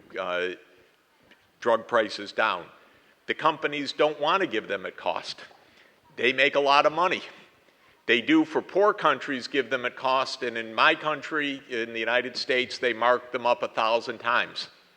And so we're fighting them. Then we have to think about strategically, what is that fight? If your fight is get the price down for a poor country, they'll probably do that now because there's been segmented markets and those kinds of initiatives underway. If it's get it down in a rich country, they'll say, who are you? Thank you for your innovation, but I'd rather make money. And so we have a real struggle of, and then they say, I need that money for R&D, and you'd say, not quite, it's a little more complicated than just giving you a monopoly. We need to have a rational approach to this. So there are lots of substantive challenges. For Malav, yeah, phenomenally interesting initiative. And for many of you that are doing technology initiatives, it's really good. I mean, everything's good. But with technology, you're doing something intrinsically new, so you answer inherently my question, or almost answer it. No one's made that box before. And then you can say, here's why. I'm an engineer, and no one has done this, and I've got it down by 95%. Even then, you'll need, of course, you'll need help because on all medical devices, getting them tested, adopted, proved, demonstrated, part of official systems, scaled. It's a huge, wonderful undertaking. It's one of the best ways to save lives, and you really zeroed in 3 million deaths a year just on what you're doing. Phenomenal. There's a whole dysfunctional system around that. I can give you lots of advice on that, on how hard it is even with good ideas, even when something's proved, to get it into use, especially in poor countries and in India, by the way, because things are better now because of the ASHA worker and others, and because of Aadhaar and unique ID and systematic intervention starting, but a lot of scale-up challenges. So this is, don't misunderstand me at all. We're on a team, and I need to help argue for your case. So the case has to be really, really good.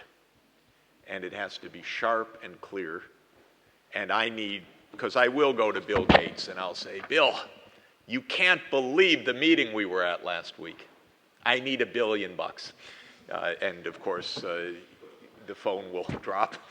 No, even $1 million. But then the case is what's new, what's different, why, how do we know, and we need to get our act together on that. So your partners, your case, why am I doing this, and why in my community hasn't been done, and it could be, there could be multiple excellent answers to that. But that's part of your very important case. Why do you suspect that you're on a path for effectiveness? Why could this work? And what is it that, by the way, every new idea fails in some variant at the beginning, and then something great comes. So it's also, you're all in a startup mode. It's a really tough, very, very tough part of life. It's great that you're doing it. But we've got to fortify the case and make it rigorous, know what the justifications are, explain the originality, find the partners, find the mentors, find the financial support, alter the weak parts, hone the argument, and if it's just, I know this problem is horrible, and but I don't quite know what to do about it, then we need to discuss it more and keep discussing it and brainstorm on what approaches or what angle could we intervene on, or how could we take a first step. And that's another part of this. You don't, as I told you, I am 61 for a few more days. So I've been at this for a long time. And the answers one gives are never exactly right. And you're constantly struggling to sharpen the case. But that's okay. And nothing's perfect in this world. So you don't need perfection to put things into operation by any means.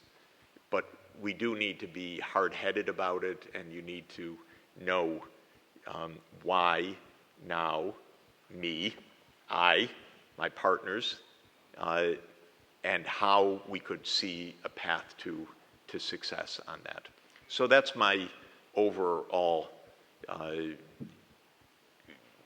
general point. Of course, I'd love to speak with each one of you about this. We're just going to have to figure out how we keep a very active engagement and conversation. I literally do want to take this project to Bill Gates and to others. When I say that, that doesn't mean that's easy or a yes or anything like that. It's far from that, believe me, because I ask about 100 times for each one that comes through for anything. This is a tough world. It's not a tough world because these things can't be done. It's a tough world because the reason you're doing it means it hasn't been done adequately, and there are big obstacles, big difficulties, big impunity, lack of interest, lack of awareness. We have to break through all of that, but the sharper the arguments, the stronger they are, the better we are able to make it through.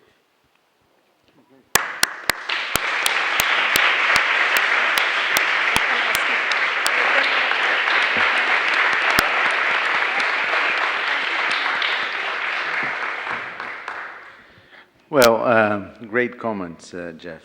I'd just like to share some mentoring, as Jeff suggested, with you all. My first remark is encouragement. Pursue your dreams.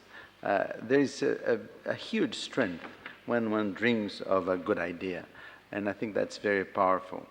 And one of the interesting moments that we have in this crisis we're living in is that people are open to ideas as never before. If we're saying many of these things 10 years ago, people who were CEOs or presidents or ministers, they wouldn't listen. So now there's a lot more openness for innovative ideas, creative ideas. So it's a positive part of this crisis. And I give you a personal testimony because I did something similar, although at a later period of my life. I was a professor at the University of São Paulo, and after being state secretary for 5 years, I decided to resign and to go into a PowerPoint, which was a plan of a foundation. And then we ended up establishing this foundation. It turned out to be now the largest foundation in the Amazon, and the second largest in Brazil. So it's doable to go from a PowerPoint into something concrete. So now we work with 574 communities in the Amazon. So just like to leave that word of encouragement that it's possible to do things. And here's some tips, I would say. Benchmarking. As similar to what Jeff said, don't start pretending that this is something completely unique. So do some benchmarking on things that have been done before by others. That will help you in many ways. And build alliances. Don't try to do that alone, because many of these goals and dreams that you have are big dreams. So it's not a single person's job. It's a multiple thing. And try to build alliances using social media. So it's now very easy to create a network of people engaging in some of these challenges that you have set out to do. Second, try some quantitative targets. Some of you have very interesting projects. Try to set an ambition, a number that you want to increase by 10%, by 5%, whatever. That helps you sell the project and also help you monitor yourself, monitor your progress, know how good you're doing. Number three, do participatory management. Don't try to be this single guy. Engage a group process. Have people in your staff or in your peers, as well as the stakeholders, be a part of the design, be a part of the evaluation of all what you're doing, because you have more brains together to think on solutions for many problems which are going to show up along the way. Fourth, save energy for dissemination and the lessons learned of what you have done. Although you might have huge success, the task that we have ahead of us with it, 17 goals, 169 targets, this is huge. So there will be other countries, other people interested in the same things and facing the same challenges. So try to save part of your energy. How much? 10% for communication. Just to put it a number, 10 to 20% for communication and dissemination of whatever you learn along the way. And finally, two things. One, as a sort of a suggestion for a follow-up of this, is try to create a thematic network. That could be a conclusion of this. I heard lots of people talking about human trafficking. So there is a group of whatever, I think 10 or so people interested in that theme. Sexual issues, sexual abuse and prostitution and so on, another group, and several others. So it would be interesting to have thematic groups as a follow-up for this so that you can exchange ideas and so on. And finally, our own strategy, which is to think big, start small, and move quickly. So this is one of the learnings that we have had in our history. And I wish you good luck. Thank you.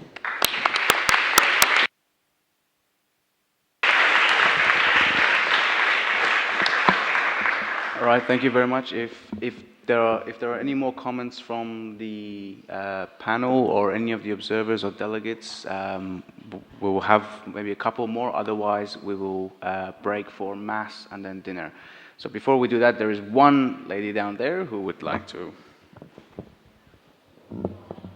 You can do it from this. You can do it from here.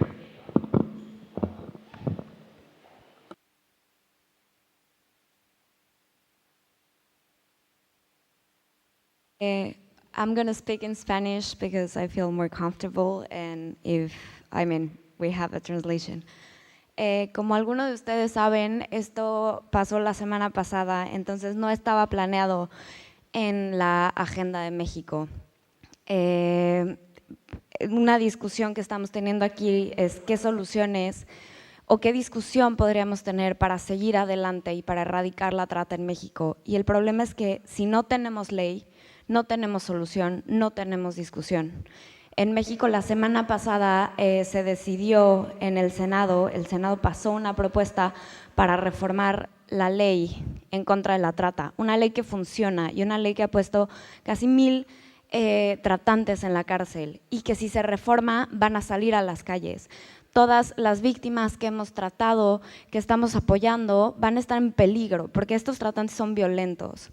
Entonces, mi trabajo aquí, junto con Rosy, junto con las delegadas de México, es pedirles a todos ustedes que nos ayuden a hacer una campaña para decirle a México que la decisión que tomen, la decisión que nosotros podemos parar en la Cámara de Diputados, en el Congreso, y que justo para eso estamos aquí, no es una decisión solo de ellos, es una decisión de todo el mundo, porque la decisión que tome México es una decisión que va a afectar no solo a víctimas mexicanas, a víctimas del Ecuador, a víctimas de Colombia, a víctimas de todo el mundo. Estamos protegiéndolas y no podemos permitir que México dé un paso hacia atrás. No es una discusión política, es una discusión de derechos humanos. No podemos permitir que México, por intereses ajenos al de proteger a su gente, y no solo a su gente, al de avanzar en un problema que es global, tome este tipo de decisiones.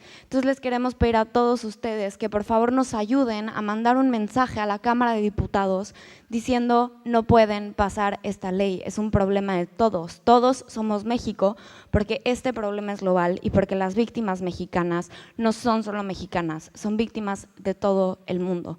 Muchas gracias y no estaba en la agenda, espero que nos puedan ayudar.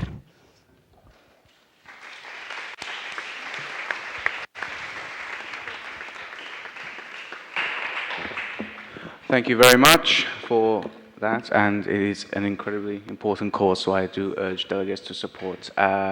Yes, if it could be quick. Thank you.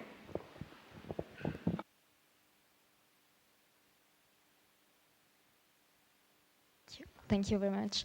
I take my notes. Thank you all of us for everything. Is there any translation for French? It's better for me. There is? No, there is. Okay. Okay, no, I try in English. Just one thing, about Syria, there is a translator. Okay, oh, perfect. Il y a eu une question à propos de la Syrie, de ce qui se passe en Syrie. En fait, dans 2 semaines, je pars en Syrie, un peu plus d'1 mois. Donc, s'il y en a qui ont des questions à poser, je pense que je suis, voilà, je vais être sur place, donc je pourrai y répondre. Donc, s'il y en a qui sont intéressés par cette question, gardez mon contact et puis ça sera une joie pour moi d'y répondre. Et juste quelque chose, on a parlé beaucoup d'eau, du problème de l'eau qui ne doit pas être contaminée. En France, on a un énorme problème, de plus en plus récurrent. Je ne sais pas si vous en avez entendu parler, mais des eaux contaminées par tout ce qui est hormones. Nous sommes le pays en Europe qui consommons, pour les femmes, qui consommons le plus de contraception hormonale. Donc tout ce qui est pilule, en fait, tout simplement. En gros, il y a 40% de femmes qui sont sous pilule, donc ce qui représente pendant une vie fertile 8000 pilules par femme, ce qui est énorme. Donc forcément, ça a des conséquences sur la femme et sur sa manière de vivre, sur sa fertilité et tout ça. Mais sauf qu'on s'aperçoit que dans les eaux de la Seine, de tous ces affluents, de tous les autres, là où il y a les eaux usées, on retrouve toutes ces hormones qui ne sont pas du tout éliminées. Donc voilà, ça c'est une question que je pose. Que faire pour les scientifiques qui sont ici? Qu'est-ce qu'on peut faire? Qu'est-ce que vous proposez pour ça? Et moi, dans les méthodes, je suis conseillère en vie affective et sexuelle. Donc je travaille voilà, à propos de tout ce qui est régulation des naissances. Et nous avons une méthode qui est très simple, qui est basée sur la connaissance du corps et qui est beaucoup plus naturelle en fait dans sa manière de faire. On n'est pas bouffé par des hormones, Mais voilà, c'est ce que je propose et qui n'est pas forcément dans la ligne droite de l'ONU, ça je le sais très bien, mais voilà, ce qui est beaucoup plus naturel et beaucoup plus sustainable development.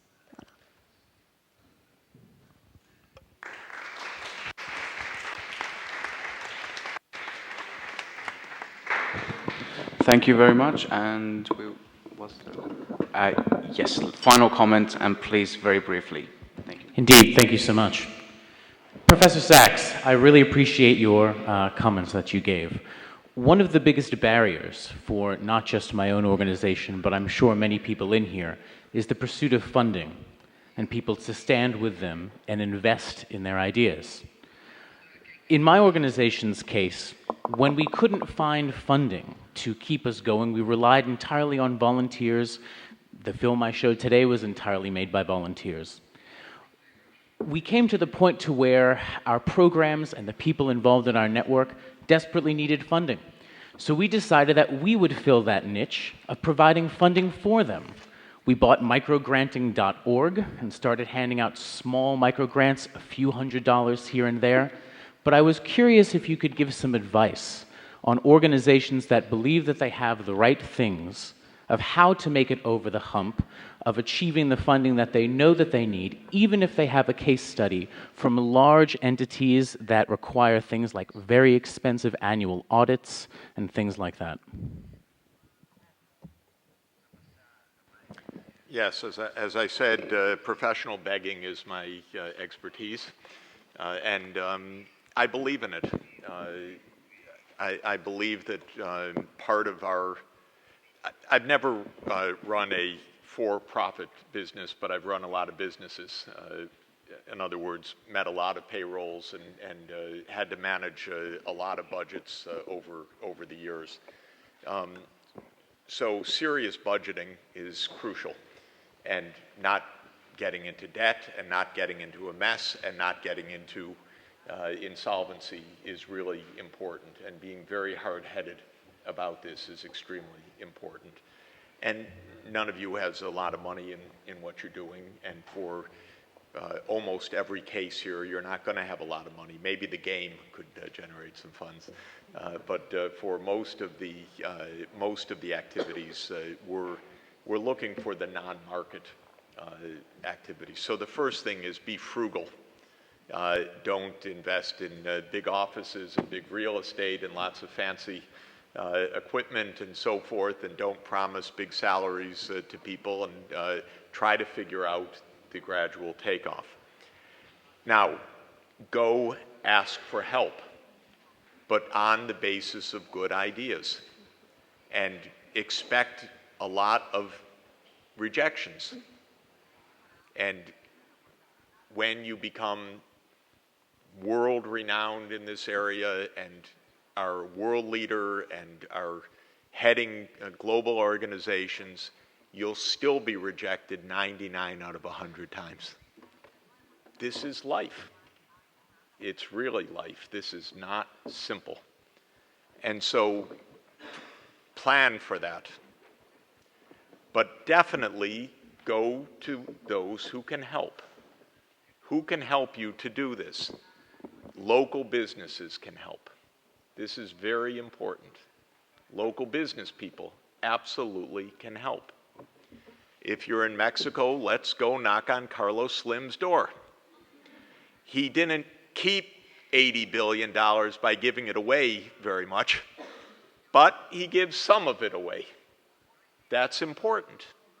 And finding a way to reach him or others is really important. I will try to help you, but every day I'm trying to meet bills.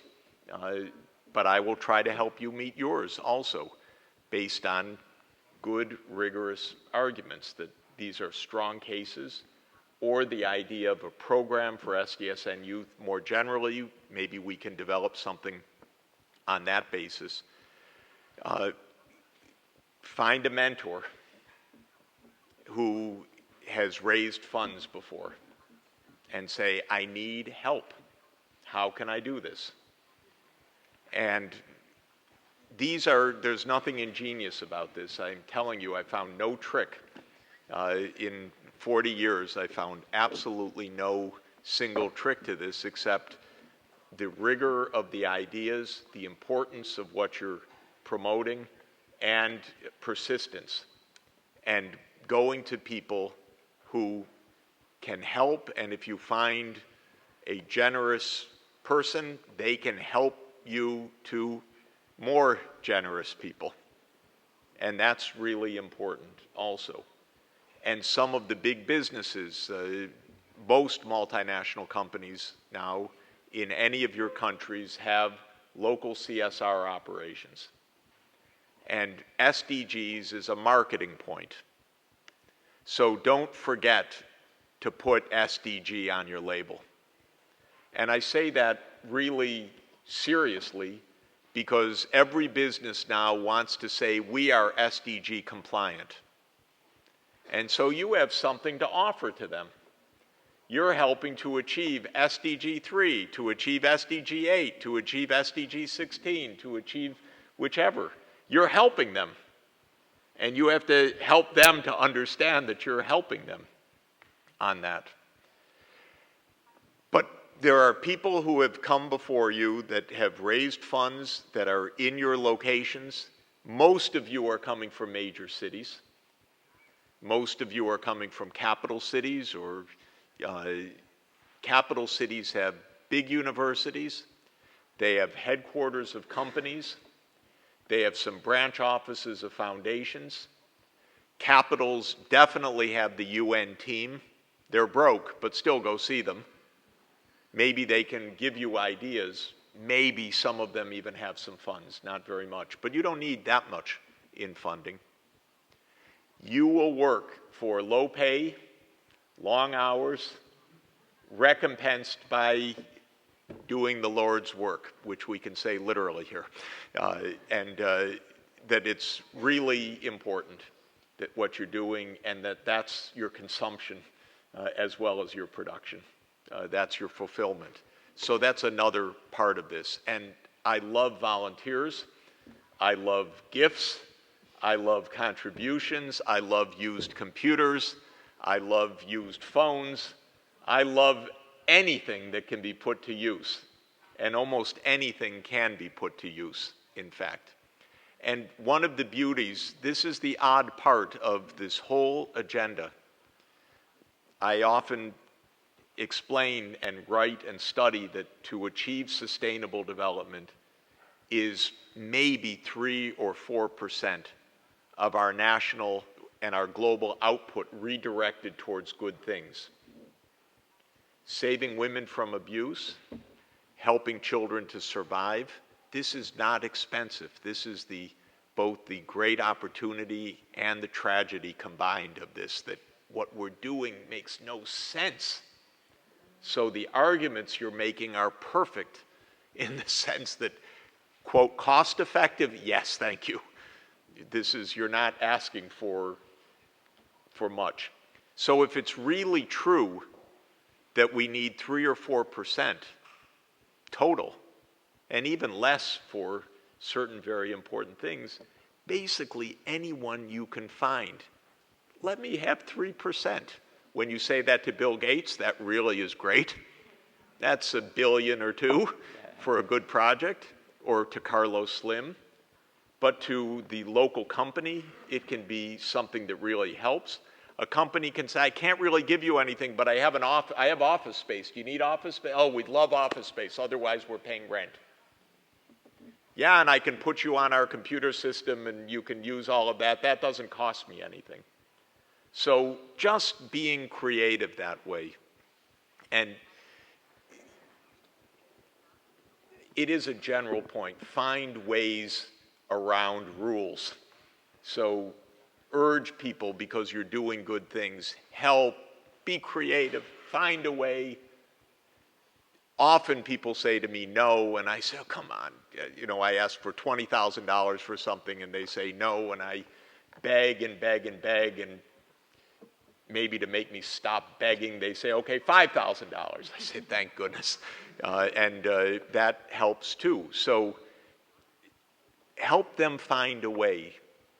And when you're finding a partner or a donor or a supporter or an early investor, listen to them, get their ideas, have them help, have them brainstorm with you, have them be partner with you on what you're doing, because that really is critical. But we're all in the same activity. We all have shaky, fragile foundations, trying to do important things and finding ways that are a lot of improvisation to do this. The one thing about all the projects is you will not find your project on an established list of a donor agency. It just doesn't exist. You're doing something creative. You're trying to fill, to close a gap that shouldn't exist. And this is part of the theory of change, that nobody's doing just what needs to be done, and this is why it's really important. And then you have to help that creative moment to say, you don't know it, but you really want to do that together with me. That, I think, is the key. I often, and I use an analogy, but it may be meaningless to you now because it's 25 years old, but do people still know what Tetris is? It was one of the first computer games. Okay, it doesn't exist anymore, but it was for my generation. Oh my God, look what you can do on a computer screen. But I love Tetris. I mean, the idea of it. I never was very good at it.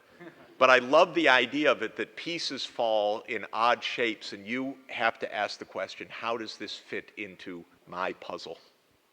Because that's really what we're trying to do. So I don't know how many times a day I bore Sonia by saying, life is Tetris. Because she says, this doesn't work. I say, turn it that way. We'll make it work somehow. And make the pieces fit together. But keep going and be frugal. I can't tell you more because I started my training as a macroeconomist. For 20 years, I advised on budget issues. I hate going bankrupt. So keep some money in the bank. I'm not a huge risk taker in the sense of saying, well, I'm going to borrow $1 million and it's going to work because I have I mean, that is one way to do it, and some wild risk takers do that, and I don't do that. So I can't give you that advice. In fact, I give you a quite different advice, which is stay frugal, stay intact, keep moving, and find ways to keep building and make your arguments as strong as can be and get people to help you make your arguments as strong as can be. And I believe we're selling ideas in the end. That what we're really doing is selling clear thinking about important issues that have solutions, and that's what you're mobilizing resources for.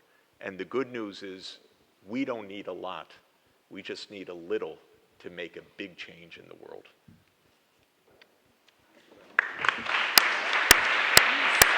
What?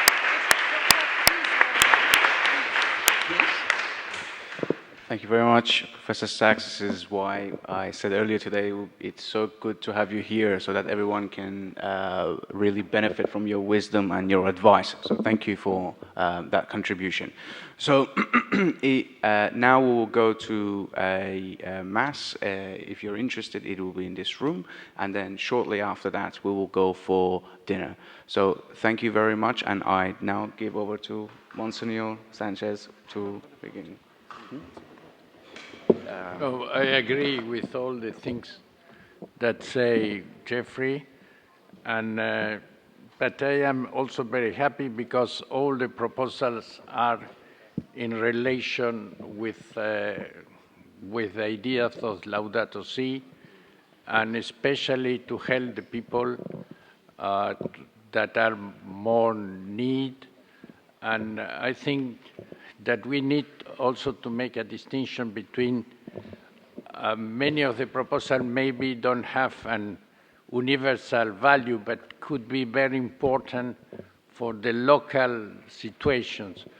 For example, the proposal that make from India and about the cartons, and I think it's very near to the proposal that have Cardinal Bergoglio with the cartoneros that use the carton to, in this case, is also better because we can use the carton for the life of the people. And the other proposal of the toilets is very important, and I admire this. It could be very important for this country, for other countries. And there are many other questions that are really in the line to help the people that have more needs.